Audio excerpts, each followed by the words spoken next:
What's up, everybody? I'm here working on my game, getting wrecked right now. My legs are getting broken off. That's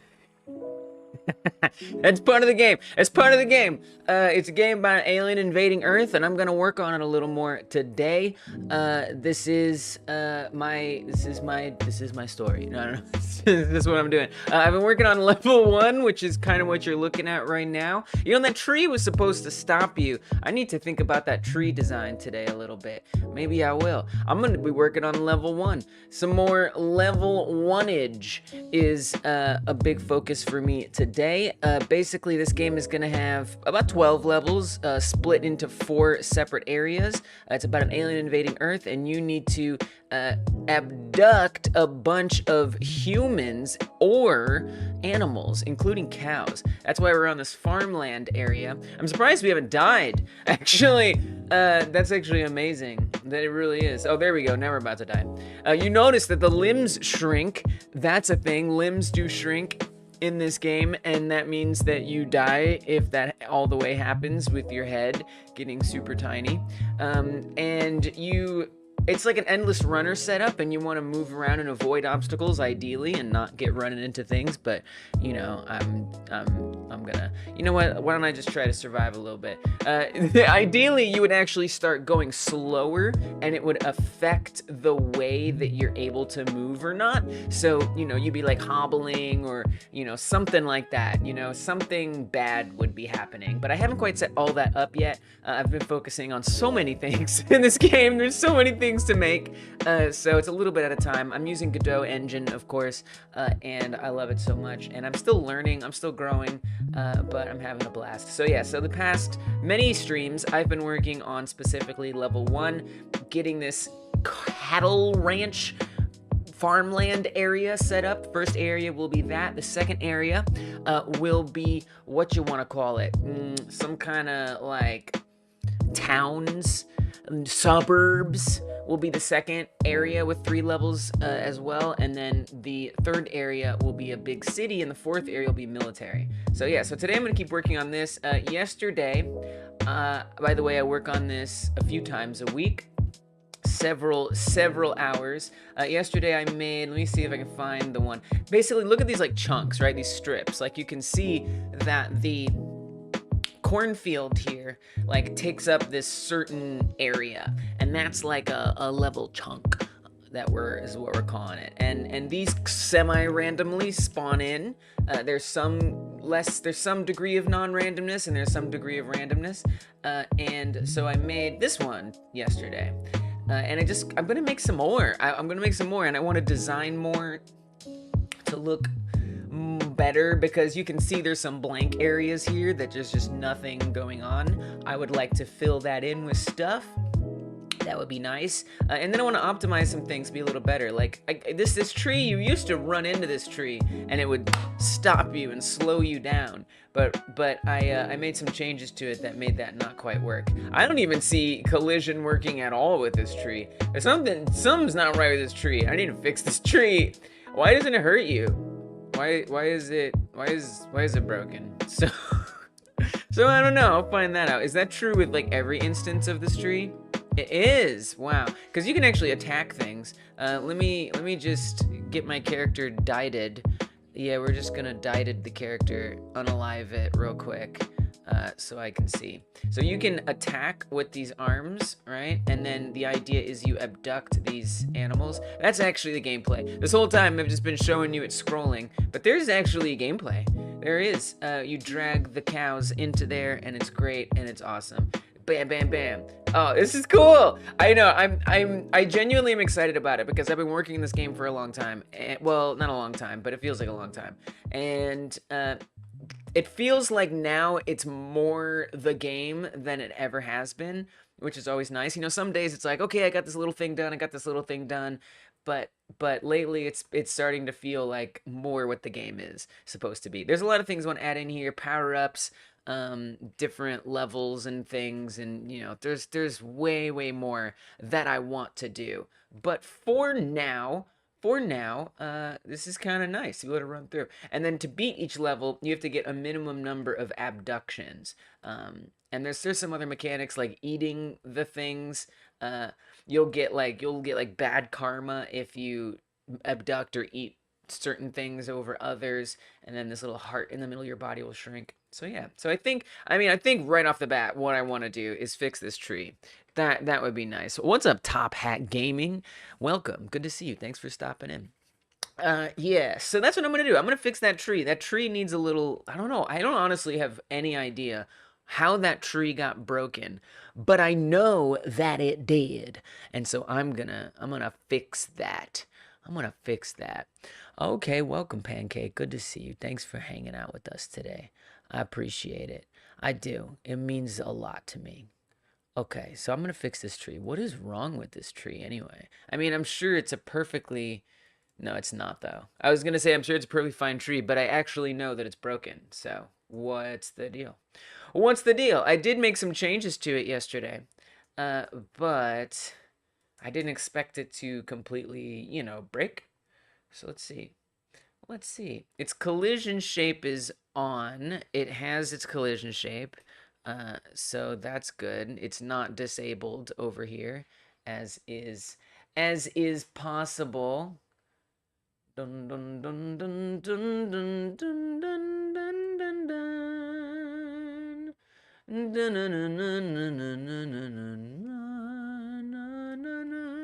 Dragon Blade in the house. Welcome, Dragon Blade. Good to see you. And then what else? The other collision shape is not disabled. Okay, what's going on over here? Whoop, there's two of me on the shorts feed. We're fixing that.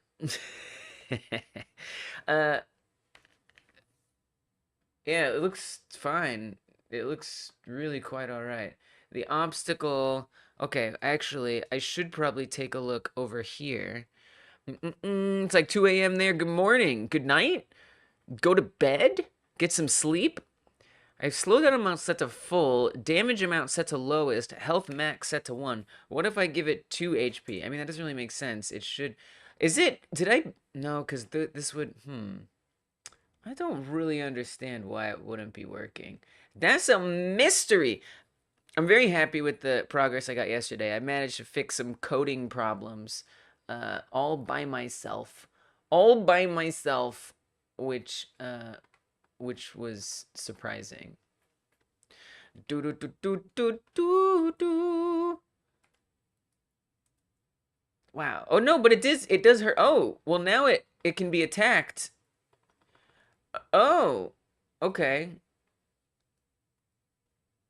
So wait, that apparently giving it 1 hit point was a mistake. I'm gonna play some music because I'm out here problem solving right off the bat. I do want to do some level design, but this is kind of part of it. If the things that cause problems in the level, then I kind of want to deal with that. You know what I'm saying? Do do do do do do do do. Hey, what's up, 3D Sphinx Godin? Yeah, I am trying to get that shorts feed, live stream set up. I spent some time on it, so if you're watching the show, I'll show everybody, so everybody sees what I'm talking about. So this is my shorts feed setup, right? And here's what happens. If you can't really tell because it's blocked. Here, we'll do it like this. I can bring the right side up, so now we can see what's going on over here, right? If I click on an object or something, all the options show up.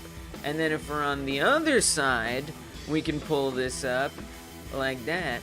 I just started doing this yesterday, and so now we've got the left side, you can see.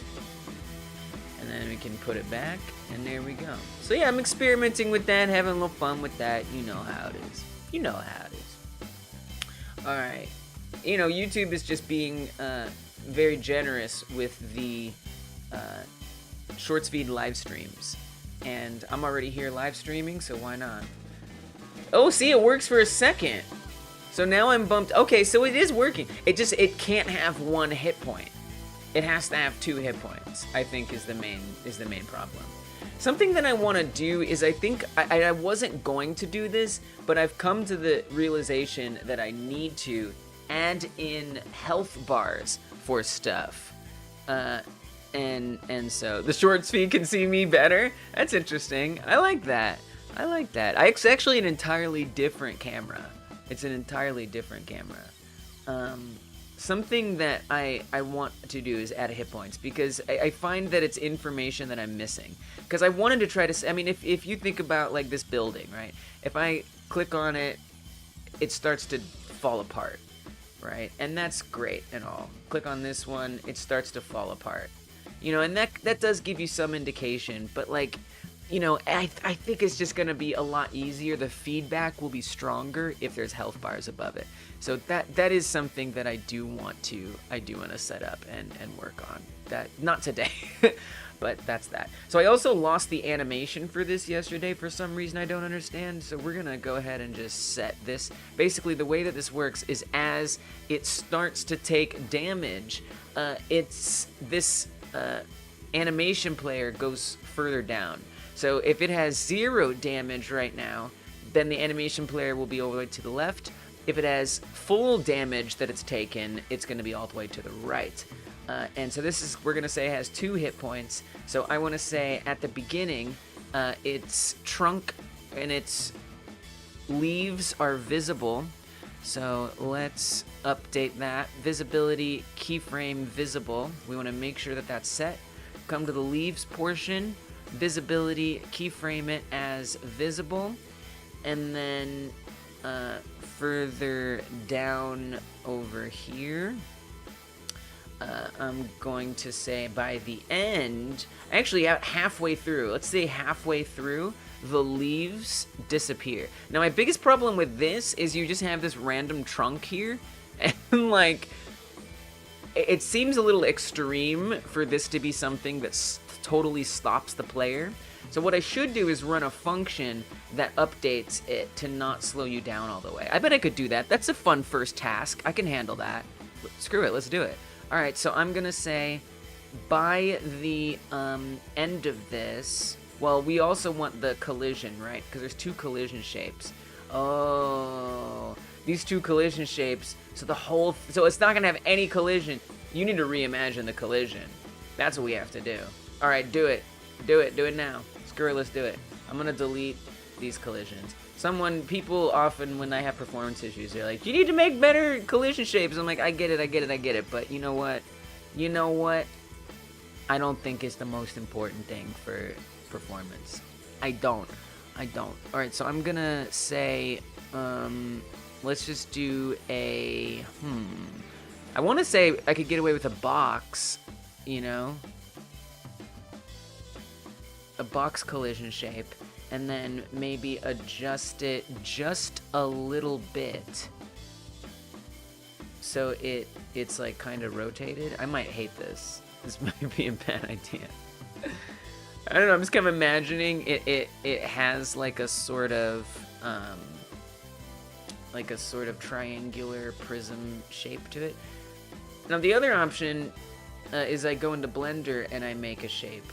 That's probably gonna be the wisest choice. But let's see if I can get away with this. It doesn't have to be perfect. It just has to be enough to be kind of generous. I even bet we could just keep, you know what? What if we just don't even rotate it though? What if it's just a box? Yeah, then we kind of feel a little unfair. Because I want it to have like that tree. I want you to, as the player, know that you have to like avoid this tree. Honestly, in some ways, I almost want to redesign the tree a little bit. Not that much though, because you see how there's so much on the edges there. It feels like players gonna be like, that was cheap. That's not fair. I was totally clear. Why did I run into that? I'll be like, I don't know, because I didn't do a good job. Okay, maybe like this is pretty good, actually. I actually think this is fine. This is not bad. This is acceptable. And I'm just gonna make it a little taller. Oop, did not mean to play that animation. I'm gonna make it a little taller. Maybe up to there. I'm just, you know, like, I did my best. I'm gonna offer this game for free. Like, what do you want? Like, I did my best. I'm sorry, I did my best. Let's pull this in a bit. Give it a scooch. Okay, okay, okay. You know, there's a little unfairness there. I'm sorry. It's something that I can always adjust later. Okay, so there's one, and then I'm gonna add, yes, another collision shape. I'm gonna add another one. And this one is gonna be, in theory, for just this trunk. And I'm gonna make it a lot thinner. Let's just put it into the ground like that. So this way, there's a secondary thing. And then the other thing that I wanted to do was make it so, because here's the thing. Well, I'll show you once I set this up.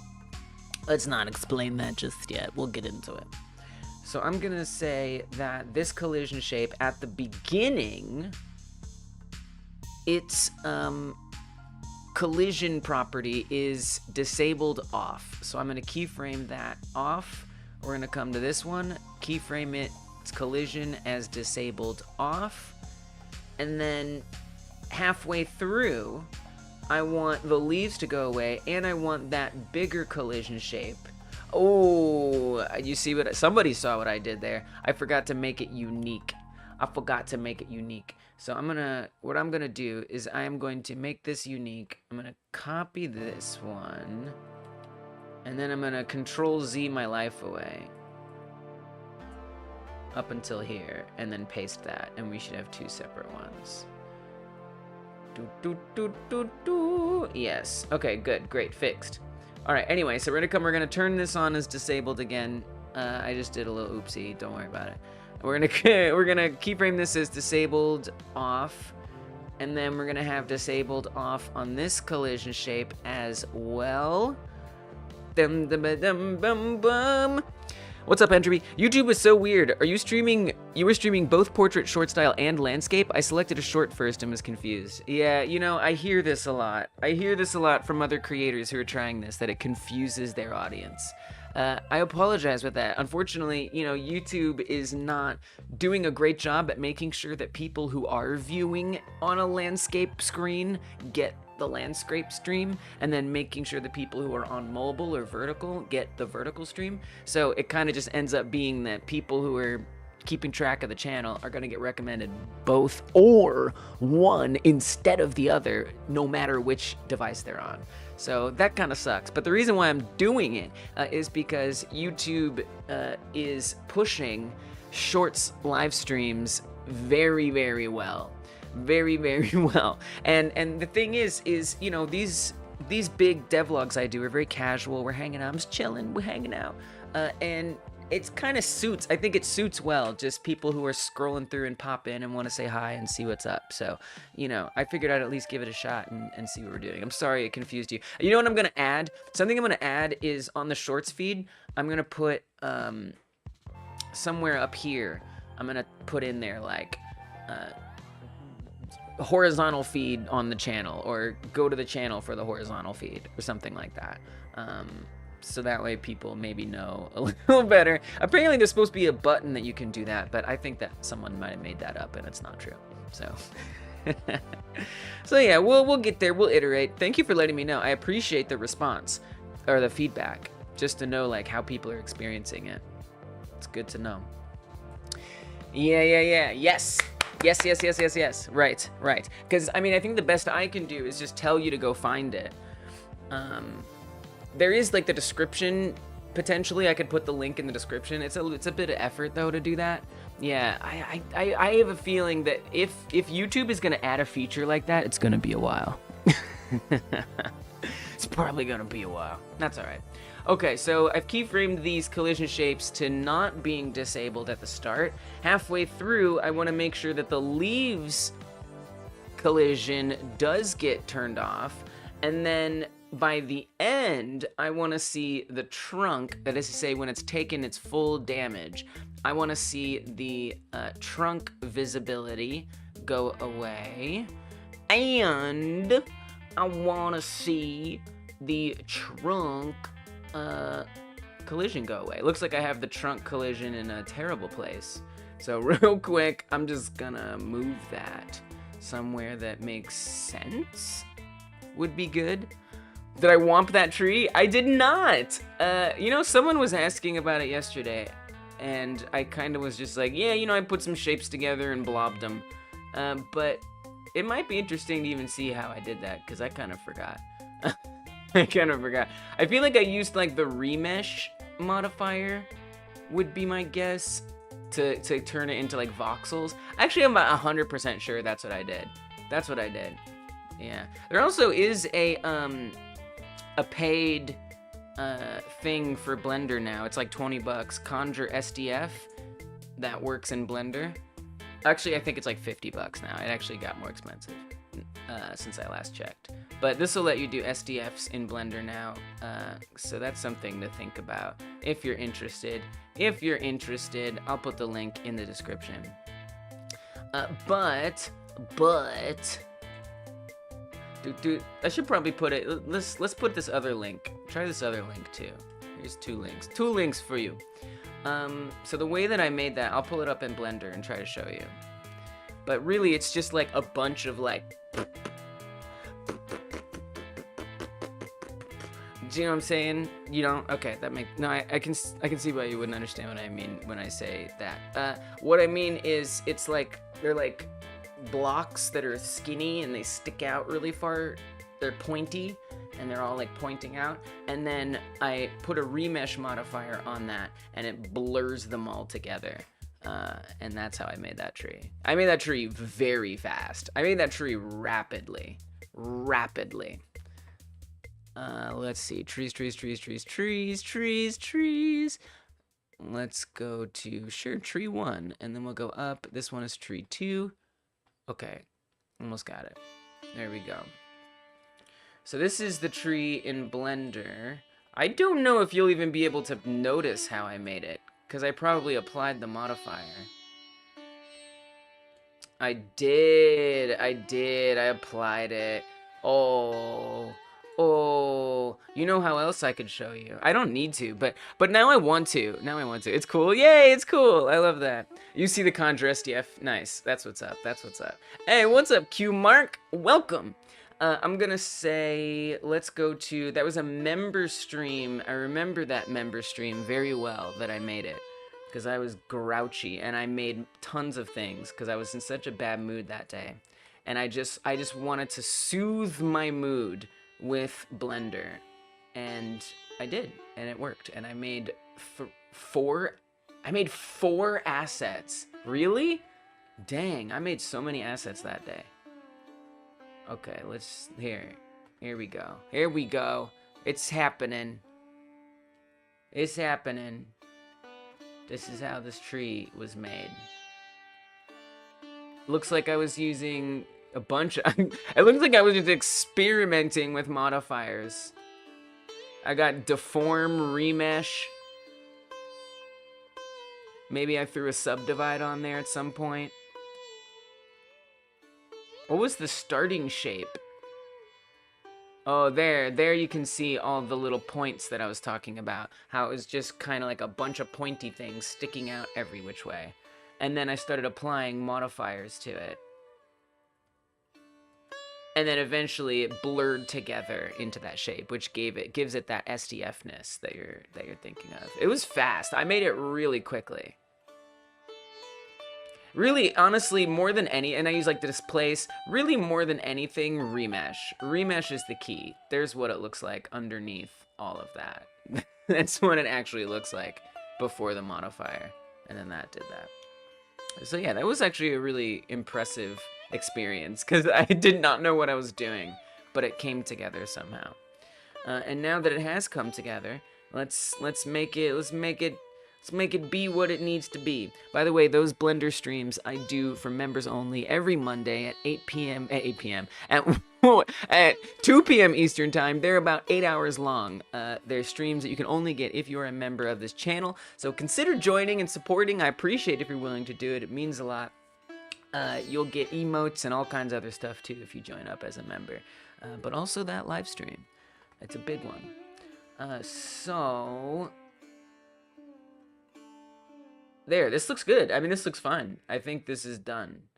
So let's try it out and let's see if it works. Now, there's one thing about it that I want to deal with, which is that I want to try to make it not totally slow you down all the time. So if I run into it, you see how it made me stop? Oh, this is a bit of a problem. Because see, now, look, we've stopped completely, and there's just like one little stump. You know what I think would make the most sense? What if I made the trunk thicker? You know, to just like, look at this little peg. It's a little peg. And also, that is a bug that things don't stop colliding when you bump into them. Maybe I'll fix that bug. But look at that. Look, oh, I just killed it in one hit. Why is it dying in one hit? Why am I doing 2 damage to it? Since when do I do 2 damage? So you see, this tree is set up all the way where it's got some particle effects when I attack it. Why does that do 2 damage? This tree has been, this particular tree has been giving me trouble for no reason that I understand. But if I run into it, it only does 1 damage. What? Let's put some debug on there. I'm gonna put some debug on there. That's what I'm about to do. That's what I'm about to do. I think I call it damage label. I think if I just put a damage label on here, it'll figure it out. I think I set this up so there's code that checks to see if a damage label is present. Oh, you know what? I actually have to check a box. Hit points debug. Right there, baby. We're setting up debug tools for ourselves, making sure we know what to do. Right there. Hit point. Look, I'll even zoom in. Look at that beautiful, beautiful little extra tool set in. Just for me, for myself. And then as long as that is there, it'll see it, and that way I can actually check each one. Previously, I had all of those debug numbers on every single object all the time. And I realized that was slowing my game down painfully, devastatingly. So I stopped doing that. And now we just drag that in when I need it. 1 hit. 0! That's wild. Okay, we need to do some tree work here. I'm gonna find another tree. We're gonna compare. This is it. This is where I'm starting with today.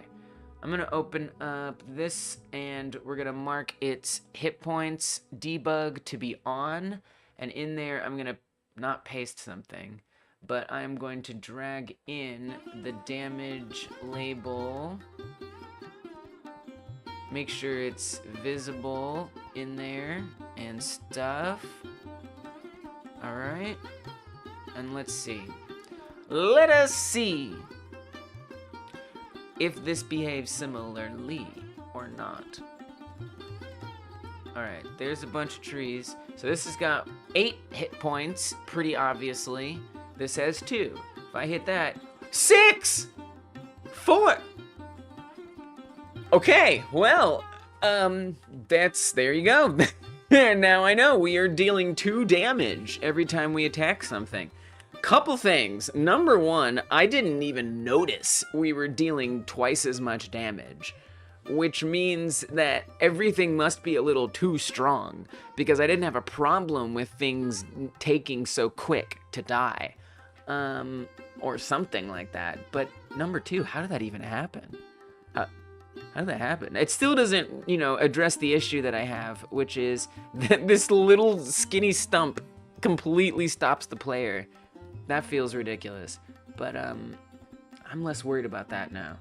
All right, let's check out where damage is coming from and why it would. You know what? I have a theory, because you know what I did yesterday? Yesterday, I updated the raycasts. I changed how the raycasts worked. And I bet that the raycast is now, for some reason, doing double what it's supposed to do somehow. That has to be what's going on. So before, there were 2 raycasts. One raycast was looking for, I think I still have an Excalibur, just to backtrack what happened. I think it's still up. It'll even be right there, almost. What's up, Frank? Dude, the alien is over trees. Alien is done with trees. It's so not interested. Welcome, Frank. Good to see you. Thanks for stopping in. Okay, where did I do this? I thought it was gonna be right up there at the front, but now I'm dragging. I need to organize my Excalibur better. There it is. All right, so right here, ish. Oh, okay. This is a lot harder to navigate than I think it should be. Zoom in gently now. There we go. Okay, so yesterday, I actually had 2 raycasts. One raycast was looking for obstacles. So this blue raycast was looking for obstacles, and the raycast would go all the way through everything to look for things. And I had a second raycast, and that raycast was looking for cows. And again, this would go through everything to look for stuff. So what would happen is that when I was going to grab, or let's say so cows are inside of buildings, all right? Just go with me here. Cows are inside of buildings. And so when I would click on a building to destroy the building, it would see both the cow and the obstacle. Both of them would get seen at the same time, which meant even if the building wasn't destroyed, I was able to pull a cow through the wall, which was bad. So what I did to fix it is I removed one of those raycasts and cows inside the buildings. It's very true. I removed one of the raycasts and I have it looking for both a cow or an obstacle. And so now that raycast, if the obstacle is still present, that is to say it hasn't been destroyed yet, so every time I click on it, it gets destroyed. It's only gonna see the obstacle until that obstacle does get destroyed, and then it's gonna see the cow. So that's what I did, is I consolidated a raycast down into just being 1 instead of 2. Or I consolidated 2 raycasts into being 1 raycast. Let me put that back. So, now how does this affect what we're doing today? I don't even know. You're mostly interested in delicious cows for aliens. I know. Or the raycast, yes, absolutely. So the cows inside the building would have to detect that they're inside a building. Well, that's actually something I do need to add, but technically not yet. But that is something I want to add. So that way, like, if you come and you attack the building and it falls apart, the cows like disperse and they like run away and they're like, oh my god, my building was destroyed. And actually I'd want it to almost just be proximity based, so even if you attack it nearby, they'll kind of start freaking out. But yeah, so yeah, ideally, and I guess I'd want something different. If they're indoors, maybe they don't start freaking out until the building is destroyed, and then they all start running around. But then if they're outside, and, you know, let's say I destroy, like, this little shed right next to them, they're gonna be like, oh my god, and then they start running. That is something I want to do, but not yet. Okay, so now why would this cause double damage? The raycast in here, known as Attack Ray, which actually also detects, this used to only detect if we're hitting obstacles and beating up on buildings and stuff. Yeah, yes, exactly. Ideally, not yet, but I would like for that to be a feature, very much so. So this will help me destroy buildings, but it also will detect meat objects and stuff. It also detects NPCs, are the different things that it does. So when, oh, I wonder if it's return attack target, because this is something I added, was return attack target. Before, we weren't returning attack target. I don't know, that doesn't make sense. We're gonna have glitches. If I comment this out, the game's gonna crash, right? It's not gonna like that. I think I might be able to get away with not clicking on a cow and everything be all right. So let's see. I'm gonna click on this tree. Nope, that's not it. Still doing 2 damage. Okay, great. Messenger attack target emit. Yeah, so this is probably the main thing. So let's go follow where this goes. I'm gonna search attack target in all of the files of the game. We've got it in hit points. Seems like a relevant place. And then it's gonna call the am I hit function. Obviously there's a lot going on in here that I'm not using, so I'm just gonna delete it. if attack target is the thing that I'm attached to. So this is saying, basically the hit points script is, let's get something that has a hit points script on it, like the tree, which is an even better thing to look at because maybe I'll find something wrong with it. So here on the tree, right, there's an obstacle right there, obstacle. And in an obstacle are hit points. That's what this script is on that we're currently looking at, is on hit points.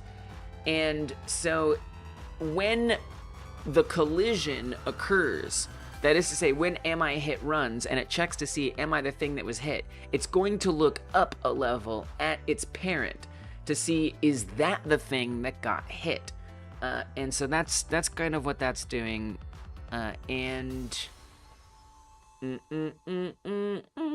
If the thing that got hit is what I am supposed to be and grab was pressed, was hit becomes true, and then it emits another signal called something attacked. Okay, that's one way to do it. I'm a little surprised that that's what it is. Okay, so was hit becomes true. Is that being used? Nothing is setting it back to false, so I don't really know what's going on, but that's why we're following this, so we can find out. Okay, cool. Let's look for something attacked in all the files. Something attacked is on the player. Oh, so this, okay, I see. So what's happening here, this is on the player script. So then it does grab. So what's happening here is when we click on something, the thing that says, I was the thing that got hit, it gets marked as the thing that got hit by was hit. And then it says, hey, player, I'm the thing you hit. And so then we go to this do grab function, and do grab says, oh, you're the thing that was hit. And it reaches out to interact with it, since it now knows what that thing is. And that's what's happening here. Okay, so grab becomes true. It identifies what the hit object is, just setting it as a variable. And then we play an animation that does the grab. And we wait a second for the, basically this is for the grab to end. When the grab ends, it becomes false. And then it sets a variable area, what is hit. We check, we do a delay, some stuff. This, basically what all this is doing is this is handling how the grab behaves when it reaches and it pulls back. It's just stuff for that. And that's just gonna have to be good enough. Okay, and so then it emits this signal, something hit. Okay. You know, it'll be interesting to see if at this point, how many calls it's making. Like, is it coming through twice at this point? Is it coming through once?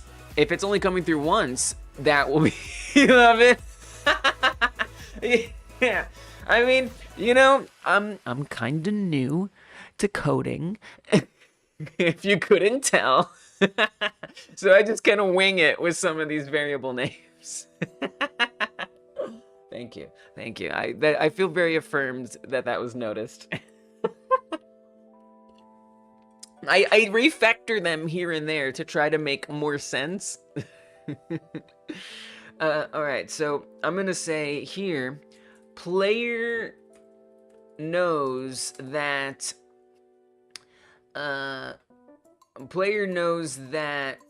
it made your day. Let's go. Knows that what is hit was hit. Yep, that's what I'm doing. That's how I typed that print message just now. I don't know if this is gonna appear cogently, but it's gonna give me some information. I am deeply honored that that made your day. Okay. So we're gonna go smack a tree once. Oh, it printed twice. That is valuable information. 2 prints. That's interesting. Wow. Wow. Okay, so I don't even need to go further down the line at this point, because that's my answer. Okay, so now we need to track back further. Why is this getting called 2 times? Interesting. Okay, we're getting there. Something happened twice. Yes, exactly. I wish I could have something translating everything I say in my code syntax all the time. What a privilege.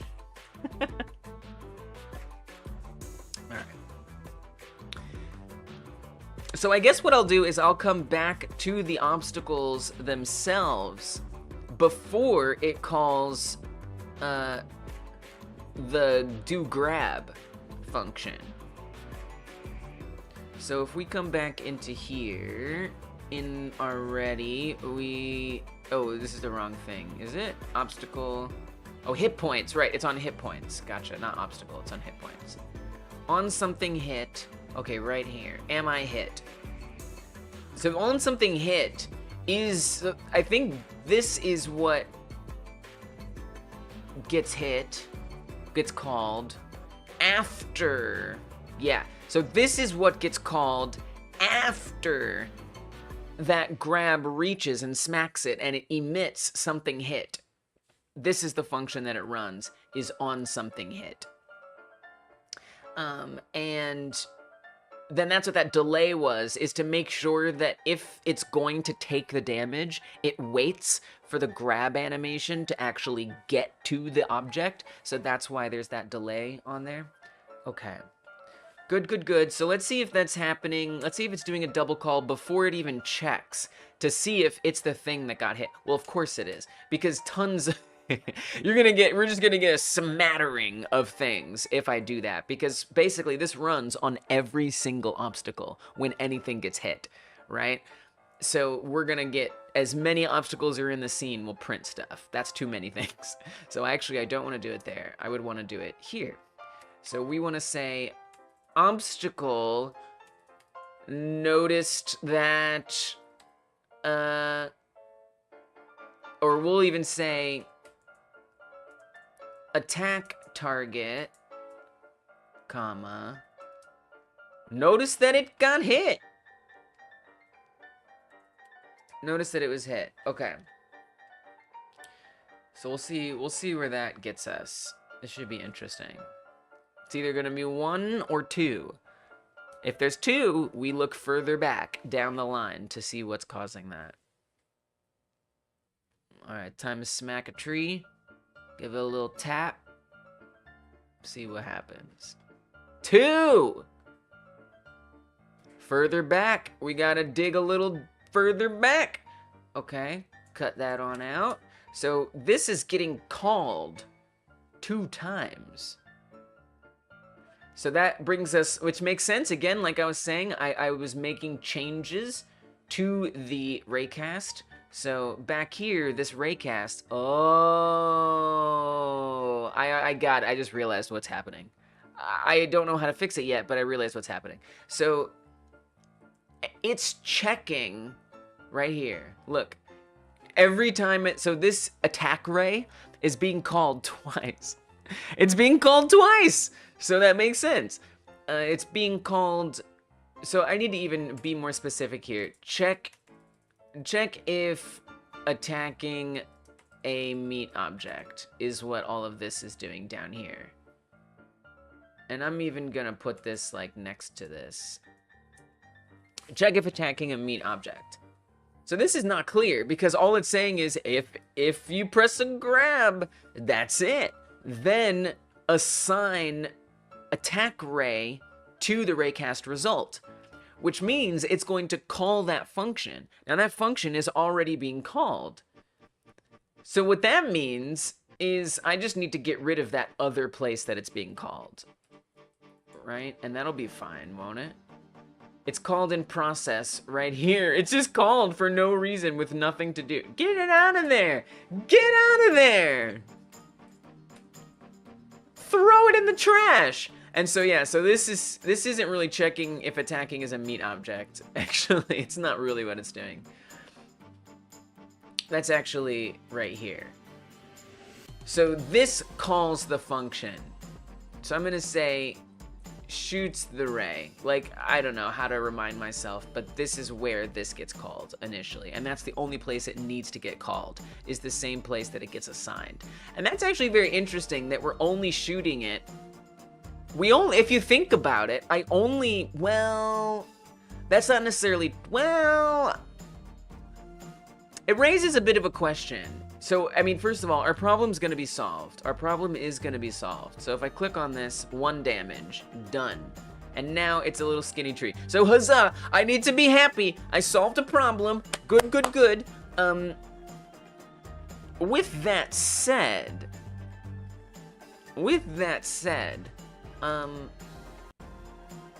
it raises a question, because on one hand, this is like more performant in some ways. Yes, nice. Yes, I must celebrate. I must feel happy. I must feel glad. That is an important thing. And this often happens when I'm coding things. Is like, okay, we solved that. Now all of this. And so what this is like right now, technically, it makes more sense to only shoot the raycast when I'm clicking on things. That makes the most sense. Otherwise, it's constantly checking things and assigning this variable, which is a little bit extra performance that I don't need to give up. With that said, I do want there to be a hovering system. That is to say, if you hover over a certain obstacle, it will give you information about that obstacle potentially, whether it's hit points or, you know, just like an arrow, just so it pops up so you know what you're targeting as opposed to what you aren't targeting. That stuff I really want to be there. And for that, I do need it to be constantly returning it. So I think I might just, even though it seems a little silly, I might just create this variable in the process function. And so it's just gonna be constantly doing it. But I don't think that's gonna cause any problems if I do that, because ultimately I'm going to use it. So it's worth having in there and everything will work just fine. So, all right, problem solved. And it borderline inspires me to, you know what? I'm going with the flow today. It's still level design if I'm doing coding of features, but now I kind of want to go with that flow. And what if we set up a pop-up for if you're hovering over things and targeting them? I mean, we're already here. It seems like a natural next step. Let me make a GitHub commit, though, at this stage before I start experimenting and getting weird. I actually used to have a setup where an arrow would pop up above everything, but it was killing my game's performance because I would add a unique arrow into every obstacle, and then when the obstacle saw that it was seen, it would say, "Oh, I'm gonna show my arrow now." And it came to my attention that it would be much more performant and reasonable if I actually had one arrow that teleported to all of the relevant places. So that's something that I've been actually meaning to set up. And you know what? I think I'm gonna do it. All right, let me make this commit. Fixed tree to and raycast double hit problem. Raycast changes from yesterday were causing the attacks to do double damage. Removed the extra attack ray call on camera 3D. Moved the call to not require grab input, so to set stage for hovering over obstacles. Changed tree to collision and stuff. Okay, good enough. We get it. All right, there we go. Now, arrow. So actually, I'm gonna stay over here for a second, because I do have an arrow made, and I like that arrow. I think it's a good arrow, and I'd like to reuse it if possible, if it wouldn't mind. So this is what it looks like. It's what is it called? It's called something. Anyway, it looks like that. It has a name. And it would actually change color depending on what type of obstacle was looking at it. It also has a lot of this weird sub-viewport stuff that was a bug for me at one point, but we're just gonna not worry about that. Alright, and so it should be able to change its color easily. Okay. Alright, so I want to teleport this to certain points above obstacles. So let's just pick an obstacle. We're already messing with this tree. So let's keep up with this tree. This is the wrong tree. This one I gave 5 HP. This is the old tree. We don't care about this tree. Oh, I should get rid of the damage labels. That's another thing I gotta remember. I forgot to turn off the damage label stuff. Turn off the debug. I'm actually gonna make another commit with that off. Yeah, because I don't need those damage labels. They slow the game down way more than you'd think, unless you don't not think that they would. And I'm just gonna make one more commit here. One more little commit. And I'm just gonna say, deactivated tree hit points debugs.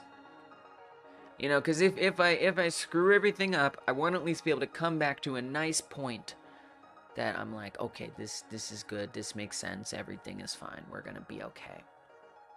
All right, we're cooking today, baby, we're cooking. So arrow. So let's sure I'm on this tree. Let's use this tree. So I'm gonna want the arrow to be at a certain point up here. I'm gonna get a marker. Like, that's probably lightweight, right? In some ways, I don't even need the marker, you know?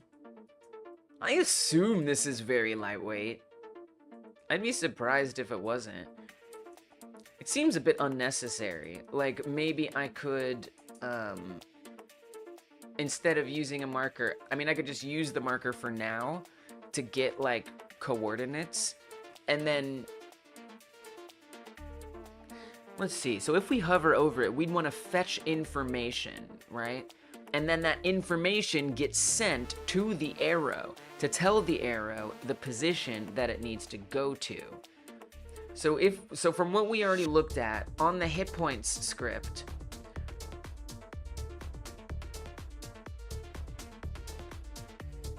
interestingly, it's not really am I hit. It is am I hit, but at this point, it's really just am I hovered. Is what this, if I'm being honest, that's what it should say, right? I'm gonna just do a little chaos here, just to prove this. This should be playing every time we hover over something, so there should be a ton of messages printing. Hey, it's yeah, Dungeon actually, yes, yeah, so hovered is printing a ton. Dungeon Martian actually is the person who recommended that I make this change, so I'm thrilled that you're here. That's awesome. Look at all those hovereds. Yeah, so this is really hovered.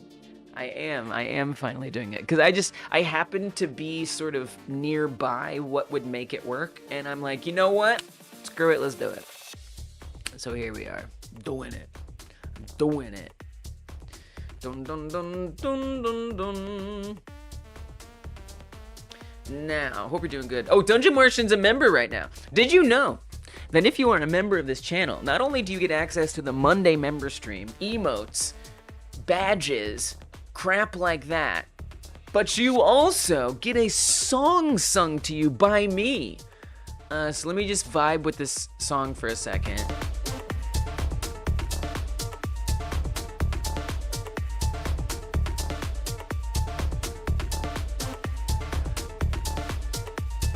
Dungeon Martian is here. Dungeon Martian is here, like an alien who invaded the Earth via a dungeon. Dungeon Martian is here, and Dungeon Martian is here. Welcome Dungeon Martian to the stream. You are invading this stream. This song is hard to sing to. You're invading this stream like an alien invading the planet. Wow, this song is really hard to sing. It's like, its rhythm isn't clear. Okay, there's your song. I'm sorry, I did my best. Oh shoot, Dragonblade, I forgot. Thank you for reminding me. Sometimes you have to remind me. Dragonblade. Okay, you get this next song. Another one that's hard to sing to. All right, here we go. Dragonblade is in a cave and has a sword. Dragons are in caves like this stream. This stream is a cave where dragons hang out. If you kill the dragon, you get a sword. It's called the Dragonblade. It's called the Dragonblade. Dragonblade is a dragon in this stream like a cave. If you kill that dragon, you get that thing known as the Dragon Blade. All right, there's your song. I'm sorry for talking about a song that like is about you getting killed, but like I'm sorry. It's like it's what inspired in me, man. There you go. Thank you. Too kind. All right. It sounds a bit wrong. I think it does. I agree. I have to agree with you on that one. All right, so cool. So I actually want to refactor this to not be am I hit, but to be am I hovered. So I'm gonna do that. I'm gonna do a Control-Shift-R to do replace. We're gonna find am I hit, and we're gonna change it to am I hovered. Even though the purpose of this function originally was only to check if things are hit, it now is serving a new purpose, which is dependent on it being hovered, and that's the lowest level thing that it does, so I might as well set it. There's only two places, so I think we'll be fine. I also forgot to set, oh no, I didn't forget to set what it gets switched to. Am I hovered? Okay, great. Replace it, do it. All right, refactored. So we want to say that when it gets hovered, it needs to give information about its hover point position. I think I should just do the marker. I'm sure the marker is performant, right? Like, come on. It's called a marker. How bad can it be? Generic 3D position hint for editing. It's just like a plain node 3D, but it displays as a cross in the 3D editor at all times. That's actually helpful. I mean, it's as performant or not as a node 3D, and I'm pretty liberal with throwing those around. So I feel like we're fine. So I'm just gonna use that, and we're gonna be okay with that. All right, so back to the script. I'm just gonna say arrow, I just call it a marker 3D. It's just gonna be easier if I just do that. Is it? It's editor only? Why would that be useless? Because here's what I'll do. I'll show you. Tell me it's still useless after I do this. I'm gonna say on ready. arrow position, right? Kinda. No, not really. No, I do one in the editor. So this is I often forget to explain what my idea is, but I like that you have to try to figure it out. My idea is that I just use this to set up the position where the arrow is supposed to go to. So that way, whenever I'm setting up an obstacle, this obstacle, that obstacle, A obstacle, B obstacle, I can make sure that it's easy for me to just quickly set a position, you know? And you know what? I think what I'll even do, I'm not even gonna on-ready it. That it's perfect! Let's go! I have your approval. Now I know we're good. Okay, but what I'm gonna do is I'm actually gonna say if we gotta go up a level, we gotta like do get owner. If get owner, can I say has node? Marker 3D. This is a little chaos. Is this, did I code? Did I code? I might have. I might have coded. If get owner has node marker 3D and we hover, then I would want to say messenger. I need to create this. Messenger something hovered emit attack target. Huh? Too many arguments for get owner call. Oh, yeah. So I would probably want to do this. Get owner dot has node or something like that. All right. If get owner has node marker 3D, so that means that this shouldn't, if I've done this correctly, we shouldn't get any kind of error because I haven't added a marker 3D or something into my thing. So just to clarify a little extra, right? Over here on the left, right? I've got marker 3D chilling right there. And I could just not have it there as well, and there won't be any problem. Because in theory, it would be checking to make sure, is that actually there? If it is, and I'm hovered, then emit the name of the attack target via the something hovered signal. So now I'm gonna come to my messenger, and let's create that in my somethings section, wherever all my somethings are. There's my somethings. Should me refactor name to be hitting, not grabbing? Oh, we already did that. Something hovered. This is where the somethings go. And I need this to be red on the arrow. So here's our arrow. We've already got a script on the arrow. Do I need to, like, add the arrow into the scene? I guess I do. I would have to add it into the main scene. Otherwise, it's not going to do anything. Oh, I could auto-load it. That would work. How goes the unraveling of the hair? Oh, wow! Yeah, I was doing that! And you know what? I chickened out. I did start, though. I did start. So I do have locks. I have locked hair. My hair is... I'm half African-American, and, so my hair grows naturally very thick, and let's see. I've twisted it into locks because I like locks and they're easy to maintain. And I decided one day that my hair is really beautiful unlocked, and so I wanted to try to untangle some. And so I actually did get 2 of them completely untangled, and it's already starting to come back. I can barely even show you. For many reasons.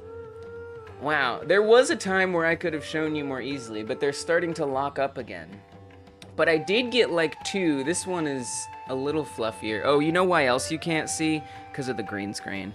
The green screen's making it very hard to tell, because it cuts out all of my hair. Let me see if I can show you. Green screen, why is the green screen still there? My green screen button doesn't work anymore? Oh, okay. Well, you just have to trust me. Basically, I gave up. And the reason why I gave up is not because it was too hard, even though it was going to take me a long time, but I realized I like my locks. I don't want them to go away. I like them. Because I started to think about it. I was like, you know, if I unlock all of my hair, I'm gonna have to like keep it untangled because my hair naturally starts to lock back up again, as it already has. I can't even show you what I did because it's already locking back up again. And so that means I have to like constantly like freaking comb it and stuff and like make sure it looks nice. And oh my gosh, like no, I just panicked and I yeeted that idea because I don't have the capacity to take care of it. Whereas with this, I just have to wash it and I'm good.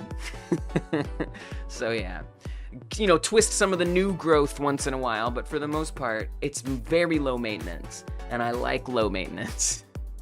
So that's how it went. I know you have long hair too, so yeah, I don't know. I'm happy. I'm actually happy with the way it is. It was a momentary lapse in hair judgment, in lifestyle judgment. No capacity to handle that. So with the arrow hover, if that function gets called, so we'll say in the ready function, I want to do messenger connect, right? Is that first? I always forget. I feel like it's not. I feel like you want to say messenger something hovered connect to the function that we're gonna call something. You want to get a haircut? It's gotten a bit too long. Long hair can be treacherous. Can be treacherous. Besides just like maybe you're saying like it's looking too long, but it gets in the way. It gets in the way of stuff. You kind of get used to it, but still. Something hovered, I'm gonna connect it to move arrow. Or just like arrow show, let's do show arrow. Because we're gonna do more than just move it, we wanna update its color and stuff. Okay, so now I gotta create that function. We gonna say func, oh wait, I must have done something wrong because it's not giving me an error. Did I do this wrong? I didn't? Okay. I'm surprised that it's not saying there is no function called show arrow. Usually it says that. I'm also gonna want it to call with an argument. We wanna say target. And then, oh, but not just target, we want the position as well, right? Before I would tie it in a ponytail to get it out of the way, but now it doesn't help. We have to wrap it twice. Dang, that's a lot of effort. That's a little extra steps.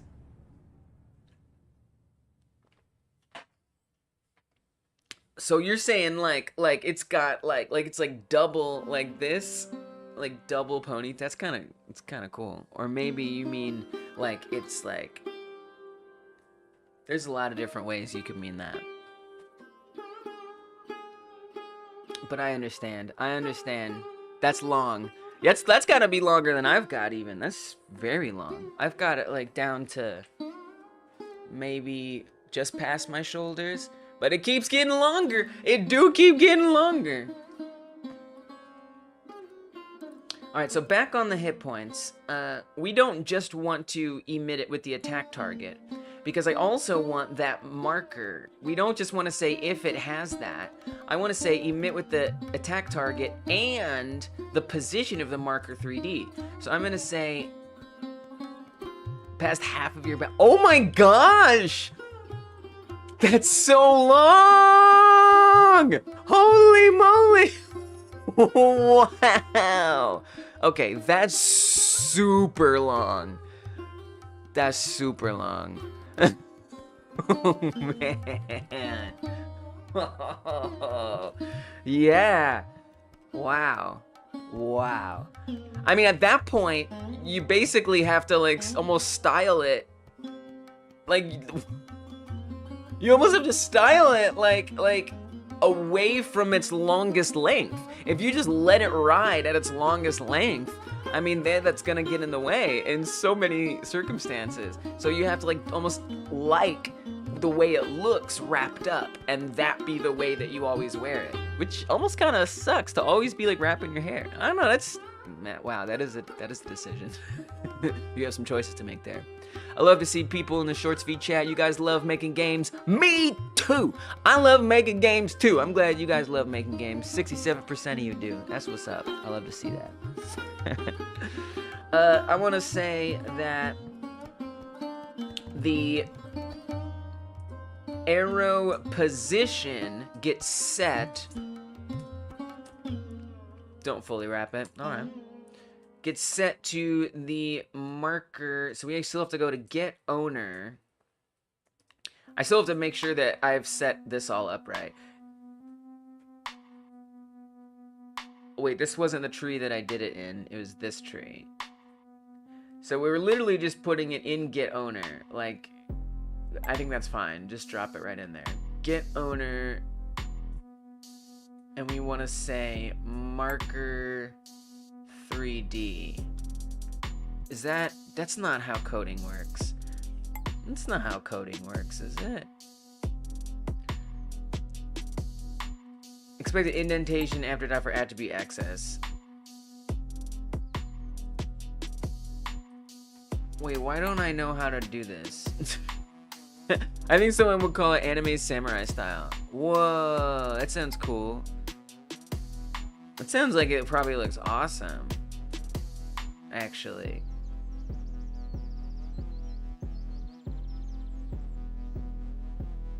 I don't feel like any of these are doing justice to what your hair is. Oh, I see. So it probably like fills up at the bottom down here around your head, and then it's like you let it be loose in the front. Nice. Nice. That's pretty cool though.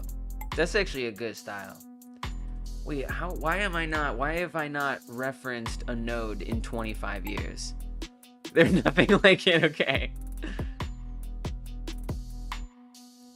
Why don't I remember how to reference things? Get owner. I guess I just haven't, I forgot. Expected identifier. Oh, you're right. Well, you're not right. Wait, let me just like look around. How do things work again? Do I need to put this? Oh, I think, no. What if I say get owner? Where else have I used this? Dot has node, dot q free. I mean, show me dollar signs. You know where I think I have done this? I think right in here somewhere, right? I mean, I could just do this. We could just say this right here. That would work. You know what I could also do? I could just drag it in. I could just drag it on in. Look, done. Because it's always gonna look like that. If it exists, it's gonna look like that. That's what it's gonna look like. So I think that's fine. Sorry that took me so long to realize, but you know, you take a break from coding certain things, you come back doing it, it's like you gotta really learn how to do it all. Variable aerial position, marker 3D, we want to specifically say its position. That's it, just its position. Just give me its position. I don't think I need global position. I feel like we'd want it relative to this. So, no, I guess I do want global position, actually. Let's try global position. So then I want to make sure that this something hovered calls with attack target and global position, which we're calling arrow position. Okay, now I'm going to come to where this gets received over here, and I have to make sure we say target and position. Couldn't I just get it from the target? No, we can't. Oh, but I also could. I actually don't even need to set this here. I just realized. I don't even need to set this here. I don't. I could just pull this.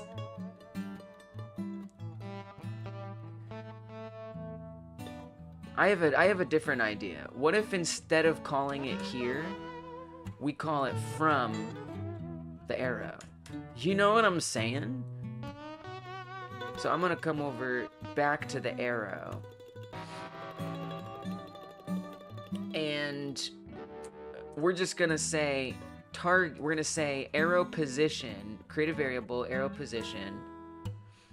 I don't even know that we need to do that. We could create the variable up here. Variable arrow position. We'll just say vector 3. It's probably not a good place for it, but let's just say 0, 0, 0. And then it's gonna update to the targets. We're kind of back to that again. Can I get this to make sense? I don't think you can just do dot like that. Why don't I remember how to do this? Thanks, Frank. Why don't I remember how to do this? How to say that something is within something. Hey, thanks for hanging out, Q. I appreciate you hanging out. Take care, and maybe I'll see you next time. Goodbye. Goodbye. You have a great day. You have a great day. Thanks for bringing the vibes. I appreciate it. I'll be here. You may not even know. I'm gonna be here for a while. I'm gonna be cooking for a while. I don't remember how to set these kind of things. I've definitely done this before though. So we're gonna go look at old code so I can remember how to code.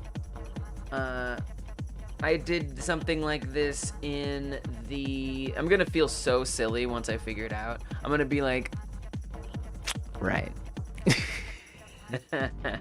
That's also right, Frank, yes. The other place I did this was probably on the body.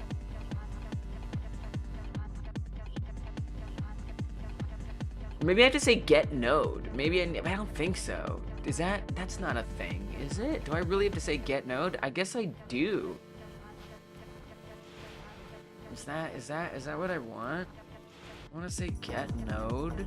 Yeah, I guess I do. I want to say get node. That's it. I guess I don't actually use that as much as I thought. I mean, I do. I have 19 uses in here.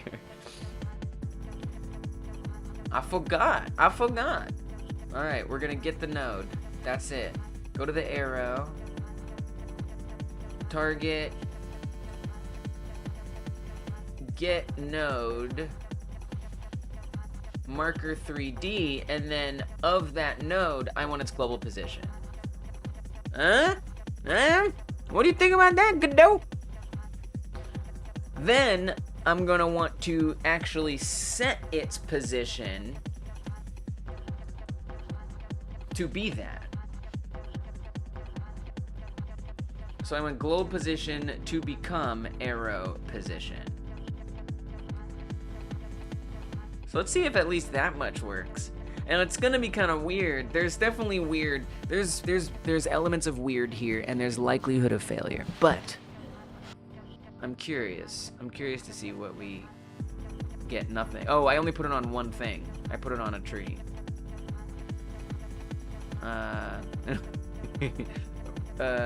No. So let's see if we can at least get some feedback about what's happening. So the tree that I put it on is this tree right here. And I'm gonna say on the hit points, when the hover occurs,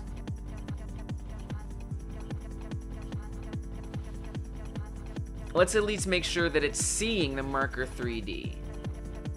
Has marker 3D on hover.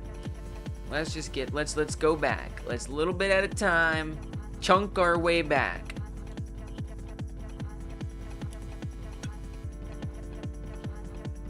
Okay, so this is just printing a lot. Oh, it is when I hover though. It's printing a frick ton. Look at all those prints. Let me see if I can. Oh, that covers it up over there. There's a lot of prints of it. There's quite a few prints of it. Way more than I could ever hope for. But it makes sense. So it's working. Yes, we're printing with the alien, maybe? So that's good. That's good. That is what I want. We're okay so far. And then let's move it down a bit. Now here's the thing I'm confused about. Wait, why would that do that? It's only this one tree that I put it on.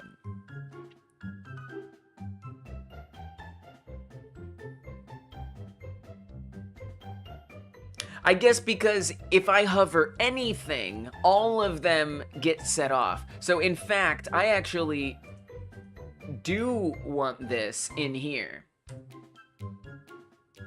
Except that what I want to say is, I want to say if attack target is set to itself, then check it. Oh yeah, oh my gosh, oh my gosh. Devastating. Just absolutely a devastating website. Deeply hateable. I must have given up on that one quite a while ago. Whenever I was researching stuff for a survival game I was working on, I will say Pinterest was the best place for like quick and easy medical information. And I'm not talking about like, you know, diagnosing or whatever.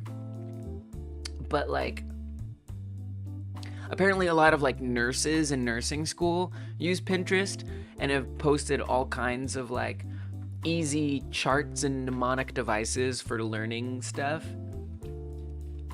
And this must have been 5 years ago I was doing this, 4 years ago, 3, a while back.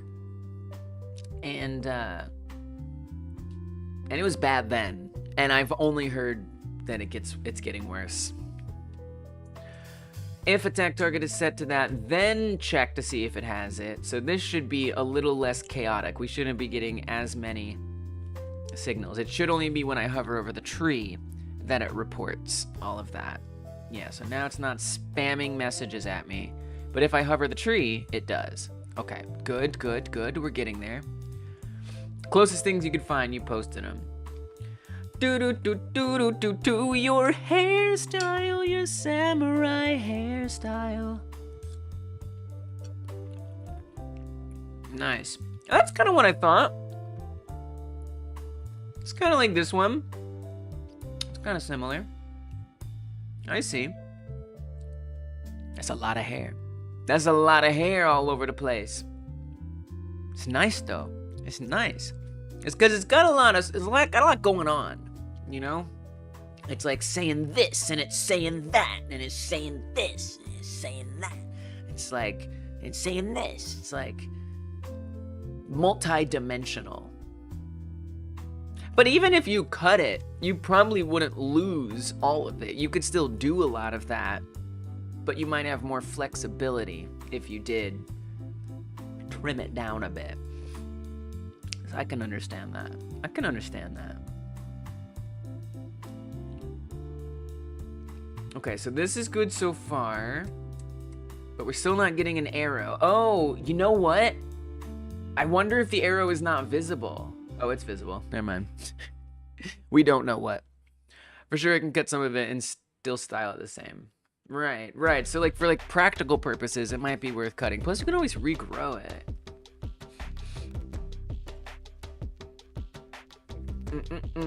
You know, the most annoying thing about having untangled some of my locks that I now have to retwist is I gotta do all that. I gotta actually get in there and twist it.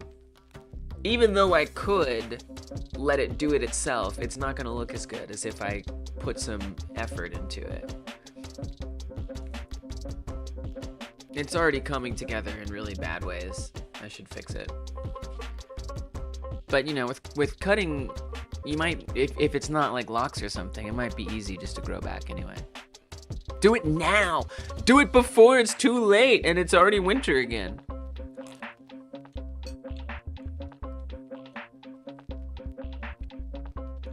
Alright, so it's still not working for some reason. We don't know why, but we'll get to the bottom of it. The AC wasn't working? No! Crimes. So I guess I'd like to see what it's also emitting. Not just has marker on hover. But I think we know this is good, and this is gonna be emitting, so I don't think I need to check it here. I'm gonna check it over on the arrow. I think if there's anywhere to check, it's there.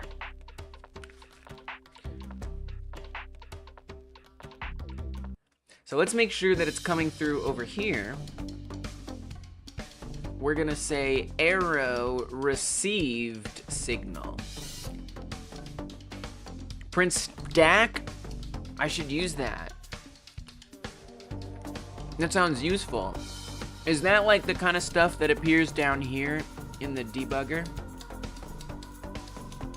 Sounds like I should use that. Oh, the arrow isn't receiving the signal. I thought it might have something to do with the signal setup. Okay, what's going on? Oh, wait a minute. Is it because I don't have it in the scene tree? It's because I don't have it in the scene tree, isn't it? That's why.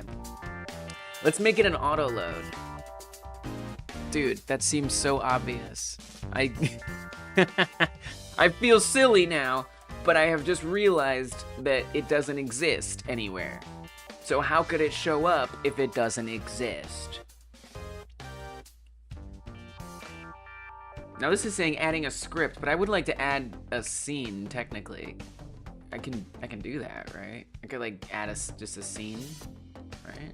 Like you don't care if I add a scene, do you? What's this thing even called? Arrowhover.tscn, where does it live? In UI. There it is. Yes, we can auto-load a scene. Let's go. Melting on the bus. Melting on the bus. Alright, let's see if this gives us a little more something something. It might just work. I mean, that's optimistic. Oh, there's an arrow! Okay, we got an arrow. And does it move? Oh, it does something. It tries to do something. Ow, Beska, what's the song you get to be sung to? Let's listen.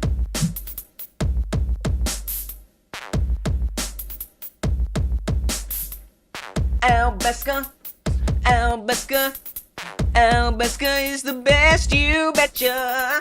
Albeska, Albeska, Albeska is the best, you betcha. I know Albeska is here, I'll bet that Albeska is here. I'll bet that Albeska is here. Thank you for supporting Hopper Game Dev. Albeska is the best, you betcha. I'll betcha too. There you go, Albeska, there's your song. Welcome, sorry about that. And thank you for supporting Hopper Game. I appreciate it. I appreciate that you support Hopper Game Dev. It means a lot. It's going well. I'm doing level design stuff. But I'm also setting some things. Yes, that has a name. What is the name of that thing? It's called something. Not a carrot, not a cadaver, something like that. It's definitely not the second one.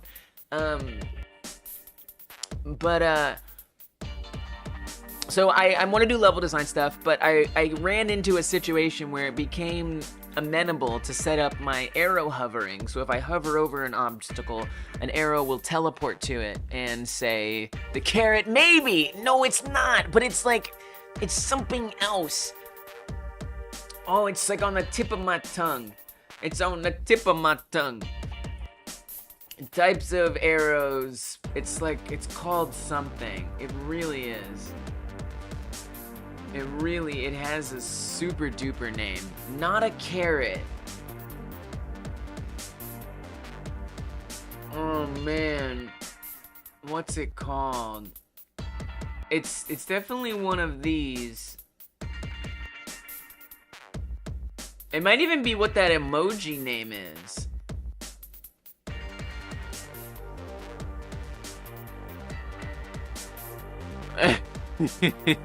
It's not, it's something. Man, it's driving me nuts. It has a very specific name.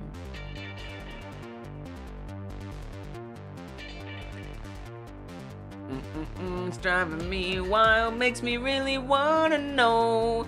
Makes me wanna know, it makes me wanna know. I can't remember. I can't remember for the life of me. I would lose this question on a game show, because those are things people do anymore.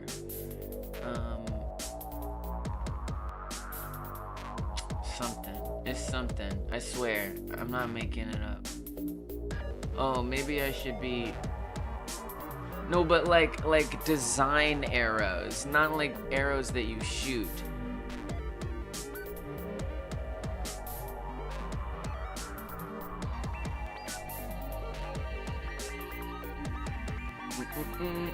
I can't believe I'm still doing this, but I want to be able to say it. I want to say it out loud. Cause it's almost kind of a cool word. Yeah, it's like this. I mean, this is it. The Pentagon arrow. That's not the name I was thinking of. But maybe I can search with it and it'll help me. Okay. I think they made that name up. Yeah, they made that name up. They straight up made it up. Unless I'm looking at the wrong one. This kind of looks like a flag. Arrow that looks like... That's the last search I'll do. I promise. I promise. This is game dev. This is game dev. It's not. Why is it all American flags? Ugh. Yeah, I can't remember it. I just don't know. I swear it's something. By the end of the stream, I may learn what that type of arrow is called. What, isn't there like emojis? Give me like Emojipedia. Pull me up into Emojipedia. Cause I think it's even the name of that one. Exactly. Big This thing right here. It's a Japanese symbol. No, give it another name. Give it a better name. I know you've got a better name than that for me. Shield, right? It's like a shield, a Shinsha mark. That's not the thing I was thinking of. Chevron! Yes! Chevron! Chevron! That's the word! That's the word! Thank you! Chevron arrow. Oh! Oh my gosh. Oh my gosh. I know it's not named after this company. I know the company is named after the arrow, right? My gosh. Wow. Oh my goodness. Now I feel such a strange relief to finally know what the word is. Widely used to warn drivers of a dangerous curve. Okay. I believe that it's called a chevron arrow. Which, the more I look at these, the less it looks like the one. Because it's kind of long, so that kind of makes it feel like it's a different... It is, but it's not at the same time. But that's what I was thinking was chevron. Chevron arrow long. A long chevron arrow. Maybe the thing that I thought it was, it never even was to begin with. Well, at least we kind of know now. I think shield is good though. Shoshina mark arrow. That's what it looks like to me. Alright. Anyway, I feel very glad to now be able to call it a chevron. It's our chevron. Cool. So the problem we have, by the way, 25 years ago, is invalid type in function getNode in base area 3D obstacle. Cannot convert argument 1 from object to node path.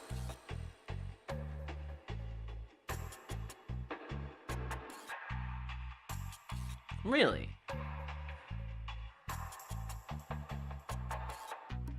So do I need to say like get children or something? Get child? Is that seems weird. That seems very weird. That seems like that's not gonna work either. Did it break? Oh, it did. Okay. Alright, we're experimenting, we're getting there. Can I convert argument 1 from object to integer?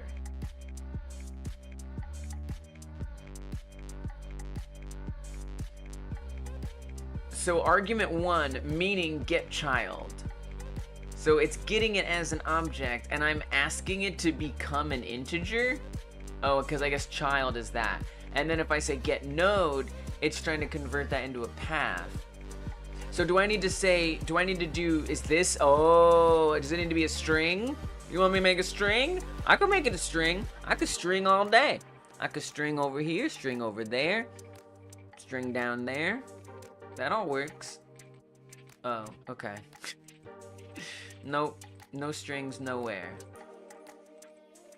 Invalidate index global position on base null instance. So there is no node that it sees on the target called marker 3D. Are you quite sure? Are you quite sure about that?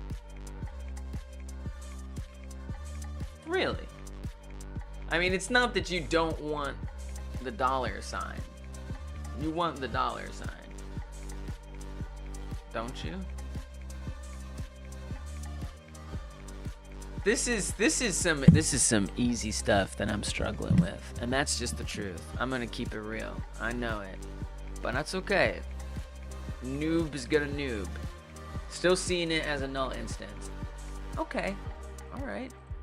Well, tell me. Now, before we were getting a suggestion from Dragon Blade to do a print stack. I don't think that's necessarily gonna be what I need right now.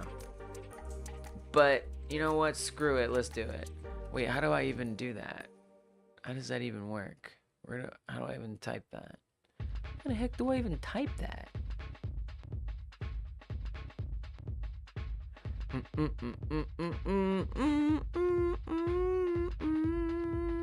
Oh, that makes sense. All right, and then we're gonna kill all this. Ignore it. It won't help me here. I wonder if it will, though. What if it will help me? Because what I want is just a little more information. Whoa, that's some information. I don't know much, but that's info.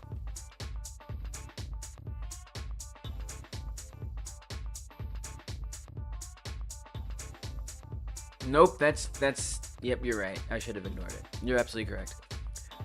Let's just print the target. I don't know why, I just think this might illuminate my next step better. Okay, so it's obstacle. Oh, I see what's going wrong. I know what's happening here. Okay, in part. I still might be structuring things wrong, but I see what's happening. Because obstacle is what it sees. We need to get the owner of the obstacle and then check for it. So I need to say target get owner get node. And then we can find the marker 3D. Granted, I'm still not sure that I am referencing it right in get node. Please don't print a stack. That's okay, it's already gonna do it. But that is going to be much more correct. See, that's why we print things, because sometimes it just gives me that little bit of information that's gonna help. Alright, what's it now? So that's a null instance. Can I just say get node without this now? Probably not. But whatever, I'm trying it. I think so, because before it was saying it couldn't on like the object. Let's find out. Oh. Alright, okay. No. See what it says. Invalid type in function get node in base node 3D block object. Invalid type in function get node. So it is seeing the get owner, and it is seeing get node. So I mean, on this one I could say child, but again, child is gonna give me the number. can I convert argument 1 from object to node path? Right, so that's why I was putting this, because then it'd be like a path. But maybe that path is incorrect. I mean, if we're relative to the owner, so let's go back to the tree that has the thing. So this is where the tree has it. If I drag the marker, let's go to the tree script. If I drag the marker on there, yeah, it just says marker 3D. Let me just do a quick documentation cross-check here with getNode, make sure I'm doing that correct. Returns the sub animation. No. Not that getNode. Node getNode. Fetches a node. The node path can be either a relative path from the current node or an absolute path in the scene tree to a node. If the path doesn't exist, null is returned and an error is logged. Attempts to access methods and return value will result in an attempt to call method and an error.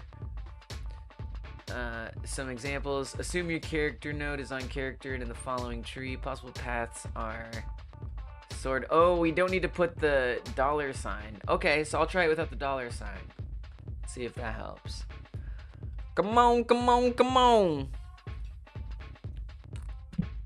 Give me that node. Yes! Yes! Yes! Sorry for yelling. I'm sorry. I'm sorry.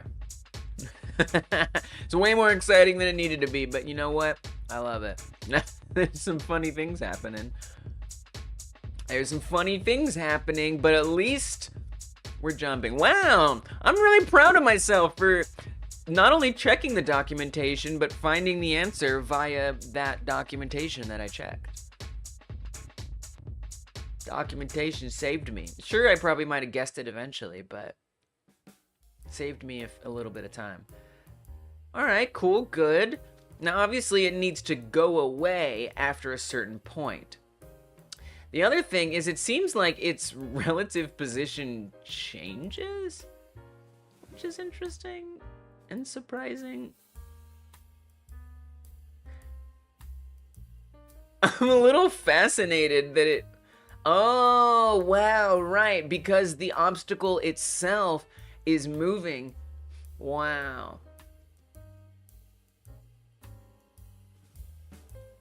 The marker, when it captured the position of the marker was further back on the level, right? And so the more I move forward, if it's, especially since it's the global position, it's gonna stay right there. So it's only gonna hover over it at the right spot as long as I am hovering over it, which is fine. I mean, it kind of makes sense that it would only stay there while you're hovering over it. It creates kind of a weird effect, but I don't know that I care. Okay, all right. So then we just need to hide the arrow. So we would want some information that says, okay, we've stopped hovering over it. The hover has ended. When do we say the hover has ended? How do we say the hover has ended? I'm not sure.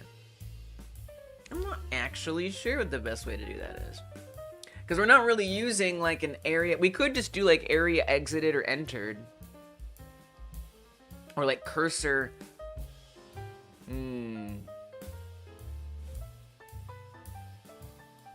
Actually, now that I think about it,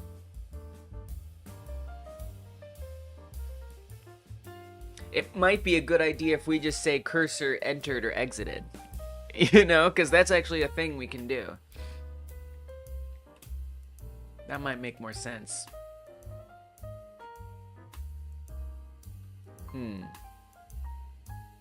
Because otherwise, I can't say that like the hover has ended.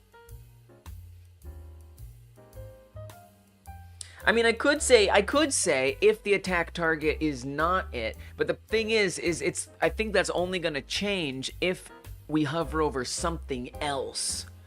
I don't think it's going to change if we stop hovering over something. It's not gonna like become null. But I'm kind of curious just to see what happens if I do that. So to do that, I would say if else, right? I'm pretty sure this isn't gonna work, but I kind of just want to see what it's like. If I say messenger something unhovered, emit, I don't think we need to emit anything, honestly. Well, we do, because it needs to match the last attack target. This is a bad way to do this. This is not good. Don't do it. Don't do it. Just do...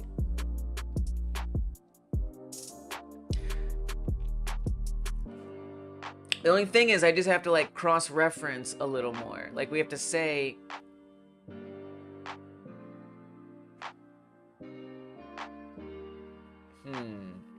It's not actually that different in some ways. Because I'm still going to have to know what the thing that is no longer being hovered is. I guess.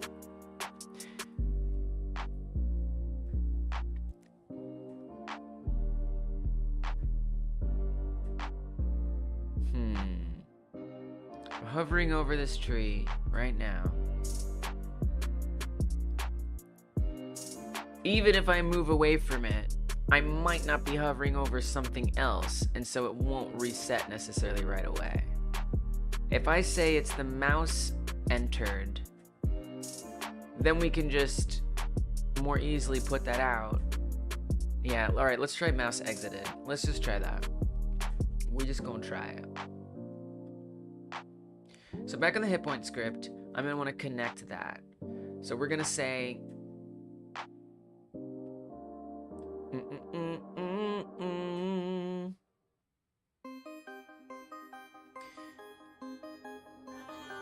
am I hovered? That's that one. And then I want to say $, ... Some songs be louder. $, ... because it's a area 3D. And if we say mouse exited, connect to am I unhovered?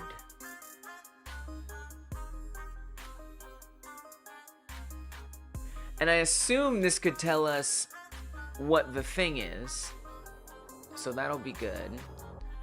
So let's come down here and create a func am I unhovered. We want it to call with the thing that's in that area. Well, I think what it's going to report is what is... Will it report the area that I don't actually know what it's going to report, now that I think about it.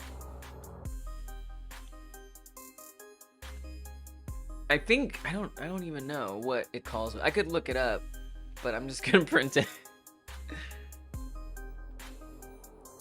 So this should happen with everything, every obstacle that I hover over and go off of. Okay, nothing is printing. So that just, that fundamentally didn't work. So I think it doesn't call with anything.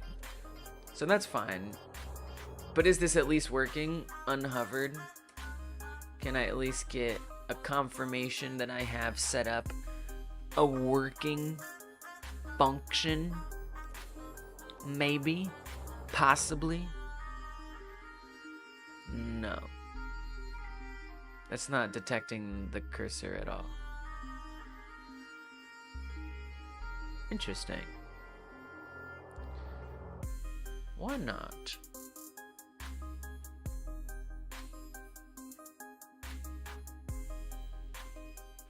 If mouse exited, connect am I unhovered. I mean, it seems like that would work. And that's on this. We're not getting any errors or anything. If I were to say mouth exited, right? Like something that's ridiculous, we get an error, right? Like, I'm not making up. Yeah. So it's definitely a thing that exists.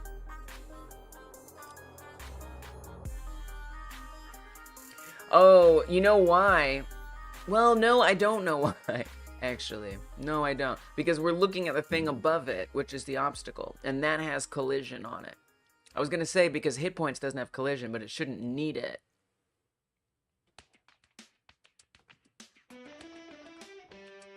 And it just isn't printing anything.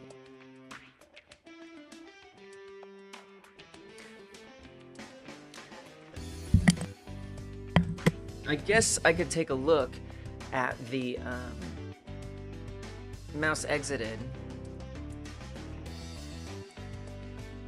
Emitted when the mouse pointer exits all of this object's shapes. Requires input pickable to be true and at least one collision layer bit to be set. Now I will say I tend to turn them all off except in code. So I wonder if that collision layer isn't set yet, and so it doesn't see it. Moving between different shapes with a single collision object won't cause a signal to be emitted. Moving between different shapes. What is moving between won't cause this signal to be... Oh, I see what you're saying. Okay. So there's multiple collision shapes, we don't have an issue. So I do wonder if it's not related to... Oh, we do have a collision layer and mask in here at all, so that's fine. And then what was the other thing?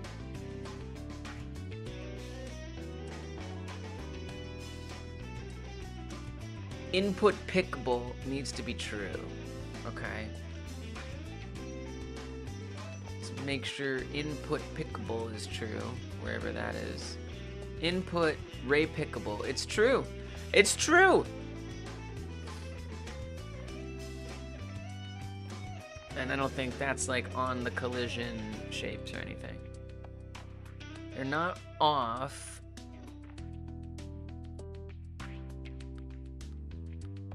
And it should be on like all kinds of different objects, not just that one object.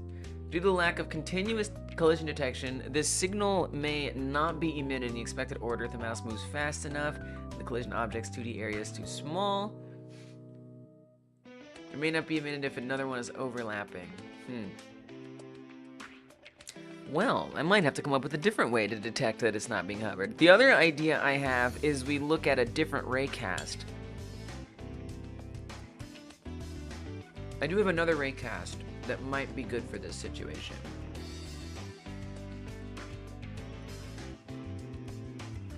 Alright, well that was worth a shot, I guess. I wonder why that didn't work. I don't know, but it's tragic. Tragic. So here's my other idea.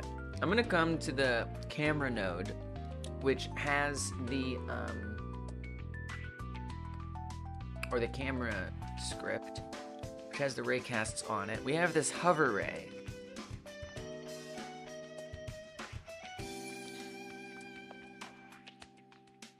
And I wonder if we could say, you know, return whatever it sees. Oh, do we even have something to return that it sees? Space intersect ray query. I think we can do that probably, right?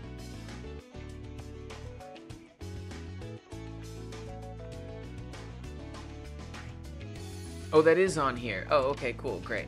So we are returning the hover ray thing. Got it. I just wasn't all the way down to the bottom.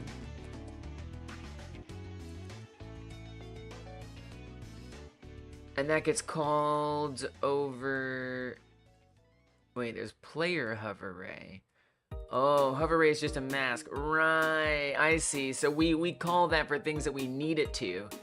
I see. Right. So this is only going to be looking for the player, this particular. So I would need to create another instance. There's the cursor ray, which uses it, but the only thing it looks for is also, wait, 16? What's 16? 16 isn't the player, actually. Even though the player is on 16, it, like bit-wise, it's not 16. It's something else.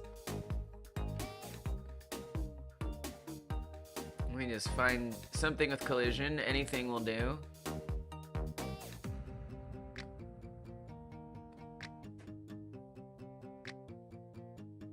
It's not that one. Is it 8? No. 4? No. 5. Cursor zone. Okay, so that's only looking for this cursor zone thing. So, I mean, I could do...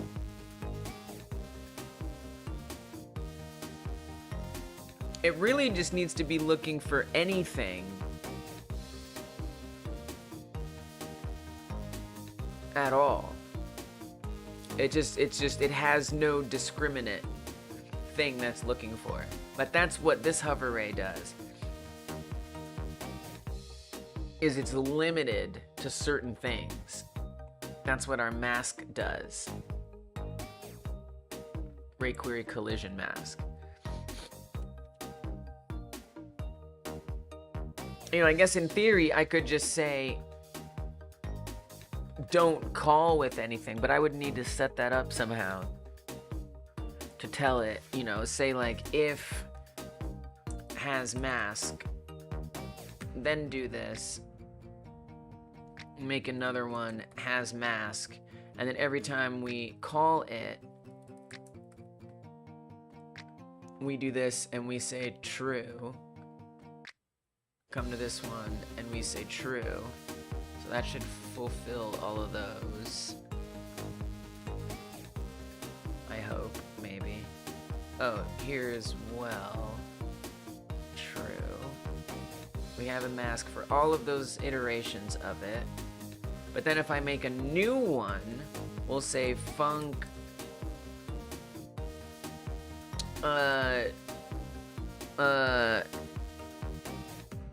general ray. It's for general things. Mask is irrelevant. I'm just gonna say 0, but we'll say false. So we gotta put something in there, otherwise it doesn't work. But we don't have to put it there. We want to put it there. And then when does this function get called? I would want it to get called all the time. Well, we could say it only gets called. No, it kind of has to be all the time. I could maybe say it only gets called if an arrow is being shown.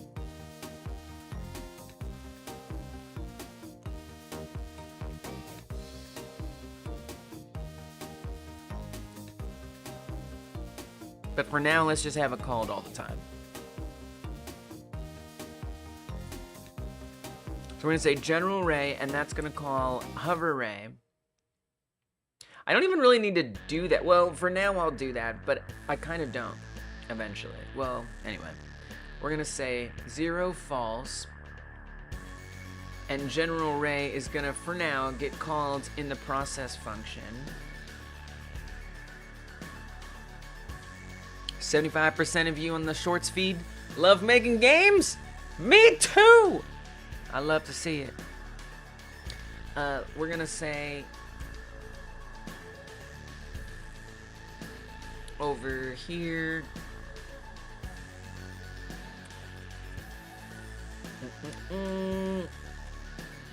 This is detects all things hover ray general ray, and then we call it, no, we can call that normal. Okay, all right, and then that calls hover ray. The reason why I have this in separate function is because I want to see if I can call this function from somewhere else instead of here. But for now, we're gonna call it there. Okay, so now I need to get that information somewhere. So we need to, so that's gonna return right in general array. And I would wanna say, emit that. So we're gonna not just say hover array 0 false. I want it to be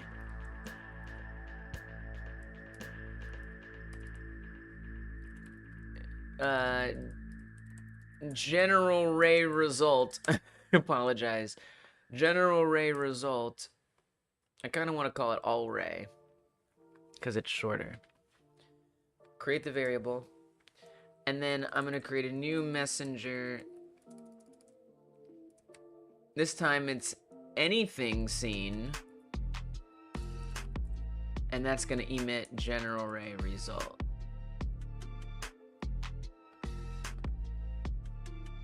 Come back to my messenger. This was definitely more of a situation than I anticipated, but it's okay.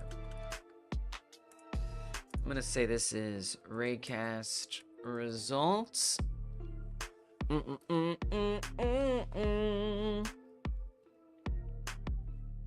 Signal. And then also I kind of want to obstacle reports. Signal, we said, what did I say? I don't remember. Anything seen. Anything seen. Okay. Now back on the arrow. Finally. I'm gonna want to connect messenger anything seen to hide arrow. Func hide arrow. This needs to come, we can say, yeah, target. And we're gonna say, I actually would want to set a variable here. I'm gonna say variable arrow target, and what I want this to be is like an object or a node. I guess I could just say object for now, and it's like empty. Hopefully that won't be an issue. If, oh, and we want to set it up here. Create a variable, or not even create a variable, set arrow target to be target. And then if arrow target is the same as this is not the same as this target that we're getting from the general raycast, then for now I'm just gonna set it back to the, well, I guess I'd want to hide it really, so we could also do that.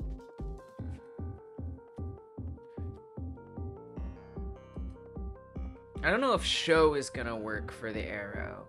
It might. It's a sprite 3D. I don't know if show applies to it. I might want to say that its visibility is off.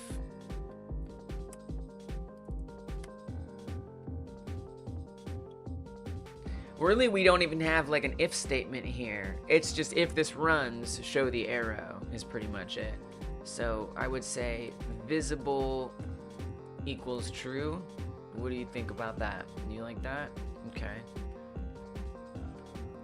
Visible equals false. What is that gonna do? What is that gonna do? Probably not work for some reason. Say what? What you want about then? What does that even mean?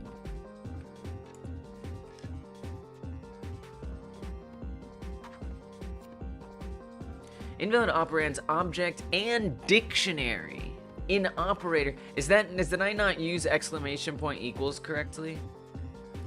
Do I need to do like double? Oh, that doesn't work. Okay, never mind.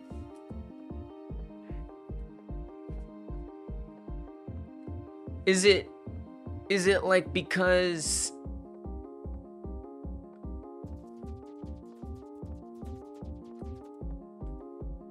I don't fully understand what. So arrow target, object and dictionary. Hide arrow is gonna be called all. Oh, so another thing is arrow target is gonna be called all the time. Let me just try playing it and see if that does anything. So I can just kind of ascertain at what point we get the issue.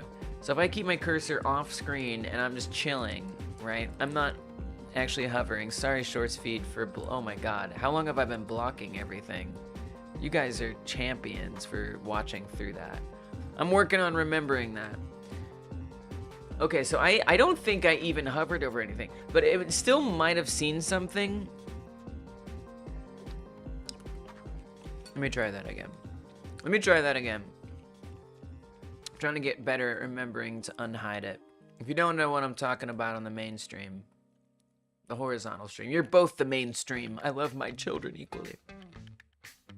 Basically, sometimes I show things on the right side. This was a while ago at this point. But I show things in Godot on the right side, in theory. Wow, I can't even get it to work right now. What the heck? Oh, there it goes. And so you can see it kind of cuts things off on the right, over here. And then that also means, basically, if you think about it, it's very similar to this. I do this on the horizontal stream all the time, where I'll do this zoom.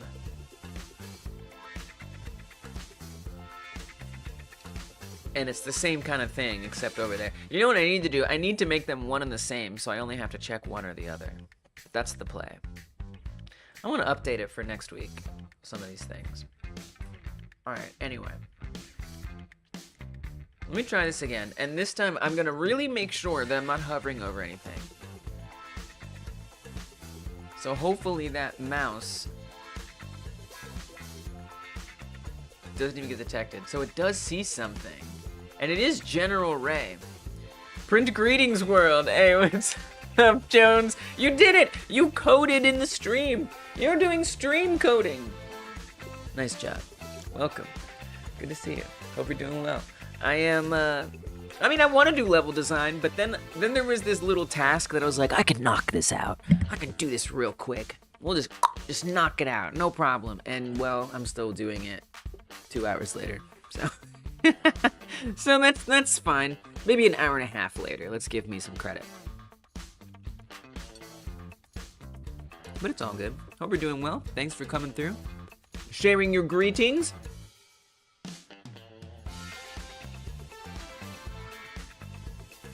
Okay, so this is a problem. Object and dictionary. I mean, my guess is that it's this. That would be my guess. Is that arrow target needs something here. So, I mean, I could say null. What if we just say it's null at first? Can you accept that? What do you think about null? Now, I'm not hinting what it is at all. So I wonder how Godot's going to handle me giving it something to see and it's null. All right, no crash, no crash. Let's go. Oh, okay, as soon as I hovered over the tree, we got a crash, which is actually very interesting. It showed the chevron. Oh, we got the same issue. Invalid operands, object, and dictionary. Once you put on your thinking cap, ain't no one gonna take it off. I know that's right. I'm thinking.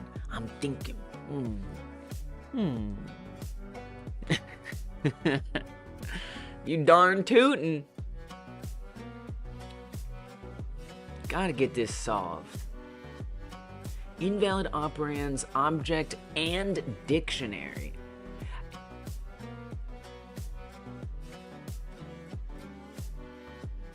If arrow target is not set to the target,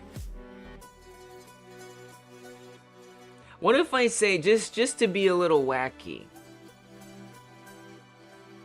and we're updating it here. And so, and actually, I mean, if I were to guess, right, like I see that this appears, and then we get the error. So it's seeing it, it's assigning, so the issue is happening when it assigns arrow target to target. That's when it has the issue. 83% of y'all on the Shorts feed love making games. Me too! Let's go! Hey, what's up, Jeg? Welcome. Thanks for coming through. What was my favorite game that I've made so far? New fan. Yay, welcome, Jeg! Wow. That's an interesting question. So, I mean, wow. It's hard because I feel in my overly self-critical heart of hearts, I feel like I haven't made any games. But in a way I have. Every Friday, I do a 1-hour game jam. That is to say, I jam out a game in 1 hour using Godot, and a bunch of awesome people join me, and we all make games every Friday on this channel at 6 p.m. Eastern. And so I do have a bunch of little games I've slapped together. By the way, if you want to join in the next jam, I'll throw a link up so you can come in and get in on that. But basically, I'm not gonna throw it up, but you know what I mean. Throw it down? I should say throw down. But then that kind of sounds like something else. If I were to think about all of those game jam games that I've made, which one's my favorite? Move on to the movies. Party in the Party Rooms. Doomed to Die. Bounce to Avoid. You know, I remember there was that one I really liked. Logger Operation Invasion. Yeah, Dungeon. Yeah, I was thinking that too. That's what I was going for. Alright, well then I know it's the right choice. Thanks for remembering. I think this one might be my favorite that I've made. It's pretty simple. Again, I made it in 1 hour, so we're not gonna expect much here. But it's something. It's not nothing. I'd be shocked if it never loads and is nothing. There it is. There we go. Whoop!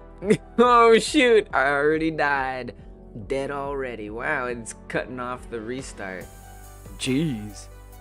Alright, let's just adjust that a bit. There we go. So this game, you just jump, all you do is you jump over logs. Oh, it's hard!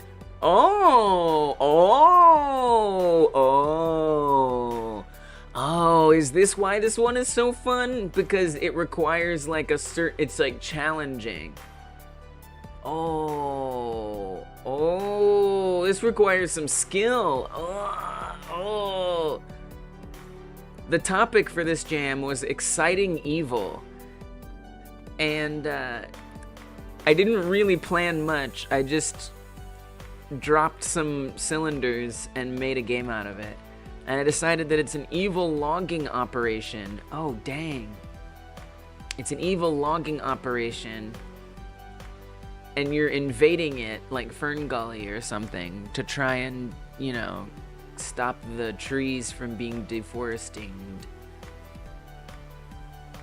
Oh, it's tough. Oh my gosh. Oh, I'm bad at this game.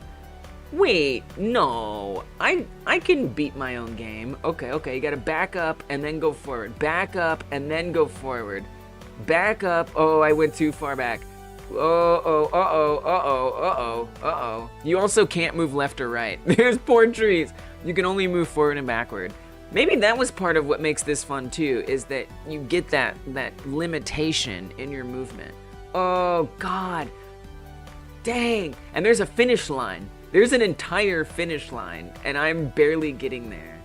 I think this is my favorite game I've made so far. But you know what? I'm really proud of my last jam entry. It's not the most fun game that I've made, but oh, I liked it too. Oh, jeez. All right, one more try. One more good try. If this is a bad try, it doesn't count. That one doesn't count. One more good try. I'm not distracted. Hold up. I guess that means I made something good if it's addictive enough that I want to keep trying. Oh, oh no. Oh gosh. Okay, 2 more good tries. Huh. Come on, come on, come on, come on, come on. I swear I was so much better at this when I first made it. What was my high score when I played it?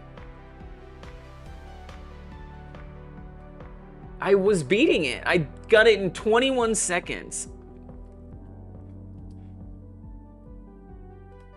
You know, I guess when you're fresh off of making a game, you know all of the... You know everything about it. If I were to update it, I feel like I'd add more feedback when you get hurt. So that way it's just a little more obvious that you are bumping into things. Because sometimes it feels a little like, come on, I made that. Add some sad faces to the logs. Oh no, those poor logs. I have to rescue them from their sadness. They deserve they deserve rescue. It's like you have to go back and then go forward and make sure you have enough space to clear it. So it can't be bounced. Oh, frick this game. I hate this game. I liked not the last one. No, not the last one, actually. The one before that. This one. I felt kind of proud of this one. This is from, the topic was build. And in this one, you had to just stack boxes high enough. It kind of ended up just being a sort of clicker game. But I was proud because I didn't really think I was going to be able to pull it off, but I did. And so the idea is that you stack these blocks on top of each other, and if it falls, you don't get points. That we only get points as long as it's the block, the like tower stays above the finish line. And to me, this was like the most, one of the more clever ones. I don't know if I would say clever, but it feels mechanically more creative than some of my others. Like that last one was just like, get to the end, jump over things. It was like a platforming game, kinda. Whereas this, I was proud of this because it's a little more clever. So you see these are above there, and if they're above the finish line, then you score points on it. And it's like stacking sugar cubes. That's right, King Bear, exactly. I like that. Ooh, that's a fun way to market it. I like that a lot. So yeah, this was one I made an hour a couple weeks ago, and yeah, I felt really good about it because I managed to even get the little timers on them, so you know how long. There was one thing I wanted to add. I wanted it to be that if like a lower one timed out, they would all collapse. But right now they just stay there, which effectively isn't that bad because the other ones are gonna go away soon anyway. But it would have been nice. And maybe I would have liked as well if the blocks dropped from above. That could have been cool. But yeah, I felt pretty proud of this one too. So I know it's not saying much, and they're not the most exciting games, but it's something that I've done, and that's why I'm trying to work on this game. I want a nice, decently sized game. It's not a huge game, it's a medium game, but it's a game with scope. It's a game with a degree of scope, and I'm excited to see how that turns out. It will definitely then be my favorite one. But yeah, these are just some highlights from my 1 hour game jam. Again, I do this every Friday. You can join me using any engine you want if you want to come through. And if you do, just make sure I can play the game in the browser. That is to say, make sure it's embedded HTML-wise. I'll put a link in the chat again to the next one that we're doing. And yeah, I hope you come through and see what it's like. Thanks for the question too. That was a fun question. Can you mouse over target? Can you be more specific about your question? Like, yes? What do you mean? What do you mean? So right now, the way I have things set up is when I mouse over it, it gives me this error that I don't quite understand. I don't quite understand it. When it's paused, it should tell you what the target currently is. When it's paused? You mean when it stops because of like the error? True. You're right. Oh, yes. That's a good thought.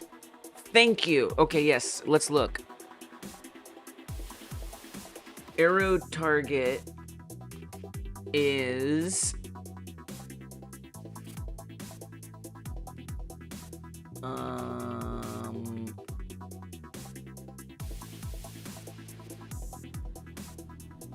tree. It's the tree. I mean, it's the tree. But then target that's coming, I guess I'd want to know what target is. Dictionary. Dictionary? Wait, why is it a dictionary? Oh, I need to say collider. Yes, Dungeon Martian. Yes, Dungeon Martian. Thank you. Right, obviously. Duh. No dipstick. No, I'm just kidding. It's easy to forget these things. So, target, that's what's happening when the raycast hits something. It's not just returning a thing. Yes, exactly. Exactly. It's not just hitting an object. It's reporting the object's position, the object's normal, the object's face index, the object's collider ID. What I need is collider. Okay, so we want to say if arrow target is not the same as target collider. I don't know. Wait, how would I even word this? It's a dictionary. So how do I even type? How do I type this? How do I reference a key in here?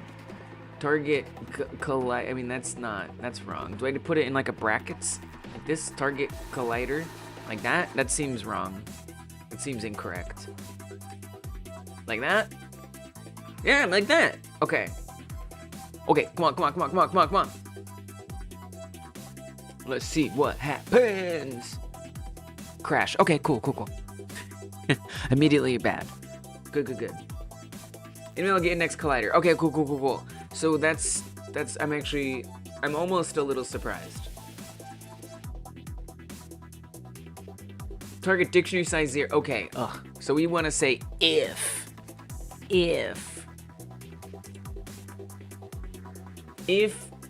target, I'm going to say if target collider,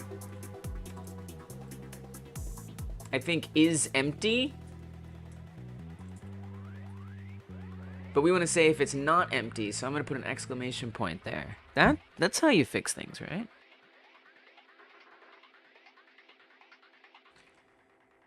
So in theory, it should say as long as target collider isn't empty, then check for target collider. Okay, that didn't work.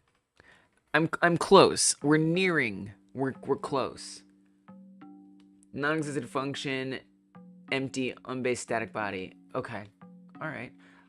I've definitely used this before, so let's go see how I used it. If raycast result is empty, oh, well, yeah, right, if target is empty, okay, so that's what we want to say, is empty on. If target is empty, if it's not empty, so something has to be in there, and it must have a collider. If it's not empty, it's gonna have a collider. Okay, we're cooking. Hover over it. Yo! Bam! Oh, thank you, Dungeon Martian. Oh, Dungeon Martian, thank you. Oh my goodness.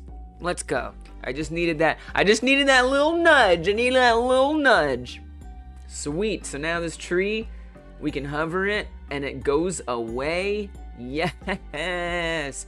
We got the arrow, the arrow is here. The arrow is here. I just needed a nudge from Dungeon Martian about what the heck it was returning. And now we know, and then I fixed it, and now it's all gonna work out fine, and my parents will love me, maybe.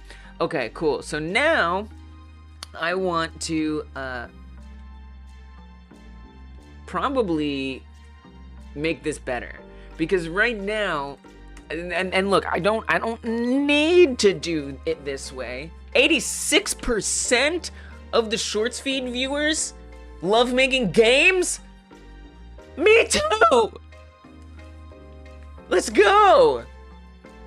I love the shorts feed.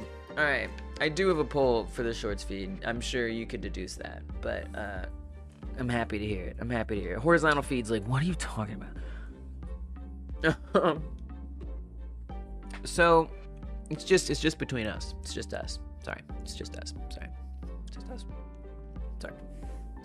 What about the cows? Do they have an arrow or food icon? Oh yeah. So right now they don't, but yes, that is something. Yeah. So in theory, here's the idea. Technically, all I should have to do. So I only have set it up for the tree right now. Not this tree. This tree. And what I did was I created this marker 3D node over here. Okay.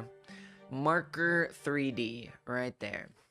Slap that in there.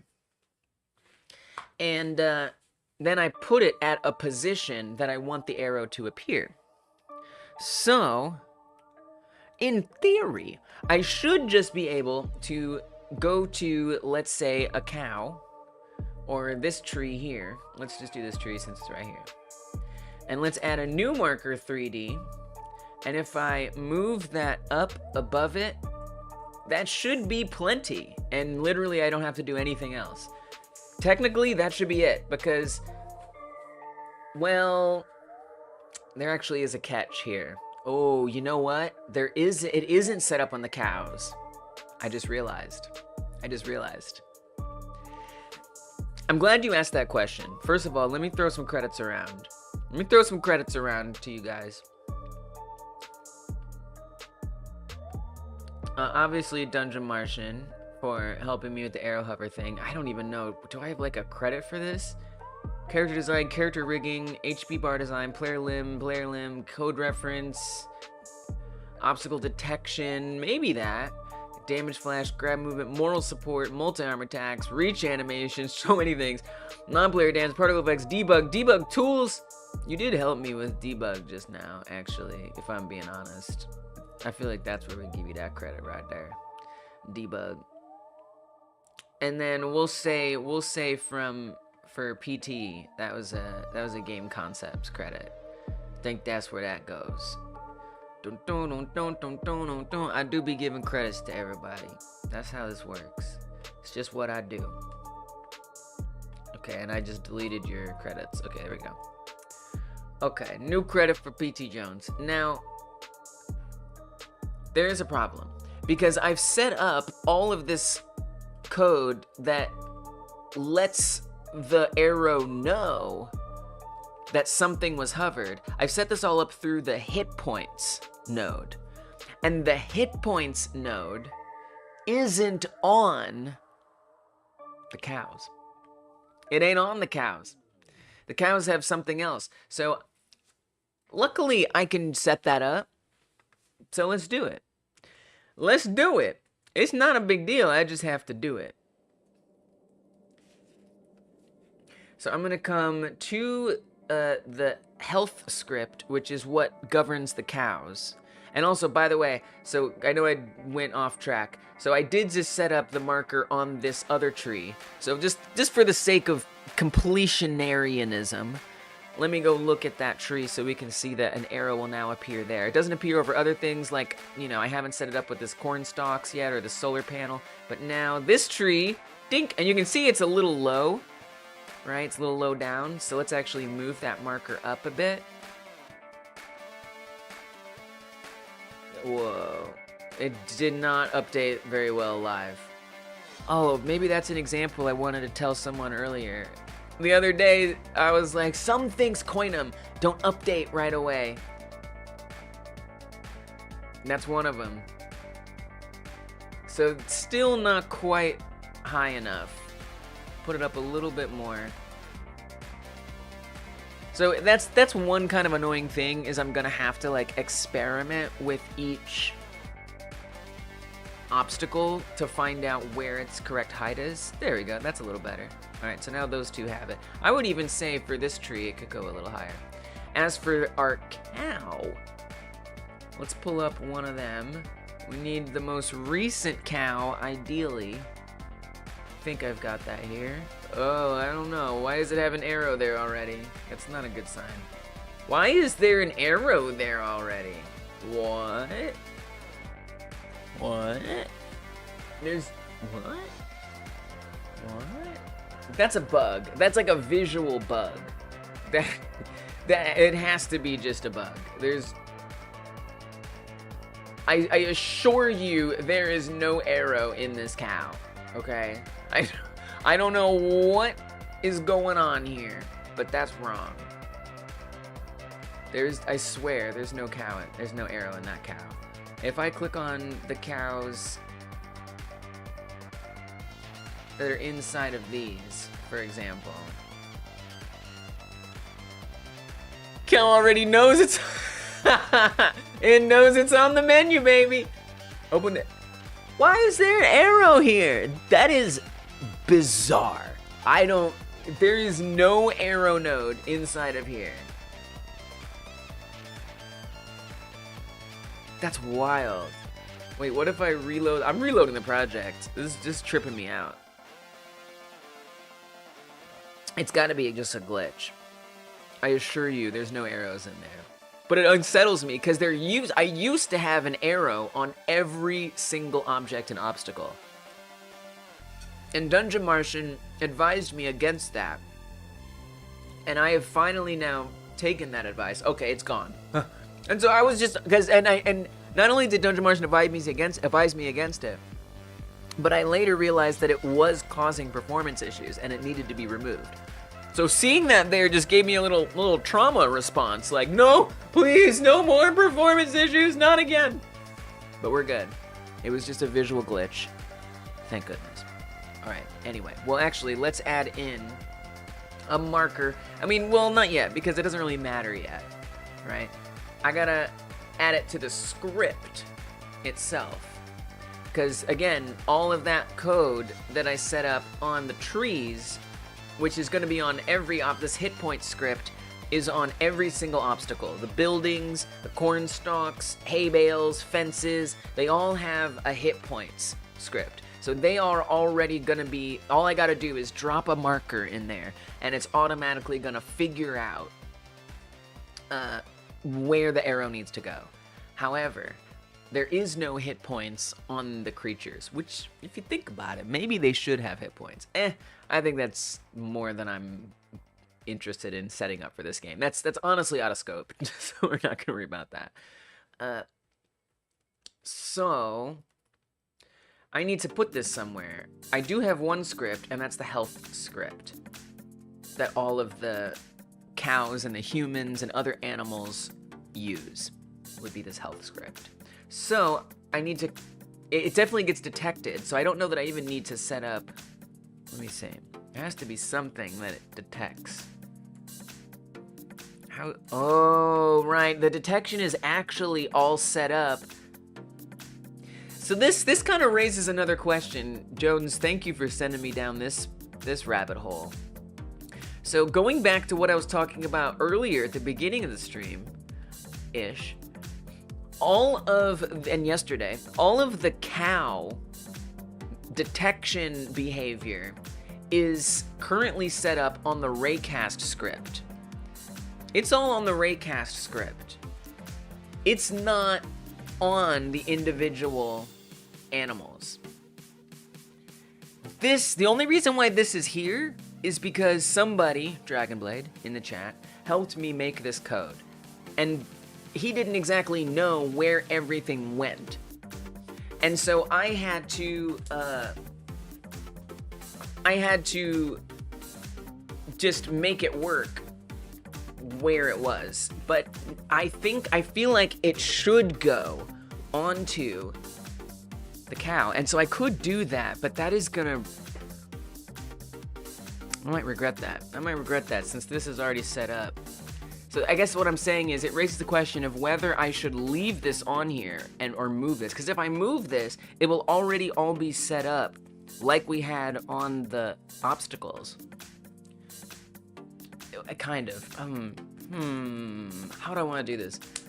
I kind of hate that, like, the cows are detected differently than the obstacles. I would kind of like for them to be detected, especially since they are being detected by the same raycast. But if the path of least resistance... Oh!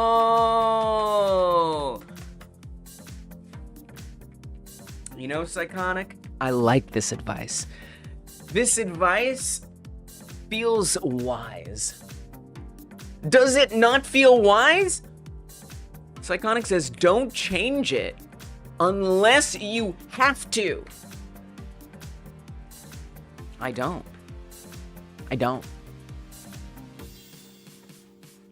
I'm just kind of like, well, do I want to? No, I freaking don't. Fine. Thank you. Man, I feel like that's gotta be a credit of some kind. Coding consultant? That's a coding consultant right there. Straight up. Let me make sure we drop a credit for that. That's some advice. That's some important advice. Okay. So if I'm not gonna change it, then what I want to do is I'd want to make sure we emit some kind of signal. Or I set up the arrow stuff here in the process function.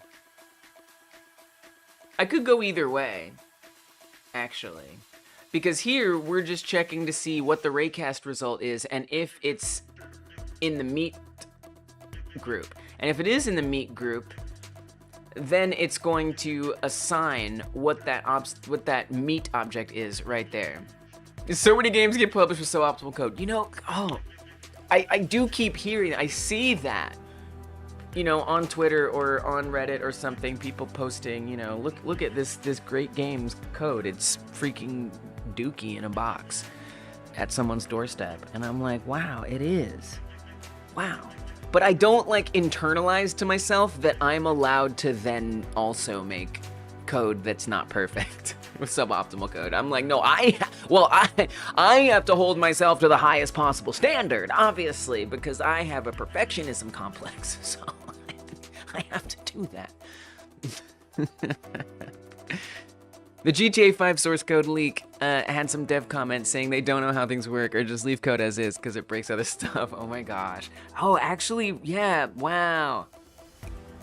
I heard about that. No. Oh, okay. Thank you for reminding me. I let that go. I take it in and I'm like, that's cool to see. Wow, nice. Good for you, pro devs. Don't worry about it. Put some bad code, who cares? But me, it's different. It's ridiculous.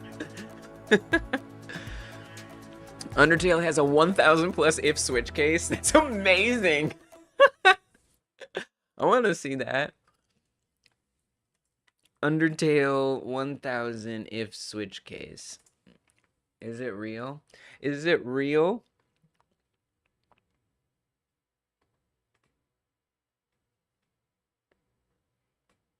Looks like it's real. Why would you make that up? Why would you even make that up? This doesn't look like a 1000 switch case. I believe it though. I believe it. I guess this is supposed to be proof of that somehow. No, we're not opening Twitter. No, we're not opening Twitter. All right, anyway, we don't want to go down this hole. No, Twitter does not get opened on stream ever again. It's not even like a principle thing. I cannot tell you how many times I'm on Twitter doing what feels like the most innocuous, like I'm looking at a game that I like and people posting about a game that I like. I will tell you why not.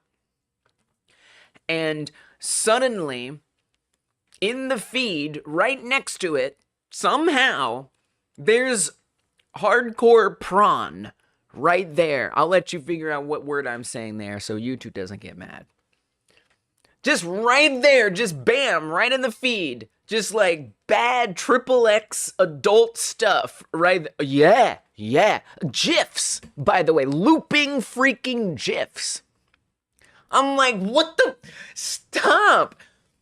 Or like a severely average Twitter experience, or like a severely like dangerous, toxic political ad that's like unfair and absurd, or incredibly violent videos that are auto-playing. Videos with like not safe for life stuff, with people getting like dismembered and things. Like it happens. I'll just be looking at innocuous things, and something terrible that I didn't need to see ever pops up. And in the example of a game that I was looking at, I think it was like Helldivers or something, and it was that XXX content, but it was like Helldiver themed, and so that's why it popped up, because they were cosplaying. But it was XXX stuff, okay? I think I accidentally said a un-YouTubey word by saying that. Hey, what's up, Gab Games? We got Gab Games in the house. Gab Games is a member. What's the song I'm gonna be singing to?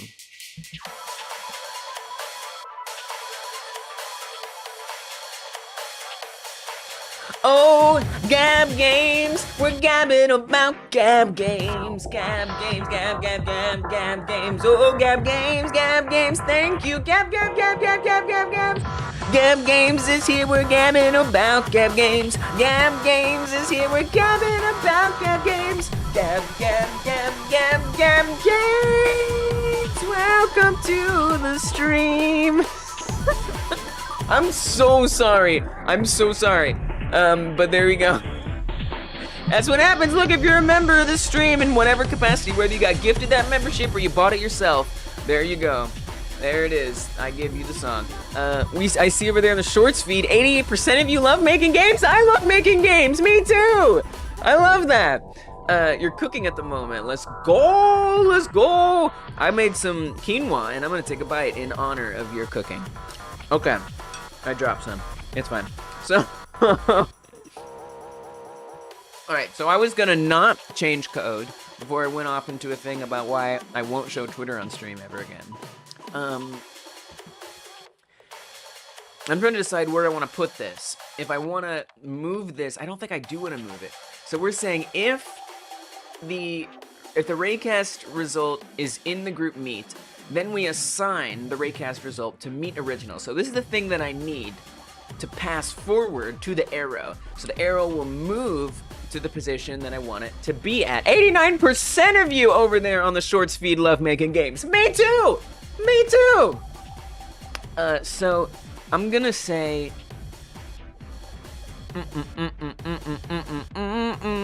Kitty will clean it afterwards. Honestly, I find that, like, cats aren't as good as dogs. Whoa, cats are as good as dogs. But I find that dogs are better at finding food on the ground. My cats suck at finding food on the ground. I wish they would. The only time that they'll notice is if it makes a noise. If it falls and it makes a certain sound, then they'll be like, oh shoot, that sounded like food. In this case, it's quinoa on a carpet, so I don't know if they'll see it. But I like your optimism. So we have the Raycast result set as Meet Original. After that, we say if Meet Original has method spawn me, so this is some other stuff. Let's just do this. So I'm gonna slap this code in here. If Meet Original...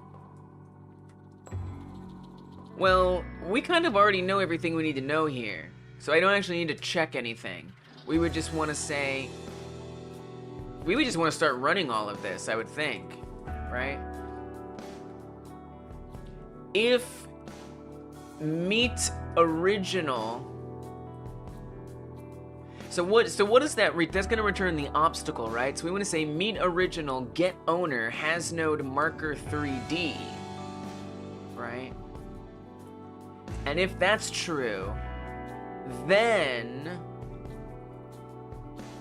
send out the messenger that something is hovered, and in particular, we want it to be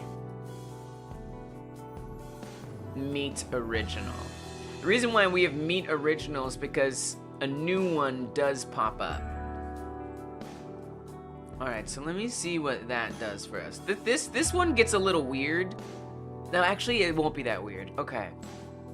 What does that do? Let me see if that works. Oh, but I have to put a marker on it. Well, let's see if it crashes or not before, just to see if there's another error that's unrelated to it. I mean, I'm seeming to be... Oh, we do have an error. Okay, so when I clicked on the cow, chaos occurred. So let's see what that's about. Attempt to call function has node in base null instance, null instance. Meet original, get owner. Oh, wait, null instance? It's saying meet original. Oh, because meet original wasn't defined yet. There was no raycast result. But it says raycast if raycast result is not null. And if the raycast result is in the group meet. So why would that be a null instance? Oh wait, we gotta look over here. Raycast result is the cow, and meet original is the same thing. So you're saying that it's a null instance? Why would that be a null instance? How is that? How is that a null instance? Doesn't seem like a null instance to me. Seems like it must not be. So where is it finding a null? Here? Oh, here. Grabbed object. Okay, but grabbed object isn't something we're using anywhere. That's actually, that looks like something I can delete. We're not even using grabbed object. So what is your problem, dude? Well, I mean, I won't... Cannot call has node. I mean, the cow... Oh, the cow doesn't... I will say, maybe I don't need to do... Maybe I don't need to do get owner on this. I think that might be it. Oh, yeah. Do you know why I don't need to do get owner? Because currently, and this... this may need to be changed someday. I'm not sure. But currently, the cows are actually rigid bodies on the top level. I generally don't like having the top level of my nodes not be a node 3D. Not just my nodes, but specifically obstacles and stuff like that. Do I have that for the humans? Is the human top level a rigid body? It is. It might be okay for these, I'm not sure. But that's something that someday I might need to go fix. I'm barely making a mental note about that right now. Barely. But let's just say I'm kind of making a mental note about that for someday. Concerning. Okay, well, here we go. Undertale did it, GTA 5 did it, so who cares?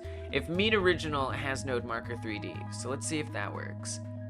Well, first, yeah, if this doesn't even work, then I'll have to figure out something else anyway. But I think that there isn't a get owner to get. I mean, it is the owner.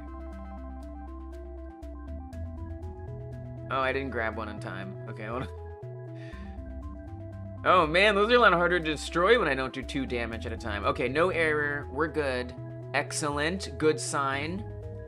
So now I need to put a marker on the cow, so that way there's something that can actually pop up. Let's see if that works. It actually wasn't that much, that wasn't too bad. That wasn't too bad. So I'm gonna move the marker a little higher. Generally it seems I need it higher than I think I do. And maybe it'll work. Maybe. We'll see. Okay, there's some cows. No. Alright, okay. Alright, cool. Alright, we got an error. That's information. I love information. NVIDIA get index global position on base null instance. Oh. Right, because target isn't being set here. Right? Why? Show arrow happens when something hovered. Oh yeah, right. Looking down here. What's all the things? Wait, nothing is a null instance. Get index global position on a null instance. So oh, right, because this one we don't need to say get owner. Oh.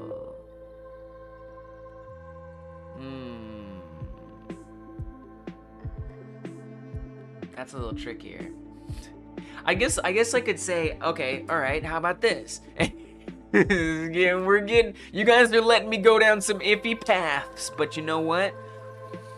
Okay, if, oh man, if, target, we're gonna say, well, let's just say it like this. If target is in group meet.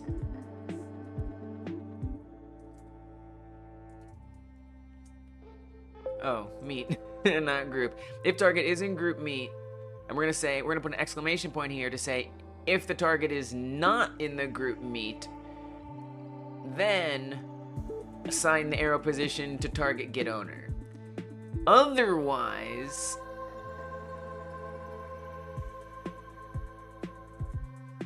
and I guess we want that as well. I don't know, do I need to define this again? I don't think so, because I think it'll do either. Thanks, Potato. Thank you. That's very nice of you. I feel okay about it. You know, it's real. Where is that cow at anyway? It was one of the first, like, it was pretty much the first, like, creature that I made in Blender. And it kind of is giving, like dog, bear, pig. I think I got it from the side, like, from the side view. It looks pretty good, especially with, like, the back and the body kind of, sort of, maybe. Maybe there could be a little more thickness between the butt and the thigh, the back thigh. But I think the face is giving a bit of a mixed message of what it is. I appreciate that. I did my best. I did do my best. I think I would do better now than I did when I first made it. Okay, so I also really appreciate that your user icon has potatoes in it. I don't know why. I think that's great. I think that's really nice. We're gonna say else arrow position target don't get owner, just get node marker 3D. Like, we could I don't know if we could avoid this. This might be unavoidable one way or the other, honestly. I don't think refactoring a bunch of stuff would help with this much. It could, but I think it would get really complicated. Okay. Alright, let's see if this fixes it. Unless I set it up wrong somehow, which is possible. It's possible. Oh, I'm invisible on the horizontal stream. I don't know how that happened. Wow, I genuinely have no idea why I'm invisible on the horizontal stream. Oh, I know why. Wait, do I? I don't know where I went. Let's go there. Hey, I'm at. I was already here on the shorts feed. Don't worry, guys. You guys get the high quality stuff. Just kidding. I think I dragged it. I think I clicked it and I dragged it off screen. All right, let's see if we get arrows. We don't. No arrow. Okay. Do we get a crash or anything if I click on it? Oh, oh, oh. Huh. Interesting. So, we get the arrow only when I click on it. Yes. Oh.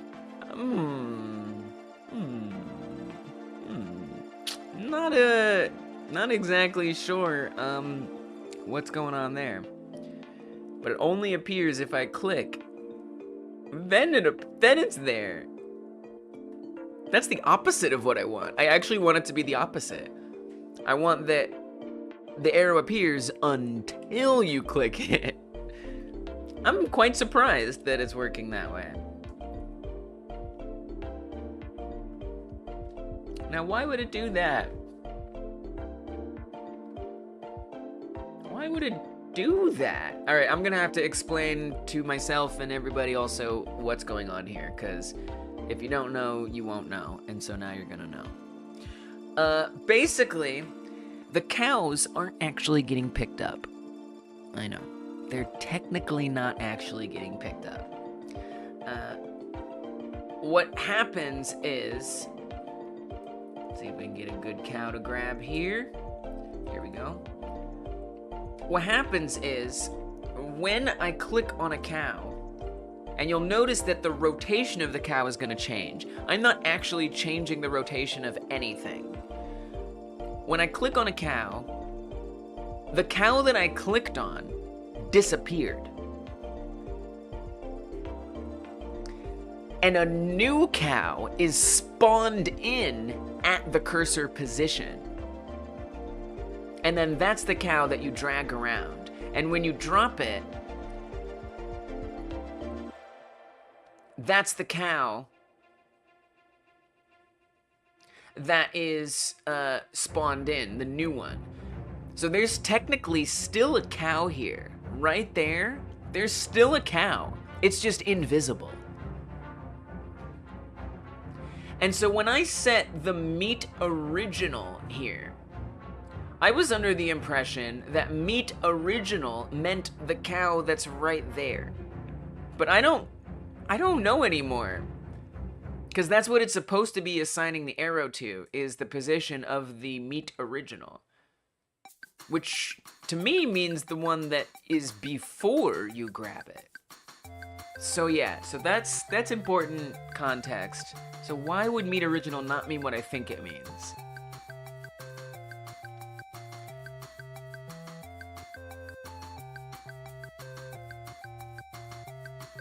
Where's the instantiation? Meat new! You see, meat new!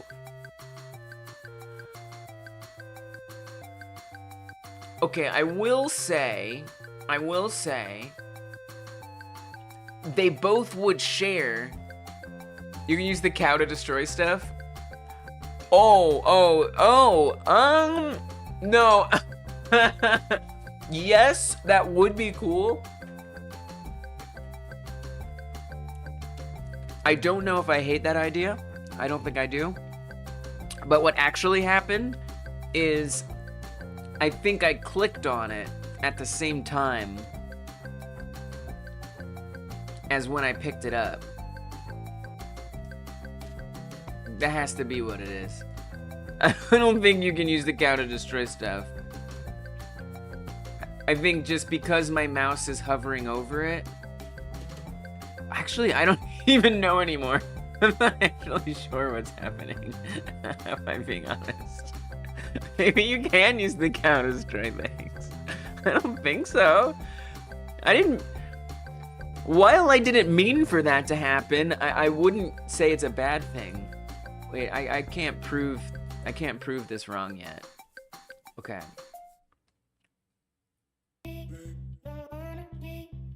Let's see if it. Okay, I don't think we can. I think what was happening. It's really hard to tell. Let's see if it destroys that. No.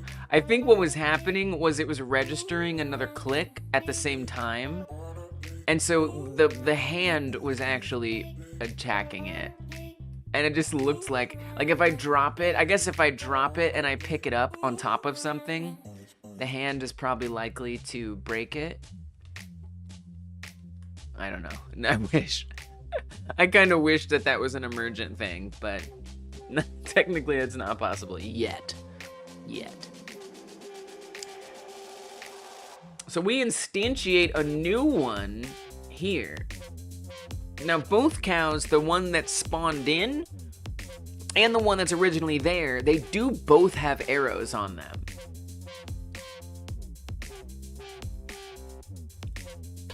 I'm overall a bit confused. I'm just a bit confused. I guess what would be helpful would be to understand. Let me see if I add a breakpoint in here. I'm gonna add a breakpoint in here. We getting fancy. I'm gonna smack a little breakpoint. Not there. I want it to be here.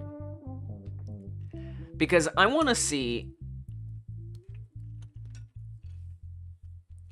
if the spawned cow is being assigned to meet original. Man, I didn't expect this to be such a work-through-y problem. Okay, there's the breakpoint. It's a little sooner than I particularly wanted it to be. Meet original is currently... This cow that's showing up on here via the breakpoint,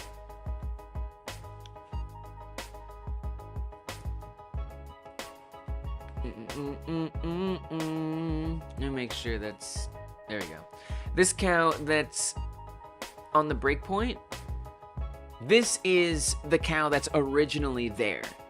The one that disappears when I click on it, not the one that spawns. I can tell because it has that number 8 at the end. If it didn't have that number 8, or it was named something else, I would know it was the spawned one. Meet new, however, there it's assigned to 0, 0. And it even says spawn place. We apparently created a node called spawn place for where they spawn in at. So, that's surprising. If I tell it to continue, I mean, the breakpoint's just gonna keep happening. How is it, why would it even know where the position of the spawned cow is? How does it even know that? I don't understand.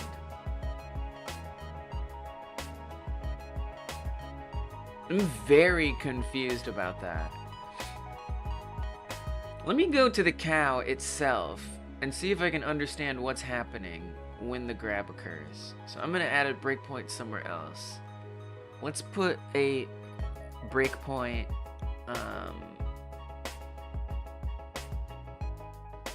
when the grab occurs. Dropped cycle position Y. Let's see. Spawn me. When it gets spawned, is in group grabbed. Okay, so right here, I'm gonna add a breakpoint.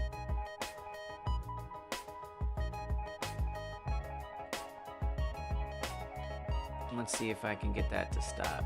Oh, it didn't. Okay. Do I need to restart it for the breakpoint to register? Or is it because there's an empty line here? There's nothing to run, and so there's no point to break. I have no idea. I don't use breakpoints as much as I should, so today's the day. Give me a cow. Oh no, that's not working. Okay. Well, what if I just tell it to print something? Oh, I could pause. Yeah, but I can't pause it and hold it at the same time. Print, grabbed, and then maybe I can get it. I wasn't sure. I didn't know if a breakpoint needed code to be on that line. I don't know, but I'm finding out now. Oh my, that was rapid. Breakpoint. Wait, what? Really? Oh, this is a different spawned? Oh, this isn't the same spawned. Okay, there's two. This isn't a good name for this. That's a different spawn me.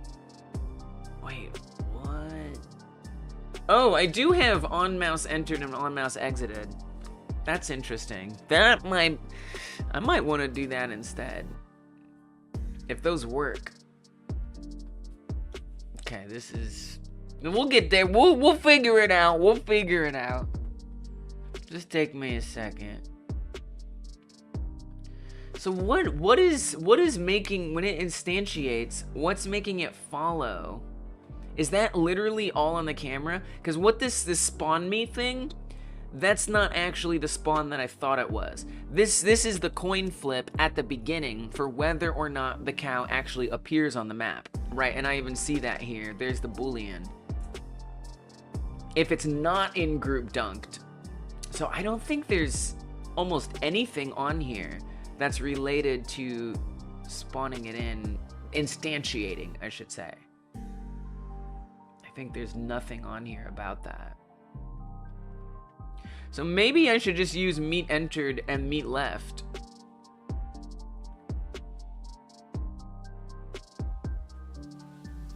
Or not that, but rather on mouse entered. Are those functions even hooked up? On mouse entered, on mouse exited. I might just be able to get away with that. If these work. Do these work? Let's see. Print hovered. Print unhovered. I don't really need to, but I did that. Because I could kind of skip all of this if this works. I still don't really know why it didn't work on the obstacles before, but if it works on the cows, I'll take the easiest path. Even if I kind of don't like it. I need to add some cows to that other one. Oh, it's not working. I don't know what's up with mouse hovering not working. Yeah, nothing. Nothing. Well, that's a pity. Why would I even leave these here if they don't work? There's some funny stuff happening. Ray pickable. There must be some like very particular setting that I've done that has rendered these things unpickable by the mouse. Anyway. Okay. So we're back to weird puzzling. Dang, this became quite a challenge. This became quite a challenge. I'm not gonna lie. A part of me almost wants to take a break from it. I'm like, dude. Why you think meat original is meat new? Really what I'm trying to find is a point to add the break. So I know where I can check to see what meat original is. What if I check it on the arrow? What if we check it there? I mean, obviously we do get the error there.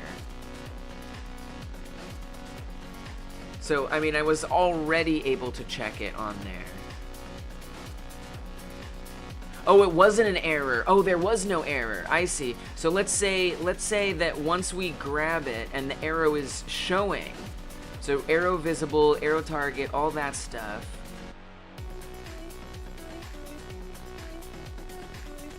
And it sets the position. I'm gonna add an arbitrary line here. Print arrow, okay. And then we're gonna breakpoint it right there. Oh, not there. Here.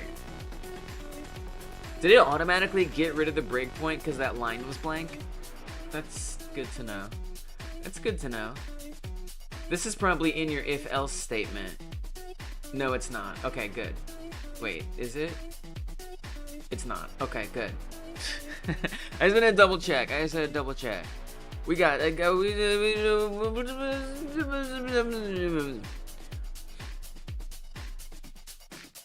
Alright, click. Grab it. Oh, I didn't really. That was a little. I want to see it on my cursor when it happens. But let's see. Arrow target. I selected something. Wait, it's telling me I haven't selected something. Why would you do that? Oh, because we're on node, not inspector. Okay. I was like, what? Let me pull this up. Arrow target path is cow 50. That's not a spawned cow. If it was a spawned cow, it would be 0. But it's saying 50.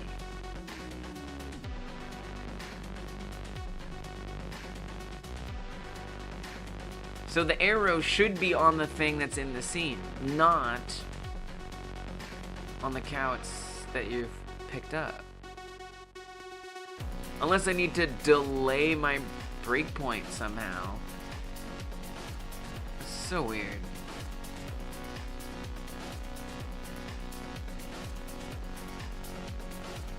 Breakpoints are really hard to time the way I want them to.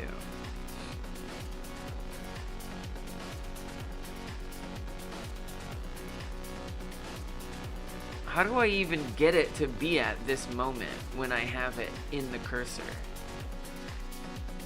What if I say, okay, this is Wacky Town. I'm gonna say await.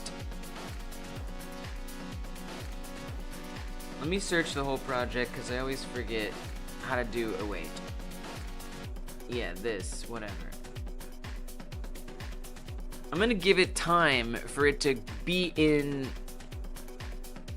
the cursor's hand, if you will.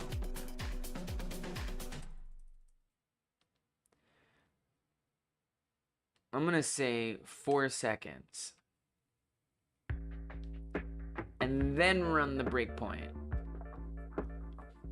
Just so that way I know that I'm holding it and I get to see what it thinks I'm holding. I mean, I'm sure I know what it's gonna say, but I want to see it say it. Oh, it's not breakpointing. Oh, it did! Nice. Okay, good, good, good. I'm holding it. It broke pointed. Let's see what we got. What's the information?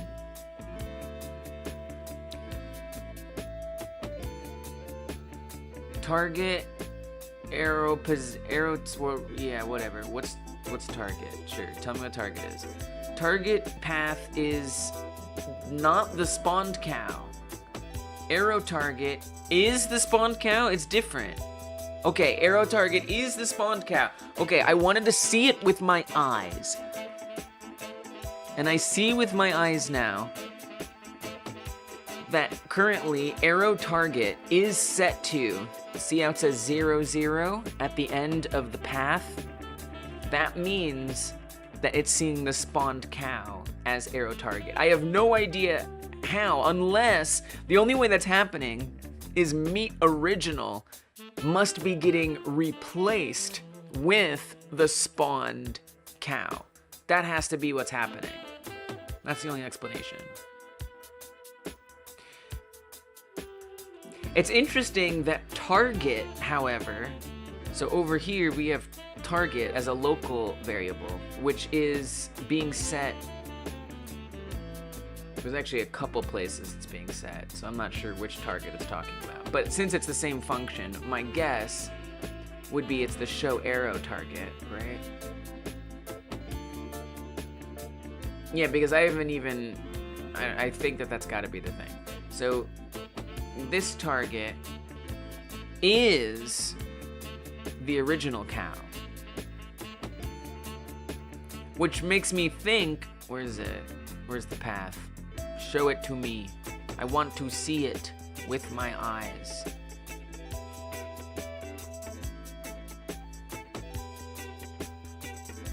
Path, path, path. There's path. That's 52, which is the correct cow.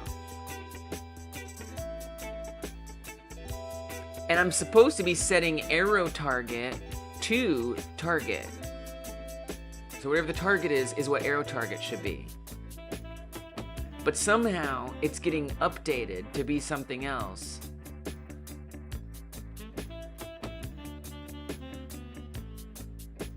Well, actually, even, what is arrow?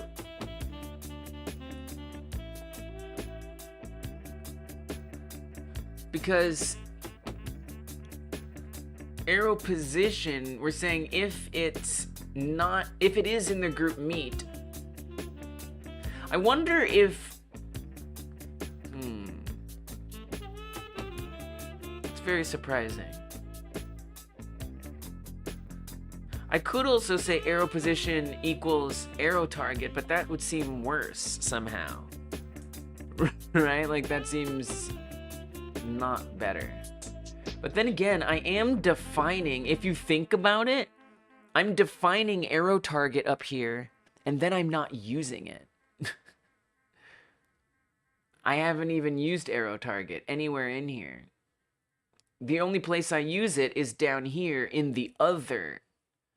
So I don't know how useful that's really going to be, actually. But I'm kind of curious. I don't think it's going to make, like, any difference. But my curiosity leads me to try it anyway. No difference. Yeah. Same thing. Wow. I actually don't really know how to solve that.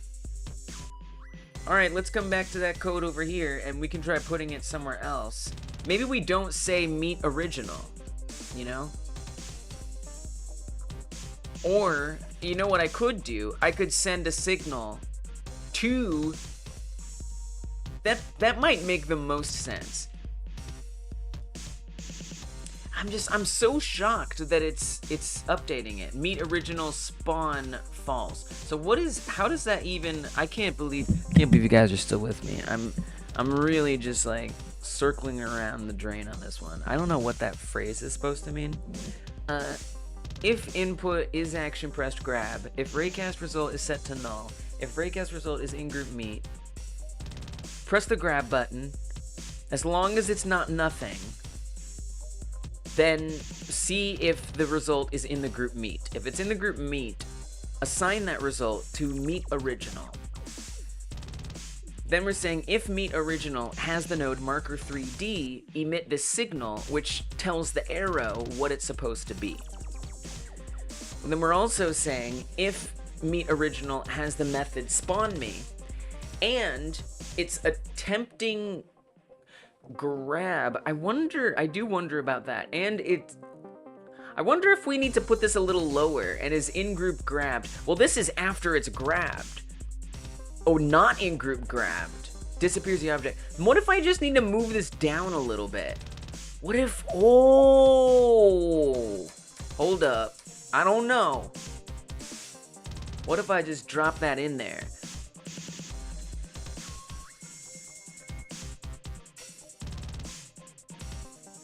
It's possible that I just haven't been specific enough about which cow. And when we come back to meet original, it's updated. And that's why it shows the other cow. Because I bet some of these exclude the spawned cow.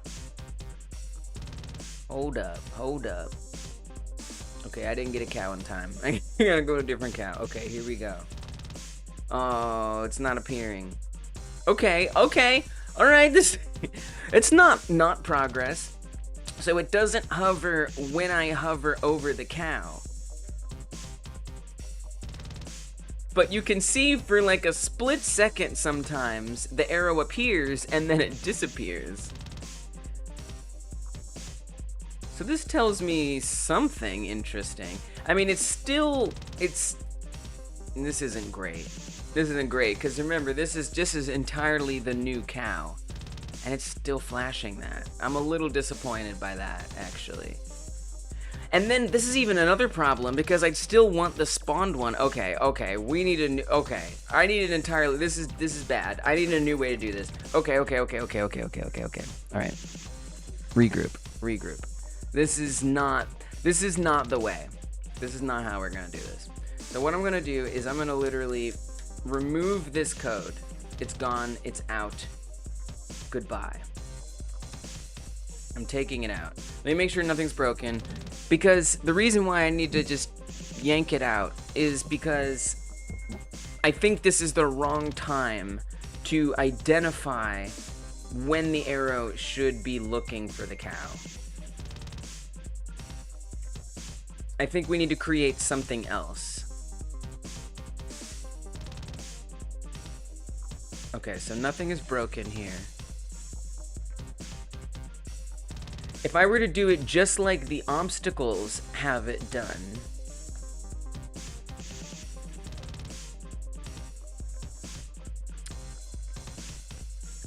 the obstacles, this attack target goes out. Something went very wrong? Welcome, Insane Alpha Beta. I mean, so what I've been setting up, let's do a recap. Recaps are nice. 80%? Only 80% of you on the Shorts feed love making games? Why not, though? What? 20% of you say nope? What? Why not, though? So, basically, what I'm trying to set up is arrow teleportation. So that is to say, I have one arrow that is in the game, and when I hover over objects, I want an arrow to appear above the top. And I've only set it up for these two trees, but it would be very easy to set it up for these other trees. For example, if we pull up this tree, which is tree 3, just bring it on into the world here. All I have to do to make this obstacle have an arrow above it is add a marker 3D node. Oh, this tree is set up incorrectly, actually. Oh, this tree it's not gonna work right with. This tree is not gonna work right with. Okay, bad example. I actually have to remake this tree. That's something I have to do. Okay, instead of this tree, let's try something that isn't set up incorrectly. Let's do the electric pole. That tree is a bad example. I hope I remember that before the end of the stream to fix it. Let's do the electric pole. So the electric pole, all I gotta do is add a marker 3D in here, and then move that marker 3D above the top. So just to clarify, it currently doesn't have an arrow. So if I hover over it, you will see there is no arrow that's popping up. But I should be able to just push this up to be above here. That's a bad tree. That's a very bad tree. Let's reset this. Yeah, the reason why that's a bad tree is because its top level node is the obstacle instead of being a node 3D, and the arrow's gonna ignore it otherwise. All right, so here you can see I now have over the electric pole an arrow. So it's very, very easy to add these arrows to obstacles that are set up correctly. not the tree 3. Tree 3 is set up badly, but the rest of them are fine. Now, the cows, on the other hand, they're a little different. They're a bit of a different story. I can't quite do it as easily. And so I thought of a way to potentially do it, and I've spent the last, hour, maybe, trying to get one particular way to work, and it doesn't work.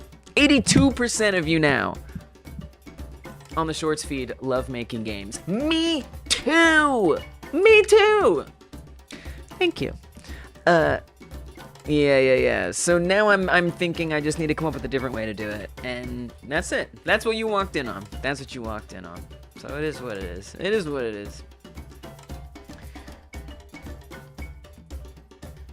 Alright. So, here's what I'm thinking. Back on the Raycast script,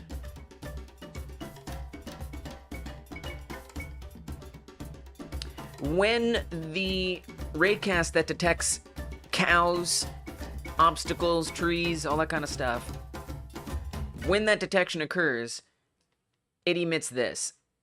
And so all I really have to do, it's not actually that hard. I think I could set this up pretty well, and we won't have too much trouble. To be fair, there are definitely times where I feel like I don't like making games, especially when things are not going well.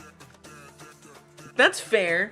That's a fair point. You're showing some grace to the 18% of people who don't on the Shorts feed, who for some reason don't like making games. I ask why? Why not though? Why not though? What? Insane Alpha Beta is telling us why not. When things are not going well. That's a fair. That's fair. Honestly, that's fair. If that's why you don't like making games, I approve. On the other hand, I would say I kind of like that. You know, it gives my life purpose. It gives my life purpose. Because if I didn't have a problem to solve, then what's the point? What's the point? If everything's easy, what's the point? I want to have some difficulty. I like being upset. I like being angry and wanting to bang my head on a desk until I get a concussion. Gab Game says, I'm not as smart as you guys. Well, come on now. I know what you mean. I know what you mean. You're learning still. But, of course, and we were talking about this yesterday, there's different dimensions of intelligence. You know, some people are more intelligent about this, or more intelligent about that, or more intelligent about this, or more intelligent about that, you know? So, you know, I'm sure there's things that make you smarter than us. I'm probably not smart as you guys either, in so many ways. Certainly, I have a lot to learn here. All right, so we're gonna pull this onto there. I was avoiding it because it didn't seem necessary, but it now seems necessary. So let's give it a shot. So what I'm gonna do is in the ready function, we're gonna call that same thing. It's kind of ridiculous because we're not attacking the cow. I mean, it's not ridiculous. It's just not named great. But that's okay. We're gonna embrace it. We're gonna make it work. So I'm gonna say messenger, attack target, connect to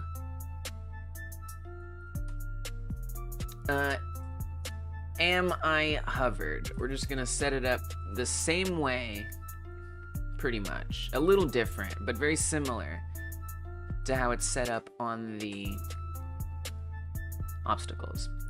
Func am I hovered, and yeah, keep at it. That's it. Like, that's it, is keeping at it. Am I hovered? We want the target to be there. Now, one thing, I actually want to go make sure we're not printing a bunch of things. Yeah, get rid of that. That's annoying. That's annoying. Okay, and then I'm going to refer to on the obstacle script what it is or the hit point script, rather, that's on obstacles. What it is we're copying. If target is itself, then we do all of this. Okay. We also want to check to make sure that it. Well, I don't know that we need to check. Well, I might need to set up something to differentiate it between the new spawned one and the one that isn't, or the instantiated one, the one that isn't. But I don't even know. We'll see. Really, it's just if it's been grabbed or not. Okay, so we want to say if target is set to self. Because this is structured differently than that hit point script from where this came. If target is set to self, we don't need to get owner. We just want to say if it has the node marker 3D, then say messenger something hovered target. We could even say self. I don't know that it really matters. Okay. That might just work, but I have a feeling it's also not. I feel like it's gonna show up where I don't want it to. It's honestly kind of hilarious in a way. Not hilarious, but that was very easy, and if it works. There it is. Nope, fixed it. That's all it took.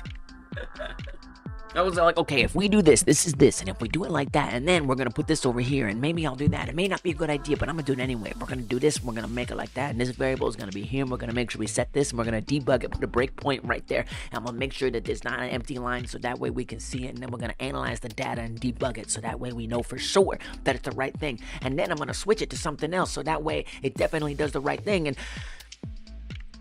or I could just do this, and it'll take me a few minutes, and it works. You know, it depends. You know, sometimes you're in more the mood of do this, do it. I'm making it, I'm gonna make it like that. And I'm a hacker, and I'm in the Matrix, and my name is Neo. Or we could just do the thing that is quick and easy and makes it work. You know, one or the other. Either works. All right. So the only extra thing about that is if it's currently grabbed, I don't particularly want it to show an arrow. So this is perfect. It's showing on the spawned one. It's showing on the one that's in the scene. If I click on it, it still has the arrow. That bothers me. I don't like that. I don't think it should have an arrow when we're clicking on it. So I think this would be pretty easy to fix, maybe, possibly. But I'm not sure. I don't know if there's anything that will indicate if it's grabbed. And in theory, this would have been easier if I did it in the original way. It might have been a little bit easier. If action pressed left click arrow visible equals false. Oh,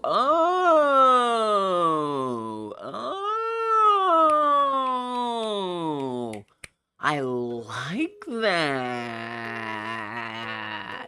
Yeah, that.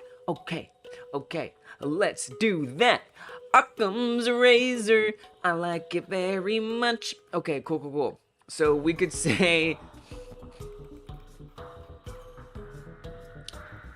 I guess I'd almost want that like in like a process function or something. I mean, ideally I don't need a process function here. That's my least favorite thing about that, is I just need it to be, I need to figure out when that's gonna happen. I could bundle it with where I'm already detecting the initial grab and then try to communicate to the arrow from there. It is an auto load, which then would that be like get root? Is that where the auto load stuff lives? Is get root? I think so. Get tree, get root? Yes. Maybe. I actually have no idea.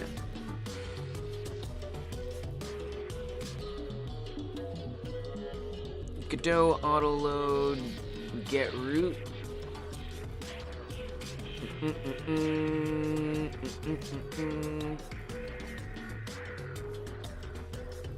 Auto loading and access to tree. Auto loads are in the scene tree. Oh, so I can just do get tree then? If I want to access it. Okay, so I don't... When I try to check get tree from the autoload, it returns null.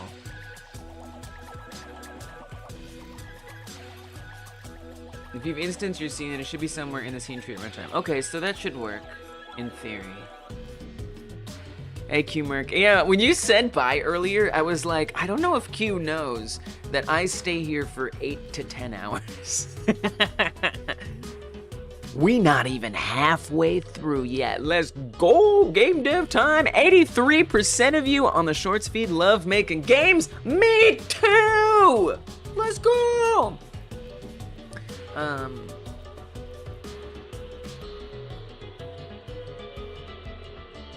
Okay, so get tree should be fine. So maybe what I can do, yeah. Wednesdays and Thursdays, at 1 p.m. Eastern time, I stream for at least 8 hours. Usually, ideally, exactly 8 hours, but sometimes I go over.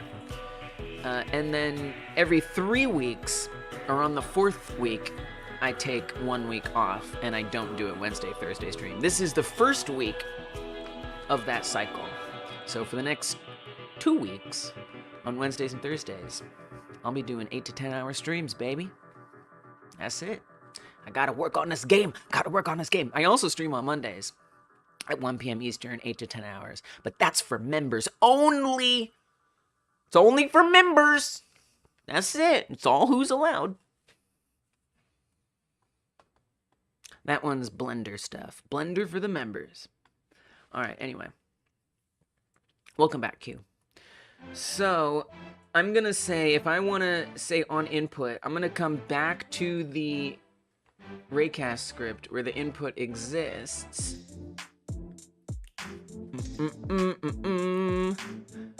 Pierogi Gone does not like my shorts feed poll.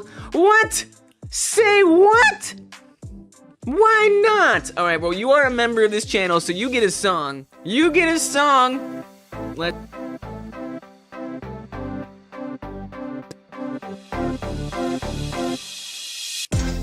Pierogi Gone, welcome to the stream. Oh, Pierogi Gone, you put it on.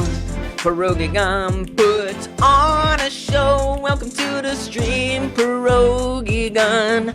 Oh yeah, whoa. I know where Pierogi Gone is. Pierogi Gone's not gone. We are so glad to have you here. Pierogi Gone's not gone. I know where Pierogi Gone is. Pierogi Gone's right here. Thank you for supporting Apple Game Dev. I appreciate you, Pierogi Gone. There we go. There's your song, Pierogi Gone. Let's go. Let's go. My poll is biased, but that's the point of it in a way, maybe. Yeah. Yeah. Of course. Of course. Because making games is awesome. Because making games is awesome. It's awesome. That's my poll, by the way. Some of y'all on the widescreen stream are like, what are you talking about? What are you talking about? I don't even know if I can show the poll. Oh, I hit it, so it's just gone. So it's just gone. Well, that's sad. There is a poll over there, though. And it's just asking if you love making games. Just asking if you love... All I'm asking is if you love making games. That's all I'm asking. Like... It's not a hard... What's biased about that? Don't you love making... You don't love me? I mean, you do or don't. It's fine. Either answer. It's fine with me. I won't be upset if you don't like making games. Why don't you like making games? Anyway... I want to say, when the input comes in, which is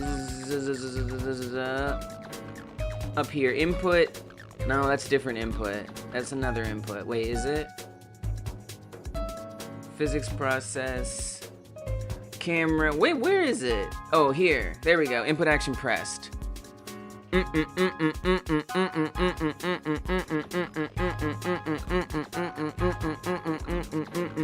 Pierogi Gone, I feel like you understand the point of these polls, which is not to be fair. They're just for fun, man. Don't take the fun out of it. Jeez, you're making the poll so boring. Gosh. Jeez, come on. So I'm gonna say that when the input grab is detected, I want it to communicate with the arrow, right? Anytime this input action grab is pressed, we're gonna have a little conversation with the arrow. And I'm gonna say get tree, get node, arrow hover, and then can I just like run the function or whatever? And we just say hide arrow. I think if I just, that's saying if target is not empty. Well, that's the thing. I don't even care if target is empty or not. So we'd actually even need another one, like func force hide arrow, right? Force hide arrow. We don't even need a target. We're just gonna say visible false. But that's every time it grabs. No, that's fine. Yeah, that's what we want. We want to say that if it's grabbed, it hides it. It's a little out there. It's a bit roundabout, but maybe I shouldn't be doing this, but I'm doing it. And then we're gonna say force hide arrow. This is a little wacky because it's like a function that you don't even know where it's being called, you know? So I'm gonna have to at least comment what the heck is going on here so that a future person like me, typically, who is looking at this will be like, oh, okay, that's what that is. Let's see if it works though. Oops, I clicked and we already had a problem there. What did I do wrong? What did I do wrong? Non-existent function get node in base scene tree. Really?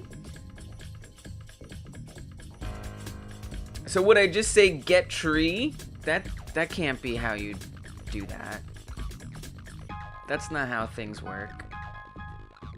The function was misspelled in the script. It was?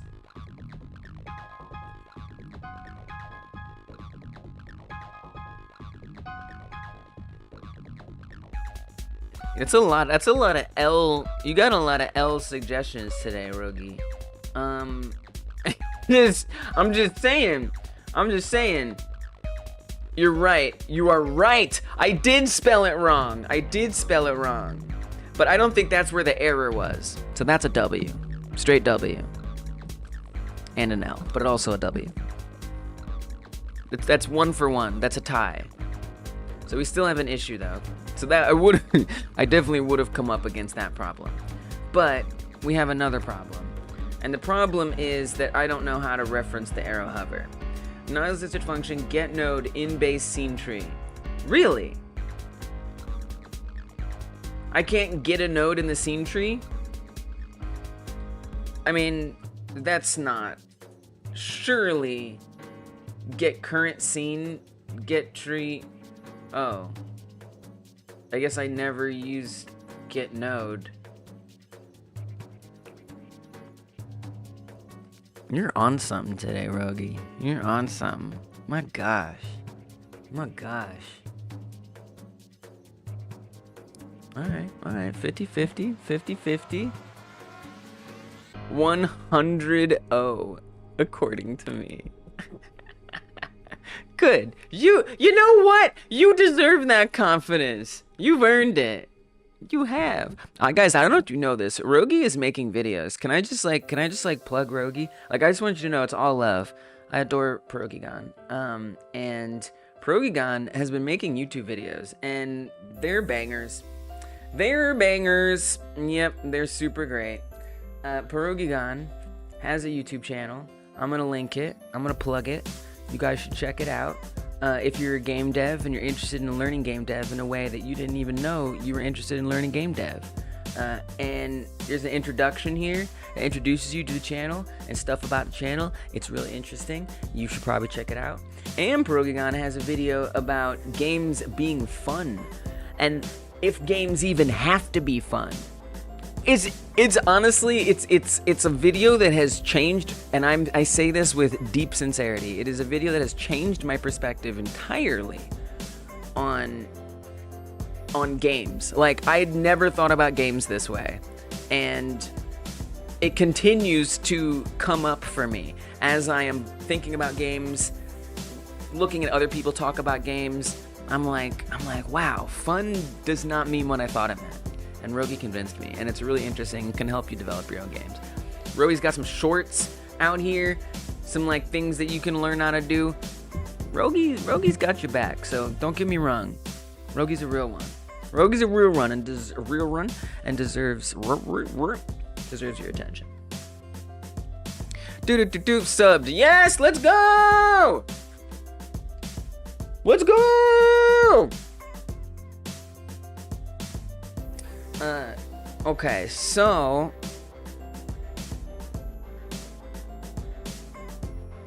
why can't I get a node from get tree? I probably should look at that other Reddit post that was talking about these things.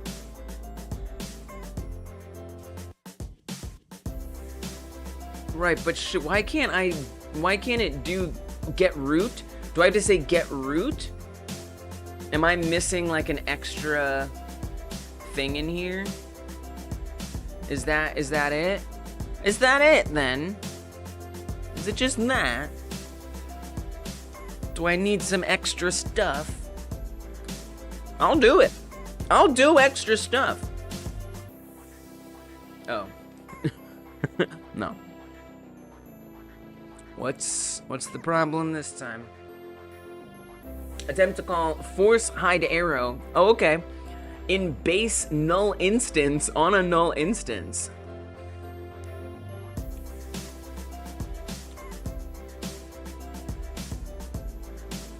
What? What does that even mean? Wait, also, I'm noticing arrow hover doesn't have an underscore in the remote. But in local, it does. Does it need me to not do the underscore? Look, there's an underscore here in local. But in remote, there's no underscore. Remote meaning what is currently running at runtime. Local meaning before I ran the game. Okay, alright. So I'll just, you know what?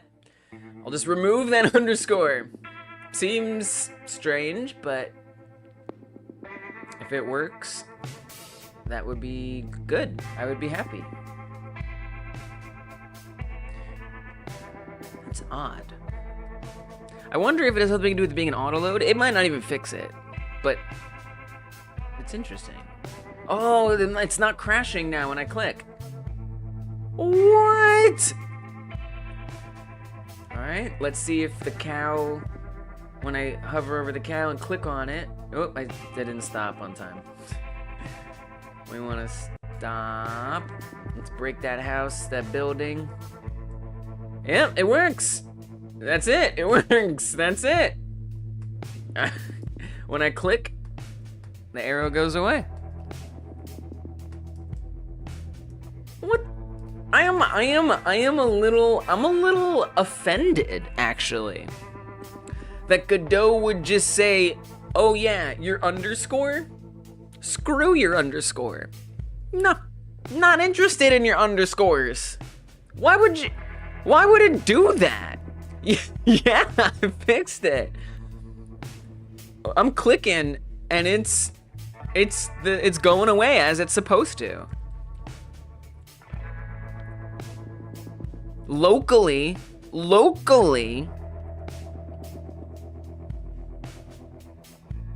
stay up here. Locally, arrow hover has an underscore in between arrow and hover. I swear, I promise. Right there.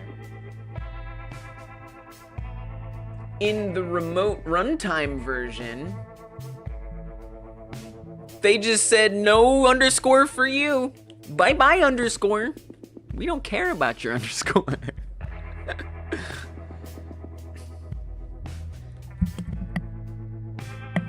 It's very unsettling. It's fine. Like, I mean, obviously it has something to do with it being a autoload outside the scene tree, or outside the whatever. It's in the scene tree. Because normally I can reference it with the underscore just fine, and that isn't a problem. But in this one instance, where it's outside of it, apparently that makes all the difference. Don't ask me why. I suppose I could look it up if anyone else has had that problem. It's an awfully specific one, though.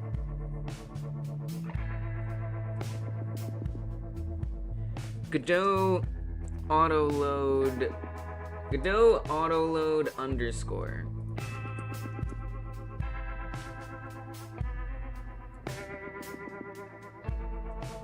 Double quote underscore. Oh, somebody's saying it. So they've got theirs named with an underscore.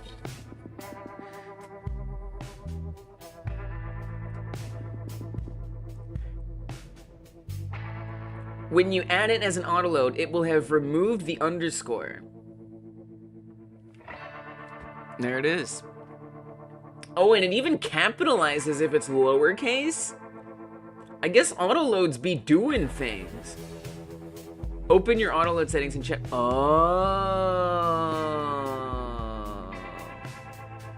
So when I added it as an auto load, oh, it got default given a name.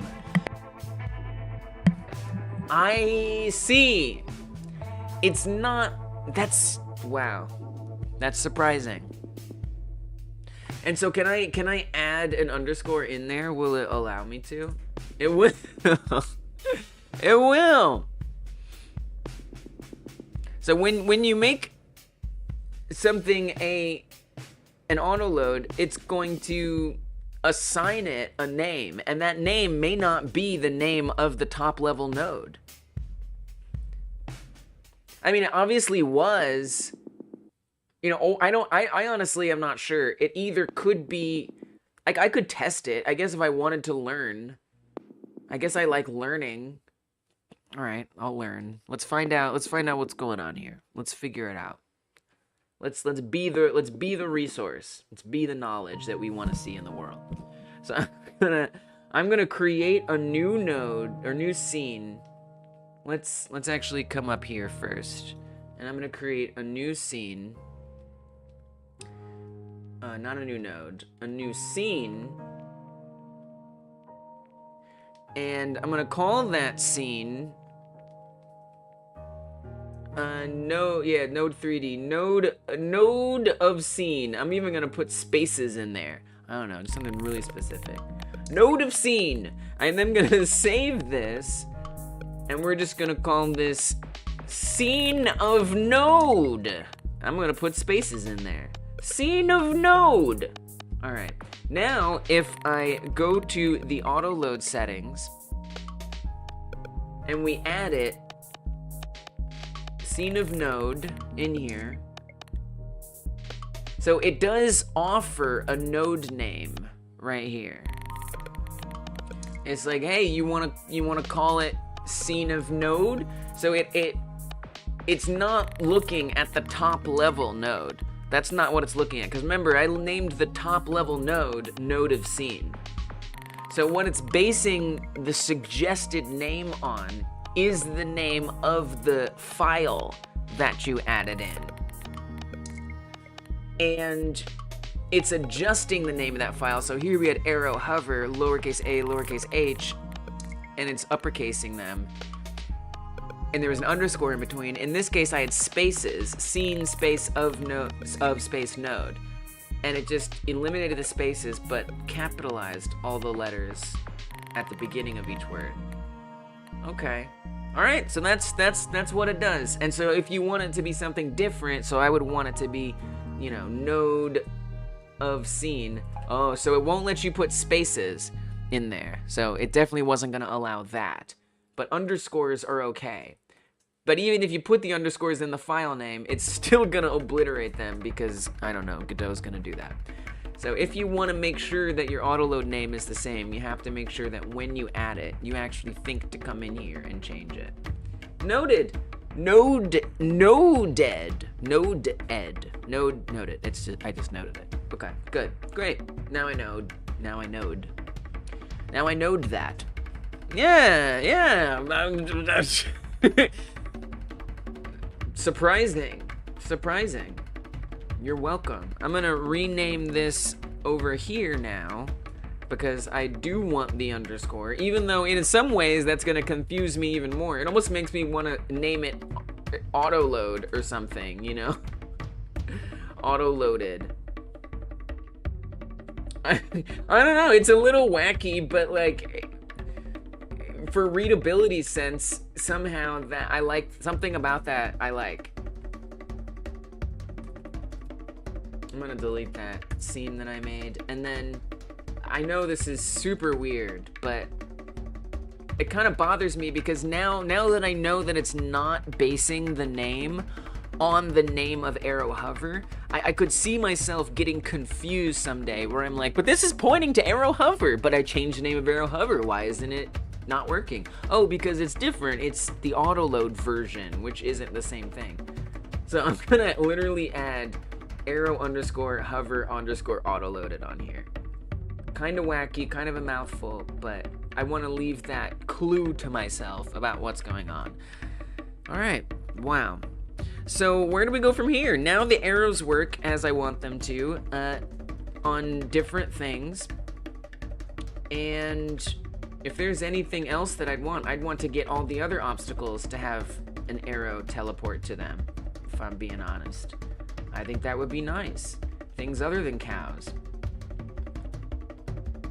It's kind of funny, because I don't know, there's something I don't know if I even like about it, because now the arrow is gonna disappear every time I click it, if it has like a bunch of HP. There's something I almost like about, that's actually kind of good feedback. On the other hand, something I want to do is I want to spawn like hit points. So if you, or have that appear, so if you hover over this tree, I want a health bar to be there. I would hate for that health bar to be flashing every time. But maybe that's a bridge I cross when I get there. And we don't worry about that right now. Probably that's probably the answer, I think. So for now, let's just add a bunch of arrows to all the obstacles, so that way everything has something.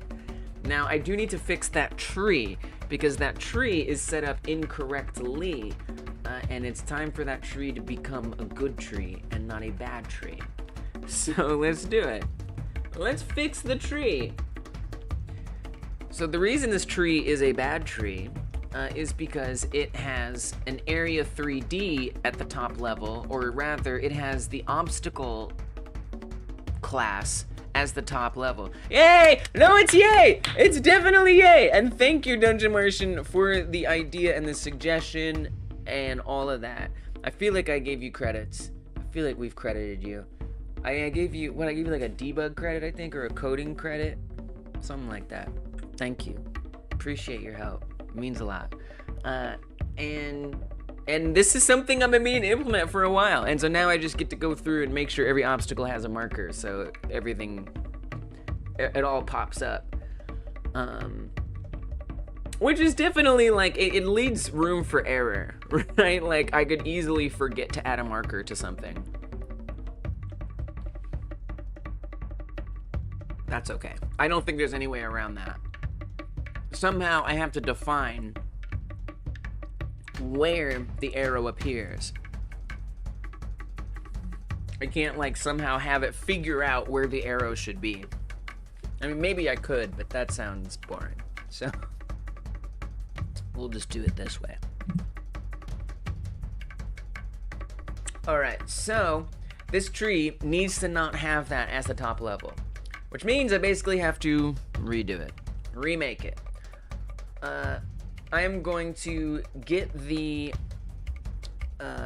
file here at the bottom, and I'm going to create a new inherited scene from it. This is just the actual Blender image, or the mesh, if you will. You can see it doesn't have quite the right colors. We'll deal with that. We'll deal with that.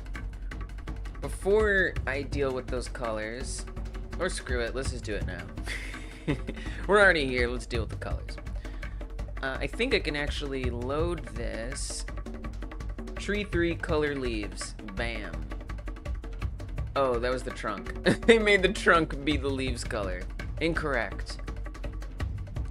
Load tree 3 color leaves, bam. And then I need to get the node files over here.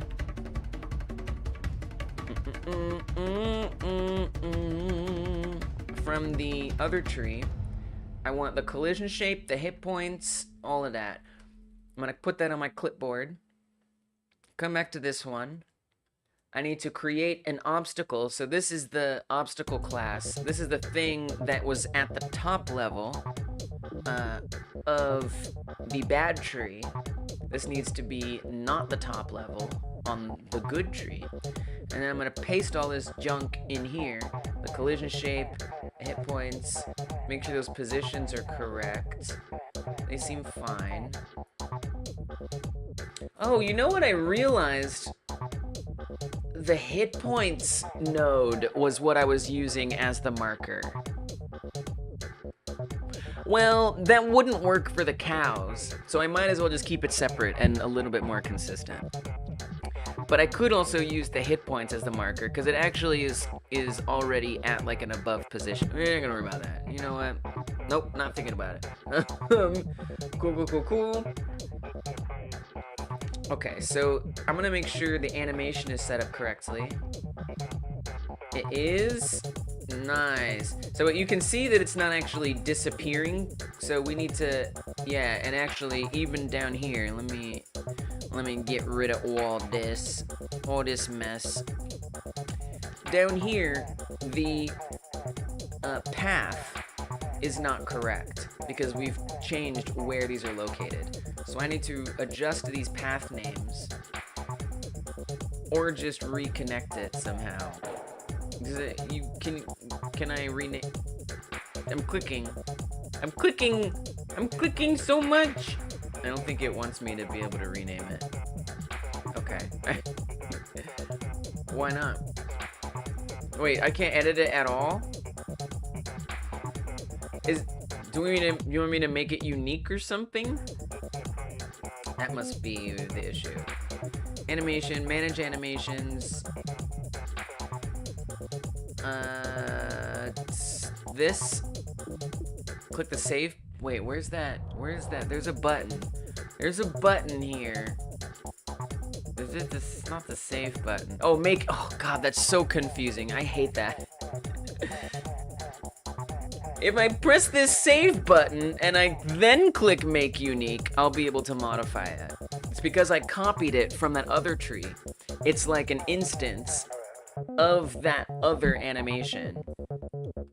But they hide making it unique in this like really weird place. Animation, manage animations. Then I gotta click on this save, this tiny little save button. Then I can say make unique. Now I can edit these, right? There, and now I can change the paths. Oh, yeah. All right, we're good. We got this.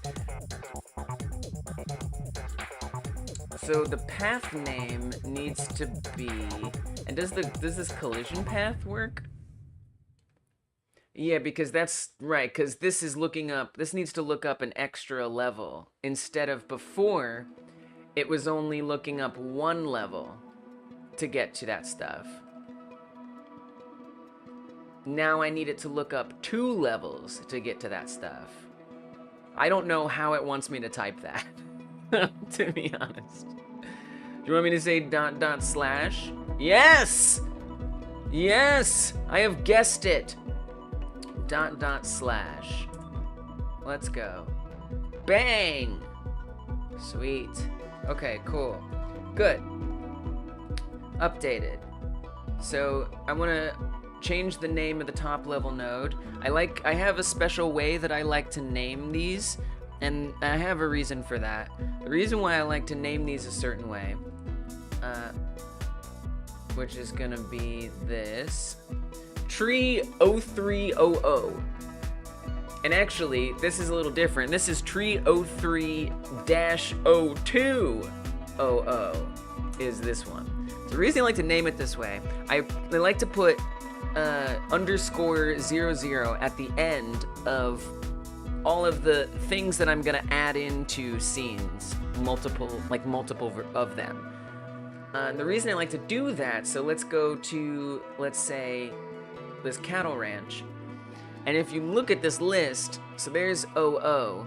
Whenever I duplicate one of these, Godot is automatically going to append a new number to it and increase that number from 00 to 1, 2, 3, 4. So that way I know which number it is in the scene, or that it is 1 in the scene that's been stamped in there. So that's why I put _00 at the end. And then the 03, in this case, is saying, of all of the trees, this is the 3rd type of tree that I've made. And then the next number that I've got in there, if I can find my stuff, the next number I've got in there now, and this is only if it's needed, is if it's another version of that type of tree.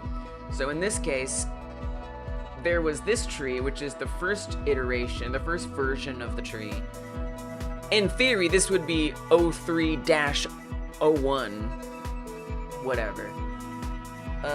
And so now I know this is the newer one that I need to be using, and that's why there's -02. I know it's kind of wacky, but for now it makes sense to me, and so that's what I do.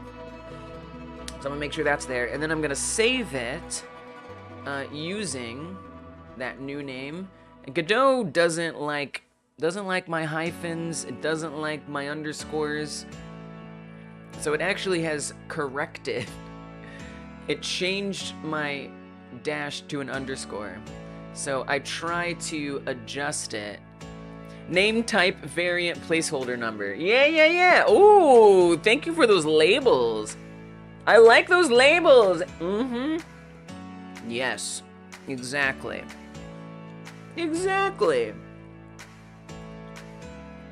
So I'm gonna put a dash because I like the dash because the dash says something different to me than an underscore. So that's what I prefer. And then I'm gonna put that in objects, foliage, tree 3. Drop it right in there. Okay, good. Now I've got my new tree. Now the least fun part, which is replacing all of the versions of this manually. I don't know a better way to do it, so I have to do it manually. I am gonna add the marker in there now, even though I'm not gonna get to appreciate it right away. So we'll drop the marker in. Oh, there's something I forgot. Oops, I almost forgot one last thing. I have to add a special script on here, and this is so it knows to replenish it after it gets attacked. When it comes back again around on the level, it needs to know that it should heal itself or no longer be damaged. And so there's a script for that, and that is block object. So I have to remember to do that every time too. Okay, now I've got that script on there. It's ready to go. I just have to manually, one by one, find every level chunk that has one on it and replace it. Not my favorite. So like there's one, but there's more than one on here. There's a lot. Now I get to make new ones. Don't know an easier way to do that. And honestly, you know, I found better than just like trying to come through and put it in the same spot. I kind of just like deleting them all and then just figuring out where they could go, you know? So I'm just gonna search up everything that has tree 3 in it on here. Could you delete the original node, run the game, and let the errors find it for you? Whoa. I mean, yes.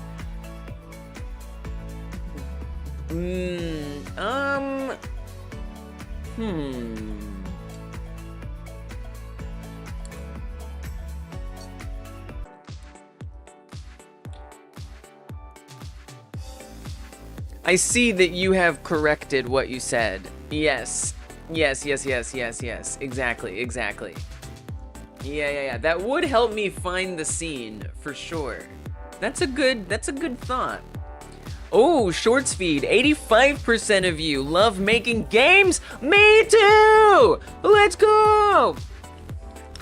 So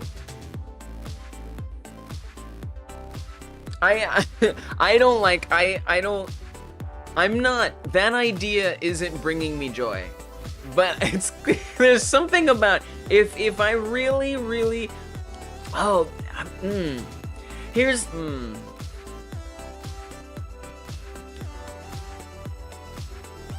it's tough because a part of me wants to do that if I want to be really thorough. But what I'm worried about is maybe I should do that.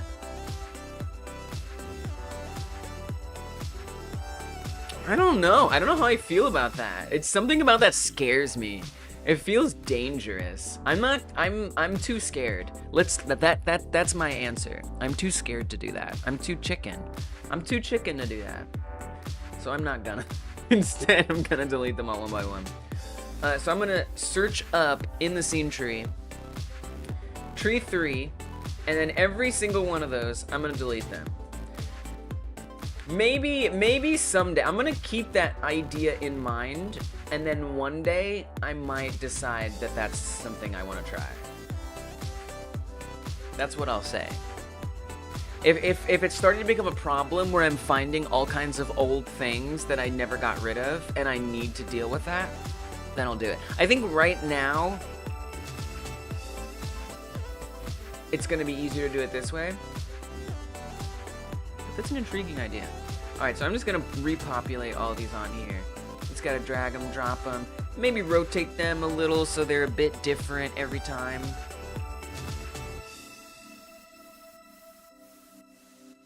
And we'll just kind of guess where they could go. I know, and that's why it scares me. Not scares me that it won't be okay, but that the number of steps involved will irritate me. I guess maybe I shouldn't say I'm too. I don't even want to say lazy. It feels like the effort involved to do that is greater than the reward that I get from it.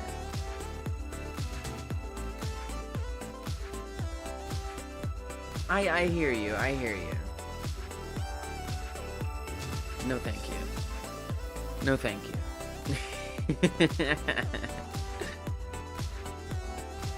Maybe someday. Maybe someday.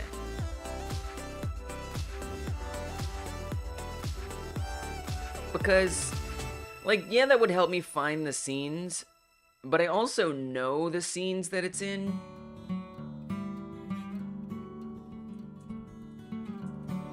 It would be a gross oversight if I didn't know the scene that it was in. And I don't think that's gonna happen. Cause really, I guess what it is I feel like it doesn't help me that much, because the most annoying part of this is just having to place them again, not finding where they are. I know where they are. I just have to put them back one by one, either way. So that's really what I'm thinking, is it worth all of that setup just to find out what I already know? But it's an interesting idea. And I like being intrigued by it. Oh, I want to add some more cows over here. I do very badly. So I'll do that too. No trees over here? Okay. Because I know that they're all gonna be... Wow, I haven't even put any on this one. I should. I actually might not even have them on that many. Because I know there's only a certain number of scenes that actually exist right now in this level.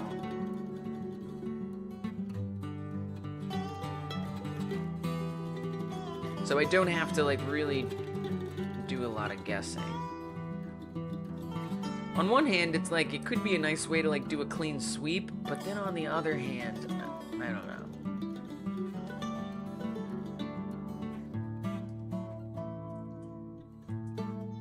I believe in myself. And the worst thing is, you know, at some point I'm just like, why is that tree being weird? Oh, it's the old one. You know what would be more fun than that idea to me? Dungeon? You know what I think is even more fun than that? What if I... No, wait. This is kind of ripping off of your idea. What if I come to the original tree, the wrong tree, the bad tree? And what if I add something in here instead of like deleting it? What if I add something in here that's really obvious? Then I'll be like, what the heck? What is that? I'm gonna add a prism in here. And it's just gonna be a big weird blight. Just chilling here. Maybe I'll even, what if I even flip it around like it's an arrow pointing down above it? That brings me joy. This is something that makes me happy in my heart.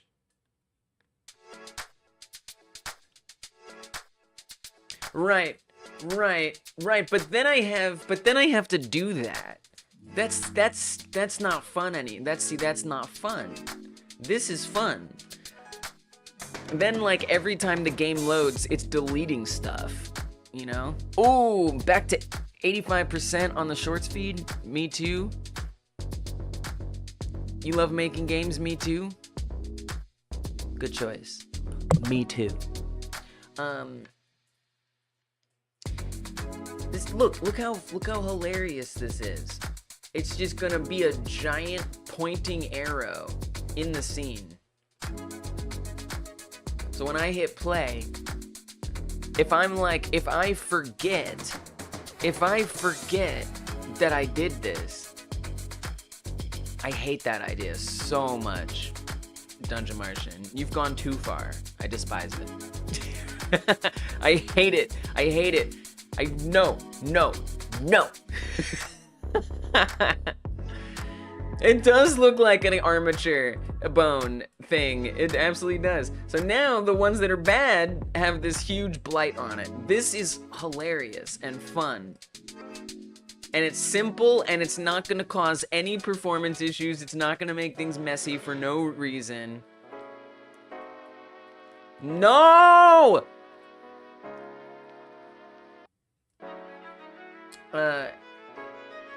It's not even as ridiculous as I want it to be. I'm going even ridiculouser. Make it a bright glowing color. I hate your idea.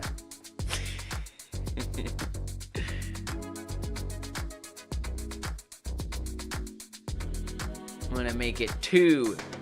Look at that. Look at that hideous monstrosity.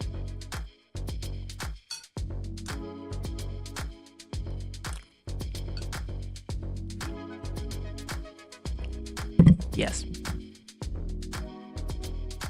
Look at that. Yes, because your idea is going to cause me problems. This, potentially. This idea causes me no problems. There's no side effects. I'm not adding anything that is going to potentially hamper the game or cause any issues. This literally is something that I can't miss, that I'm definitely gonna catch no matter what, and I can get rid of it right now and we're done here. Your ideas require a lot of setup, and they could potentially introduce problems down the line that I have to then deal with at a future date, instead of this very easy thing, which is hilarious. Like, in the moment, I get to have a laugh and be like, why does that look like that? Oh, because I need to get rid of it. Go in there and get rid of it. Problem solved. Do you know what I'm saying? Don't die on this hill. It's not worth it. So now I see exactly where they all are. And we can get rid of them. And they'll even be in here in the editor. All highlighted for me. I'm gonna add a couple more trees in here because I think this is looking a little barren, in my opinion.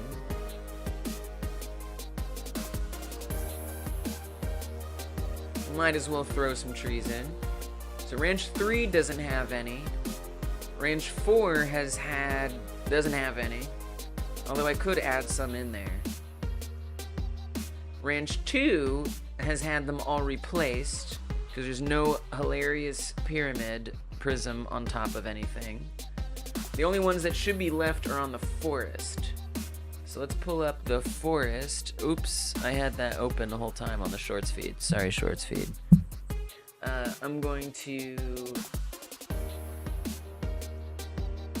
open up this, and there we have our menagerie of prisms,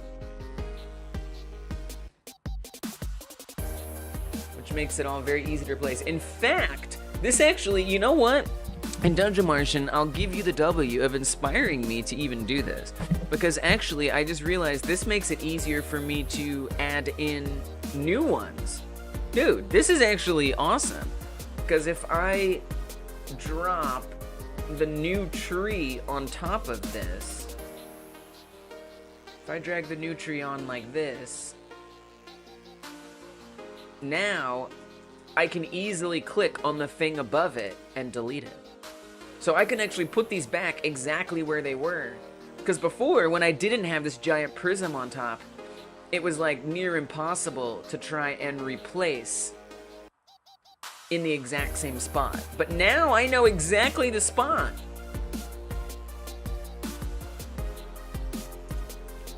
This is the way.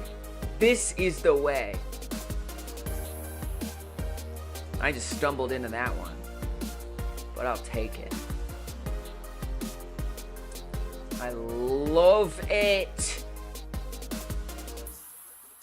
I'm not, for some reason it wasn't giving me a rotation gizmo when I drag it in, so I'm gonna have to do that, but I told my wife she should embrace her mistake. She gave me a hug. Wow, the dad jokery. The like bleak dad jokery. Sad dad joke. It's a sad dad joke.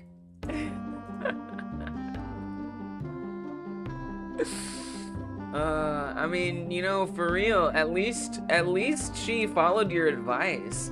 Like, the irony is, there at least you're not giving mistake advice. Wise, if unwanted.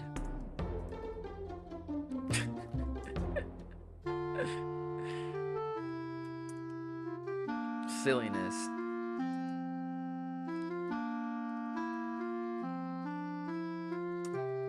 I could almost appreciate that. Then you almost just made me wish there was a joke bot. I don't really want a joke bot, but for a second I was like, wouldn't that be nice? There was always just dumb little jokes that would come through. Dummy jokes. But no, I hate bots.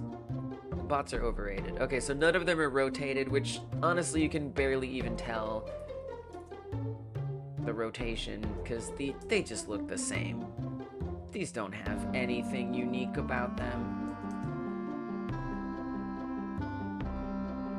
But whatever, I'm pedantic sometimes, so it's the right choice in this case.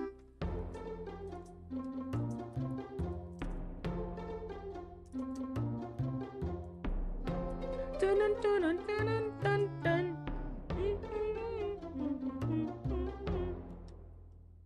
Delightful. It's delightful. Okay, great. Trees replaced. Done. And we got them replaced with a marker. So I want to add markers to other things as well. Knock knock, who's there? Me. Me who? I'm not a bot. Wow, wow, wow. Oh, there's duplicates of them.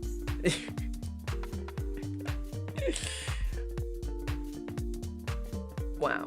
That gets an L for low effort. not that it's a total W. It's a total W. Literally.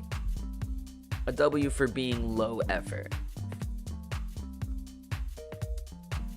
I want to deal with these duplicate versions of them. And so I have dupes. This is something I actually could work on today. Ooh, I should transition into this. That's kind of been the vibe today, is transitioning between tasks based on if they sort of overlap and lead into each other. This kind of does. So I have 3 different types of level chunks.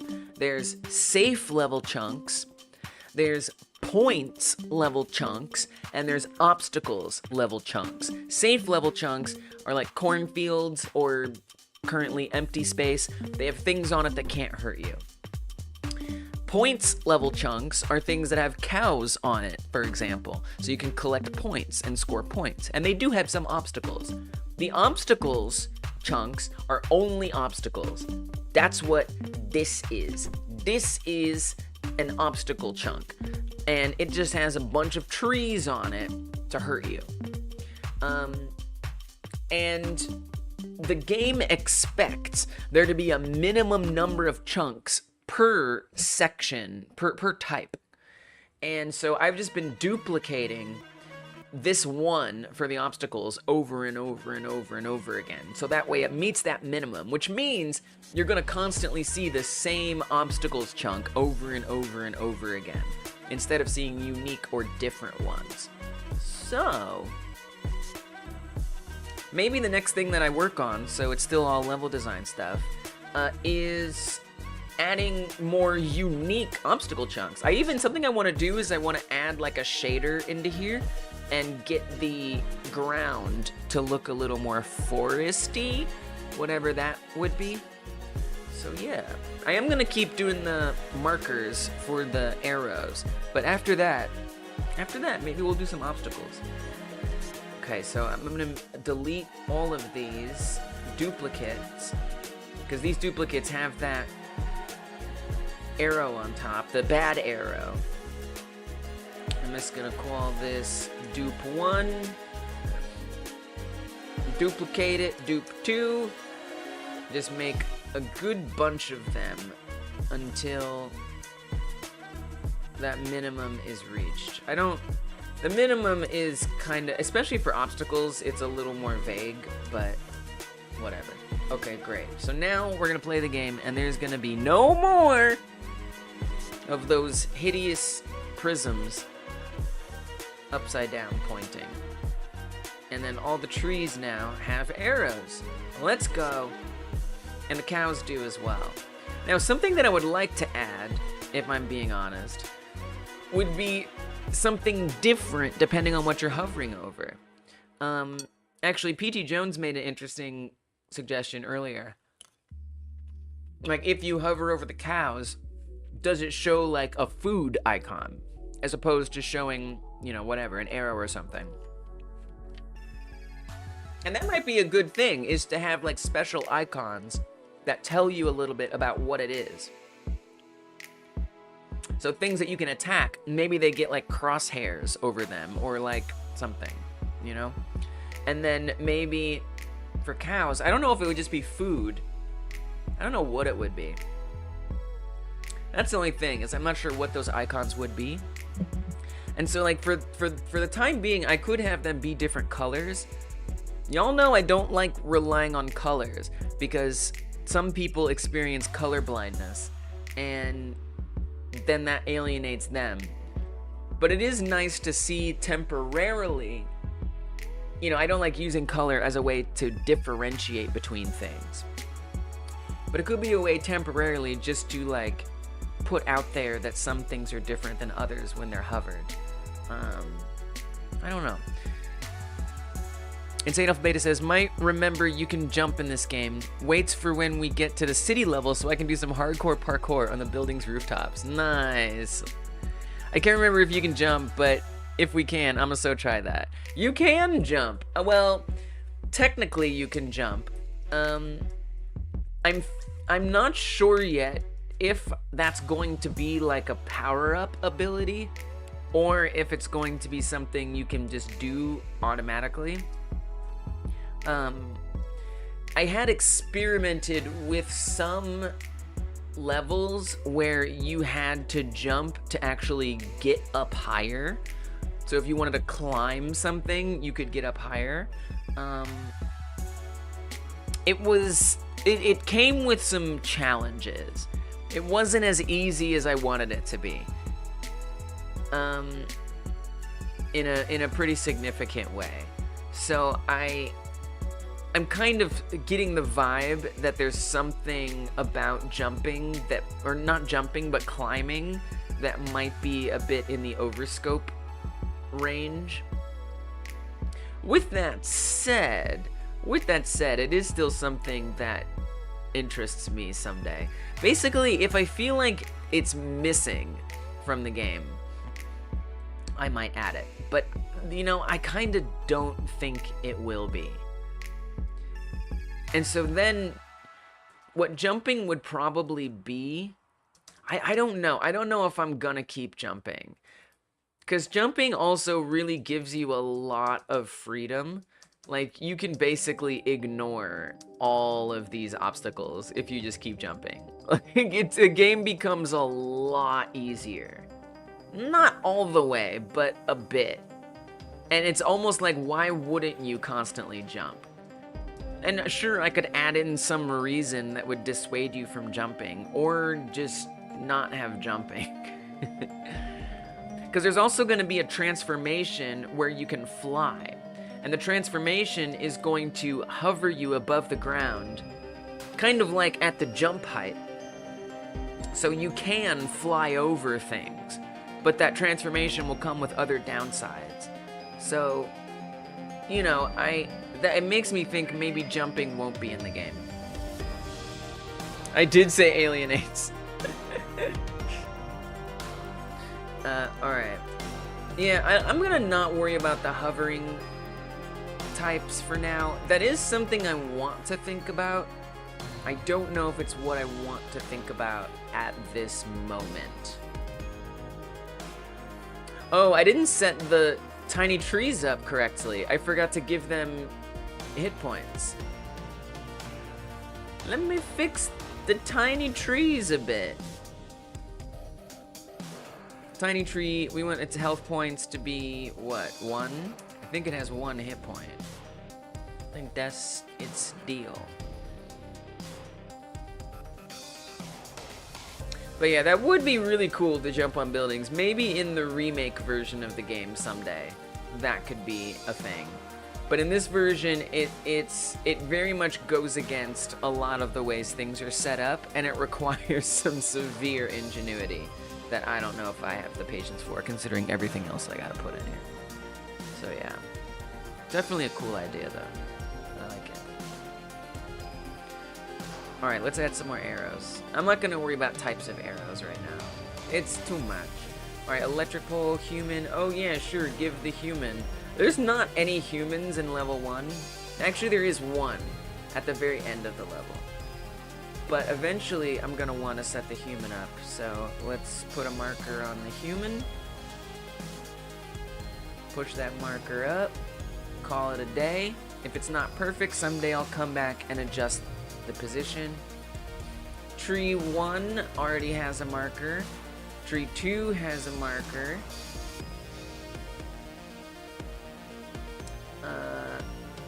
Electric pole has a marker. Tree 3, that's that old tree 3. Tree 3 is a marker.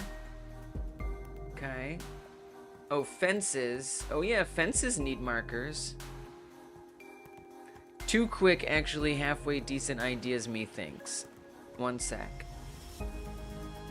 Okay, cool. Let's add a marker. So you know, the reason why I want markers for things like this is because what I'm thinking with things like fences is if you are trying to attack something that's behind a fence, the fence acts as like a challenge, because now you might accidentally click the fence instead of what you want to click. You know what would be dope too is if things glowed, if there was like a shader that would like make things glow. I don't even know if we need a shader. Like I could literally just like probably adjust some property or something, but it'd probably be better with a shader. Because looking at this, it's really hard to tell what I'm hovering over. Like, look at the difference between the tree and the fence. Like, they're almost the same. How do I know which it's pointing to? I could, like, animate the arrow, maybe, and have it, like, bounce up and down. That would help, because then it could, like, clip through the thing that it's going on, so it would make it more clear. Dude, I'm doing that. Screw it, let's do it. I like that.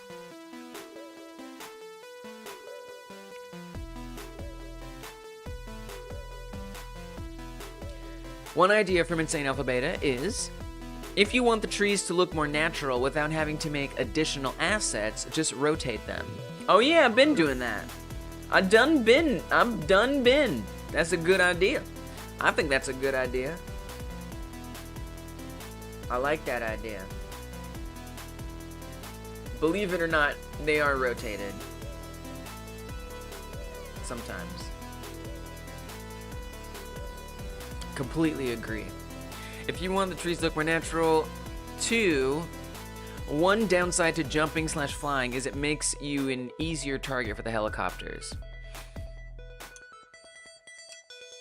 Totally. That makes sense. That makes some sense. Take more damage. I'm pretty much not interested in jumping. I should even just remove it, honestly. But yeah, like flying, that's a good idea. I could write that down somewhere. I have a Google sheet for that, actually.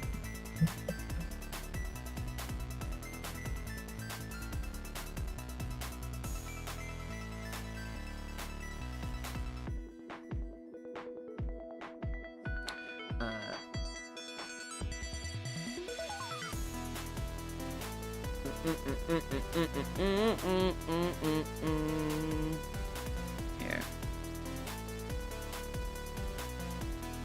So right now, the way that the setup goes for the transformations is, the differences are hitting strength, hit grab range, grabbing speed, height, and flight. So the bird has flight. None of the others have flight. The bird has less hitting strength. The same as if you're a human or you haven't transformed at all. The bird is actually pretty good. It also has good grabbing. It has good speed. So it's pretty much one of the best ones. The pod mammal, you see, gets a lot of good stuff too, except that it can't fly. The base actually has the best height. You know, I'd almost want to say that the bird has the worst height. It's a little tough to say, but I would say that's probably the biggest downside. Because the bird is going to be higher in the air than the other ones. So it could potentially hit things that are up high, in theory. If we assume that being small is better. It's a little unclear on that, how that would work. But, you know, in theory, we could say, like,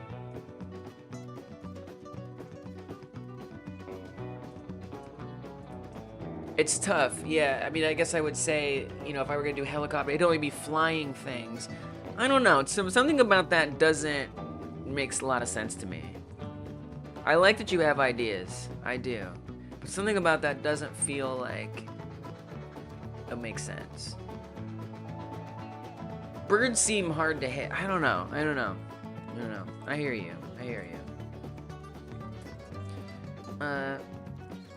It's not resonating with me.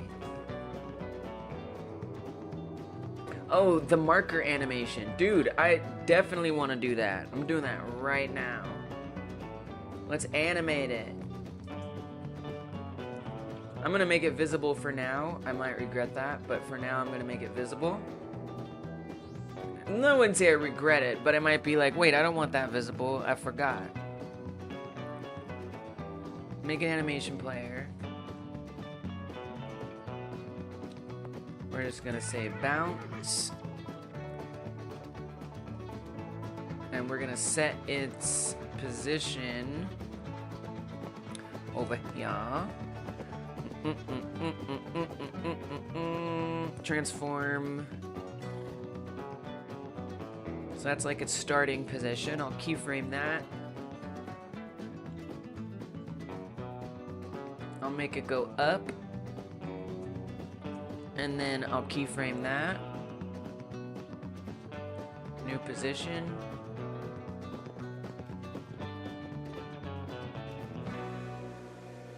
I'm gonna make it go up a little higher so it kind of mimics some like easing.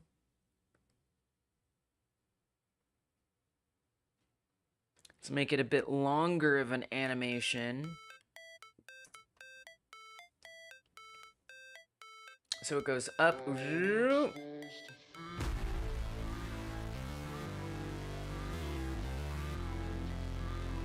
gonna bring my snap down a bit so that way I can be a bit more particular with the placements.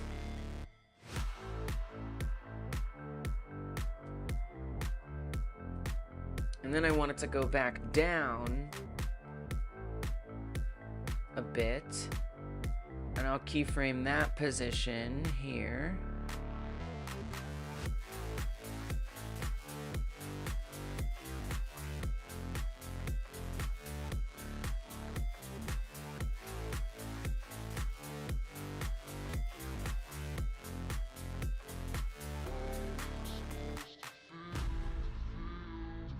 Kind of want it to be a little more fast than that, honestly. It's a bit slow. Okay, and then I'm gonna bring it down even further so it literally goes almost too far. I want it to like clip through the object, ideally. We'll see. And then I want to loop it.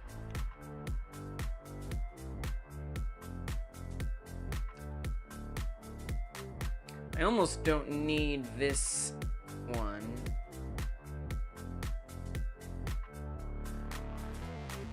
I think that's a little too long. I'm gonna make it shorter. I think we can go even shorter than that.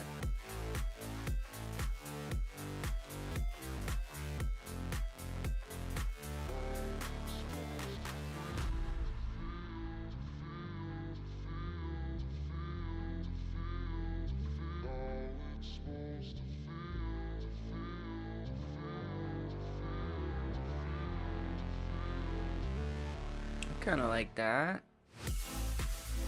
See where that gets us. Let's see where that gets us. And then I want to make sure that that's just playing all the time. So we'll come to the script. I'm gonna hide it. I remembered to hide it. And we want to say in the ready function, animation player, play bounce. Easy enough. Assuming it looks okay. Or if it animates at all. Which it doesn't. Oh! I guess because we're setting the position. So I need to actually move something else. I'm animating the wrong thing. I'm animating the wrong thing. Because the code is saying put the arrow at this particular position. 86% of you in the shorts feed love making games. Me too. Let's go. I think I need to assign the animation to something else. I'm gonna say, I don't know if this will work, because I don't know if anything else has a position. So I might want to create like a new node or something. Let's see if I can get away with that. I don't think you're gonna, might be in danger here. Unless there's some setting, maybe there's like a setting in here. Offset, offset. Oh, it's not working. Unless it is and it just isn't updating. It could be. I mean, it has a tool script on it, so in theory it should. Flip works. It'll flip it. Oh no, and the offset works. Okay, so I gotta use this offset. That's how we gotta do it. Okay, do over. Well, I like the positions, the timing that we set up. Now I just have to get the same spots. I think I can handle that probably. Maybe, possibly. So we have the starting position, that's not gonna change, of course. And then I want the next spot right here. And somehow I gotta match that. Okay, right about there. I'm just kind of imagining it in my mind's eye, I guess. Oop, whoa, don't delete all that. Just that one keyframe, that's all you gotta delete? Jeez.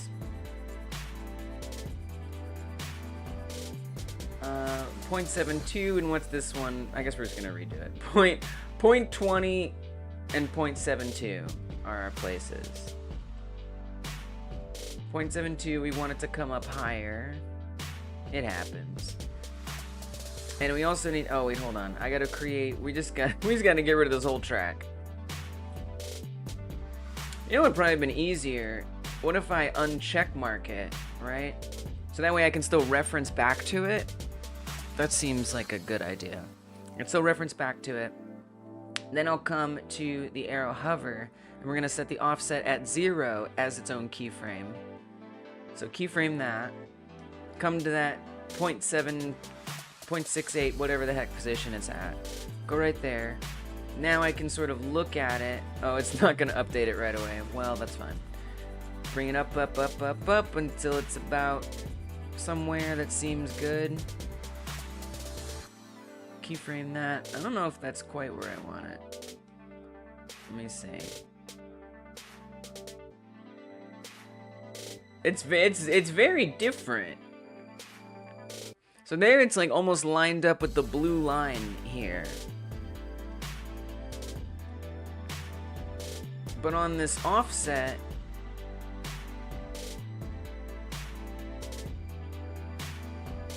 it's already at the blue line? The offset is it starting higher on me? No, it's the same place. Okay.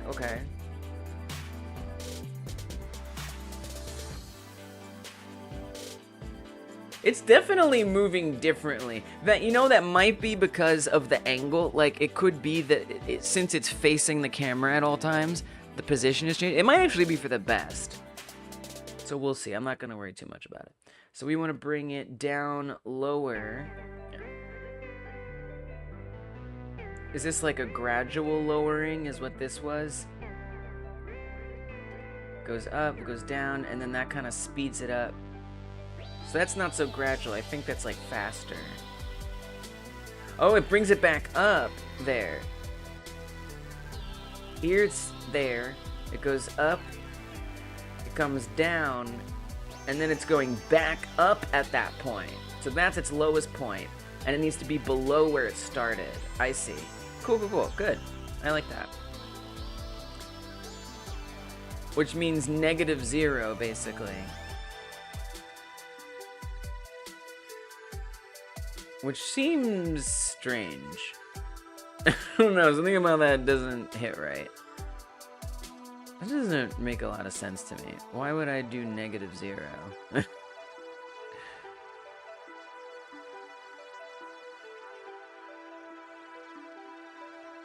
Really don't need that. This is not looking as pretty as the other one. What if instead of that,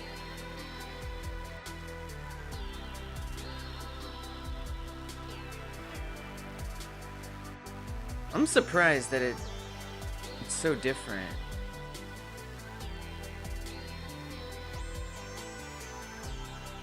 Let's just have it hurry up to lower sooner or something.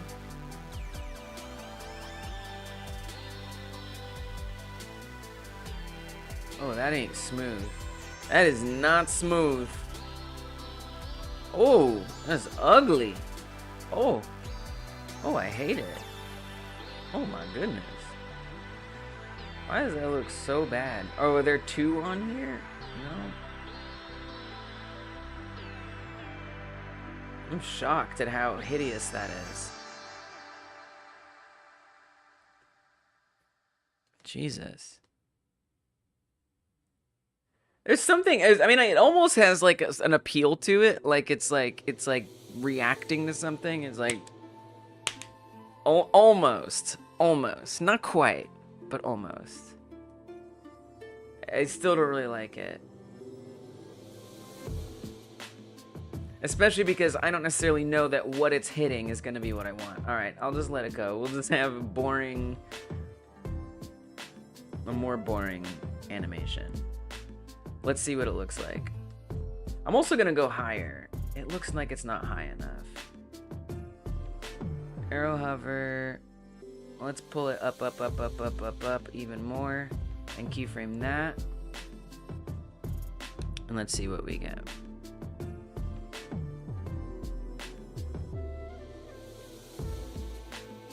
Nice. It's kind of weird when you're moving. I almost want it to be faster. I guess I almost do want it to go negative now that I'm seeing that. Let's make it go negative. Let me see where that gets us. Down, down, down. We might still run into a weird bouncy issue. Let's go really deep. Deep down.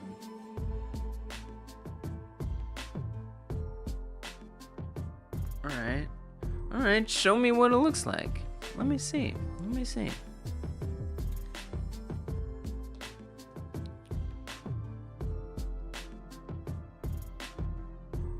Because I feel like it needs to happen quickly. Because you're only going to be hovering things for a very short time. Because you're not going to be able to pause. Like, if I pause the game, like, that's not something the player is going to be able to do.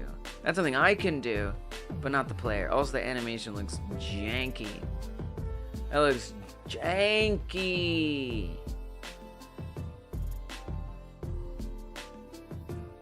Ooh, that ain't pretty. Why so ugly? Why?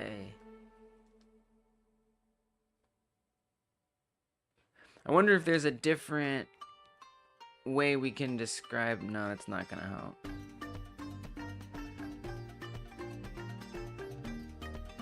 I mean, I believe we can adjust like curves somehow. I don't know if we can. Or like we can adjust the easing on each one. Tinsho, what's the song you get, Tinsho? Let me see if I can vibe.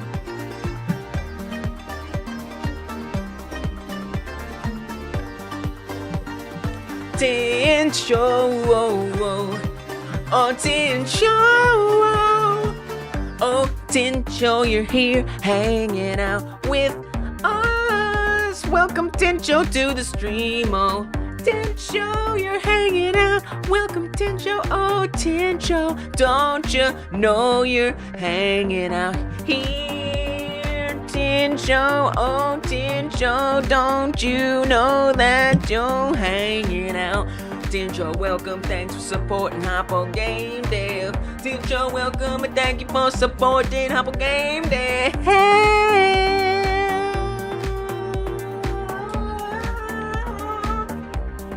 Yeah. That's your song, Tinsho.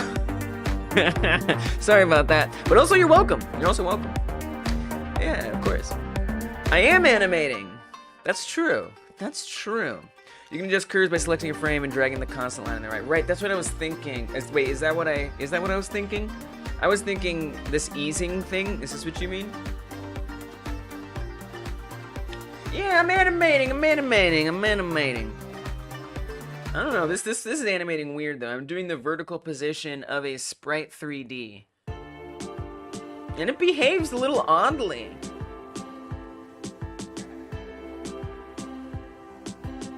It kind of like snaps in a weird way that I don't appreciate or understand.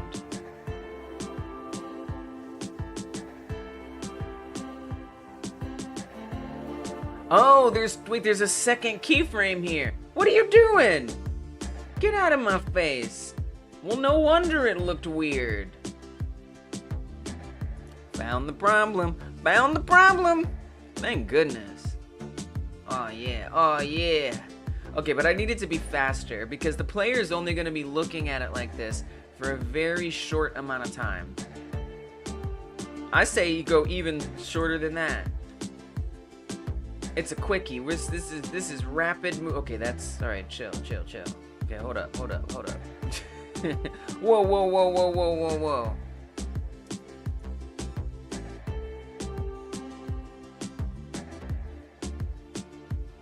I think a little aggression here is okay.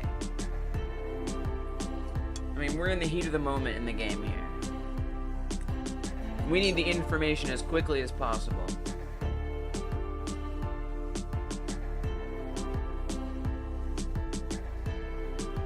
It's all right. I think it's confusing. It's hard because these fences are actually multiple pieces, right? There's 5 fences per row. There's 5 fences per row. So if you look, when I hover over these, it kind of like skips around on there. In the level itself, or in the object itself, you can see there's 1, 2, 3, 4, 5 sections all in one. Something about it feels wrong to me, but it is a lot easier to tell what thing we're hovering over now that there's the animation. The animation definitely helps. I think we could go even lower to the ground with the arrow to just help punctuate. I still also think that some kind of shader, that because if that whole row was glowing or something, oh my gosh, it'd be so obvious what you're hovering over. You'd never be unsure. The animation helps. I think the animation could be even faster, actually. Thank you, Tincho. That's where I was gonna check next, but I could be lying, so I'll give you some credit for that. I could be making that up.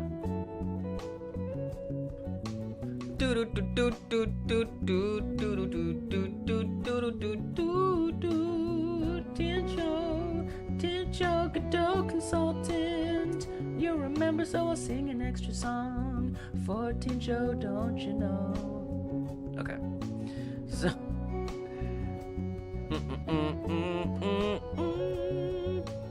So let's speed it up even more. Like, quickly deliver this information to our dear player. 0.5, 0.4, 0.4. So fast. Oh my gosh. What a quick deliverance. It almost unsettles me.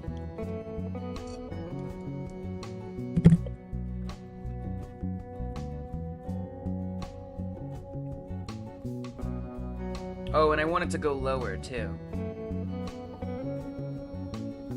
Let's make it go lower then.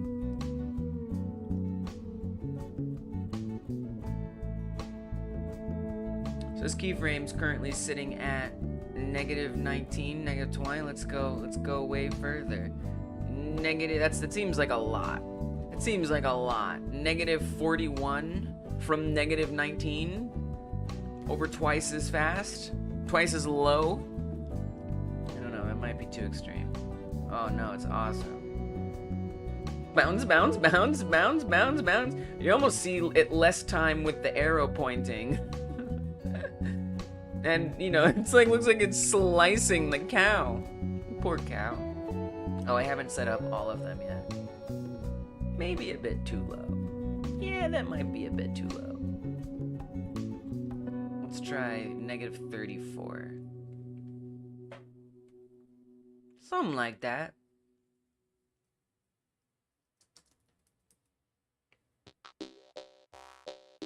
Gotta find something to hover over.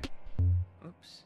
The player's gonna be moving. Look at it like how the player's gonna look at it. I think it could go even higher, actually. Not just lower, but also higher. I think is important because it's like information that I really want the player to have, and it's supposed to be helping the player understand what's going on better. So I think it's worth investing some time into. Just a bit, though. Might be too low for my taste, still.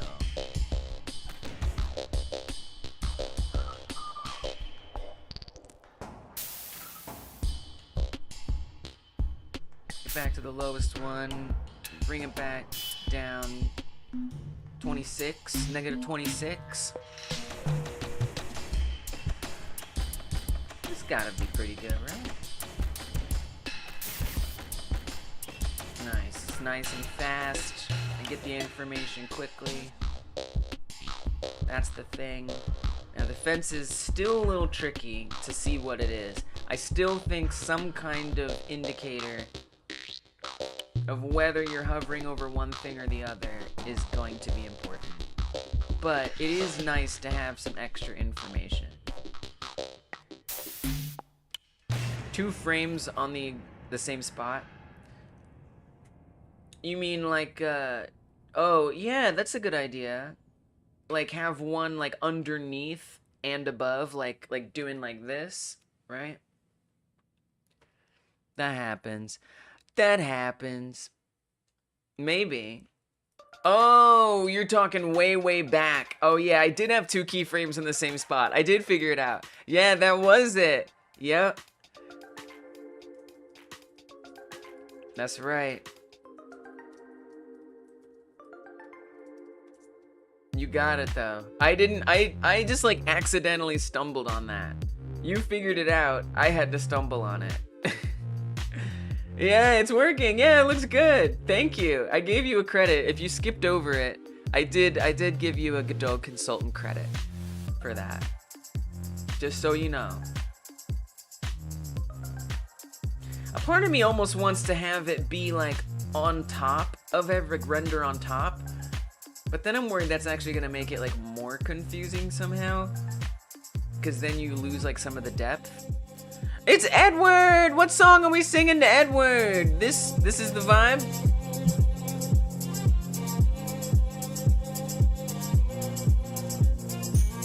Okay, Edward. Here we go, Edward. Welcome to the stream, Edward. Edward, we're so glad you're here. Edward, we're so glad you're here. Edward, welcome to the stream. We're so glad that you're here, Edward. Welcome to the stream. I'm not singing the best song, but it's for you. Okay. There you go. I did my best. I feel like the further the stream, like in the middle of the stream, I sing the worst. But you're welcome. You're welcome. There's your song. Hello, hello, hello, hello, hello. Hello, hello, hello. Tinjo's brother is home. Okay, guys, hide. Tinjo's brother is home. What do we do? Wait, what? Is that bad? Is that good? Is that fine? You're on vacation or in or went out? Oh, well, vacation. That sounds nice. Let's go. Vacation. That sucks that you didn't have internet. That's not fair. The singing is becoming bangers? No, no, no, not true, not true. I will not take compliments. I can't take a compliment. I am a perfectionist. Compliments don't work on me, okay? I can't.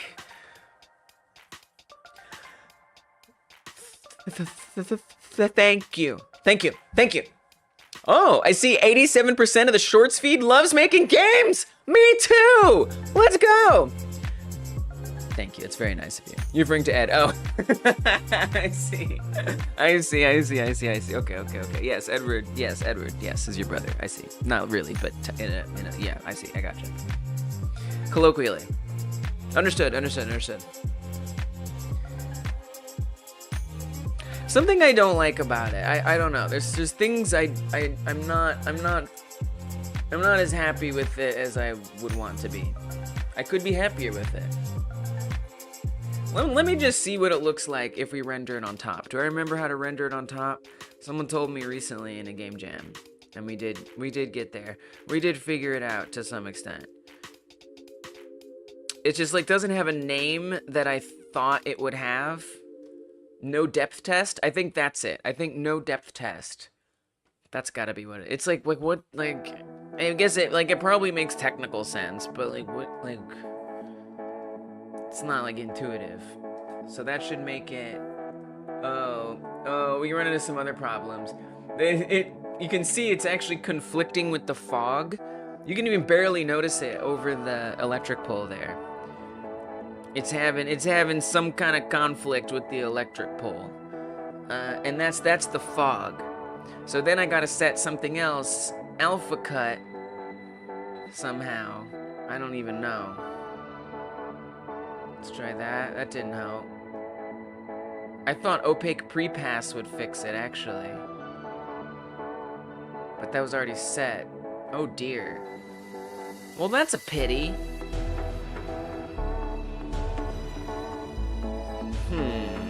I'm surprised that didn't help. But if I turn that off, oh no. Alright, well I guess I can have it render on top of things, so that's true. Fixed size? It sounds terrible. It is terrible. It turns out it is terrible. That makes it even harder to see things, because then you don't know how deep it is. So we don't want that. I'm just trying to play with these and see what feels. Alpha scissor threshold. Maybe I need to change the alpha scissor threshold. It's at 0.5. Turn up to 1. That made it worse. Turn down to 0. It's still not better. Alpha hash scale. Turn it up. Still not better. Turn it down. It's not better. Alpha anti-aliasing mode. Edge blend. I am, well, so I was trying to get it to render on top, but when I got it to render, so here it looks fine, right? If I hover over this, and it's rendering on top of the trees and all that good stuff. However, so not necessarily billboard. Billboard is enabled. What I'm trying to do is not have it be clashing with the fog. So if I hover over that tall thing, the electric pole, you can see it's getting blurred out by the fog. I killed you? I killed you? I don't believe that.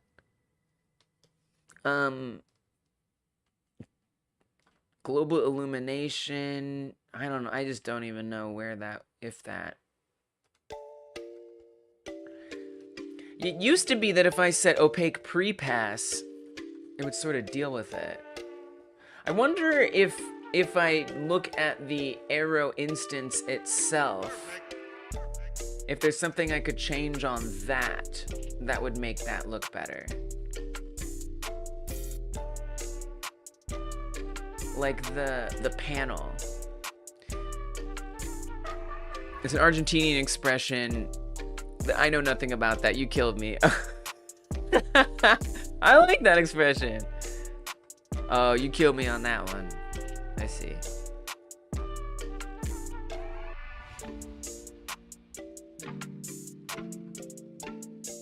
I like it. Would that be like, I don't know if Argentinians speak Spanish. I assume, but I could be wrong. It's like Argentinian Spanish, right? Do y'all speak Portuguese?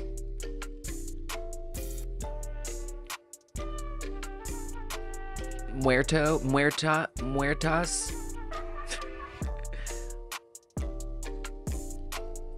No, that's you died. I don't know what kill is. I don't actually know what kill is. I actually have no idea.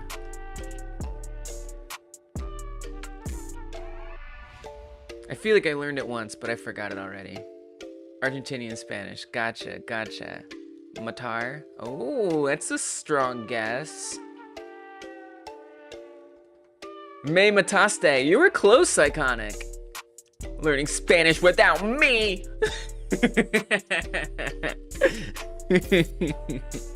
You're here. We're doing it together. Mamataste! Mamataste! I like that. I'm sure I'm saying it with a terrible accent. Oh, wait, Psychonic is correct? Yeah, I don't know if any of these are gonna... I don't think that would make sense for it to be here. If this setting was relevant somewhere, it would probably be in the Sprite 3D. Matar is the verb of killing in infinitive. Oh, well, if it's infinite, then it has to be right. Yours is just non-conjugated. You're bad with those. I mean, look, it's like a colloquial saying may well not be like the most correct thing. It just might be what people tend to say. So like Psychonic may be saying it correctly, but Tincho is saying it more like accurate to how people would say it. So everybody wins. We're both right. Matar! Me mataste! Me mataste is actually very fun to say. Yeah, so I think I have to just let go of... Yay, we all win! I think I have to... Either I have to, like, change how the fog behaves, or I just have to, like, let go of... Oh, dear God, you better put transparent on. No, Smataste, we killed you. Wait, we killed you.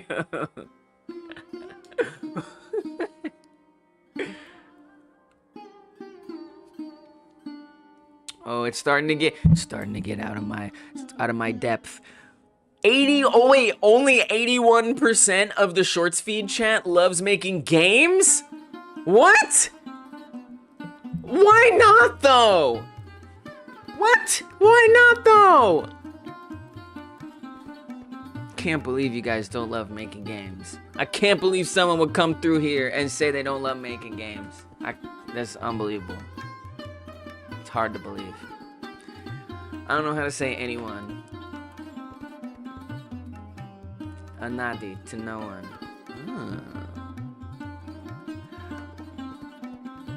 I don't want to kill anybody. I don't want to kill anybody? Is that what you're saying? Oh, that's so nice. Wait, I think I know what that says. I don't want to kill anybody. If we put it together with Tincho's correction. If we put it together with Tincho's correction. Ugh, I hate trying to figure this out. Just like clicking on things until something works. Texture filter, nearest. Nope. Texture filter, this is not gonna be it. This is not gonna be it. This is like performance stuff. Render priority, 10. Negative 10.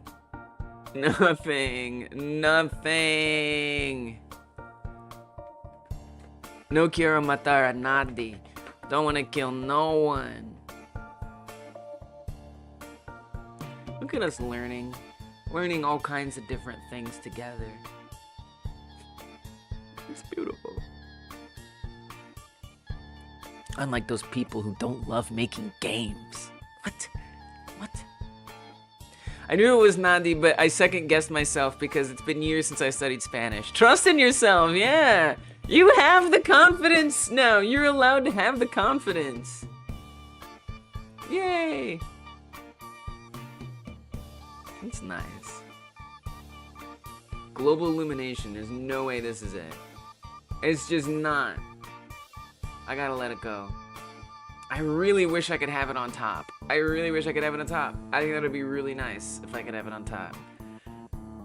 Nice begets nice in this community, Tencho. Compliment goes right back to you. Top level, that's nothing. Yeah, I think there's no, I'm surprised. In the past, what has fixed it is opaque pre-pass, which I know I just realized Shorts feed has no idea what I'm looking at, but it doesn't matter. You guys don't love making games, so you don't get things popping up.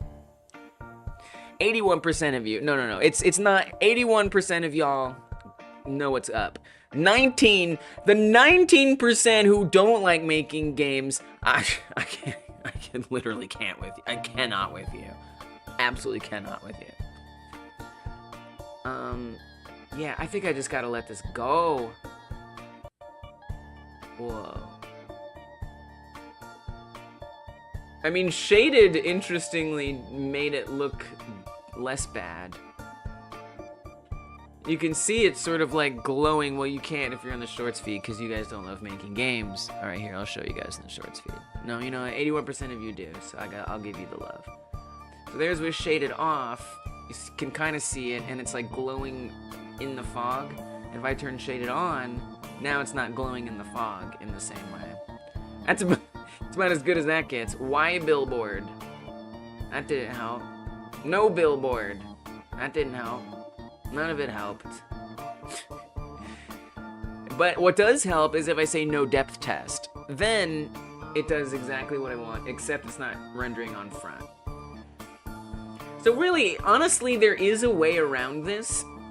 Actually, it's not great, and I hate it, but I could move every single arrow to be in front a little bit. I could just say, go a little bit in front.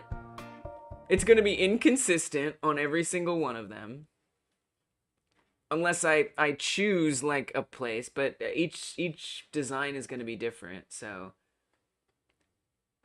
I gotta not obsess over it. I have to let it go. So I want this arrow to bounce up and down. There's more that I want. This isn't the final version, but I think if I leave myself hung up on this for too long, I'm gonna literally die. I'm gonna pass away, and I don't want to. I'm not ready. I got a lot more game to develop before I can do that. So I think it's going to be best if I just settle with it being good enough for now and move on. Okay, so I've adjusted it on those trees. This tree here, I want to adjust it so it's a little in front. Yeah, it's kind of like an annoying thing when I have to remember for each and every one of these. But really, we'll only ever be coming... Oh, actually, the trees rotate. Oh, that's not gonna work. Try changing the layer in the visual instance 3D property area. Okay. Okay. I don't wanna do what I'm doing. Welcome, Gagroll. I would... Gargoyle, welcome. I don't want to do what I just realized that it's not gonna work. Because what I was just doing is going to not make sense when I rotate the trees around. It's a deeply bad idea. So I'm gonna try that. Let me just fix the chaos that I've wrought and put these back near the center. Okay, so we're gonna look at arrow hover here, and we're doing change the layer on the visual instance 3D property area. Got it. Visual instance. Let's play it. So I guess they would have to like somehow match or be relative to the visual instance of the fog or something, right? If I wanted it to appear different. So we gotta get up to a thing that's actually high enough. There, that's high enough. Up in the air here. Bounce, bounce, bounce. It looks good. But if I set this to be no depth test, which is what I want, so it renders on top, but now it goes behind the fog. And you're saying, if I change the visual instance layer, I mean, if I take off the layer, then it's just not going to show up anywhere. If I set it to something else, it shows up, still clashing with the fog. Maybe this isn't what you meant, though. I wonder if there's some way... Maybe I need to change, like, the visual instance of the, use AABB center. That didn't help. Maybe there's some way to change it on the, the fog itself, and that will make a difference. It was worth a shot, Gargoyle. Maybe I'm doing it not in the way that you meant.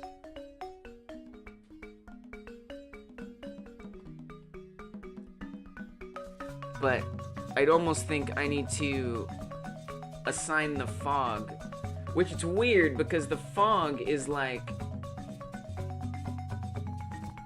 oh, I gave it no visual instance layer. The fog is like up in the air.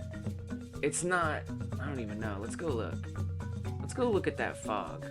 I'm gonna go have a discussion with the fog here. Thanks for the suggestion. I appreciate it. It's always good to try a couple things.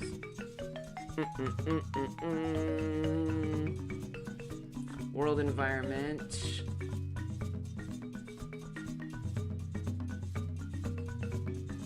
Oh, I don't even know if it has fog settings or visual instance settings on it somewhere.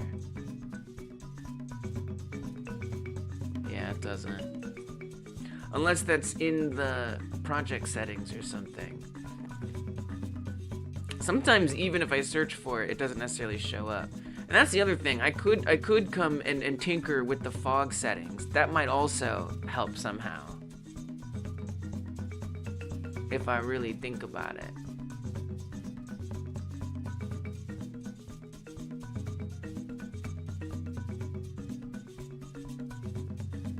I don't know what these things do, but I do have them set. Enables temporal reprojection in the volumetric fog. Temporal reprojection blends the current frame's volumetric fog with the last frame's volumetric fog. I mean, that sounds awesome. I don't want to get rid of that. You know, if I were to just completely turn off the volumetric fog, right? Oh, it's not even the volumetric fog. Look, it's still there. It's still there. So is it just fog? Just regular fog? Still there? Is it both? Volumetric fog and fog? Wait, it's still there? Oh. Hold on. What if I turn off the world environment entirely? Just completely get rid of it. Oh, it's still happening. Okay, this is intriguing. So it's not that.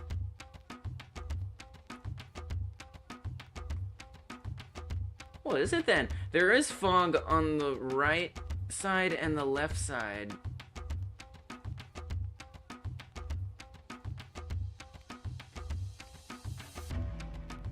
It's not that either. What is making it happen then?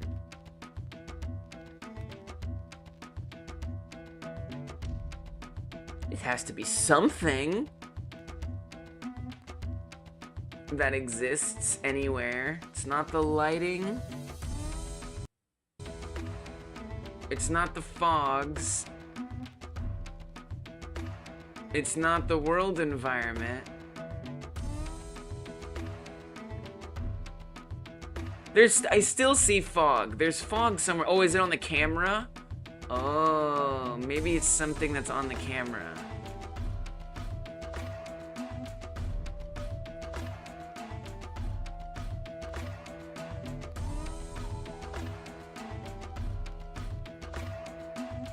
Depth of field blur. Oh, this is a clue. Okay, hold on. So it's the depth of field blur on the camera. Okay, let me just undo everything that I've done here, so we don't break the way it's supposed to look. Okay. So camera, that may well have a visual layer, a visual instance, 3D visual instance. Okay, it doesn't. But it might have a setting that could help. So let's see.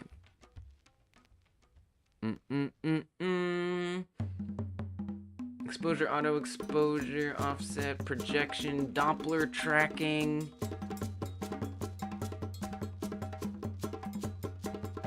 Current? What does that mean? If true, ancestor viewport is currently using this camera. If multiple cameras, one will always be make. Oh yeah, that's current. Oh yeah, we want current. That would be good. Ideally. Near enabled. I don't think we want that. That would only make things worse, if anything. Distance, far transition. I mean, I might just have to adjust that in general. Oh, there's cull mask. Oh wait, cull mask. Wait. Cull mask goes along with the visual instance. Hold on, hold on, hold on. Gargoyle's advice is returning to relevance. Cull mask, I learned the other day, is associated with a visual instance. So if I turn off... What? Oh, but this is the entire camera. Whoa. Whoa! That's wild! I didn't know you could do that. We can tell the camera to ignore everything that has a certain visual instance layer. So whatever's on visual instance layer 1, if that cull mask isn't set on the camera, it just won't see any of that stuff. That's cool!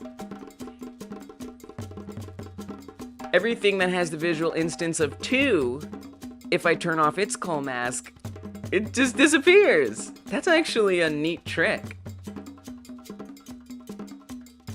I don't know how that helps me in this situation, but I'm happy to learn it. I mean, if I say that the arrow is on... I mean, all I can do is just tell it not to see the arrow. It would be the only thing I could really do in this instance. Which isn't really what I want, unfortunately. Right? Because if the... I mean, I maybe if I put it on 3... I mean, it doesn't make sense, because all of them, it's gonna see any of them anyway. So it doesn't really matter. But now that I've put that on 3, in theory, I could tell it not to see it, if I really wanted to. Don't see the arrow, so now the arrow doesn't appear. If I click 3, then it appears again. Well, this has been an interesting journey nonetheless, even if it didn't get me to my problem being solved. You know, I could adjust like the distance. I remember very meticulously setting this up so it looked just the way I wanted it. But it looks like even if it's all the way in the back, oh, it really has been. But you can see why I did this. It's because I don't want things by a certain distance to be visible. It was a very careful decision to set these to these certain numbers. Far transition 130.53. Yeah, we start adjusting that stuff. Yeah, it fixes it. But now my depth of field looks like dookie. And I want it to look not like dookie. So I think I just might be SOL on this one. I could try looking it up. I don't know that I have a lot of confidence. Like I was about to move on, and then Gargoyle got me right back in. Thank you, honestly, because I learned something today. I'm gonna say Sprite 3D render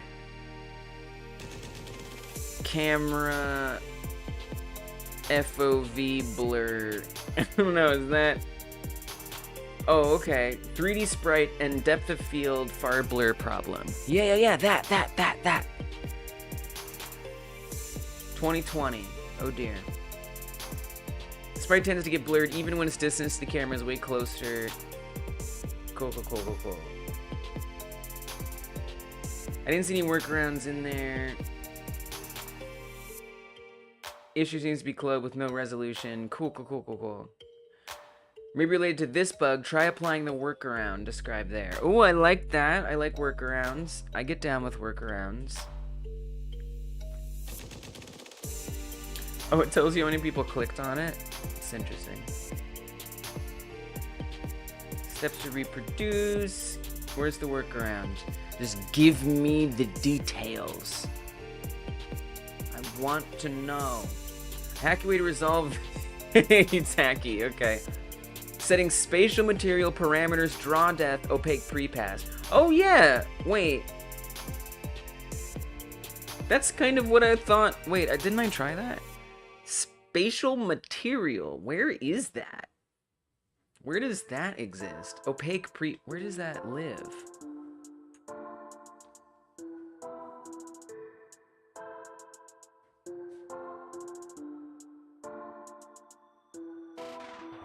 I gotta find that. Let's see if we can find that. Opaque prepass. I knew that fixed it, but I didn't see it on this. I didn't know that it fixed it, but that's familiar. So what I was trying to do was this opaque prepass right there. Right, but this is a different opaque prepass. On this post, it's saying spatial material parameters draw depth opaque prepass. Whereas in here, this is alpha cut in flags opaque prepass. So it's not the same opaque prepass. I don't know that there is a spatial material thing or a draw depth or anything like that on these settings. I don't think so. Unfortunately. What was this one setting called? This one setting was called... It was in flags. Alpha cut. Yeah, and none of these made a difference. Man, it felt so close. Oh, it's a Godot 3 thing. Thank you. Okay, so that's not going to help here. It might. I wonder if it is even the same setting, and then just for some reason in this case that workaround ain't working around anymore. Only render depth. The name was changed. Oh. I guess I should look at what the name might have been changed to. You got some knowledge, Gargoyle. Ancient Godot 3 knowledge. Only render depth with alpha prepass on prepass. Material transparency bug, far blurred movement. DOF blur doesn't detect sprite 3D. That was August 28th, August 1st. So that's the latest one. Try setting flags. Oh, there. Yes, I've tried this. Oh, and it worked for this person. Oh, dear. Pity. It's possible to make it right to the Z buffer properly without turning on opaque prepass. Turning on is fine for pixel art, but if you have a texture with softer edges, it ruins it. Yeah, I don't think there's another way. Dang, so that is the solution. That is the workaround. It just, for some reason, in this one instance, there's something about this that it doesn't work. I don't know what that is. Well, honestly, I think no depth test is what is ruining it. Because if I turn off no depth test, right? And I look at this, so no depth test was turned off. And if I hover over it, it looks fine, right? If I take opaque prepass and I turn it alpha cut to disabled, look, that's the blur problem. So what all those workarounds are talking about is in this scenario, if you come to alpha cut and then do opaque prepass, that will fix that.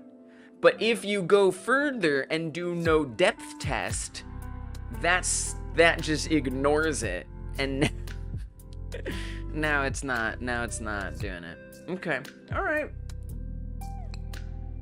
Cool. Well, I don't know there's much else we can do about that, other than just not have no depth test. All right, letting it go. But I'm glad to have learned a little bit. So the arrow's just gonna have to bounce behind for now, and that has to be okay. I guess one thing I could do, and this is a little silly. This is a little bit silly. I could have two arrows, and one of them renders on front and one of them doesn't. That way they both show. And in that one instance where it's blurring it, we'll still see one, even though it's not on top. Sounds like a choice. Sounds like a weird choice. I don't know how I feel about that. Well, that's going to be hard because this is the top level, right? This node is at the top level. So that would mean I'd have to create a new scene. I mean, I could do that. I'm an adult. We can handle those kind of things, right? I can make a new scene. New scene. 3D scene. This is Arrow Hover 2. Save it. It's hacky. It's definitely hacky. Hard to argue against that. Save it as Arrow Hover 2. Grab all this, copy it, paste it, paste another one. Oh yeah, I don't want to instance it. Please don't instance it. Make it local. Yeah, just make it local. No need to get wild here.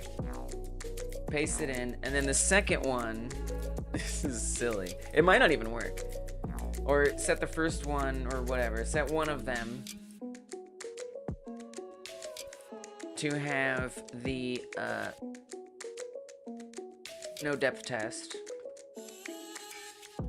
I hate that they have two animation players. I feel like it would be best if one animation player animated both of them. Seems like a problem or a mistake, but for the sake of just seeing if it works, I'll consolidate it down to one animation player. For now, let's just let it be two. And then I would come to my auto load in the project settings, and all I should have to do, can I even just like change what it is? Oh, that's not what no. Project's not what I thought that button would do. Okay, I wasn't sure if I could update the path for it. It would seem I can. So we're gonna delete it. I wanna keep that name though. Delete that, add a new one. UI, Arrow Hover 2. Give it the name that it's being looked for of. Okay. Let's see what that does. I don't know. I'm determined to have my arrow the way I want it. Is that a me problem? Maybe. It might be. Okay, so it looks fine on these. Aw, yeah. Aw, yeah. It worked. It worked. What can I say? It worked. If it works, it works. What do you want me to do? What do you want me to do? You can see a little bit of like the glowing on there. Like it's a bit unflattering. There's some like shining around the edges because that no depth test one is around the edges. It's crazy because it actually is rendering on top of it. So it's like the stuff that is in front of the electric pole is rendering on top. It's everything else that isn't rendering on top that is blurred. But it's like I wouldn't even have noticed that if I hadn't put two on top of each other. You know what? I like it. We're gonna bring it down to one animation now. It works. It works. I'm not gonna complain. I'm here for it. Give me my hackery right now. We're dealing with an open source engine that's still growing. It's trying its best. There's a little hackery that needs to be done once in a while. It's okay. It's part of the charm. So let's improve this animation player situation a bit. So right now we've got two of them. I'm going to copy and paste one to the outside. And then I'm gonna remove the ones on the inside, which means I'm gonna have to update, we're gonna change this script. I'm gonna need to give it a script, I guess. So we don't wanna even bother with the animation player here anymore. I'll comment it out on this. I could even move all of the arrow code, actually. Oh, they share the same script anyway. Well, in that case, I'll just leave it on. If they're sharing the same script, who cares? It'll be fine. Rogi was making a graphic, and you accidentally made the texture a cyan color, so modulate didn't work. Wait, modulate doesn't work if something is a cyan color?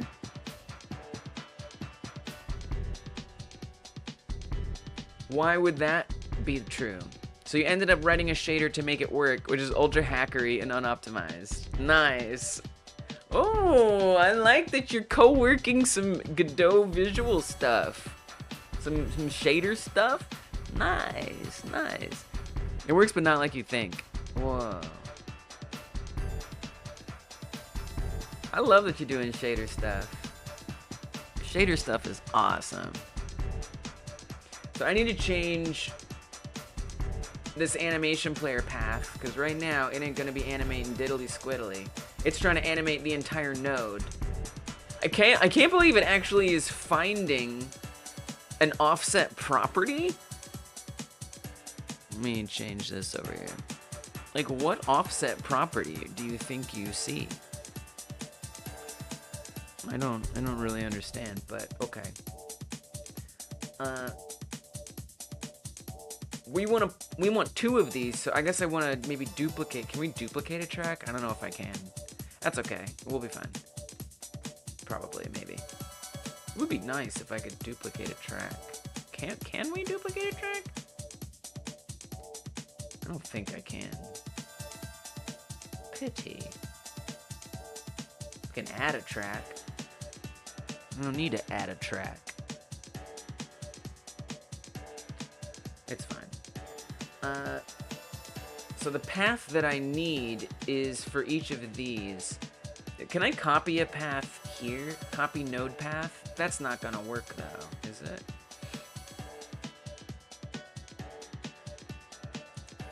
Hell no. I think we just need to redo it. So find the values, just redo it.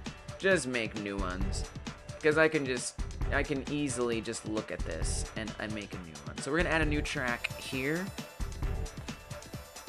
If you duplicate a track, then you're animating the same thing in two different ways at the same time. Well, I would change the path. So I come in here, I duplicate the track, because I just wanted to keep the values and the keyframe positions, just so I didn't have to do them again. But it's not really that big a deal. And then I would change the path to point to the other thing. In theory. Alright. So, let's find... Oh, I need to name these layers.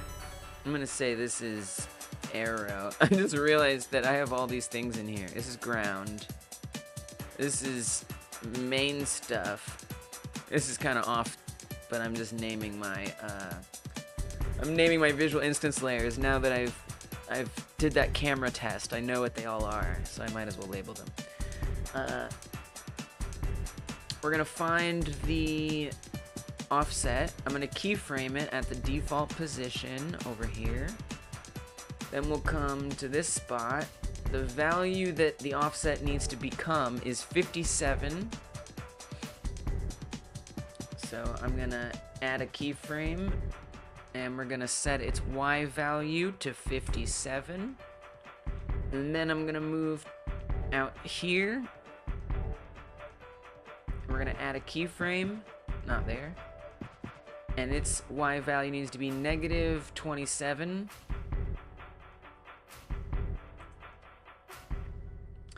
And then we just do the same thing for the other one. I could name them a little better for funsies. This is the one that is in front. I'm gonna call this one over here arrow hover front, and this one arrow hover back. Let's give him some more descriptive names. right. And we want a default keyframe for that one. Scoot up to the middle. 57? I forgot already. Yeah, I didn't forget. I forgot that I didn't forget. Set Y to 57. Keyframe it. Come over here to this one. Negative 27 for this one. Keyframe it. Okay, and then we can delete the old one. And yeah. Now we've got one animation player. And then we just have to update the code to look for it. So can I just say get owner and then find the animation player? No, you can't. That's not how that works. You know this is not how it works. Do we do get node? And then do this like this? Is this coding? Does that work? Is that what working is? Get owner, get node, animation player, play bounce?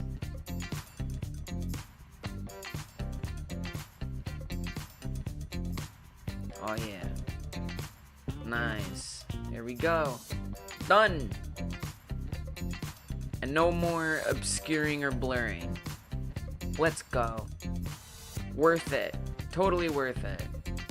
Now we get this arrow that bounces all the way down into the obstacle. I think it makes it a lot more clear which one it's pointing at. And it doesn't disappear behind the obstacle. And it won't get obscured by the depth of field at the top. Done. There's still some things I want to do to improve the arrows. Oh! Oh! I have changed some things. I have to fix. Okay, we're not done yet. For hiding it, we're not looking in the same place as we used to be. Non-existent function, force hide arrow in base node 3D. Right, because it's not on the top level of this node anymore. It used to be right here at the top. That's where it used to live, but it don't live there no more. It moved into a different house. So I need to tell it to look a little deeper than that. And we have to tell it to look into both of them. So really I should even do, this is a little messed up, I could do like a for loop and tell it to look for sprite 3Ds. And for every sprite 3D it finds, run its force hide arrow. Or I could just list the two arrows that are in there. That's probably fine too.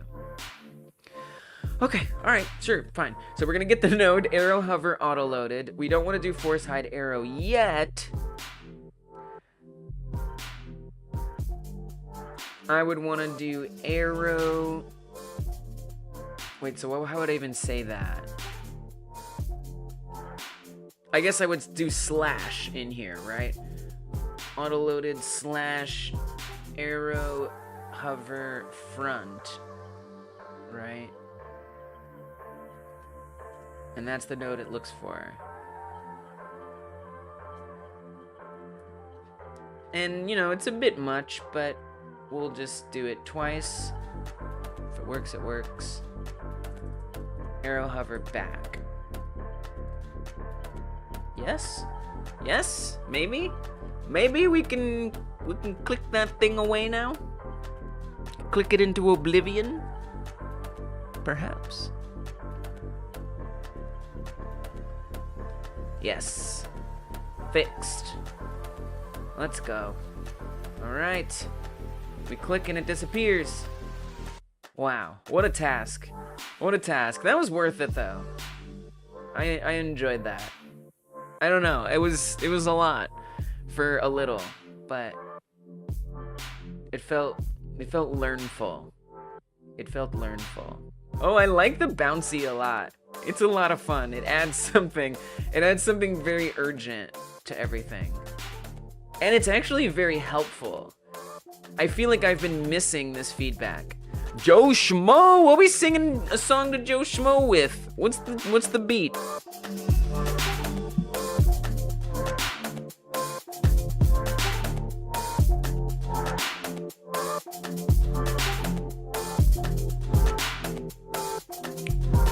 Oh, Joe, it ended. The song immediately ended. That's it. That's your whole song. All right, hold on. Let's vibe to it. My song. Oh, Joe. Give me some more with Joe Schmo. Give me some more Joe Schmo. Give me some more Joe Schmo. Don't you know it's Joe Schmo? There's a Joe here in the house. Give me some more Joe Schmo, don't you know? Give me some more Joe Schmo. Give me some more Joe Schmo, don't you know? Give me some more Joe Schmo. We got a Joe Schmo in this house. We got a Joe Schmo here and now. We got a Joe Schmo in this house. Oh, Joe Schmo, don't you know? Joe Schmo, don't you know? We got you here forevermore. Oh, I really went all out with that one. I apologize, but also you're welcome. Thank you for getting gifted a membership. Don't forget to make sure you opted in to gift memberships. Some of y'all don't even need to opt in to gift memberships. If you don't have this option, don't worry. You may already be set up to opt in, and you don't even have to do it. But basically, just look for a join button. Look for a join button any place the join button is, right? So probably if you're watching this anywhere, there's a join button. Find that join button. And when you go to join this channel, look in the top right. Look in the top right, there's 3 dots. Hit gift settings and make sure you've got allow gifts marked on so you can get a free gift membership. If you don't have this option, you're probably already opted in, so don't worry about it. All right. Here we go. All right, so I got the arrow bounce. It's time for a GitHub commit. Even though I do need to add the arrows into a lot of places, let's just do it. Let's just do a ceremonial GitHub commit here. Hope you're doing well, Joe Schmo. Welcome. Thank you for stopping in. Stuff like that. You know how it goes. Let's see. So what happened here? Here today, what happened was added a teleporting arrow. I did do that. A few obstacles and cows have it. It's going. My goal is level design today, but I'm kind of just doing like general stuff. I forgot to put your chat on the screen. I'm responding to something. That's what I'm responding to. I plan to do like level design, but I've kind of let myself just go with the flow. And if something comes up, I'm like, let's do that. And it's been nice. Just like fixing things and improving things. I just got a hover arrow set up that pops and bounces when we hover over things. So overall, it's going well, and I'm feeling good. It's feeling a little depressive, like emotionally in my heart. And honestly, I've been taking a break from working on the game. Every 3 weeks, on the 4th week, I take a break and I don't work on the game for a while. I take 16 hours off. And it's been nice to get back into it and be like, yeah, I like where this game is going. It feels good. So that makes it feel good. How's it going with you? Oh, you were saying how's the progress going? Well, whatever. Still, I hope you're doing good. Okay, so it's really going great. A few obstacles and cows have it. There are 2 arrows in the hover arrow scene. A new one. Oh, I didn't mean to all caps that. A new one. So that one can be on top and the other is behind, assuming it doesn't look right due to the camera field of view. Let me correct my typo. Camera field of view blur bug situation in Godot. There's some explanations. There's probably been other things I've done. I refactored some stuff. It's freaking good. Oh, you know what? I did fix tree. I did make the tree 3, right? We did do tree 3. Made a good version of tree, a good version of tree 3. Yep. And replaced it where necessary. Oh, back to that idea that Dungeon Martian inspired in me, which I don't even think I gave Dungeon Martian credit for that. I should do that, because I did appreciate the idea that there's some other way I could handle replacing old things. I actually didn't even replace other old things, but I could. In case I've left other ones in places that I don't want them or need them. That would be a good thing to do. It would. So like there's an old tree 2, for example. Tree 3 I made a new tree for. But what about tree 2? And the thing that I was making, basically, sometimes I make bad versions of things, like this tree. This is the good version of the tree. It just wasn't set up correctly. But then I have old versions that are left behind that I need to now deal with. So I kind of like the idea of just having this obnoxious like arrow from pointing down that's like bright and absurd. I even think it could be more absurd. I don't think it's absurd enough. Absurd it up. Give me a deeper absurdity. You know, I'd even like if you know what? I'm gonna take it even further. I'm gonna take it even further now. I'm gonna make a special instanced scene out of it. I ain't playing. I ain't messing. I'm gonna make it 1.78, make it emissive. It won't really be that emissive, but in theory. Right? Look at that obnoxious thing. How could you miss that? It's beautiful. It's beautiful. I'm gonna create, I'm having fun. I am. I'm gonna create a special thing. This is, how do I even categorize this? UI, scripts, animations, debug. It's debug. It's debug. Debug scenes, debug objects. That's what we're gonna call that folder right there. And this is important thing. It's an important thing. Come on, we can name it better than that. No.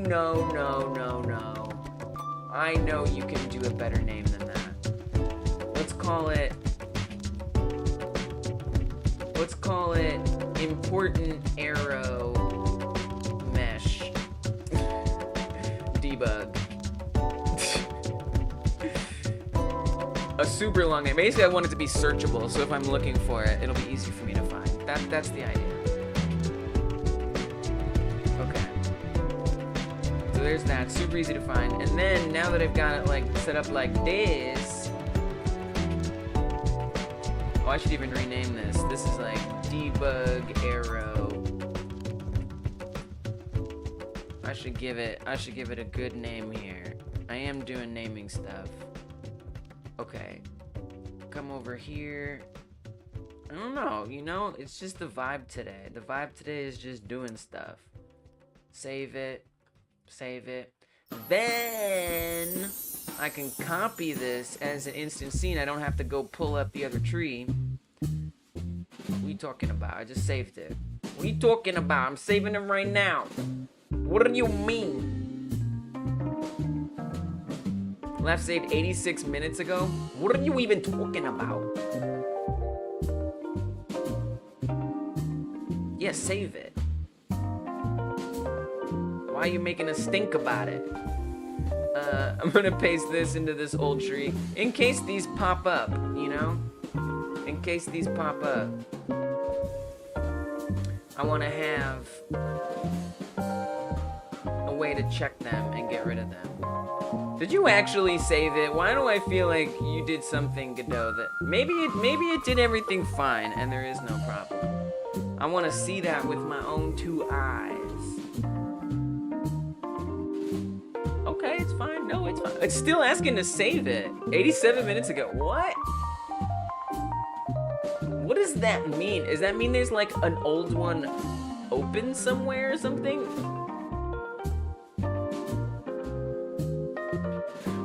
What? Wait, it's not actually closing it. Yeah, that's what I'm thinking. Maybe I just need to restart it. Oh, I couldn't even play your message. Okay. Maybe I just need to restart it. I mean, I didn't lose anything important. I didn't lose anything important.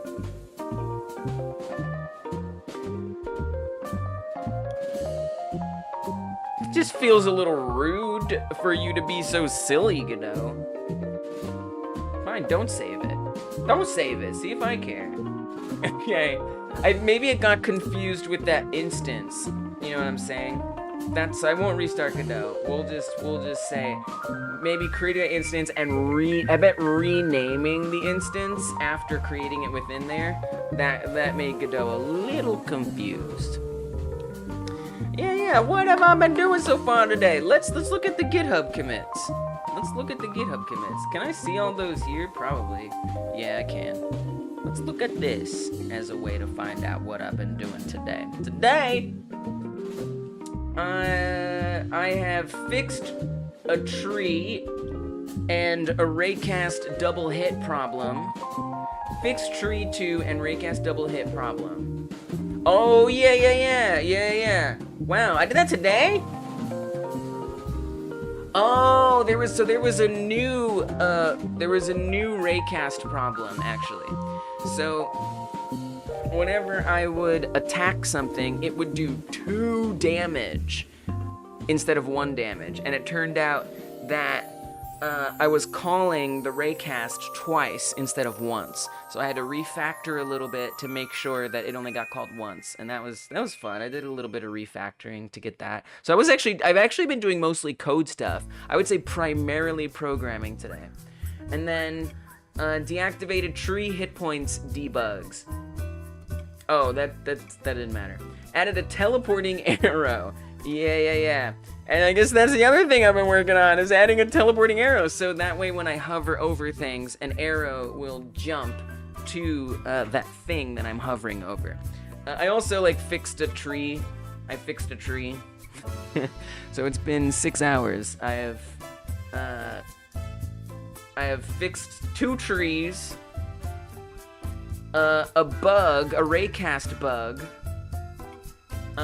and I added a teleporting arrow.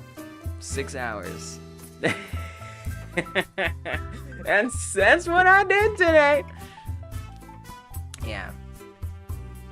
Okay, so now I'm adding some of these in here. It's fun. It's fun to explain what I did, to recap, to recognize, to realize, to be realize who realize. Real lies. No lies. I'm gonna open up this one. This also has an old version that sometimes confounds me. I will no longer be confounded by these things. Today is the day that I will no longer say, is that an old tree? No. Instead, I will say, oh, that's an old tree. Because it's got a big honkin' red arrow floating above it. Can't miss it. Thanks, Joe! Thanks, Joe! Yeah, it's some good progress, I guess. It's some good progress. Yeah, maybe you could say that. Maybe you could. And I want to do some more level design. I want to do some more chunks. Build some more chunks. That's what I want to do too. But what I really want to do is I want to do both. I want to fix little things that come up, and then I want to address other stuff too.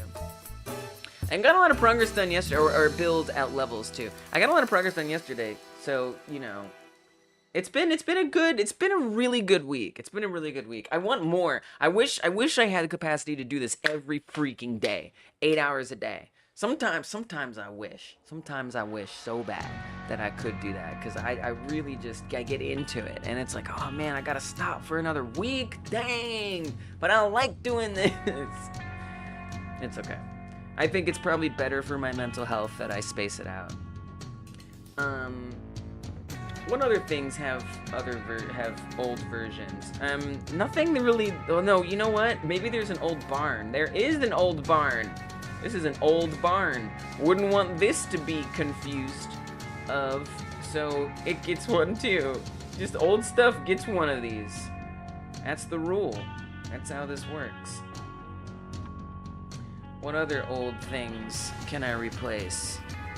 Dun dun dun dun dun dun dun dun dun dun dun dun dun dun. So that's that, and then there's another cow barn, but I think they're all together. I think there's only one version of that one. I got some terrible names on these here. Are you sure there's not a different... Cowborn 1, 2, Cowborn 2. Okay, I see. Okay. What else? I don't think there's really much else. I think that's the only stuff. So if I come up across other stuff, I'll fix it. But I think those are the only things that need those. Alright, so then what I want to do...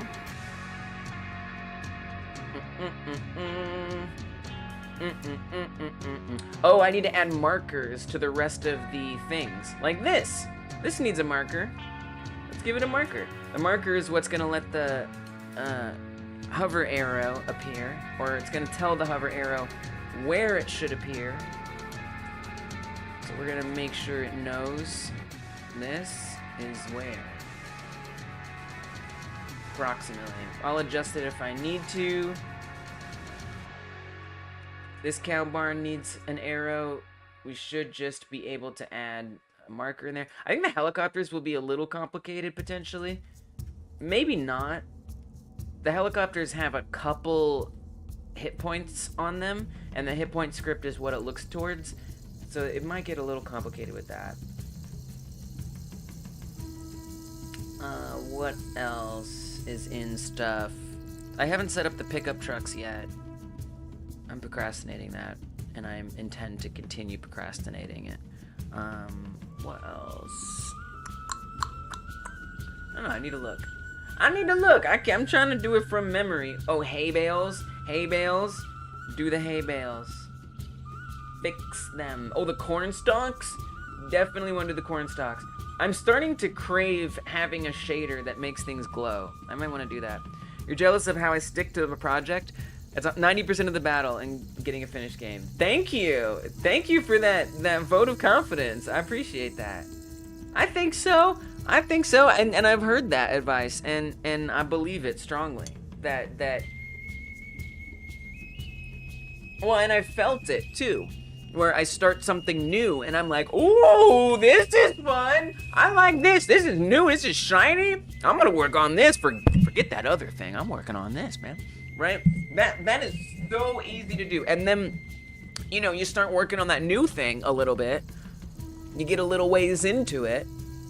And suddenly it's like, this is complicated. I want to bail. And you start a new thing. Oh, look at that new thing. That sounds fun. Forget that old thing. I'm working on this new thing, right? It gets easy to do. Oh, shorts feed.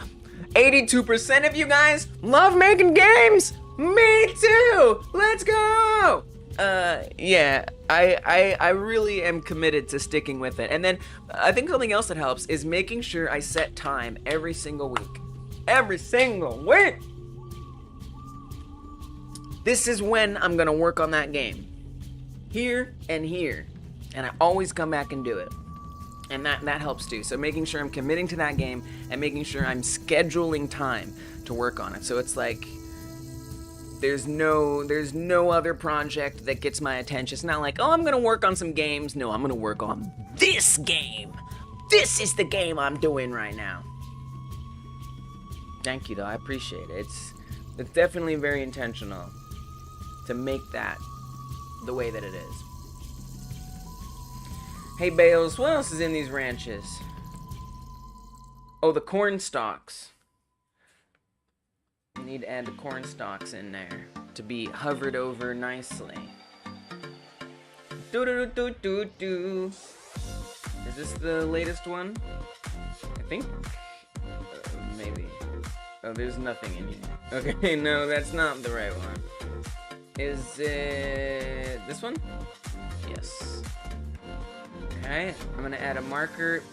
And things like this that are bundled are where I really wish I had the some way to make them glow. I'm sure I could. Cause like, you know, I everything that I set up in here is like the textures, the colors that make things up. It's all materials. I don't have like texture files for things. So many bouncy arrows. Bounce, bounce, bounce, bounce, bounce. Bounce, bounce, bounce, bounce. And so, I mean, you can see, oh, the solar panels. You can see how on the corn stalks, it's like, what is that? And sorry, it's just that general area. And so if those corn stalks glowed, and that would be really nice. And so their materials are what color them. And so in theory, I could set some code that just looks for the mesh within a node, and whatever meshes are in there, just crank up, I don't know, emission or something, you know? Give it something. Am I gonna do that? Am I gonna do that? Dear golly. I don't know. Maybe I will. Solar panels, what else? The tool shed. Tool shed, solar panels. I haven't set up the windmill as an obstacle at all yet, so not that one. Yeah, I think that's the last things. Tool shed. Oh, and there's a couple different kinds of solar panels. There's these solar panels and there's the small solar panels. Okay. Got it. And then the helicopter probably is going to present a unique challenge. I don't know if I'm in the mood for a unique challenge. Or it could be easy. What's the thing? Solar panels. There's a couple different kinds of solar panels.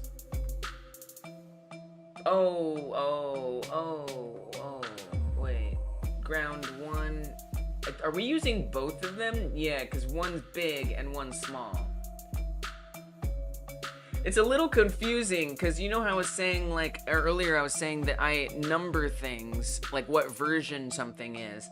It's a little messed up with the solar panels, because I actually have, I should rename it, because I do have two variants, and one isn't an old one, and one isn't a new one. One is a small one, and one is a big one, but it's currently using the same syntax, naming convention, as if it was an old... Hopefully I'm not making some kind of terrible mistake by doing that, but whatever. Let's do it anyway. I don't think we're referencing the name anywhere.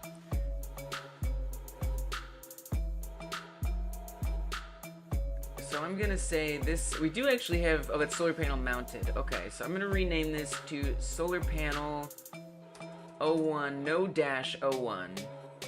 And then I'm gonna name this solar panel, I'm gonna name this one, oh, that's interesting. When one disconnects, the other disconnects. Wow. How interesting. How unexpected.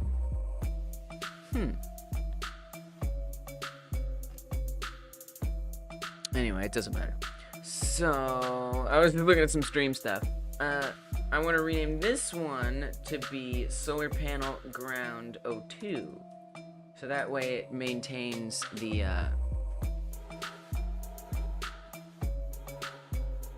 naming convention. Okay, so that should be fine. And then we're gonna add markers in here. So that way when we hover over it, it gets its own special arrow. That was 01. We wanna come to 02. Give it a marker as well. Push it up. Tool shed. was the last one. Okay. Add a marker. Not in there. We need to be on the top level, or a child of the top level anyway.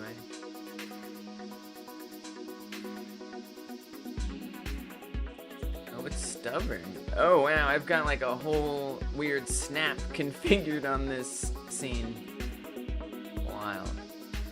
Alright, so that should be all the rest of the things that are currently obstacles.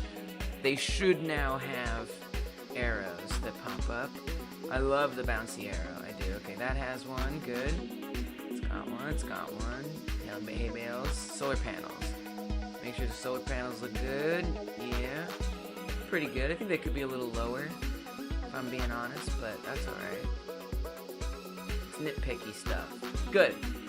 Great. So I guess I'm gonna let myself be distracted by a whole nother thing. I wouldn't say it's distracted. I want to try to make them glow. It's questionable whether I should be doing this, but I am going to do it. So here I go. And I'm thinking I even put this on the arrow hover. The question becomes, what is it that I'm going to modulate or that I'm going to change? I should probably have an example up. Sure, let it be the tool shed. Let it be the tool shed. So for example, sure, the door. If we look at the door, they're all gonna have surface material overrides on them. And so we can know that, and we can write code that looks for that. And then, you know, emission is rough, right? Because emission is going to be very painful on performance, especially if you get a little too fun with it. So I'm a little afraid of emission. Now, it's not as bad if it's only one thing at a time, but we're also going to be summoning it and asking it to do it on demand, you know? And I don't know, it's something about it kind of makes me nervous. So I wonder if there's something else we can do. Change the shading mode? I don't know if that's going to be obvious enough. You know, we could just... I mean, that seems that that's gonna be hard. If I have it change the entire color of it, I think it's a mistake. I wouldn't do that. The other thing that makes it difficult is these are all saved. So this is like a file that it's loading from. So that might also get weird, because we do have to find a way to turn it back. I think that complicates things just a wee bit. Just a tiny bit.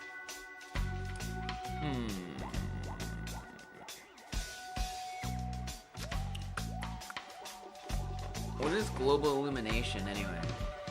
What does that even mean? The level density, the texel density used for light mapping. Greater scale values provide higher resolution, which can result in sharper shadows. That doesn't sound like that's gonna help me here.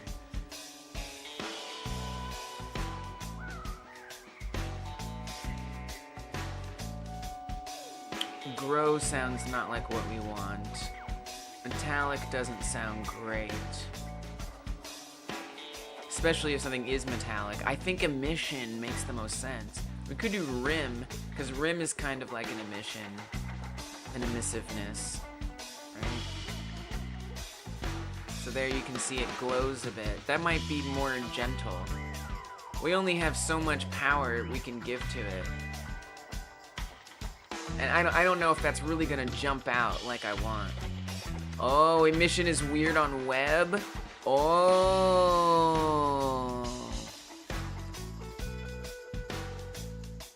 I don't think it does. I've let go of this game working on web. I've decided that that's probably not gonna be in this game's future. because you know, there's so many visual things that I'm adding in, and we're not on any kind of compatibility or whatever. Oh, look at that. Oh, so this is a bit of a problem. See, it updates all of them. All of them got the emission update. So it wasn't that single one. That's kind of what I was worried about, is that because they're all sharing the same material, I can't make one unique versus the other. So that idea is kind of out anyway. Which then leads. Yeah, that then is starting to feel like I should have a shader of a such. Where would I even put that shader? I feel like. I mean, I'd need the shader to be on all of these things, right? But that'd have to be like a. I mean, the meshes themselves have materials, but we're overwriting it. Yeah, I don't even know. I generally don't even know. There's a material override or a material overlay. Oh, maybe I'll mess with that. All right, hold on. I'm gonna use the loo real quick. I gots to use the loo. I must. Can I run straight and survive, or do I have to put the colorful one up here? Oh yeah, we can't. I don't think we can run straight and survive. I think we'll bump into things. All right, colorful one. I will be right back. Let's set this emission to not be there as much as I want it. It's not what it wants to be at all, so goodbye. Okay. I have to go to globals for now to change the level. Hit play, and we've got a screensaver, baby. We're screensavers up in here. All right, I will be right back. Less than 2 minutes. I will return, and I'm gonna, this is what I'm interested in. I want to make the glow. Apparently, I don't want to do level design today. I do want to, but I don't. I do and I don't. I want to do everything. You know? All right, I'll be right back. I'll pump the music up. Stretch your legs if you're co-working along with me. Get yourself a snack, stuff like that. I'll see you in a second. What if I ran an ad while I'm gone? Does that, like, make you all angry? What if I do it and then you can tell me how angry it made you on a scale of not that angry to I hated that? Just like, what if I tried it? I'm just gonna try it, alright? I don't know, I just wanna see. Shorts feed, actually the shorts feed, you don't have to see the ad. You might not even get an ad, so don't even worry about it. I'm just curious, I'm just experimenting. It's more interesting, it's something to look at. Tell me if you hate it.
You're at a 10 in terms of angriness. Oh no. Oh no. Sorry about that widescreen, people. I apologize. Just kidding, everyone's gotta make money. It's true. It's true. I've recently become much more educated about ads on YouTube and how much more I should be running them if I value my time as a creator. If I return while she's AFK, she'll never know oh crap, she's back! I told you to be quick. Thank you for enduring those ads. Horizontal feed. You're coming, Shorts feed. I'm coming for you eventually when YouTube releases ads for Shorts feed. Dun, dun, dun, dun, dun, dun, dun, dun, dun. All right.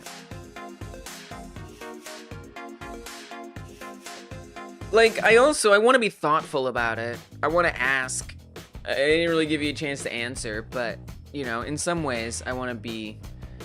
I've had the chance to do it for a while, but it's something I've been meaning to try. Something I've been meaning to try to see how it goes. Deserve the money. Thank you. Thank you. It'll be, if I'm doing it, it's gonna be a slow... I'm slowly easing into it, you know? Slowly easing into it. But I recently joined this Discord server where they like check to make sure that you are partnered on YouTube, and only if you are. I had to prove. They didn't believe me at first. I had to prove it that I was partnered on YouTube, and they let me in, and it's very nice. It's nice to like see these creators who have been making businesses out of their channels, and to hear advice from them, and it's like, you know, yeah, okay, I see, right, I'm doing work and labor and deserve to be paid, but I can't always expect people to pay money. Of course not, obviously, but it's like a way, and they don't have. It's like, okay, you don't have to pay anything. You know, okay, you know what? I see. It's actually kind of not a bad idea. I purposely don't click skip on them, and even click the links just to make sure to give you something. Thank you, thank you. That literally helps. Something you should know. I don't know if I should tell you this. I probably shouldn't tell you this. But I like you guys, so I'm gonna do it. YouTube monitors people's ad tolerance. Tell me. So, like, you're actually teaching the algorithm that you will tolerate ads, which means YouTube is more likely to show you ads because you're, in its eyes, tolerant to watching ads. I shouldn't tell you that. That's the last time I'll ever say it. Because it's really nice of you to, like, do that. But I also feel kind of bad, like, just in case. You know, if you like literally never do it, I mean this is the only time. More ads, yes, you'll probably be okay. Well, I mean, look. Okay, all right, good. No, hey, look, all right, no, look. Glad I wasn't telling you bad news. That's one of the reasons why it's like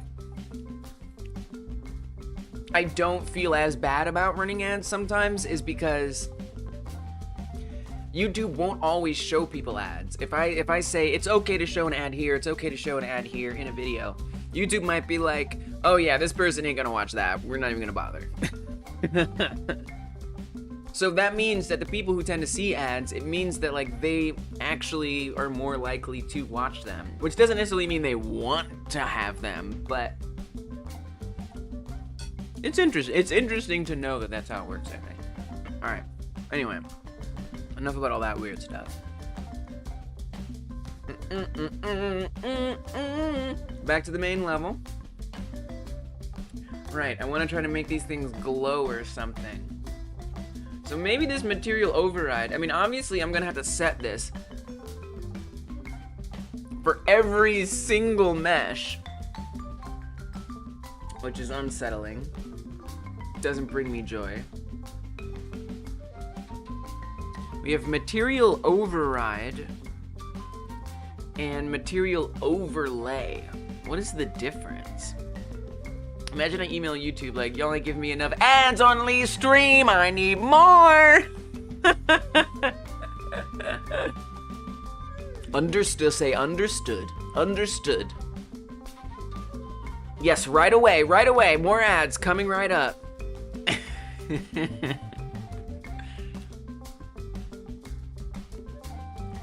The material overlay for the whole geometry. If a material is assigned to this property, it will be rendered on top of any other active material for all the surfaces. Material override. If a material is assigned to this property, it will be used instead of any material in any material slot of the mesh. Okay, so I think we'd want overlay. I want it to be on top, baby. Okay, let's add one on top there. That's on top. That looks pretty on top to me. I see that. Good, good. Got it. Great. And then obviously that's like eliminating it. Oh, what if I say transparency alpha, and then we get the albedo and we make it a little invisible? Hey, nice. Then,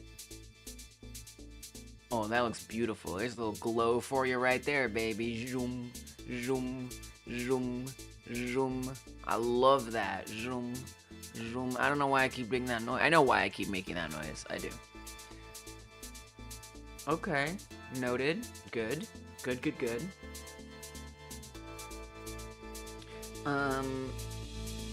I don't know that that's quite, what I want to do. But it's interesting. I wonder, well, no, yeah. It'd probably be hard to make it match the other thing. You know exactly what I'm saying. Zhong, zhong, zhong, zhong, zhong. Like a power-up in some kind of 90s third-person shooter arena shooter game.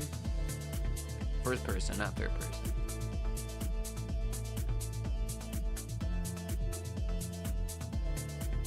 I want it. It would be the easiest. I don't know if white is a good color though. Probably is, because I guess a design principle I'm trying to go for is that things that can hurt you are brighter. But then again, if it's already bright, that may not really bring much attention to it. Well, that's why you add emission on top of it, baby. Give it a little rim. Make it glow.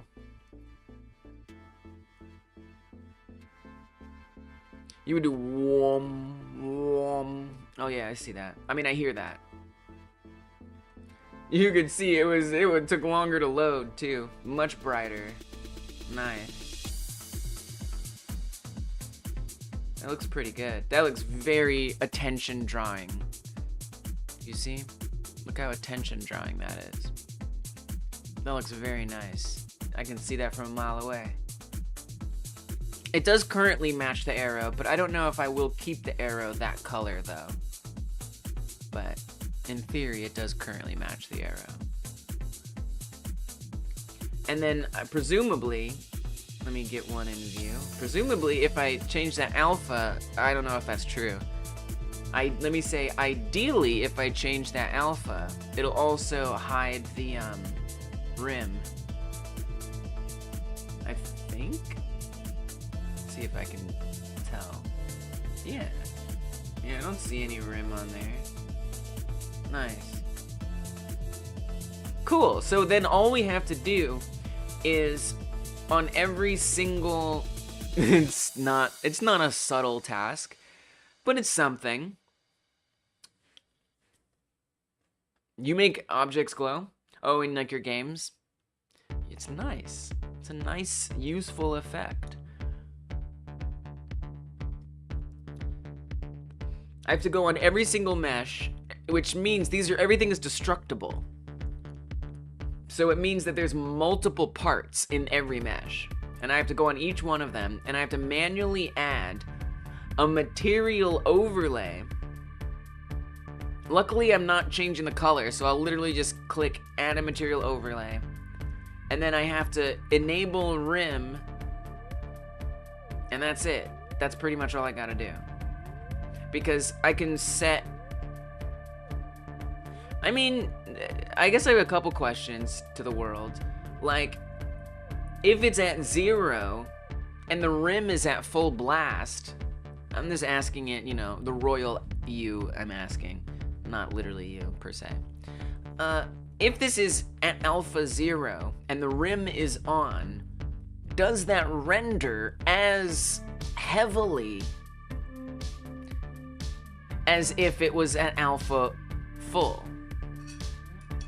Right? Because if you think about it, if that's not the case,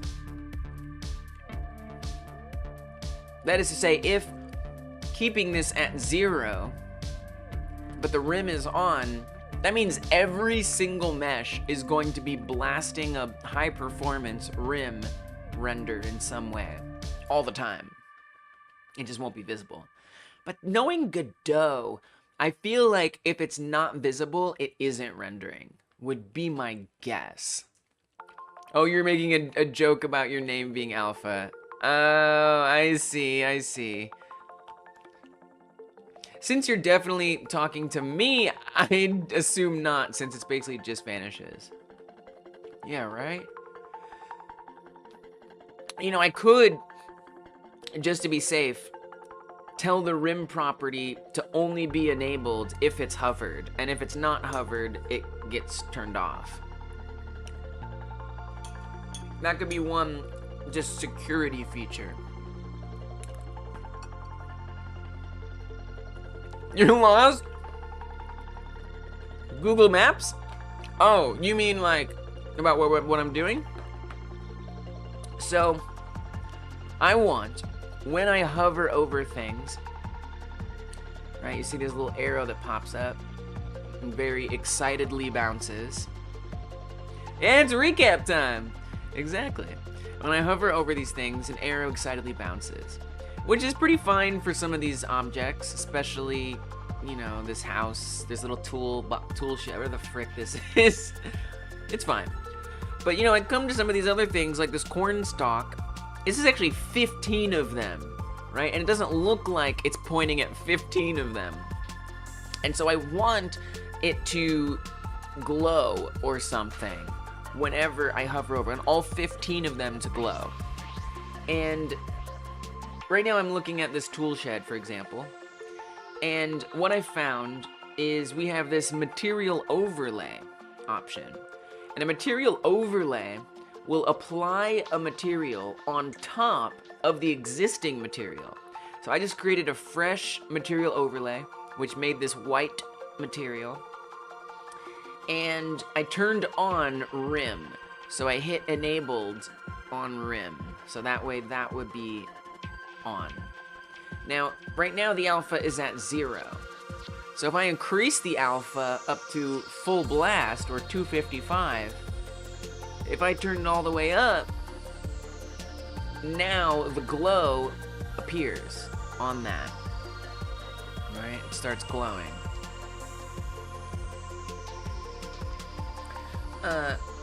And what I'm kind of curious about is if I have every single mesh on all of the obstacles set up in the same way, where their rim is enabled, yeah, and they're all at 0 opacity, are they rendering at a high performance? Are we losing performance because rim, just because it's on at all, because it's enabled, even though it's at 0 alpha, is just being enabled causing a problem, because or a performance hit? Because I mean, I'm gonna have every single obstacle that could possibly be interacted with have this on it. And if you think about it, if they were all on full blast all the time, the game would take a huge performance hit. So I just don't know. And so then I'm thinking, to be safe rather than sorry, even if the alpha's at 0, I could just say that the rim enabled is off, you know? Brain is slow, so my apologies. Are you trying to replace the arrow? No. Is that why you're doing this glow thing? Because unless feedback says otherwise, I think it works fine. I disagree. So as I was saying, if we look at these, right? These are 15 at a time, right? With the tool shed, I agree with you, Insane Alpha Beta. It's not a big deal. But things like this, like look, when I click on this, I'm gonna click on this that the arrow is pointing to. Look what happens. 15 of those disappear. But it looks like it's pointing at just one of them. The fences are another example. There's 5 fence sections at a time. So I'm moving between 2 possible fences that you could destroy here. But it's a huge jump. And it's kind of unclear. Like, is that the truck that it's pointing at? Is that the fence that it's pointing at? Especially gets weird here. Look, this is going between a fence and a tool shed, and you can barely tell. They look like I'm doing the same thing. But if I'm hovering over the fence and it's and I see that the tool shed isn't glowing, I'm gonna say, oh, I'm not hovering the tool shed. So that's why I don't think it's enough feedback. I think the arrow is good, and I'm keeping the arrow. I'm not replacing the arrow. I think that in addition to the arrow, I want the object to also tell you what range it is that is, you know, being hovered. And maybe I say forget the arrow. I'm still gonna use the arrow to some extent because I want information to pop up, like, you know, what its hit points are, things like that, maybe like what type of thing it is. I might have an icon. So it's still useful that we got the arrow to be there, and I still want it. But I want an extra bit of feedback. Yeah, I mean, I understand what you're saying, but that's complicated. So, right, like I'm trying to get the path of least resistance. I hear what you're saying, like that would look cool, but I would need to make a shader that I don't have interest or capacity in making right now. And maybe in the future, right? Maybe I set that up and we're like, oh my god, that looks really bad. And then I say, you know what? Today, let's make a new shader that only does the outlines. But I don't know how to do that. I'm sure I could go on godotshaders.com and find a shader that does that. But I'm kind of looking for a path of less resistance right now, which is sort of my whole ethos for setting up a lot of things in this game, is doing the simplest thing possible. And to me, the simplest thing possible is just find a way to make the mesh change its color in a certain way. So I'm not really looking for this feedback, if I'm being honest with you. It's not helping me. But it's fun, but it doesn't help me. Oh, less bright, so it's less performance hit. Oh, okay, I see what you're saying. That's helpful, but I don't know. I think brighter is better. I like the brightness. And here's the thing. I think that even so, look, if I turn off the rim entirely, look how much less it stands out. So that's without any rim at all. And that's not what you're saying. But if I do without any rim at all, it barely shows up. Now if I add the rim on here, look at that pop. Look at that pop. So I could bring the rim down, so it's like you're suggesting less for performance hit. I could do that. That's definitely an option. It wouldn't change my concern. My concern remains that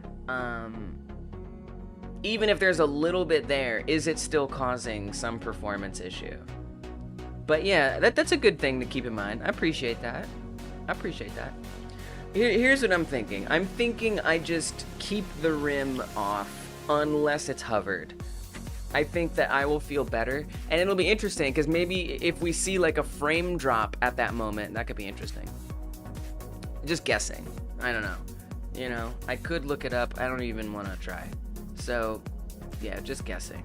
And maybe once I set it up, we might have some more experiments we could run and get some more information about what actually will or won't happen. So, you know, we'll see. Only appear if hovered over, like the air. Right. So, Thoughty knows about things like this. Hey, what's up, Thoughty? Second material in next pass is performance hit independent of alpha value. Oh! Oh, we got wisdom in the house. What's up, Thought T? Okay. So, wow. That sounds, and that's what material overlay is a second material in next. Oh, here's next pass. Wait, oh, I'm not you. What is next pass? What is next pass? That's interesting. I actually can't set anything in here. If I set something in here, it's gonna mess up all of them. So this is why I'm using material override in geometry. I'm actually doing the geometry instance 3D, and I'm creating a material overlay. Is how that's going. So yeah, interesting. Independent of alpha value. Got it. It's okay. Yeah. Welcome.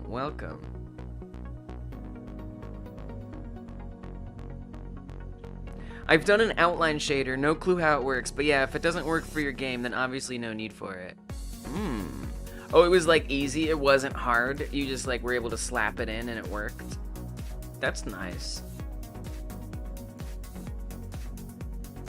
Yeah, I mean, I guess I try to avoid pulling from resources if I don't have to, but man, it would look dope if there was like an outline. The outline would be dope, for sure. Super easy. I did highlight effect with a custom shader material on every usable object.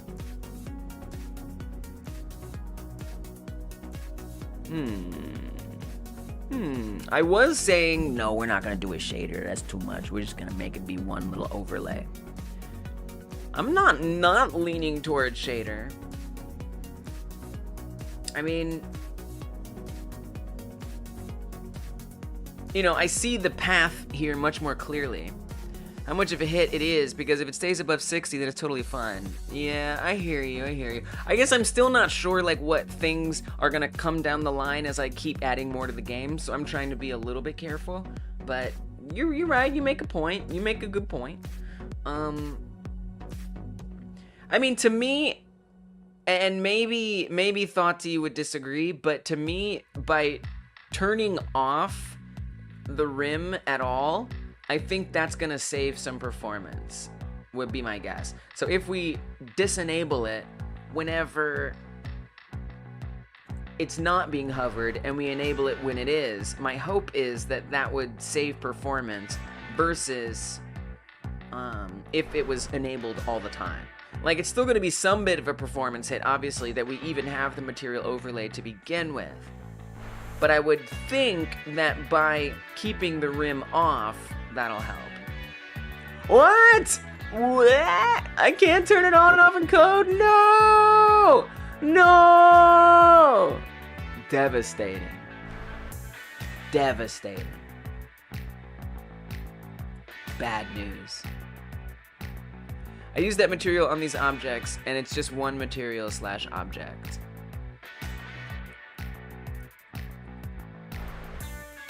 I mean, so something, and I don't know exactly what you mean by that, but something that is important to understand about this project is that all of the surface override materials are linked to others. So look at this, right?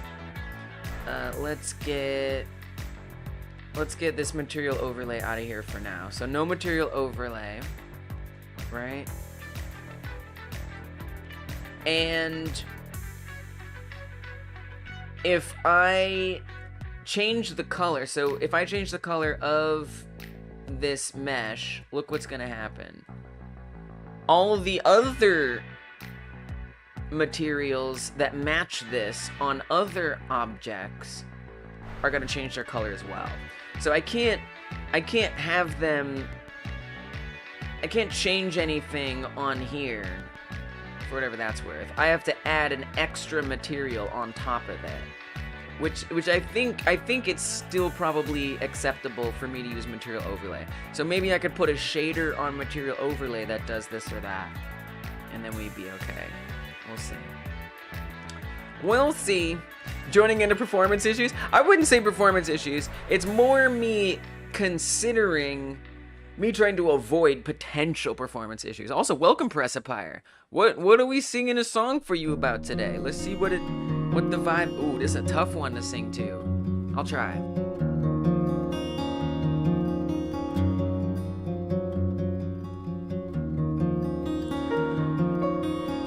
Pressipire, Pressipire, you light the world on fire. Oh, Pressipire, welcome to the stream. Pressipire, you light the world on fire. Oh, Pressipire, welcome to the stream.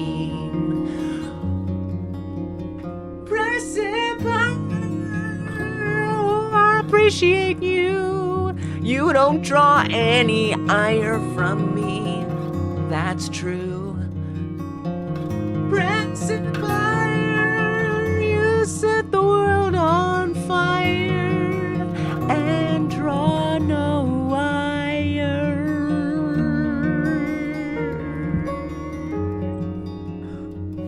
There you go. There's your song. There's your song. You're welcome, and I'm a little sorry, but you're also welcome. You know, they're not getting worse. I wouldn't say my songs are getting worse. I was kind of vibing to that one. There's something about it. It kind of worked. I thought I was going to have a hard time with this one. Yeah, up to me. This on-off button pre-generates some line of shader. I think it doesn't work on runtime. Oh, so it needs to generate code. I see. Yeah. I can always do the shader later. That's true. Oh, it's your highlight. I would rather use your highlight shader than some random from the internets. Consider me intrigued. Incredibly intrigued is what I feel. Let's see what we got here.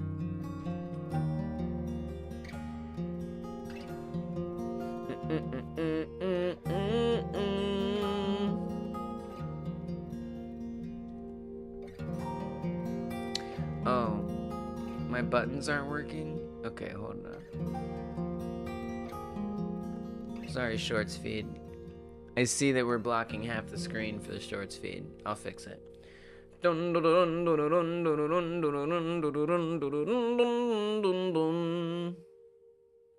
Pressipire says, with my game, I have a highlight shader for interacting with objects, and I just take it off and on next pass as required. Haven't seen any performance impact. Interesting. I think the next pass thing won't work for me, unfortunately. I could be wrong. But I think the way I have things set up, the next pass situation, there we go. The next pass situation, as I was demonstrating, all of these share the same thing. So we have the red over here on this barn, the red over here on this barn, the red on that barn, the red on that barn. They're all sharing the same material. So if I put a next pass on there, I think they're all gonna get it added to them. I could be wrong about that, but I think they're all gonna get updated, potentially, if I use next pass. But I think what you're saying is I can just add and remove the shader to material overlay, for example, instead. Same kind of thing. It's a material slot that changes things on the thing that I need it to be changed on. Because this won't be shared between objects. So I think for my purposes, this will work better. Is what I think. I'm surprised the overlay isn't showing up also. Did I? Oh, it is. Oh, okay. I guess I need to restart it. That's alright. You can trade on an object, and if you want, modify it. Right. Painful, but if absolutely required, there's always make unique. But the material overlay looks promising. Yeah, it does. Oh man, I'm so opposed to make unique. I really, really like, I feel like I love in my heart of hearts that I can change all the colors at once. I love that so much. It brings me deep joy and satisfaction to know that they all share the same thing. It's like I go to bed at night and I think about how all the materials are shared, and I'm able to fall asleep. You know? I'm slightly exaggerating. All right, let's see what Thought T shared. Let's see about what Thought T shared here. Let me see about that. Shader type spatial. Render, okay, I need to paste this in there. It's the only way this is gonna make sense to me right now. Copy it. Thank you guys. Thank you all so much for the perspectives. I really appreciate it. You all have been so helpful. Okay. So let's say I create a new shader. And let's edit it. Instead of counting sheep, you count materials and fall asleep at 1. Yeah. Exactly. 83% of y'all over there on the shorts feed love making games. Me too. I love making games too. You love making games. I love making games. Me too. All right. Yes. I want to make a new shader overlay situation. I'm gonna not keep this open if Godot wouldn't mind. Hello? I'm trying to stop it. It's like, no, you'll never close the game. Okay. Oh, because this was open. Alright. Not a visual shader, just a regular shader. And if you could just put this in the objects, that would be great. And we're just gonna call this object highlight 01. All right, I've created it. And now I will code it with what has been shared by Thoughty.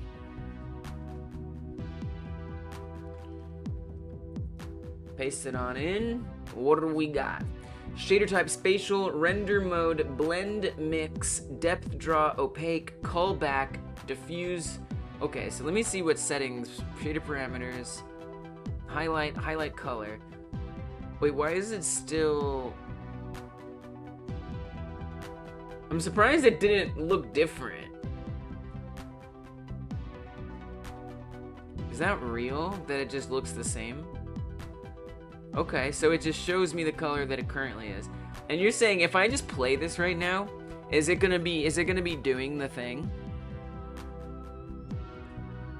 The other thing is I do want it to have emissiveness. I'm a little worried that if it doesn't. But let's see what happens. Set highlight to 1. Okay. Oh, it's at 0. Sounds not helpful. But if it's at 1, and color to what you want. Oh.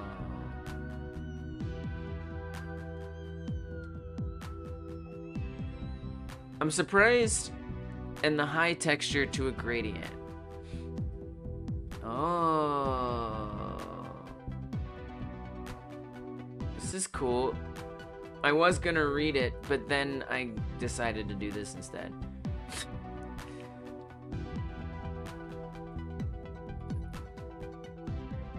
Do I need to restart it? Let's try it. I'm surprised that it colors it white in the editor, but then it's not colored anywhere else. 84% of y'all over there on the shorts feed love making games? Me too! I love making games too! Let's go! High color should be different from albedo default color. Oh, okay. Love to see it, love to see it. Advice. Because you won't see. I certainly see nothing. I know for a fact that I see nothing. Okay.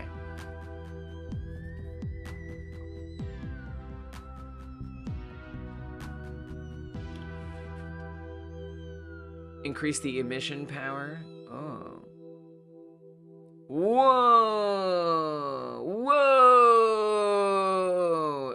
Dope. Freaking cool.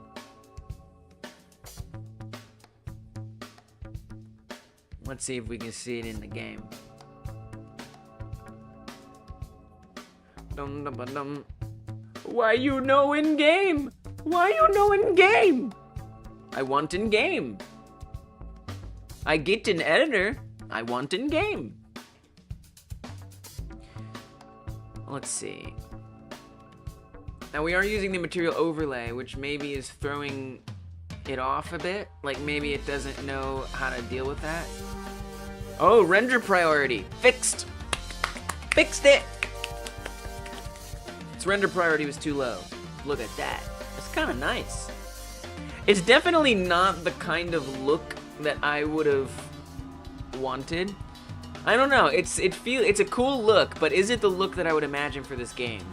I was kind of imagining something else, but I think we can adapt to what you've done. Oh, okay, that might make me like it more. Joe says, we making games to an unhealthy extent. Sometimes, yeah, sometimes, once in a while. Yeah, it's true. We try not to. To increase the emission, that will be glowed. Nice, yeah, glow. And and so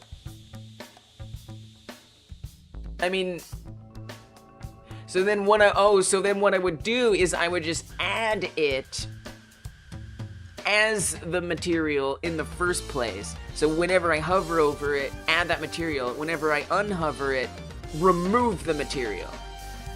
You can set the speed of effect on the code. That is not a parameter. Okay. Let's make it a parameter. Okay, this is exciting. You've hooked me. I'm hooked. I'm interested. Let me disseminate some credits right now. It's time to put out a few credits. Y'all have been helping me think about this and plan this.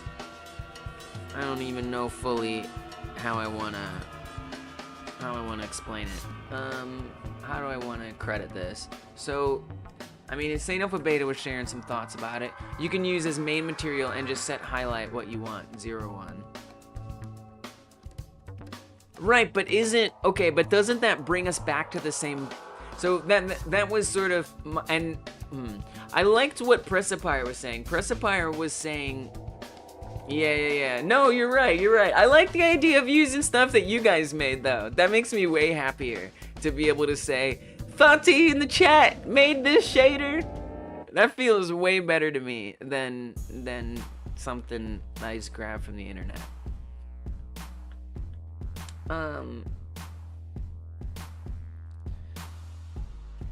So what I was kind of worried about is that if this is on, every single obstacle and every mesh, right? This is just one mesh. There's 1, 2, 3, 4 more meshes in this tool shed alone. And then we got to consider there's 4 plus 5 different meshes on each of these other obstacles. And so all of them would have this shader, in theory, running all of the time. Even if I bring the highlight down to 0, does that make it no longer demand performance? I kind of think it makes more sense just to like completely, I like what Precipier was saying, just completely remove it and then add it on whenever it's relevant. So that way it's not constantly putting out all this emission, you know? It just seems like that's a bad move for me in this game. It's object space effect, so if you rotate the object, the effect direction will be fixed. Awesome. Now up to down, but with 2D gradient, you can set more highlight shapes, textures. Whoa, okay. This shader is dope. You made a dope shader. I love it, Thoughty. I love it. Okay, so let's say this. Let's do some credits here. I mean, I feel like we could say art direction for some of these. So, where's art direction? Art direction. There it is. Insane Alpha Beta right here. Let's give a point on that. And then Precipier and Joe, let's do Godot Consultant. increase that up by 1. And then Joe, increase that up by 1. And then for Thought T,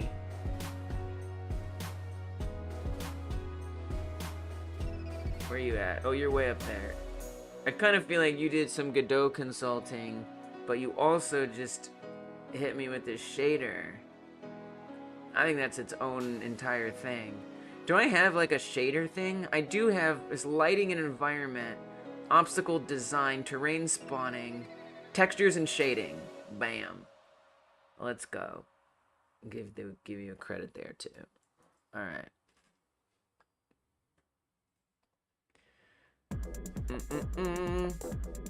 Nice. That looks awesome. Look at that couch. That couch is electrified. I love it. Gonna put Godot consultant for hyper game dev in my resume. Yes, do it. Do it. Exactly. It's good for everybody to have the credits. We all need to be recognized.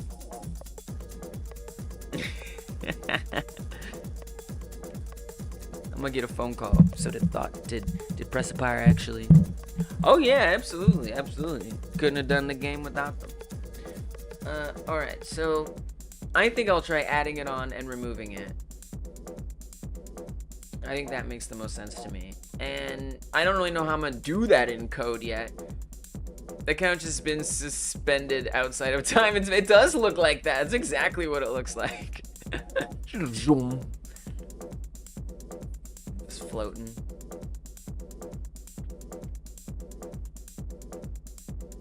So, I mean, I know it's mad boring, but I kind of, as soon as possible, want to set up the code that makes it turn on and off. I know that's so much more boring than adjusting the values to make this highlight look cool.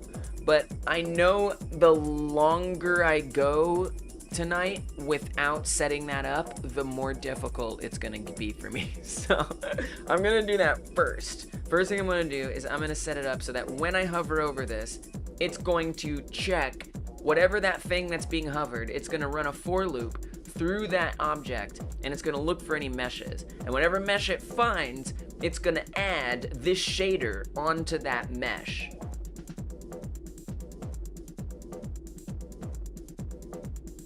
And then when we go off of it, it's gonna remove that shader from that mesh. That's it.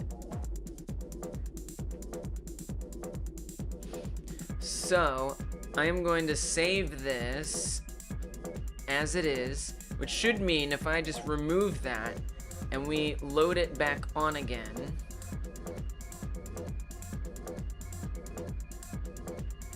you can't turn shader function in runtime for the purpose of not counting the performance. But you can replace material. Right, that's what I mean. With or without effect. Wait, but isn't that what I'm saying? I don't understand. I should be able, okay. I think that sounds like I could do it, right? Is that what that sounds like? I think that's what that sounds like.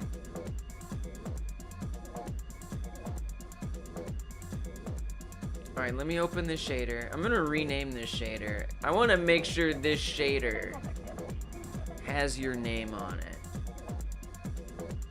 It's not just object highlight. Object highlight by Thought T. I renamed it. It's behind me, you can't see it, but I promise I added your name on there. I swear to God. Here, I'll show you. Load. Or let's do quick load.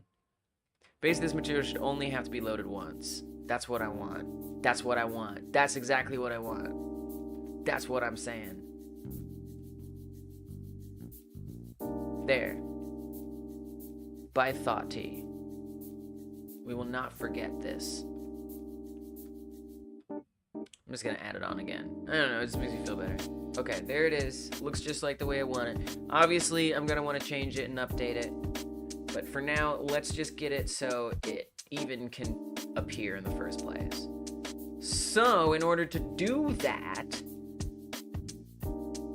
I'm gonna need to go to the arrow hover, because that's where all of this lives, is on our arrow hover. Script. Now, to be fair, the script does run on 2 separate nodes. I might not want that code running twice, if I'm being honest with you. It sounds like a bad thing. So let's actually make some separate stuff here. In the it doesn't really even have to be on arrow hover, does it? It could be somewhere else entirely. Because the arrow hover gets set off anything seen, so wherever that is. General Ray, the General Raycast, which gets initially called, it's called there. Wait, what? I'm just trying to wrap my head around the way this works. I just set this up today, so I'm still trying to realize how this works. Show arrow runs from something hovered. Okay, so something hovered. Oh, I searched it wrong. Something hovered is beginning. Oh, the thing that is hovered emits it. Right. So we would just need to connect this to a new script, basically. Okay.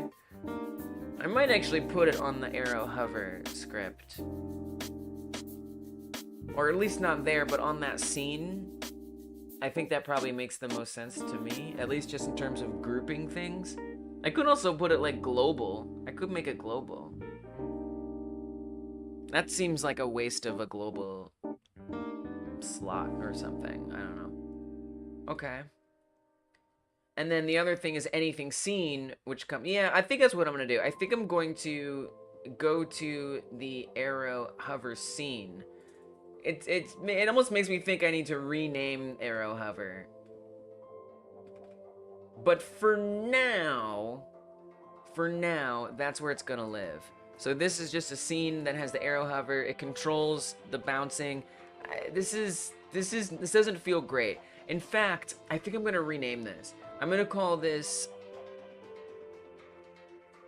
Hover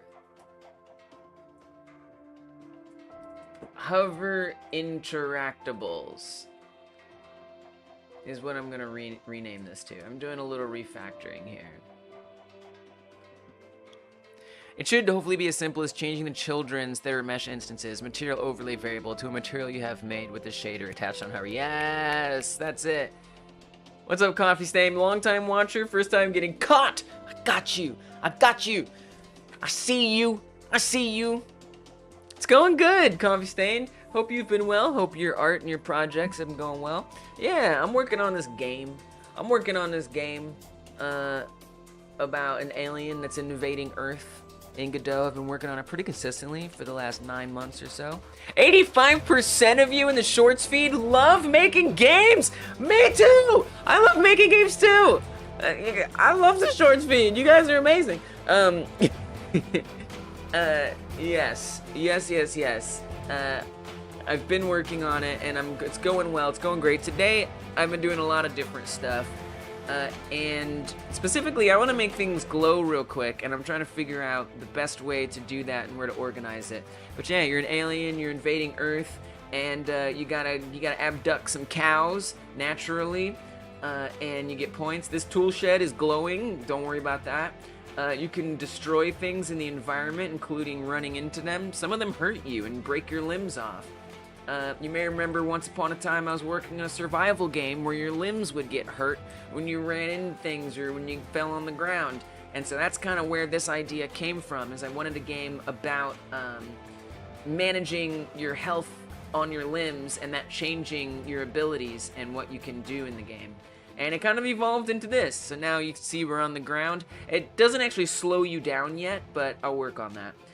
So I've been setting up this endless runner procedural kind of thing where we have to attack things. There's gonna be enemies, and there's gonna be stuffs, and there's gonna be this, and there's gonna be that's, and yeah, I feel really good about it. Having a lot of fun. We're getting there. Probably if I were to guess, I would say this game's about 40% done.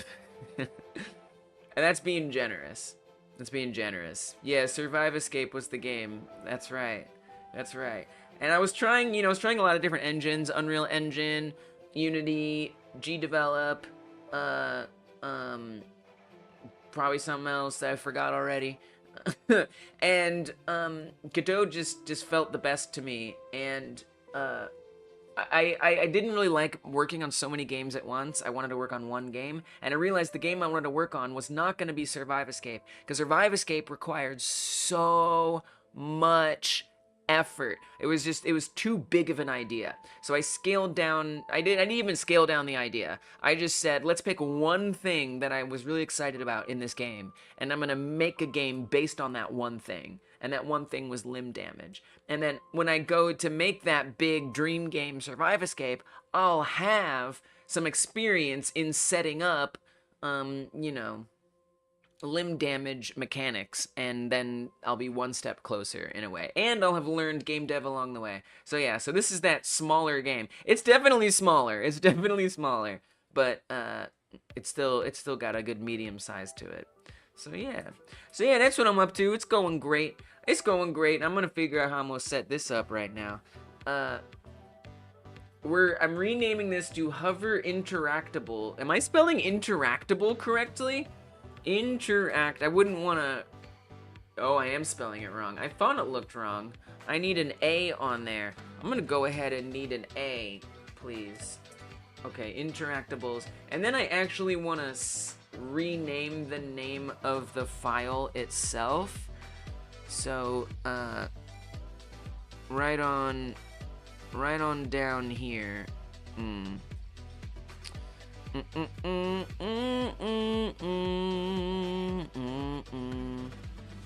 You can't see it, but it's behind me. I'm renaming it to, some of you can, some of you can't. I'm renaming it to why'd you do that? I wasn't done yet. I want to call this Hover Interactables is what I'm renaming that to. And then I kind of want to even rename it on here, on my singleton. So I'm going to say it is called, instead of Arrow Hover Autoloaded, I'm going to say Hover Interactables Autoloaded. Okay, I know it's such a gory name, but it's what I'm going with. And then, on the camera script, we're gonna need to change the reference to it. Right here. Right there. Hover Interactables, cause before this was just for arrow stuff, but now I want to use it for when we hover over things at all. 86% of y'all in the shorts feed love making games. Me too. Let's go. Love y'all for that. That's what's up. I love to hear it. I don't know what to say about y'all 14% who don't. Like, we're not even gonna talk about y'all. So, now that I've got that set up, I'm gonna put a script on our Hover Interactables. And before, you know what? Let's do a little test. Let's make sure that what I just did didn't break anything, because that would suck. That would suck if things got broken and I didn't notice it, and I do like 10 things and I didn't realize. Okay, we're fine. We're good. You know what? As a matter of fact, I'm gonna take it even a step further. I'm gonna do a GitHub commit. No, I don't want to feel like it. She just said no. I like to live dangerously sometimes. It's getting late. I need to pump this out. So on the Hover Interactables, I'm going to add a script onto the top node, and this is the Hover Interactables script. That's what it's gonna be. Can't change my mind. And then I want this to receive something. Messenger something hovered. And we want to connect that to show highlight. I mean, I might want to change what that is at some point, if I'm being honest. Let's change it. I'm gonna say hover effects. Okay.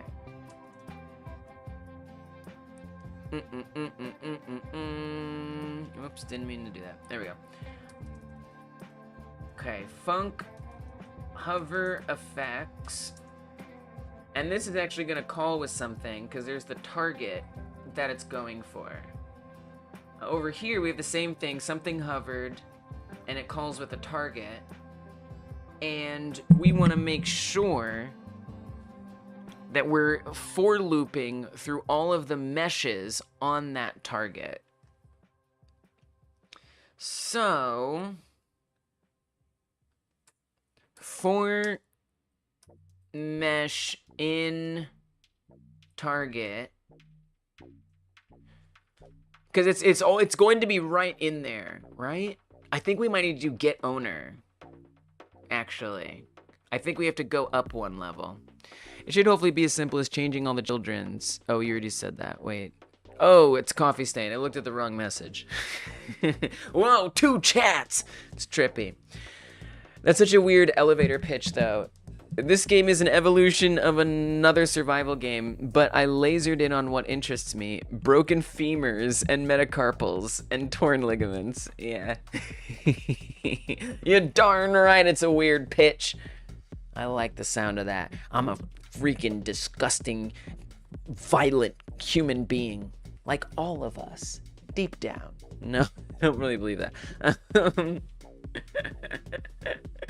Yeah. You know, it's true though. It's true though, because I dislocated my shoulder fully.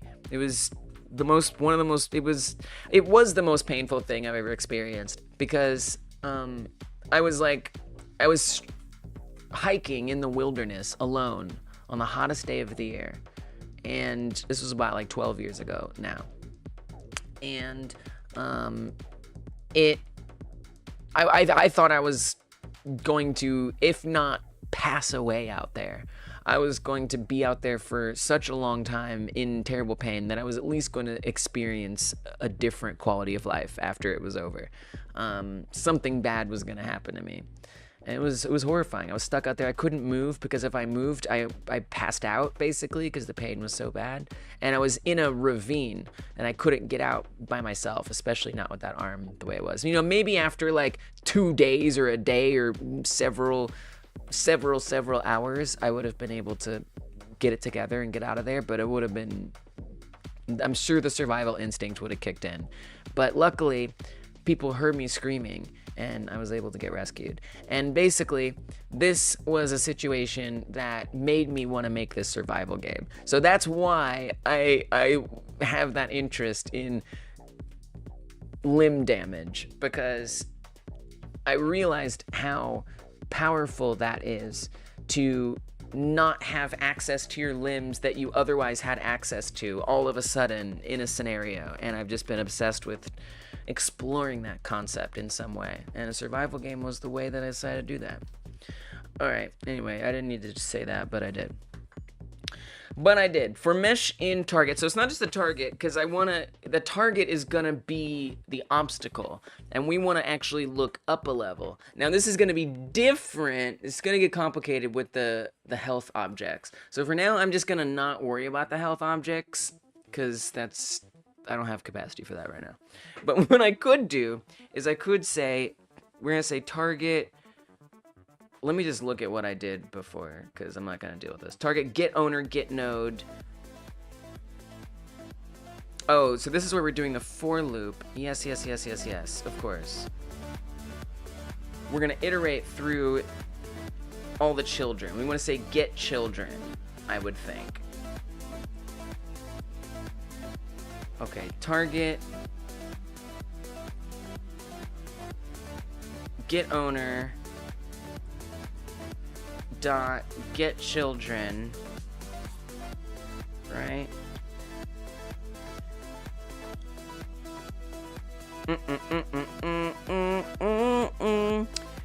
Coffee stain, you dislocated your shoulder too? Snowboarding, it hurt, but not as bad as trying to reset it like in Lethal Weapon, which works but makes you scream involuntarily. Nice. Oh, I'm glad that it didn't hurt that bad. Yeah, there's like different ways. Like it's not very clear if I say dislocated shoulder because there's so many different ways that you can dislocate your shoulder. But yeah, I've since learned how to put it back in because it actually, I don't know about your shoulder, but for me it kept popping out for, I mean, 11 years, 12 years since I first did it. It would pop out often and it hurt every time. And it was actually getting worse and worse and worse. And we had recently gotten health insurance, so actually less than a year ago, I finally got my shoulder repaired, and now it doesn't pop out anymore. But yeah, the way that I don't know what happens in Lethal Weapon, but the shoulder reduction that I would do that worked is if I lift it up like this, it would just fall back in. I did not know that when I first popped it out. I wish I had, but I didn't. So I was like trying to jerk it back in. I was just making it worse.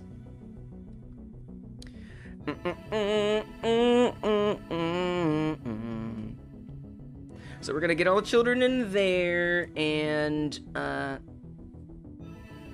me remember how to do a for loop. Let me just remind the word for. Not uniform. The word for. Come on now. I'm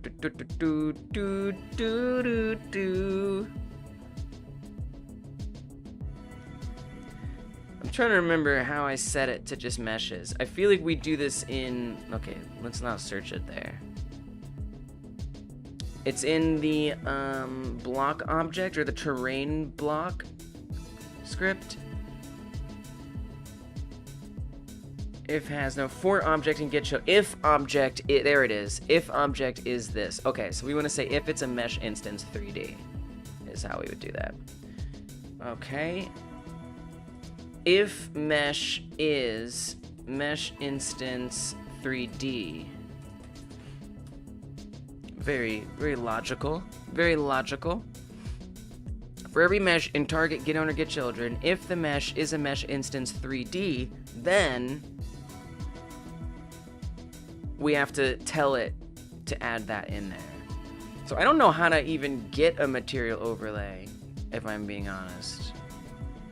Let's see if someone on the internet can tell me how to set a material overlay. Godot GD script. This gotta be in there. No AI. I'm done with you. I'm done with you.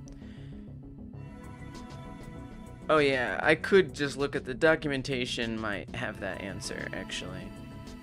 Sometimes you get lucky and there's just like a whole post on the internet that just has the code. The simplest way is using material overlay, add a material overlay property to a geometry instance. If essentially the same as next pass. Oh gosh, this is some feature thing.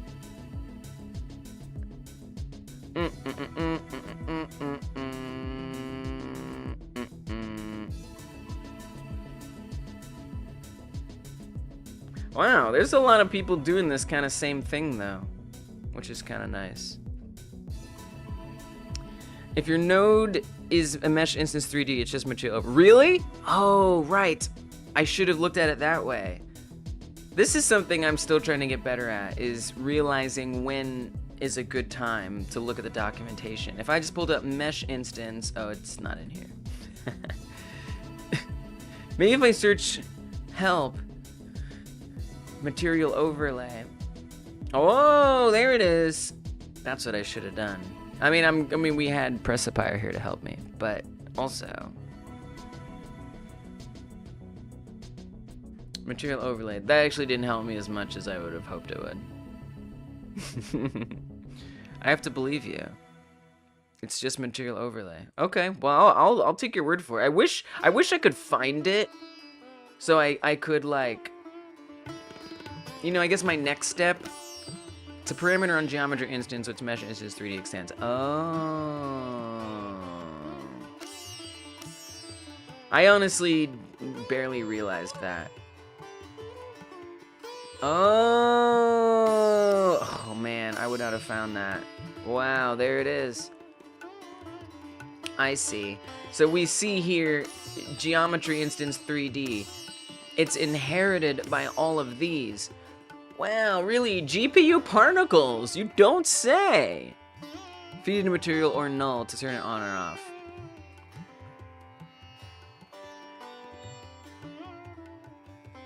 And so all of these, if I just say mesh instance, label 3D, any of these, I just learned something today, and you just helped me do that.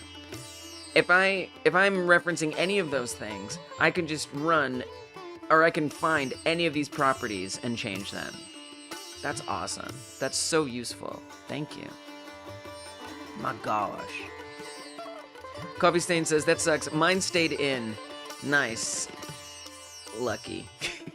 Good. Good. You deserve your shoulder to stay in. And leave the weapon. You try to force it back by pushing against the wall. Oh, no, no, no, no, no, no, no, no, no, no, no, no, no, no, no, no, no, no, no, won't work. I mean, look, there's different types of dislocation. But, yeah, there's different ways. But that, I don't know if there is a way that can, yeah, because it can, like, dislocate, like above, or, like, below, or, like, behind, or, like, in front. Like, there's something like that. Like, there's different positions that it can dislocate in. And then it can dislocate more or less as well in those different ways. Something like that.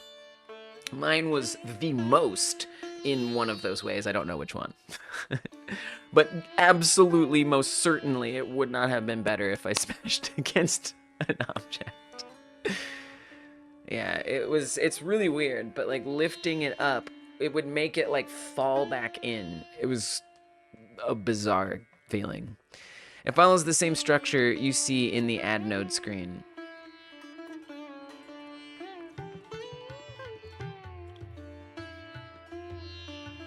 Oh.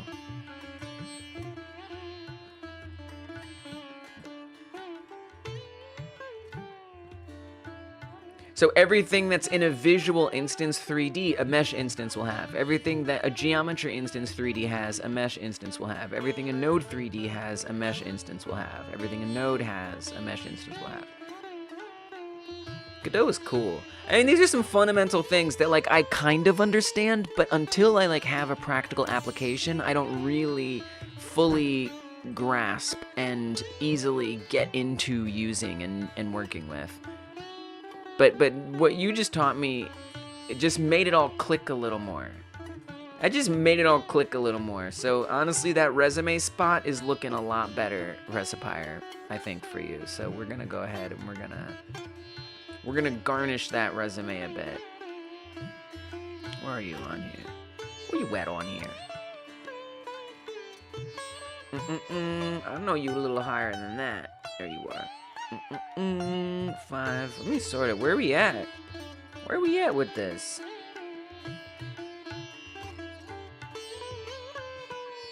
Number 8. Number 8. Nice. Okay, so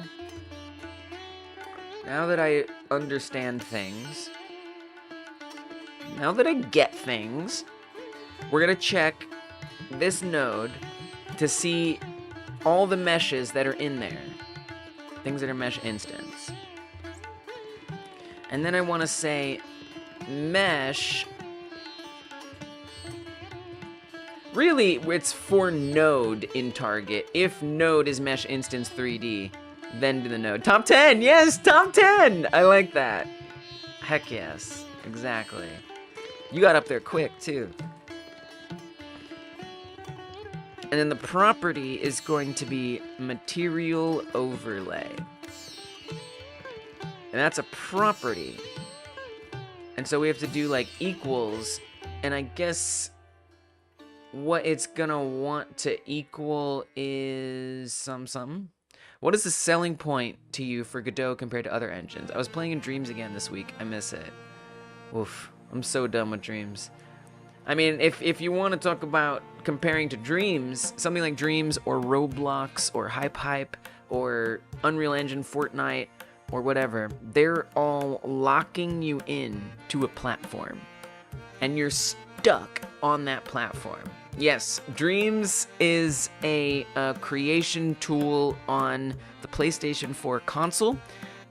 It was made by the people who made Little Big Planet, and it was made to be much more freeing than Little Big Planet. You can make games, you can make art, you can make...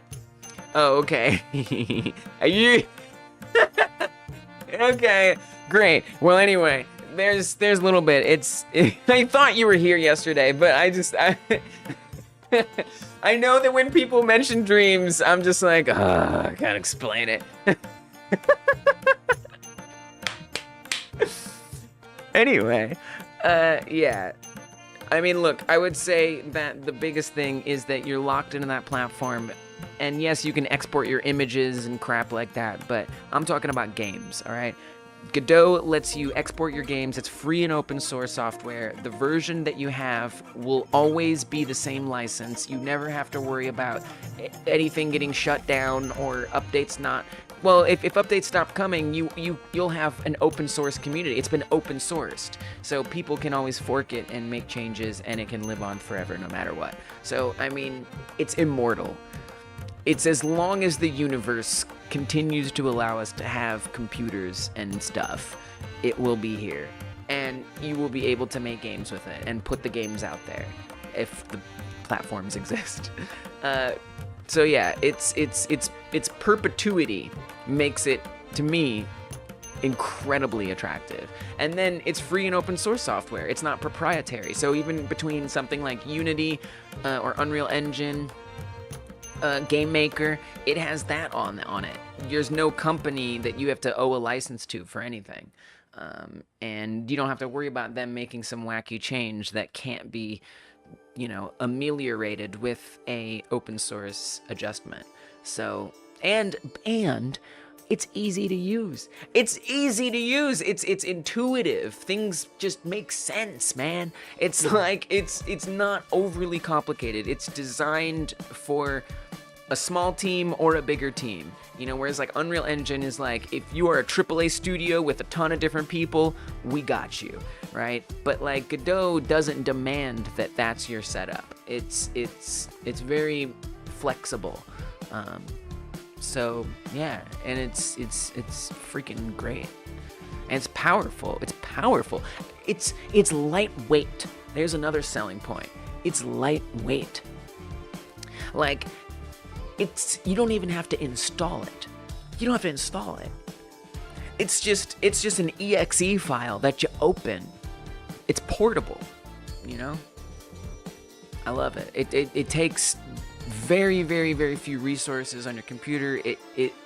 The demands that it has in terms of like your computer power is as minimal as a game engine can be.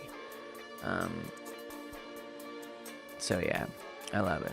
It's so tiny. It is so fast. Like if you have like I don't know, like a 2012 laptop or something that doesn't have Vulkan graphics stuff, like okay, yeah, it's not gonna work. But that's not gonna be most people. Like most modern machines are gonna be totally fine handling Godot. It's awesome. I love it. I'm literally every Friday at 6 p.m. Eastern, I do a 1-hour game jam. That is to say, I make a game in 1 hour using Godot. I mean, some people do it with Unity. I have yet to see anyone do it with Unreal Engine, although I have seen other YouTube videos of people doing it, but not in our humble jam. I haven't seen anyone pull out an Unreal Engine game in an hour. And to be fair, those Unreal Engine videos, I didn't see them export it and upload it. But I've seen people do it in Unity, so props to them for that. But every single week, I'm able to put something together in Godot. Because it's capable and it's intuitive. So anyway, I didn't need to, it's getting late, so I'm just able and willing to just ramble.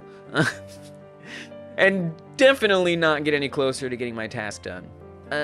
Alright, so material overlay, we learned about that. That's great.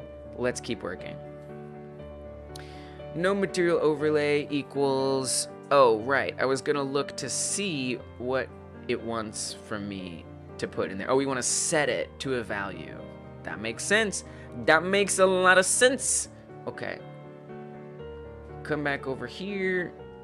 Node set material overlay. Like this. I would think, I'm guessing. And then we're gonna find that shader that Thought T made, and I'm gonna guess I can just slap that in there. And everything will be fine.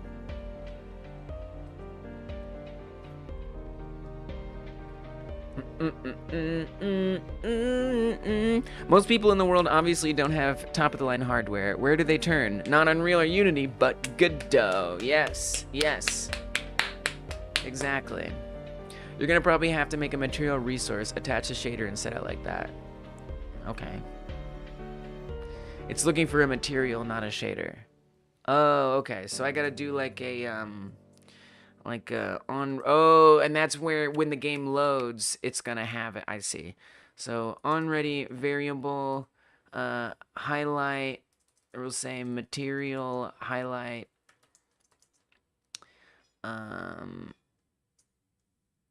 And then, did we just get through 50 songs? Dang, the time has been a-flying. I can only play 50 songs at a time, then I gotta press next. Okay, I pressed next. Material highlight. Do I even know what I'm doing? How do I even do that? Wait, I think I've done that before. I think I have done that before.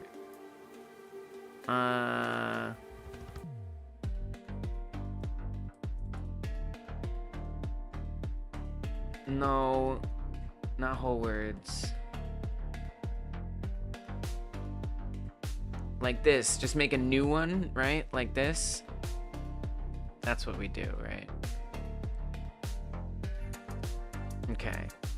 Come back over here. Material highlight. Standard material 3D new. Like that? I think that's right.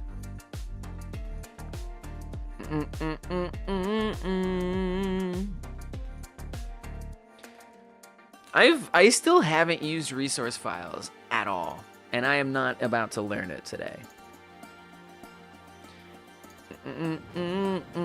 Funny thing you did, when you looked at the docs, you saw that the set material overlay was underneath material overlay.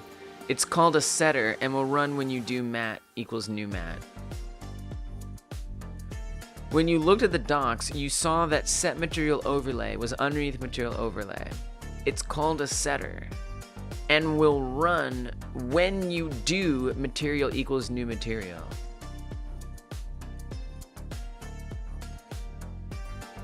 Oh, it's not a shader. I see. Wait, so are you saying, oh, I don't need to do this? Are you saying I don't need to do the setting?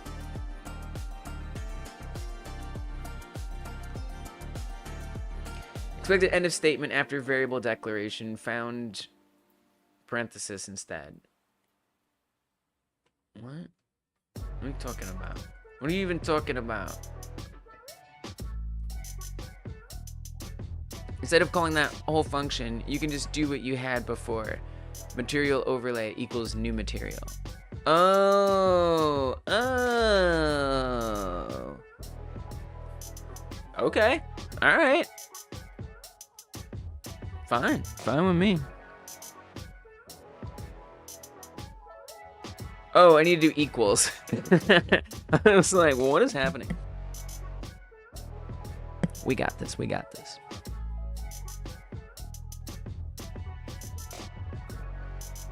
Shader material 3D not declared in the current scope. Oh. That's not what it's called. What is it called? What do you want me to call it? Let's see if it auto-completes it if I start typing. Shader material. There we go. There we go. Okay. And then it already, it has set built in. Okay. I don't fully understand why that's true.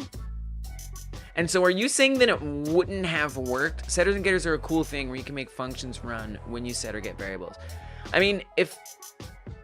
Oh, so you're saying just by virtue of making a variable, it's doing that same thing?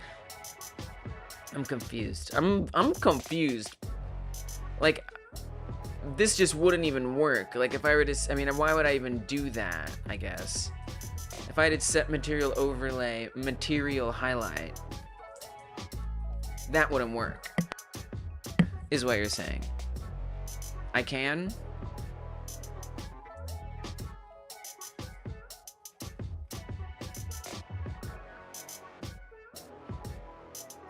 I believe you. I believe you. I don't know how to do that. And I'm in a hurry, so I don't know. But you're saying this isn't gonna work? All properties have set get method, but you can set properties with just equals. It will work, but it's just not necessary. Really? I believe you that that's in the documentation. I don't know how to see it in the documentation. This is not This is not a learning moment. I didn't know that. I didn't know that equals was the same as doing the version that has a setter. I didn't. I just didn't know. It's just underneath material overlay. Right. I mean, I see this.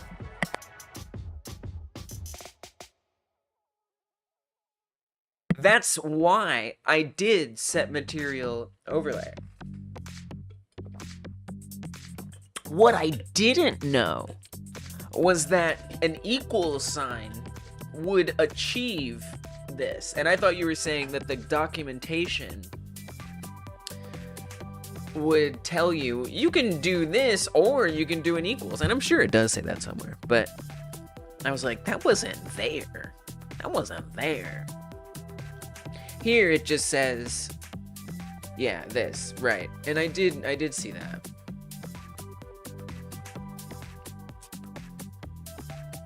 But apparently there was something else unseen that it could have done. Okay, so we're saying no material overlay, material highlight. So that should, in theory, happen when we hover it. Now, if I wanted to turn off, we need to say that this function, hiding it, happens. When does hide arrow? Anything seen. Oh, if it's not the same thing as the target, then we hide it. Okay. I guess I need to do that more. I think I'm missing something. I need to say if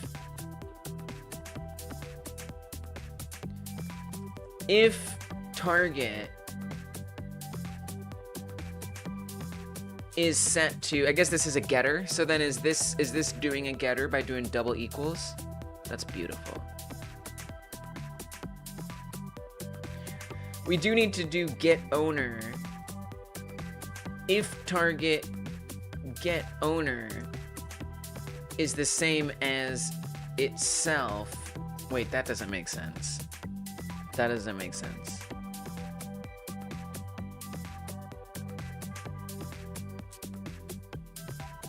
No. This happens on anything. We don't need any kind of if. We don't need an if statement at all. I guess I'm a little unsure how we're gonna turn them off.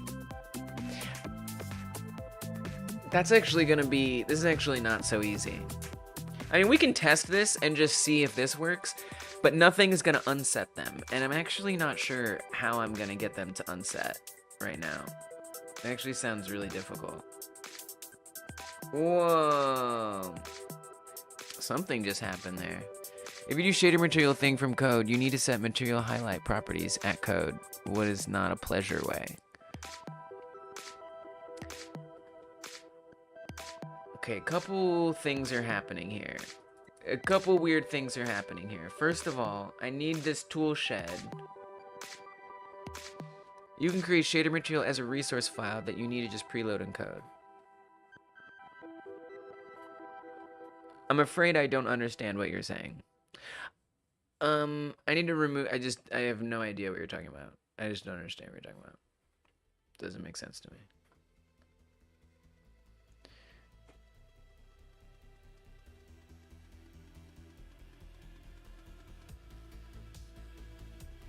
Oh, I need to assign the shader. I haven't assigned the shader. File create resource shader material.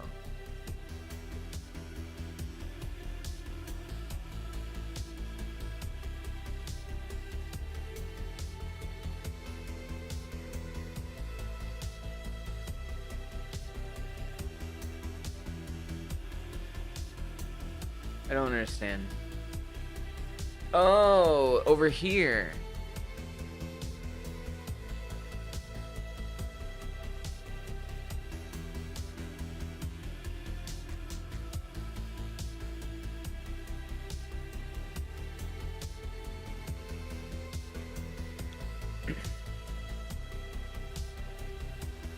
And what file do I put that on? The script that we're using? A new resource. That is the shader material. I think it was working. It was working to an extent. And then Precipier, the way it works for the arrows is different. Because the arrows check if they themselves are the thing that's no longer being hovered. What I need to do is I need to record the target. Anyway, this is a bit of a taller order today than I realized. Okay, so we're gonna create a new resource. I feel complicated about this. Just because I'm a little confused, but I'll follow you, Thought T. You've never led me wrong, usually. So in objects, I'm gonna say create new resource. I am doing it, you can't see it on the shorts feed, but here, maybe you can. Maybe if I close that. There. Create a new resource. And we need to make it a shader material. Here.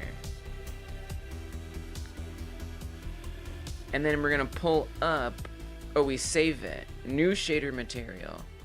Okay. More complicated if you want to set it in code, but you can do that too. I mean, I'll do this. I've never done this before. I guess I'll learn it now. If this is less complicated, I'll take it. This is... I gotta like come up with a new name for this. I'd like to give it the same name as this one. Okay. Alright, so I've created the resource. If it's easier, I'm here for it. I've created the resource, and then I can add the shader. All you were doing right now is just saving a material to a file. A lot like saving a scene and loading like, oh. That makes it make a lot more sense to me. And you can set the shader script. That helps, guys. That's the description that I needed to hear. Okay. So then we put Thought T shader in here. Oh, it doesn't have any of the parameters. Boo!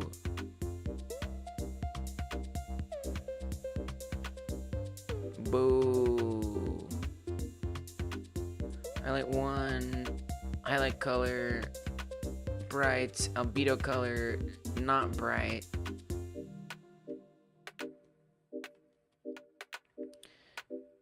Highlight texture, gradient 2D. There we go. We can adjust it later.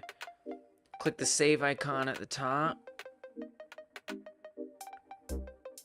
Sweet. This is cool. This seems good. This seems like a good thing.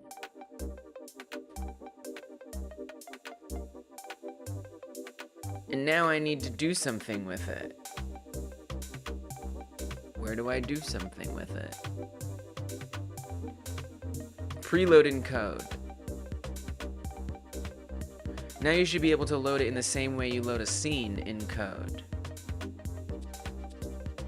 Material underscore highlight equals preload. Oh, so I don't need to do a new shader material at all. Because that's kind of like what we just, that's what this is. This is our new shader material over here.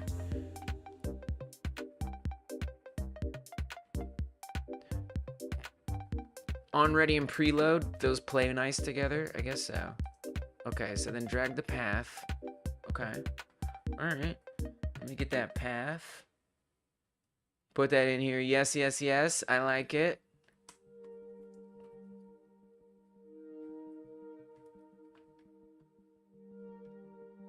Okay.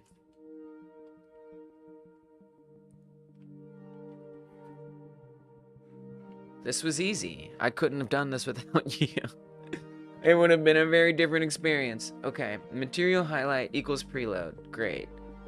It's up there, on-readied, ready to go. And then that's it. Okay. That was not bad. That was not bad. That was not bad. Okay, okay. I let the spirit of Thoughty and Pressapire guide me. Let's see what happens. Okay, nothing. Cool, cool, cool. Alright, okay. So something needs to be changed. I will say, something was happening before. I do have a lot of indentations here. Yes. Something was happening before. When I had a material overlay set on the toolshed, and it was creating a new standard material, and I hovered over it, it replaced the one that was on there. It should be. It should be okay. Here, I'll do the same thing I did earlier, just to like emphasize the workitude. Let's do tree 3 this time. No more toolshed. Let's try the tree. So over on this tree, I'm gonna give its leaves a material override. Specifically, something terrible. Or material overlay, sorry, not override. My mistake. Whoa. I didn't know you could do that. Also, where's the overlay? Why isn't it there? What did I do wrong?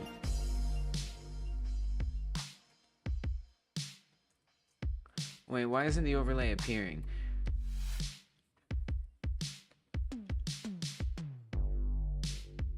Try using the saved resource for this test to see if it's happy. Oh, yeah, we could do that. That's a good idea. I'm a little confused. Oh, okay. Alright, there it goes. Whatever works. So, now this tree is just going to be constantly doing that. It's just, that's just going to be its life. Oh, it's not. Wait, what? Why isn't it doing that? Did I save it? Now I'm really confused.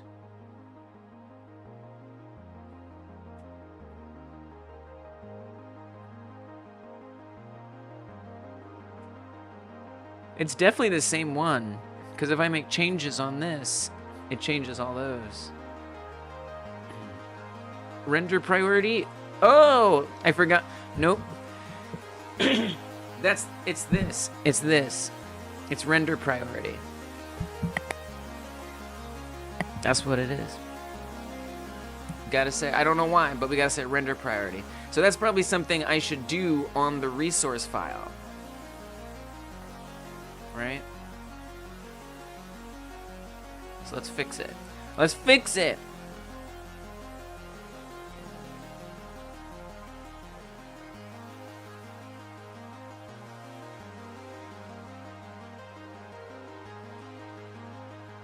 Where's the resource file? Here? Oh, I might not have saved it. First of all, it doesn't have the shader isn't on the resource. But somehow, I don't know what that was about. But apparently that wasn't actually saved. Oh, render priority. Oh, it is on here. Wait, why does it say negative 128? Hey! Okay, all right, hold on. But this is, there's still, it's just applying to everything all the time.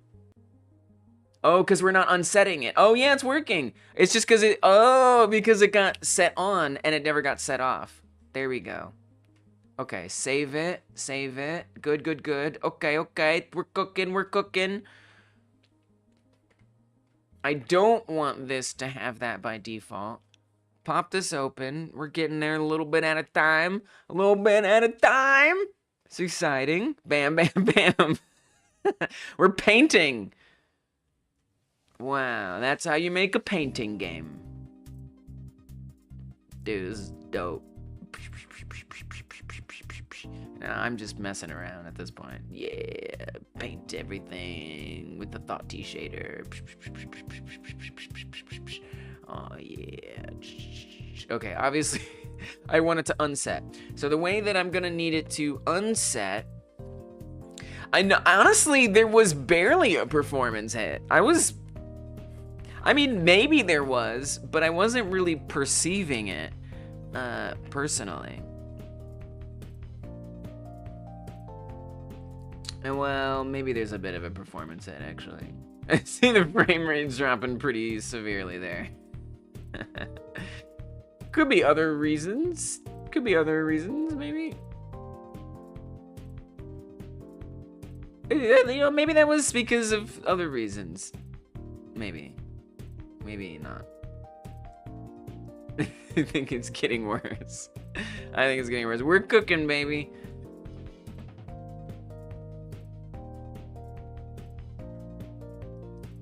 Paint everything. Paint everything. Give it all the shader. So many shaders.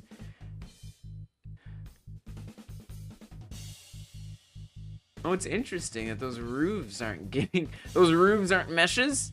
They must be in a node or something. Oh, and then, you know what else? The fences aren't getting... So I think the fences have to have like, the fences and this roof over here, they both have nodes, their meshes nested in other nodes. So I'm gonna have to ask it to look into other nodes as well. So that'll be fun. Symmetry on the fly is not the best. Okay. Okay. Honestly, this isn't that terrible. Like, as far as things go, I think it's not that bad. If it is to do with the sheer number of things it's applied to, then it will improve when it's just... Exactly. Yeah. I don't think it's that bad. I think it's fine. I think a lot of those performance issues are just because I'm live streaming and all that. Or the frame rate drop. Okay, so... Because it wasn't, like, stuttering. You know what I mean? Like, we've seen it stutter. And it wasn't doing that. Shiny! Yeah. Better way is if you use a material like this as default and you need to change the emission property. Well, that's kind of what I was gonna do originally. Oh, but you're saying the shader. Oh, I see what you're saying. Oh, I see what you're saying on your shader. Yeah.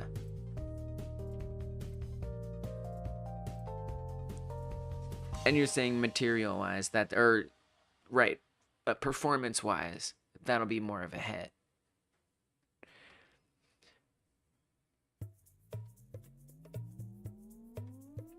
I mean, I'm inclined to believe you, but like a part of me thinks that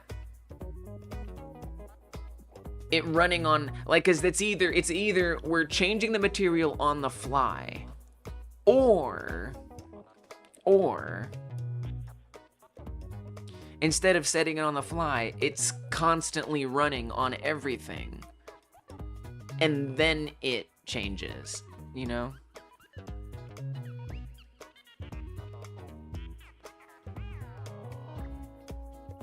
So it seems like it's kind of like a bit of a cost-benefit thing there.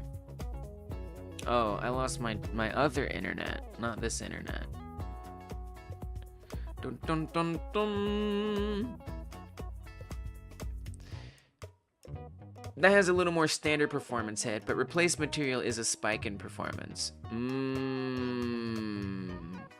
I see. That makes sense. You know, that makes a lot of sense. But if the shader code is simple, it's not a huge standard performance hit. Right, so we can see, it seems like it could be one of those things where if it becomes an issue, let's deal with it. And we'll know where to look. I'll be like, oh, well, there is this shader that we're spawning, and then we'll know. Yeah, I'm thinking we just leave it as is, and if I start to notice there's a spike and it corresponds with exactly when I hover over things, okay, then let's deal with it. And we'll know there's another option of leaving it there, and then just changing that highlight property. Understood. Okay, so let's make this thing disappear. So in order to get that to work, I'm gonna refer to the code we have here. So there's basically this anything scene. Anything scene is what I want to connect to, and we want to say, I'm gonna say hover effects. I'm gonna actually rename this a little bit. Hover effects begin is what I'll call this one. Hover effects end. Hover effects begin. Func hover effects end. And this also will call with the target. And now in this one, we get a target. I need to actually set something. So I'm gonna say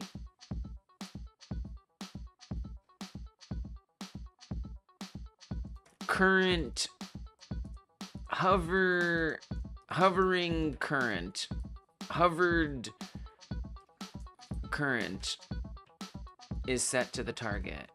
I'm gonna create that variable hovered current, and it's null by default. And then here we want to say if hovered current set to target, but I actually want it to be if hover current is not set to target. That is to say, if you hover something other than the target that we get from here. Then we need to say for node, we need to do all this, except we just change it to null. And that may kind of generally work.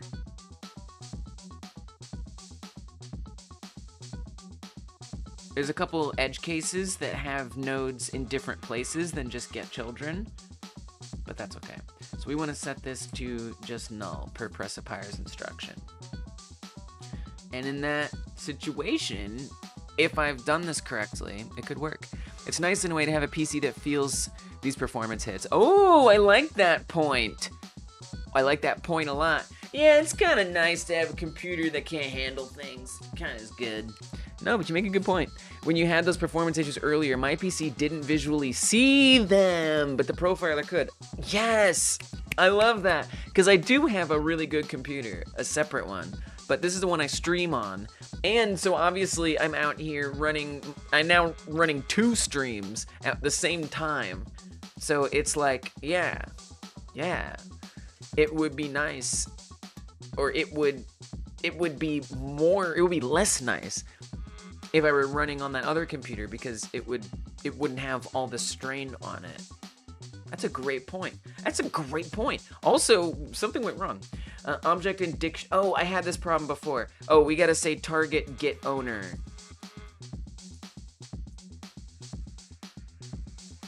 And we need to set. Yeah, we need to say target get owner. And same thing here. Target get owner. Wait. No, that's not true. Hold on, something like that. Oh yeah, because it's a dictionary. Oh, collider. No, it has to be collider. Collider. Wait, but the dictionary is empty. Oh, wait. No. Hold on. It's always a thing with AAA games where all the performance issues don't get seen until release day due to the dev's hardware.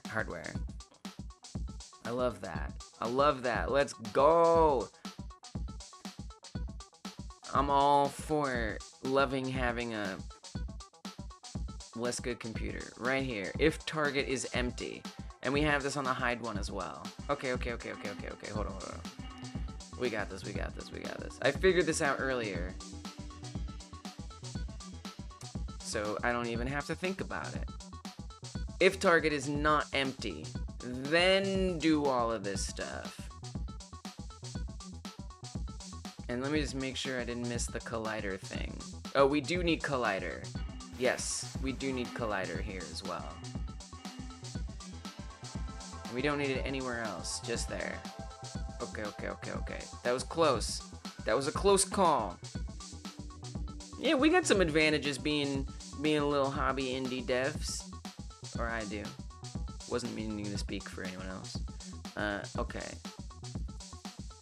Collider. Because this is the dictionary. The target is seeing position data, this data, that data. It's seeing all kinds of data.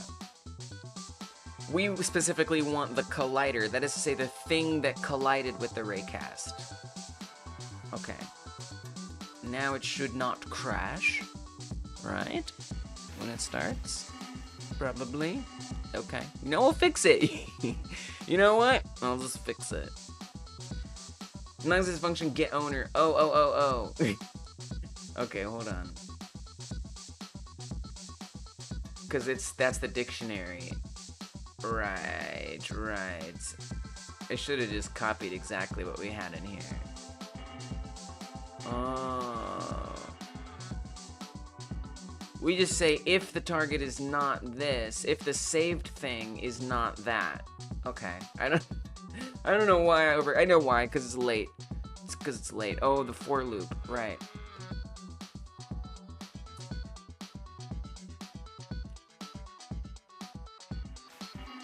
I think you also want to put this here. If hovered current is not the same as that, then say for node in target collider get children. I don't think we need to get owner on that.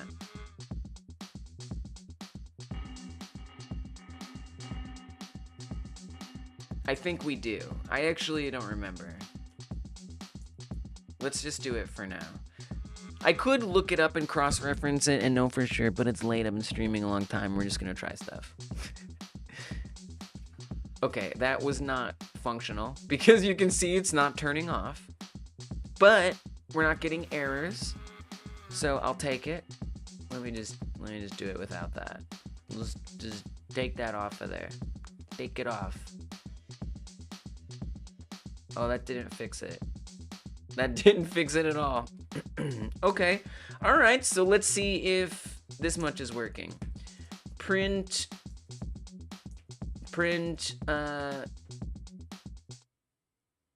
sees a target to end effects. Just gonna add a little message in there.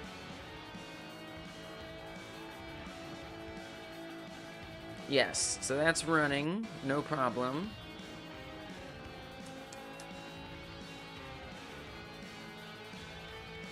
Let's make sure this is running. If hovered current is not set to the target collider. Let's see if that runs all those messages.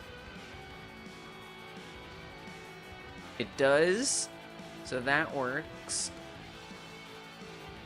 Okay. For every node in target collider, get children. It's gonna be a lot of prints. So that's if it actually, well, yeah, if it sees those things, it should run this. For every node. It's running it. Oh. What is the thing that's in there? I'm gonna say print target collider. What are you seeing? What do you got eyes on? What's your whole deal? Hook me up with the details.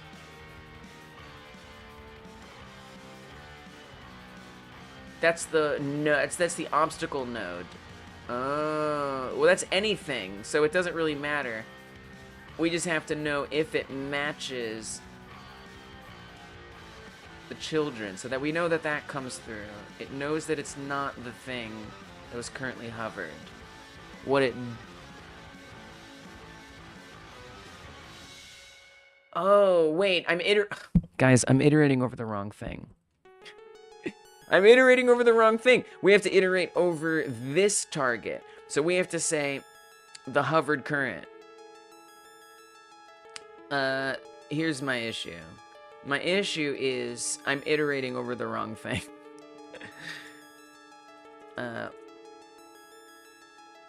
At least. Let's say that's at least my issue. Let's be very clear. So we want to say hovered current.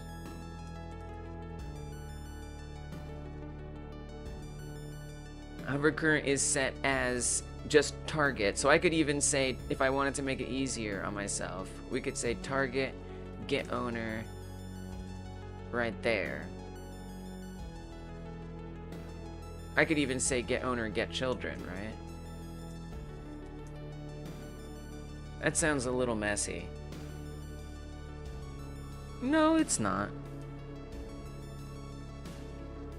And then in here, all I have to say is, no, that is messy. No, don't do that. Don't you do that. Don't you dare do that. Okay, immediate problem.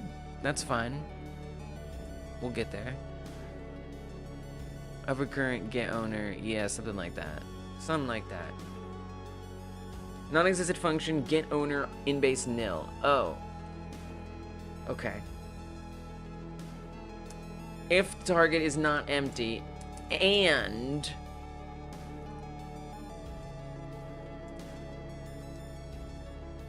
hovered current is not set to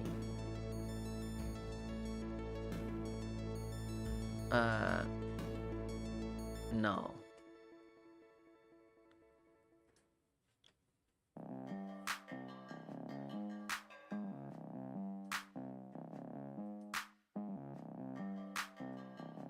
Whoa. Kind of. Sort of. Sometimes.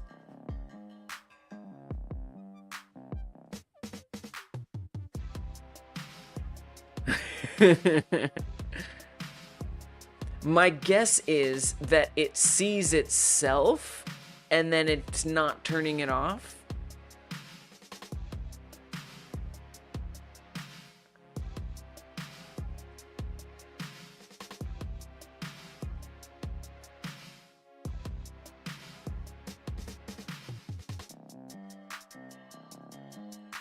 Yeah, maybe that's not what's happening every time.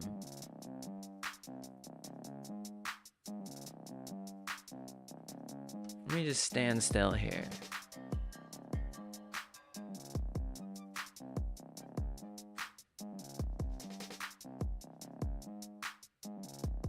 Oh, it's when I do multiple. 1, 2, So it only works if I hover over one thing and then go away from that. All right, Thoughty. Thoughty, thank you for all your help. I should go to sleep soon too. I really should.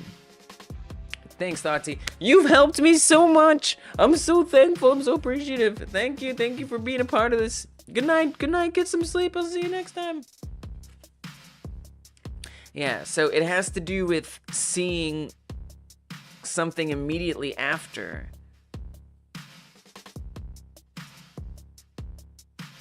It's very strange. It's alive. It is kind of alive.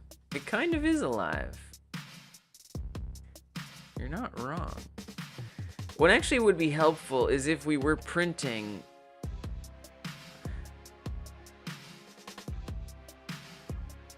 let's not print target. Well, that is helpful actually. I'm a little confused. What if we say print hovered current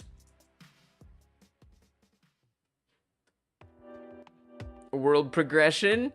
Thank you. I don't know that I know what that means in this context, but I like it. I like it. Thank you.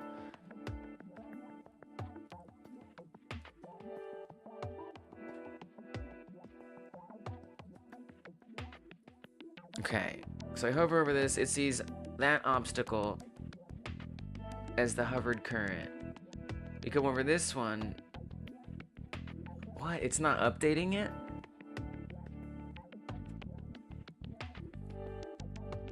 We're getting little by little. Little by little. It ends in 4313. Come away from it, go back. Let me see those numbers. Those numbers are just cruising. Oh, because these are all constantly on. I'd have to turn them all off. Oh, I hate this game. I don't like this game. I'm trying to puzzle out how I can turn them all off. I mean, it's unwinnable. So it doesn't really matter.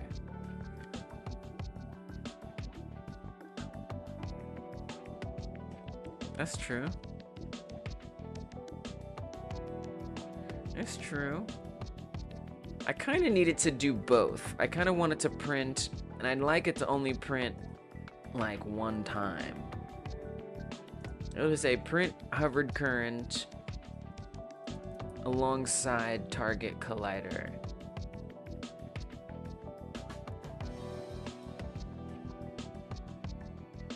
See if I can manage. Oh, as soon as I spawned in, it hovered over a bunch of stuff. I almost need like a debug area here. Okay, come over here. Pause it. Okay. So it's seeing, okay, interesting. So the current obstacle, somehow it sees an obstacle right away, which I don't quite understand. An obstacle is set to the currently hovered thing. Maybe there must be something behind the camera. That's what it is. There's something behind the camera that when I brought my mouse in, it hovered over it. That's why. Yeah, Raycast's hard to work with. Yep. That's like, I think it's impossible for me not to accidentally hover something. Okay, well, even though something definitely... Oh, there it goes. It sets off so easily. Okay, so that's gonna be hard.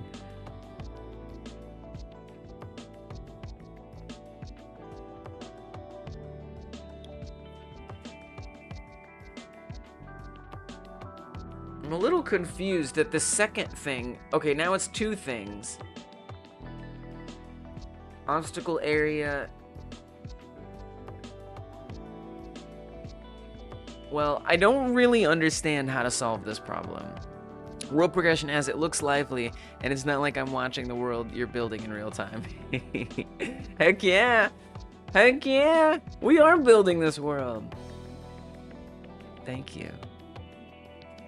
Yeah, Thoughty made this shader that makes things highlight, and I'm trying to implement it. It works really well. If the next thing we select isn't also an obstacle, is basically what we're dealing with. So let's look over the code. When it begins, it's setting the currently hovered thing, the target, to hovered current. And then it updates all the meshes to have the new material. When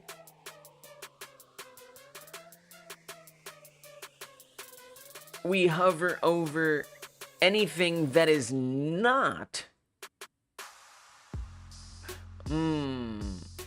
When we hover over anything that is not... It's a little hard to explain. So there's two raycasts. One raycast is looking for obstacles. The other raycast is looking for anything. The raycast that is looking for obstacles begins the hover effect and sets hovered current. Now, the raycast that is looking for anything begins hover end, that runs that function. And it sets, in this function, what is just called target.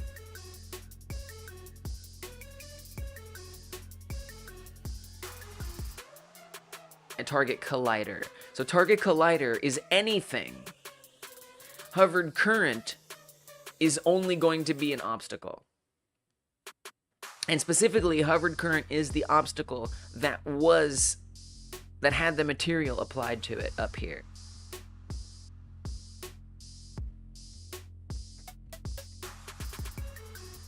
Now, it's checking to see if the obstacle to which it applied the material, is the thing that the second raycast is seeing, is it anything other than that which we changed the material on? I feel like there's a timing issue, kind of. And if it is something other than the thing that just had the material applied to it, then unapply the material.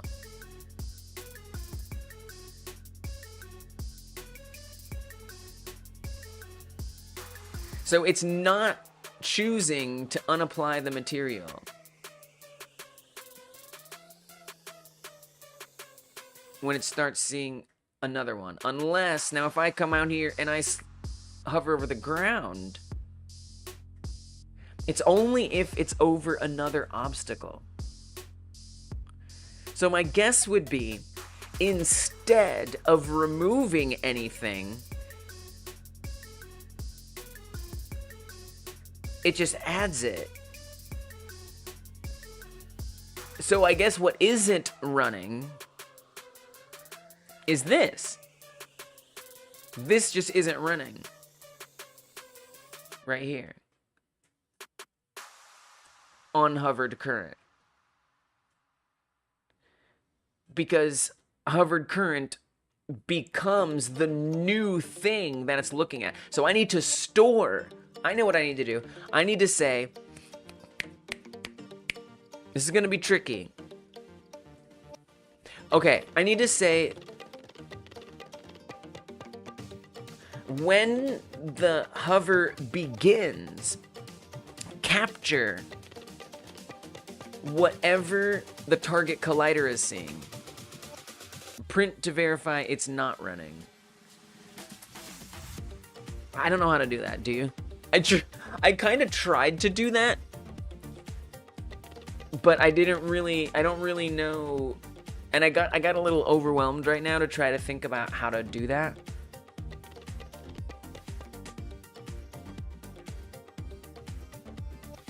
You're right that I am making an assumption there. I'm just a little not sure how to exactly, because because this is running every frame, it gets really overwhelming in there, and so I'm not really sure how to like check it. without things getting wild. And the thing is, if a material is currently applied, it's seeming like it keeps running something and printing something. But what I'm thinking is I need to make sure that it doesn't forget what it needs to remove this on. Or change this property on.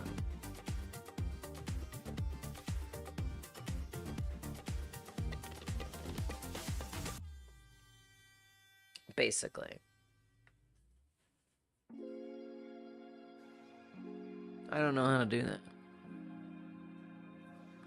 It might be too much for my little brain to come up, my little tired brain to come up with right now.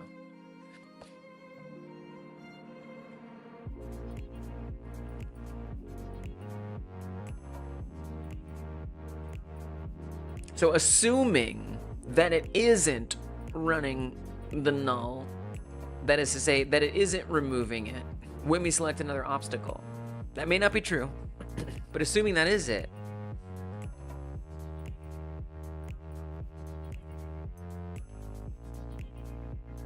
then somehow I need to make sure it doesn't forget.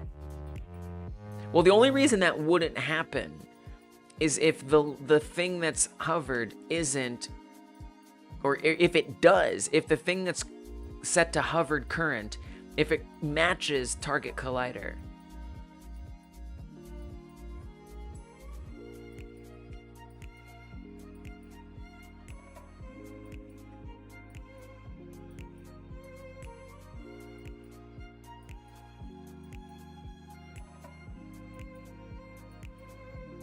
That's tricky, because it's weird, because it makes me think... I mean, on the arrow, the difference with the arrow, the reason why it works fine with the arrow, I think, in part, maybe, is because there's only one arrow. In this case, we're setting multiple materials all over the place. So on this one, we literally are just getting rid of one thing over and over again. In this case, we're setting multiple things.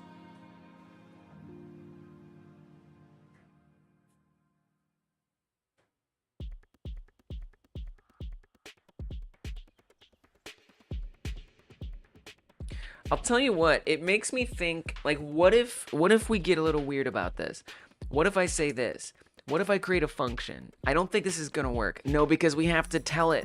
I think that's the problem too, is it doesn't know what to remove it on. But I have a silly idea. It's a little silly. Messenger, arrow hidden. I don't think this is gonna work at all. And I should probably just give up on it. Arrow hidden, emit.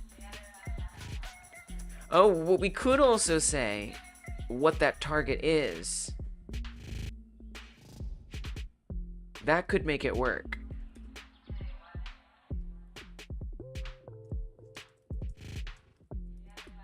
The problem might be is that there's going to be a new arrow target at that point. That's where this falls apart. So what okay, what if... I have an idea. That inspired me for a second there, maybe. Possibly. What if I reassign to hovered... I don't know, to unhover. And we reassign hovered current. I don't know if this actually makes sense.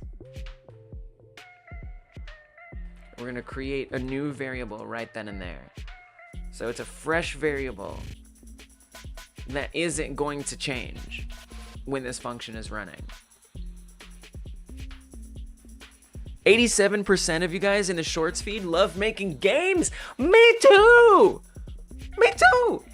I love to see it.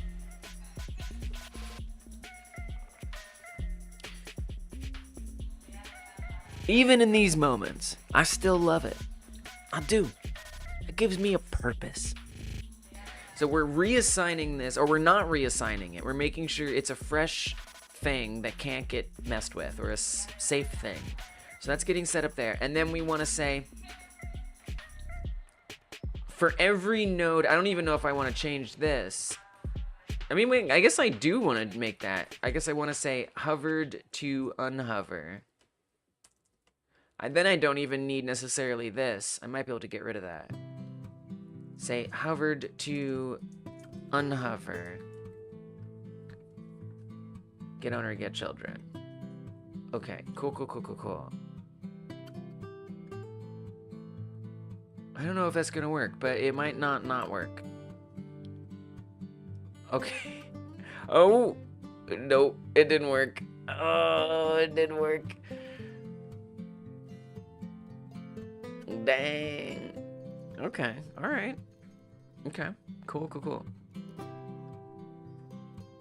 I'm a little surprised. I kind of had some hope. I had some hope there.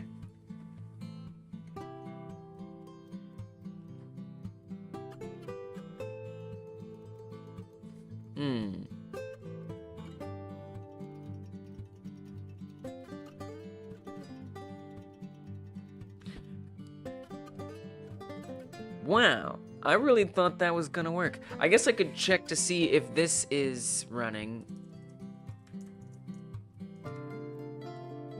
I mean, here's the thing. We know it's going to run when I actually do select off of something that isn't an obstacle. So it's saying it ran.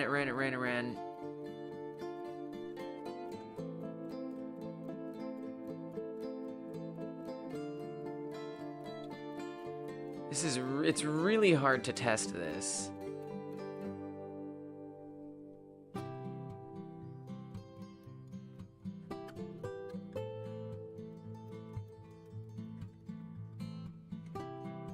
Yeah, I think that is what's happening, because when I go between these that definitely don't highlight something else, really, if you look down at the issues, that number right here, right? When I go between these two, you see the arrow moving, right? The arrow is jumping. It's a little hard to do right. See the arrow jumping? The issues aren't... As long as the arrow is jumping and some kind of edge case, then like sometimes it works. See, if the arrow jumps and the thing doesn't get unhighlighted, the issues number doesn't go up. But as soon as I go between these like this, because in between of that is the ground, and so it's able to skip, and therefore it runs.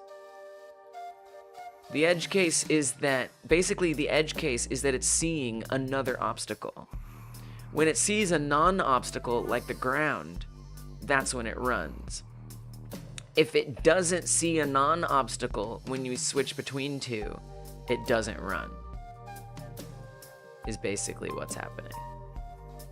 So somehow I need to make sure that it doesn't update it.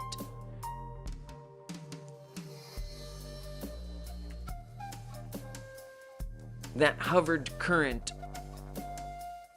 doesn't become something different. Because if it does become something different, it doesn't know that the thing that was highlighted needs to be unhighlighted.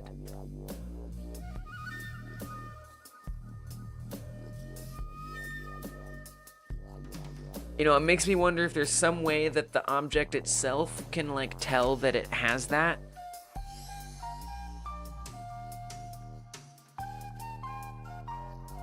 Like, I wonder if we can check to see.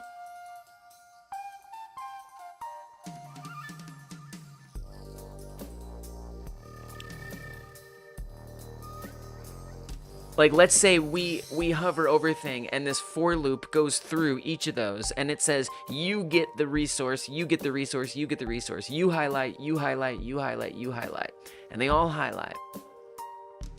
And then on those nodes it says I'm highlighted. Not only do we highlight it, but we set like a flag so it knows that it got highlighted. And then it's also that because that flag is set, it's going to be also checking, am I hovered? If I'm not hovered and I have that flag set, then I need my material to be turned back to null. I think that would work. That's what I think.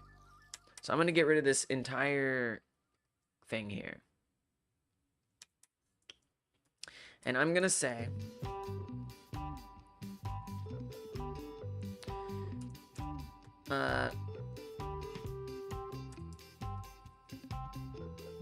when it iterates through, not only do I want it to do that for every node in target, get owner, get children, if node is mesh instance 3D, I actually wanted to look for, I wanted to go back to its owner, and I wanted to set a flag.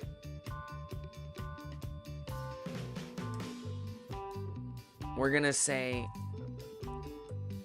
highlight becomes true. Okay? Now, there is a way this can work, because every block object, there's everything that owner would be, already has a script on it, and it's called block object, and it's this script right here. So I should be able to just, this is the same way I flag that things need to be reset, right? So we're gonna say variable highlighted, and we're gonna set it to false. And this is gonna look for get owner highlighted true. I could also, you know, no, they should all have it. Every single one should have it. It probably would be a good idea to check to make sure it actually has it, so that way we don't get into a problem. But we can do that. We're gonna create a method anyway. That would probably be better. We should run a function. That's gonna be better. Let's do that. That's gonna be better. Easy. Same thing right here. Or somewhere. Maybe it's on the terrain controller. If it has the method, then run the method. This right here. If node is mesh instance 3D. We kind of don't even need to do that. We don't even need to put it on there. I mean, I do, because if it doesn't have any mesh instances, then in theory I'd want it to ignore it. So not only if it has a mesh instance 3D, but if get owner has method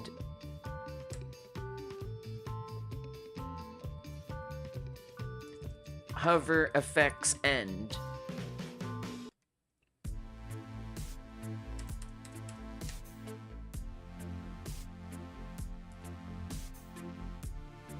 then we want to say get owner hover effects end.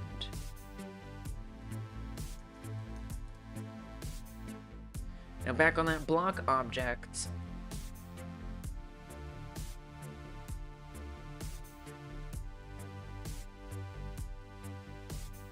we're gonna have a function, hover effects end. And we can have it call with something as well. All right. Run hover effects end with the target in there. Come back to the block object.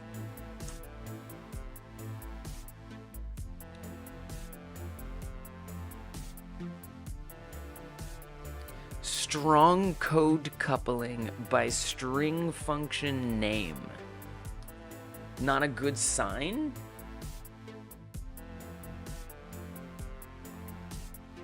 What do you mean, sign? I mean, first of all, I have already done this, and it works elsewhere.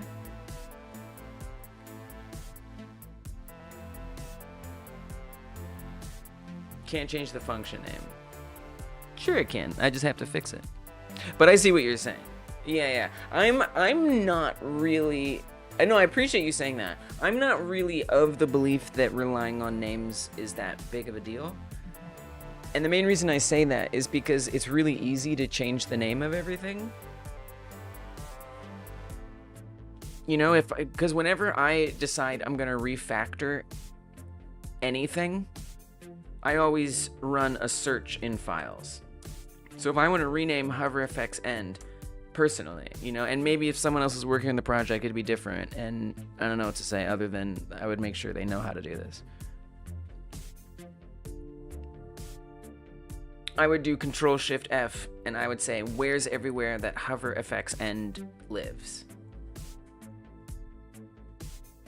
And then I would change it in every single place. That's just me.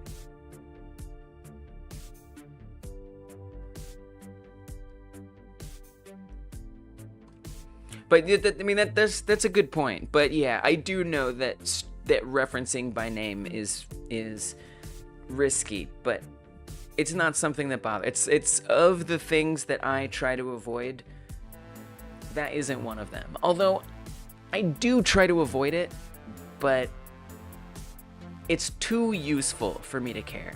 It's way too useful for me to care. But I appreciate you saying it, because it's good to keep in mind and just like know that I'm making that choice.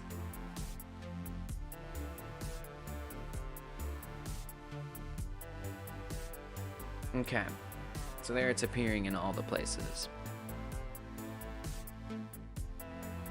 Alright, so if the function HoverFX End target, this runs, this is going to run if it's been highlighted and its material has been changed. This function is going to run. And I want to make sure that highlighted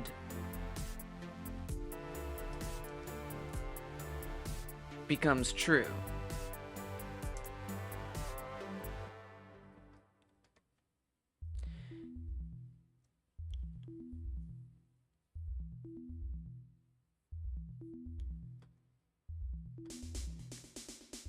This should actually be HoverFX begin. And we don't need it to call with a target, because this is when we're setting the flag. So this is, I'm doing it wrong right now, but that's okay. We want to say has method HoverFX begin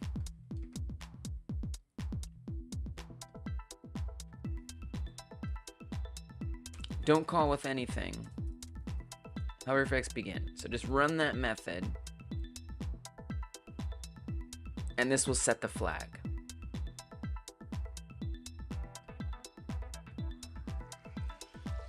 Okay. We don't need this. Just that.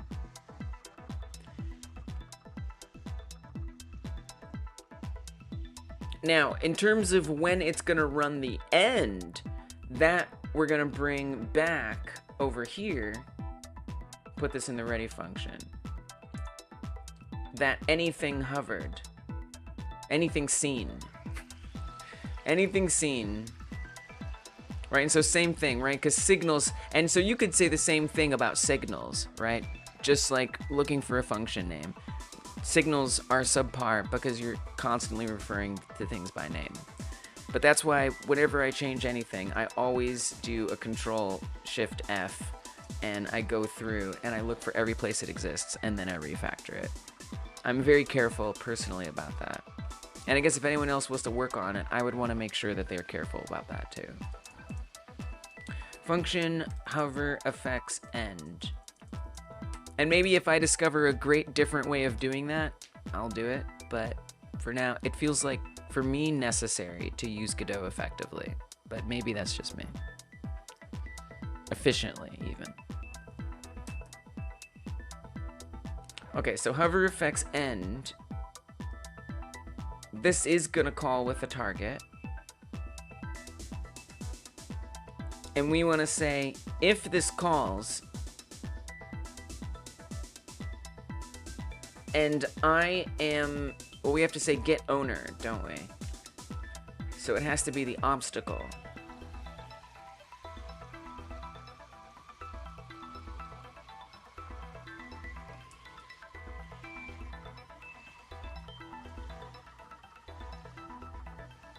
It's very unlikely that there wouldn't be an obstacle node on there.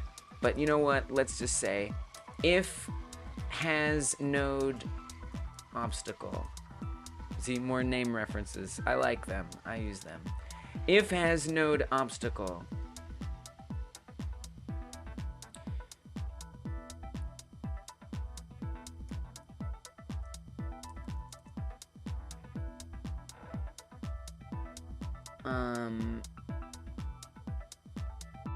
And then if obstacle is not the same as target, collider. Same at signal. String name with functions are kind of unavoidable. I think they are unavoidable.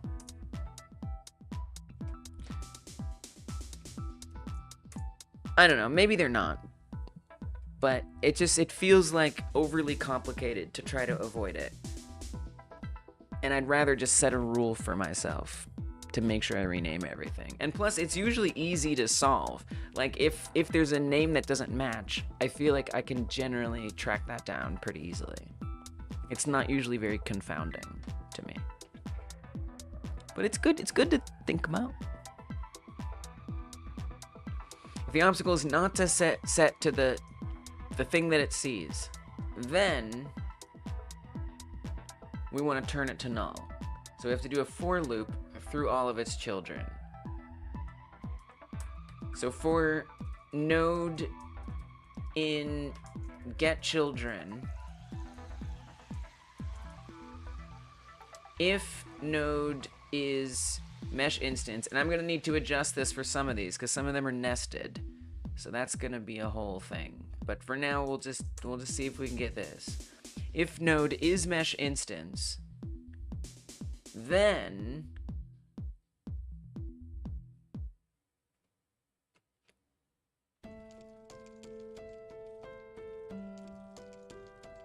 oh, we also need to on ready and preload the material highlight. No, we don't, because we're just doing a null. No, this is easy. This is very easy. Love it. Oh, thank goodness. We're just doing null. Set the material overlay to null.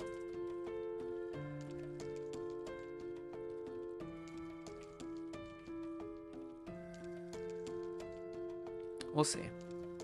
We'll see. Alright, what is it? Hit me with the Godot. What's the truth? Tell me the truth. Let's sort it out. Can a call method has method on a null value? If getOwner has method, so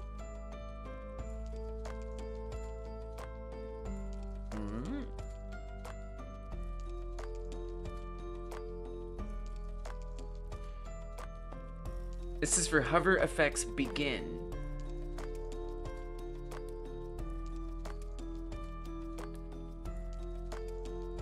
This is on the hover interactable script. And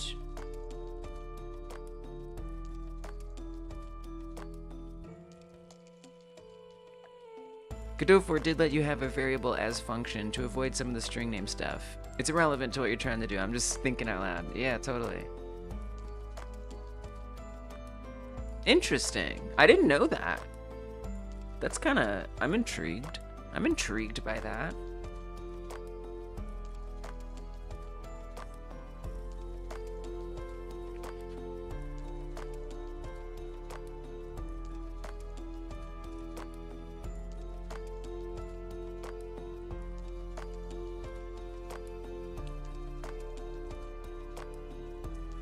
Oh, I think I need to say target. GetOwner. I think I just typed that wrong. Oh, or node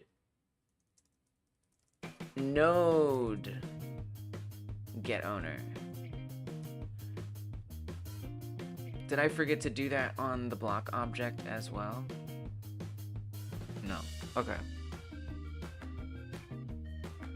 It's a little typo. Bam! It is done. Look at that. Bow, bow, bow, bow, bow, bow, bow, bow, bow, bow, bow. On, off, on, off. Do, do, do, do, do, do. We highlighting, baby. Let's freaking go. Yes. Yes. We got the power. We can do things if we put our minds to it. I promise you, if you're doing Godot and you want things to work, you can make it work by just working real hard at it. I promise. Oh. What? What? Expected indented block after if block. Okay. It's because I think it's because I typed a key on I think it's because I typed a key, right? That's why. It's because I typed a key. That's all. Everything's fine. I was waving the mouse around. I accidentally typed something. Uh-oh. Uh-oh. Uh-oh. Okay, hold on. Hold on. Invalid index collider. On-base dictionary. What, mate? You what? This is solvable.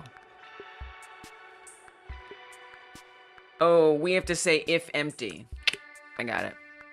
If... It's the same thing. I got rid of it, but... Fixable.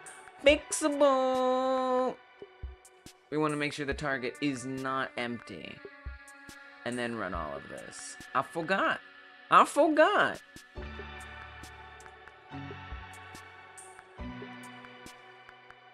Okay. So, it was trying to find a collider in a dictionary that didn't exist. It was looking for an index in a dictionary that didn't exist. Alright, we good. We cooking. In Godot, we can solve problems if we put our mind to it. Oh yeah, look at us highlighting things, not getting any errors about it. Dope. Let's go. Now, some things still don't work because they're nested in other nodes, right? So like the fences, which were actually one of the main things I wanted the highlight to work with, they don't highlight because those meshes are nested in a node, right? So I need to actually tell it to look in the children of certain nodes, which means I have to figure that out. That probably means more reliance on names, right? So if I look at the fence scene,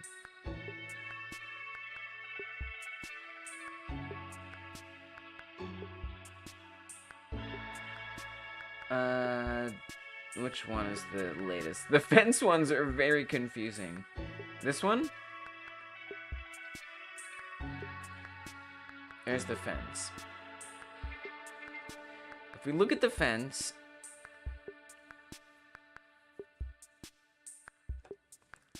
it's got...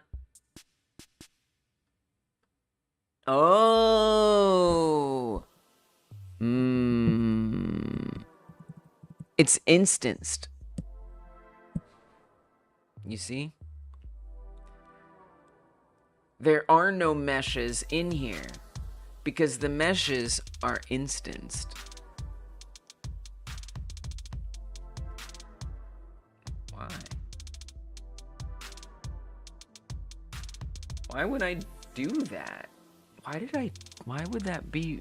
What? That seems unnecessary.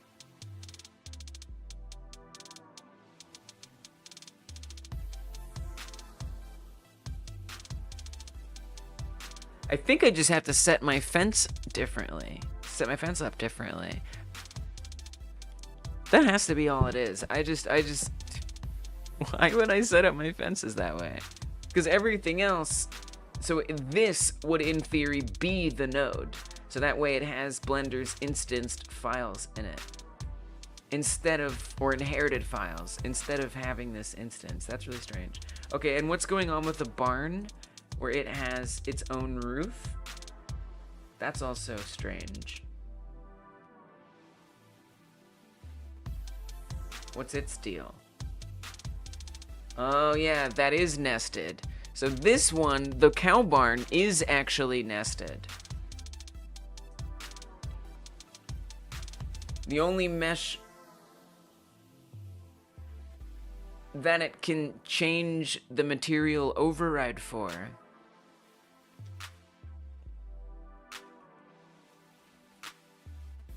So if we were to just pretend we're doing it here, see? It can only do this one. It can't do all the ones contained in here.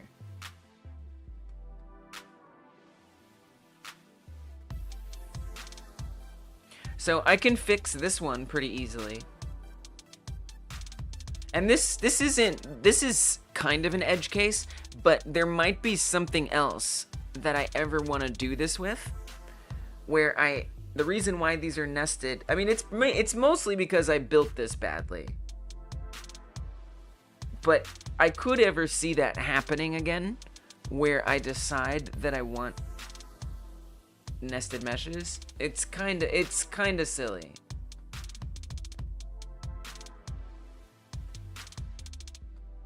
But what I would do for that is I would say if node is mesh instance,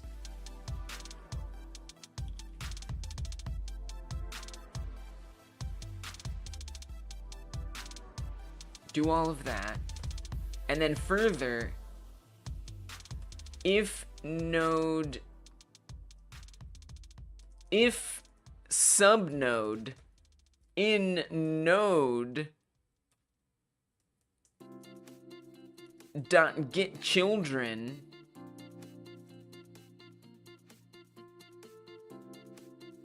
if subnode is mesh instance 3D, do the highlight. Something like that.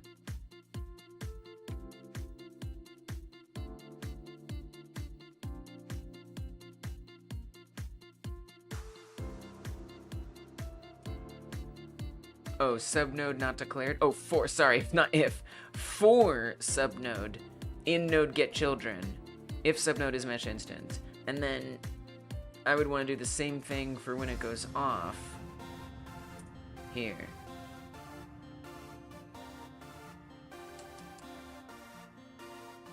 Just like that. Look at that. Look at how indented that is. That's a lot of indentation.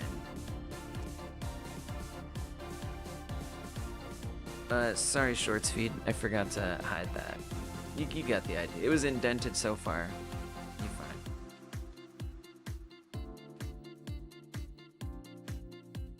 Okay. Wow. So if I've done this right, the barn roof should highlight, unless I've done it wrong. I've done it wrong. I'm a little surprised. I kind of thought that would work.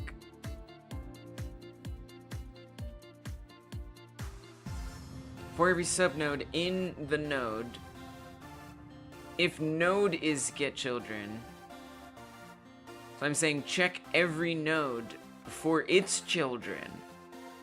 And if the subnode has a mesh instance, I don't know why that wouldn't work, honestly.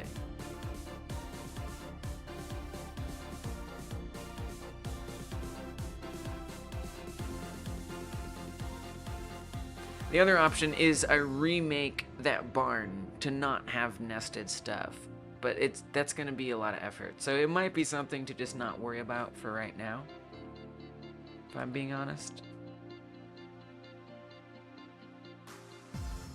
Alright. Well, maybe I solve that another day. I'm gonna comment it. This doesn't work. Don't know why yet. C cow barn 010200.tscn. Just a little note for myself. I'll deal with it another time. It'll be okay. It's not breaking anything for now. And as for the fences, I think I need to remake these obstacles to look like the other structures. I really don't know why I set this up that way. Why would I do that? Why would I put that in there like that? Other than I didn't feel like making a new fence. Is the best guess that I have. It was a lazy choice that I thought maybe would have a repercussion someday, but I couldn't have imagined what it was. So for now, I'm not gonna worry about it. I'll put it on my to-do list to deal with later. And that'll have to be good enough. Lord knows there's probably a bunch of stuff on here that I even have already dealt with. Replace hover arrow instance with the teleporting arrow. We're definitely testing that. This one, I would say, we pretty much fixed.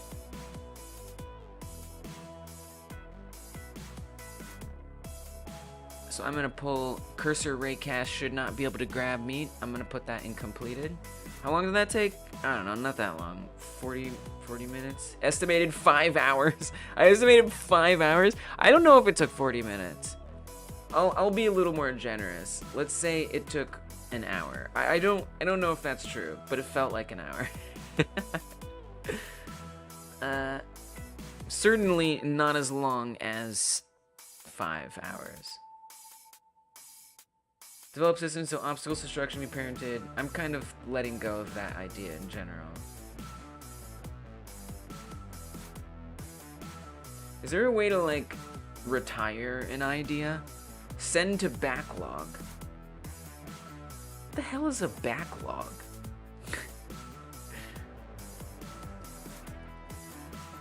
What does that even mean?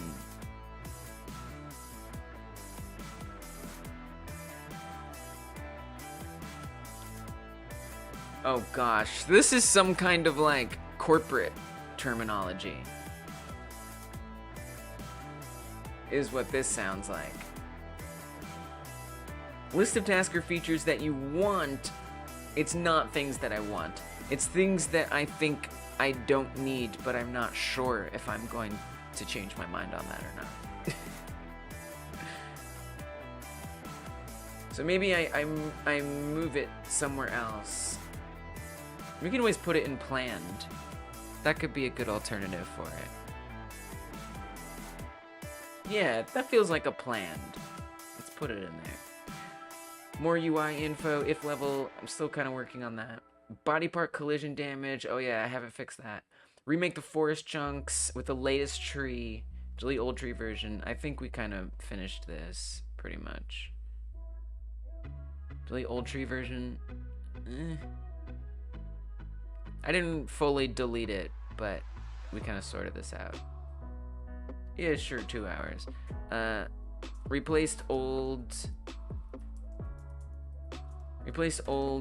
tree versions with ones that have big ugly arrow mesh above them. We did do that today. So let's log that. Make a new crop section besides corn? No. More chunk generation control. Yeah, I mean, that in general we've been working on. I wouldn't say it's all there. Terrain knows what came before it. I would say this fits into testing. Dynamic terrain file path folder. Kind of. All of these are kind of true. I'm gonna put this in testing. Okay, so a new thing that I want to add, now that I've done all that. Update fence and barn 1 meshes or obstacles do not have nested meshes. Pretty much. This could take me some time. I'm gonna give it... This could take me longer than 2 hours. So let's just say 2 hours.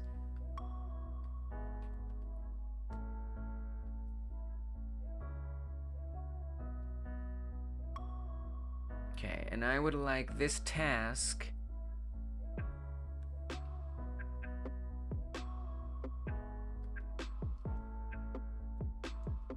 if I could easily move it, that would be great.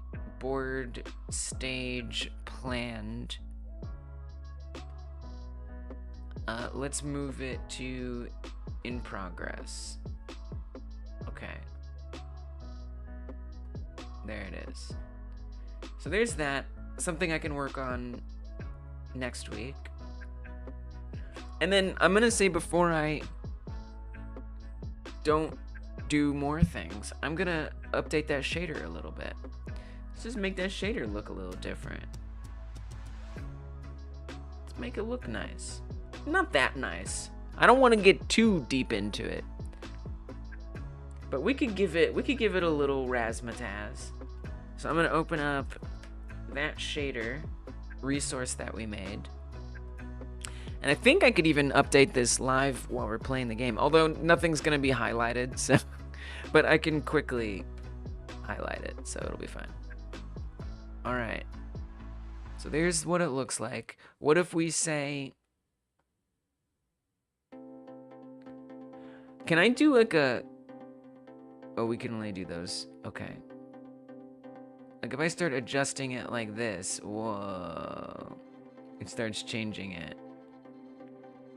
And we could change like the angle and stuff.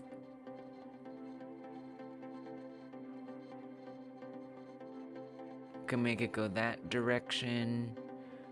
Oh, and then we can make it seamless as well, right? Oh, it doesn't move that way. If I wanted it to move that way, I would need to change. So this might be a bit more of a task. Where's the option to make it seamless?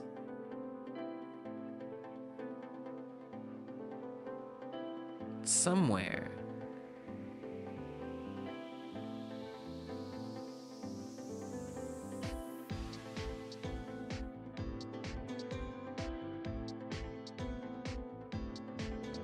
Maybe on the UV somehow? There's also this texture albedo. Might be something I need to ask Thought-T. Since Thought-T made this. Fill? Repeat? Ooh, radial. Is that gonna look like something? Oh, yeah, give me something. Whoa. Ideally, it would kind of like grow from the center. That would be sweet.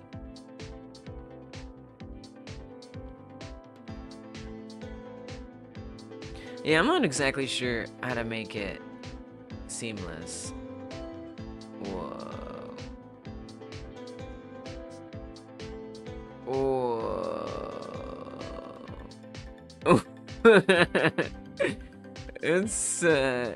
It's different.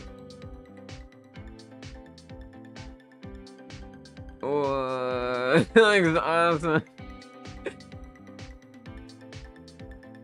I weirdly like it.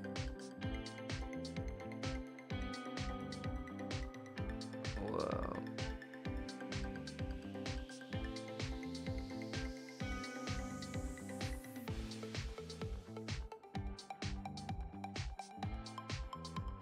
Very lucky that Thought-T came through. Yeah, I'm sure there's an easier way to make it more seamless. Oh, you know what I could do? I could add another color in here and fan this out a bit more. That would help.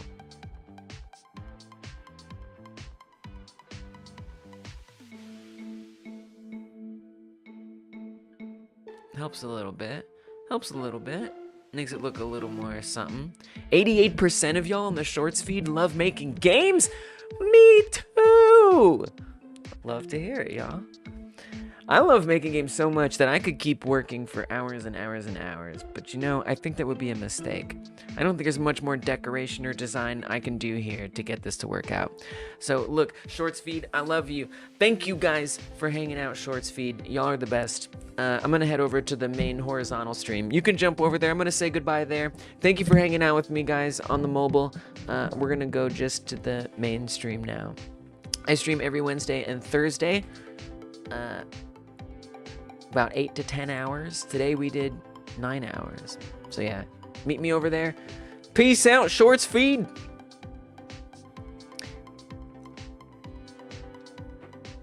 As for the mainstream, we're gonna do what we do here.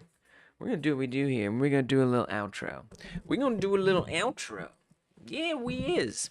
Yes, we are.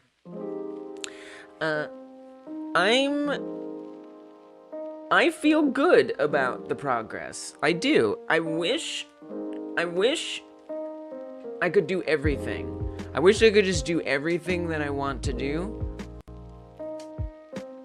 Period. That's just that's my whole sentence. That's literally what I have to say. Is I wish I could just do everything I want to do. But I can only do so much. And you know what? I feel pretty good about what was done today. I don't even know how to explain what we did today. We got this arrow that bounces and hovers over things so you know what you're hovering. We got an awesome highlight that shows up here. How freaking cool is that? I freaking love that. It's amazing. It makes me very happy. And we also did something. I gotta look to see what we did because I don't even know what we did. Oh yeah. We fixed some bugs where the Raycast would do too much damage.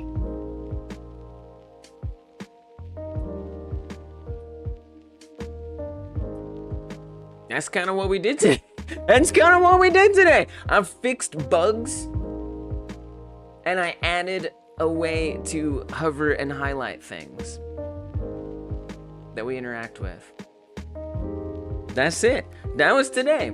It wasn't the level design I imagined, but it makes playing the levels feel better, and I like that. There's some changes I want to make to this shader, but for now, it works, and we've got the code that makes it work, and that's a beautiful, brilliant thing, so I'm very happy and excited about that. I want to give some love to the patrons who support this channel. Thank you, patrons, for doing that. Y'all are amazing. You can head over to patreon.com/hypergamedev and you can actually join the Patreon for free. Tomorrow I'm doing a game jam. I don't know if you know, but every Friday I do a game jam at 6 p.m. Eastern. It's a 1-hour game jam. You can join in. And after that game jam, I do a secret live stream. It's super secret. And if you join the Patreon for free, there's a button on there. It just says join for free. It lets you get a newsletter with that secret live stream in your email inbox every Friday. So consider checking that out because the secret live stream is pretty great. It's pretty great. It's one of my favorite things to do. But you can also support in other ways over here on YouTube where we are right now. It's where we live. It's where HyperGameDev lives. And on YouTube, you can hit the join button to become a member. It will entitle you to the 8+ hour live stream I do every Monday in Blender where I make assets and stuff. It'll also get you emotes, a song sung to you in the chat when you join in a live stream, at least on the devlog days and things like that. So yeah, something to think about if you're interested in helping this channel survive. I really appreciate it. It means a lot. As for everyone else, I mean, that's about all I got. Hey, you watching this after the live stream, wow, you're still here. You made it. You're watching a VOD and you're still here. That's amazing. If you want to keep watching, tap or click in the bottom left to see the last devlog that I did. Tap or click in the bottom right to see the next live devlog that I'm gonna do. And I hope that I see you there. All right. Good night, everybody.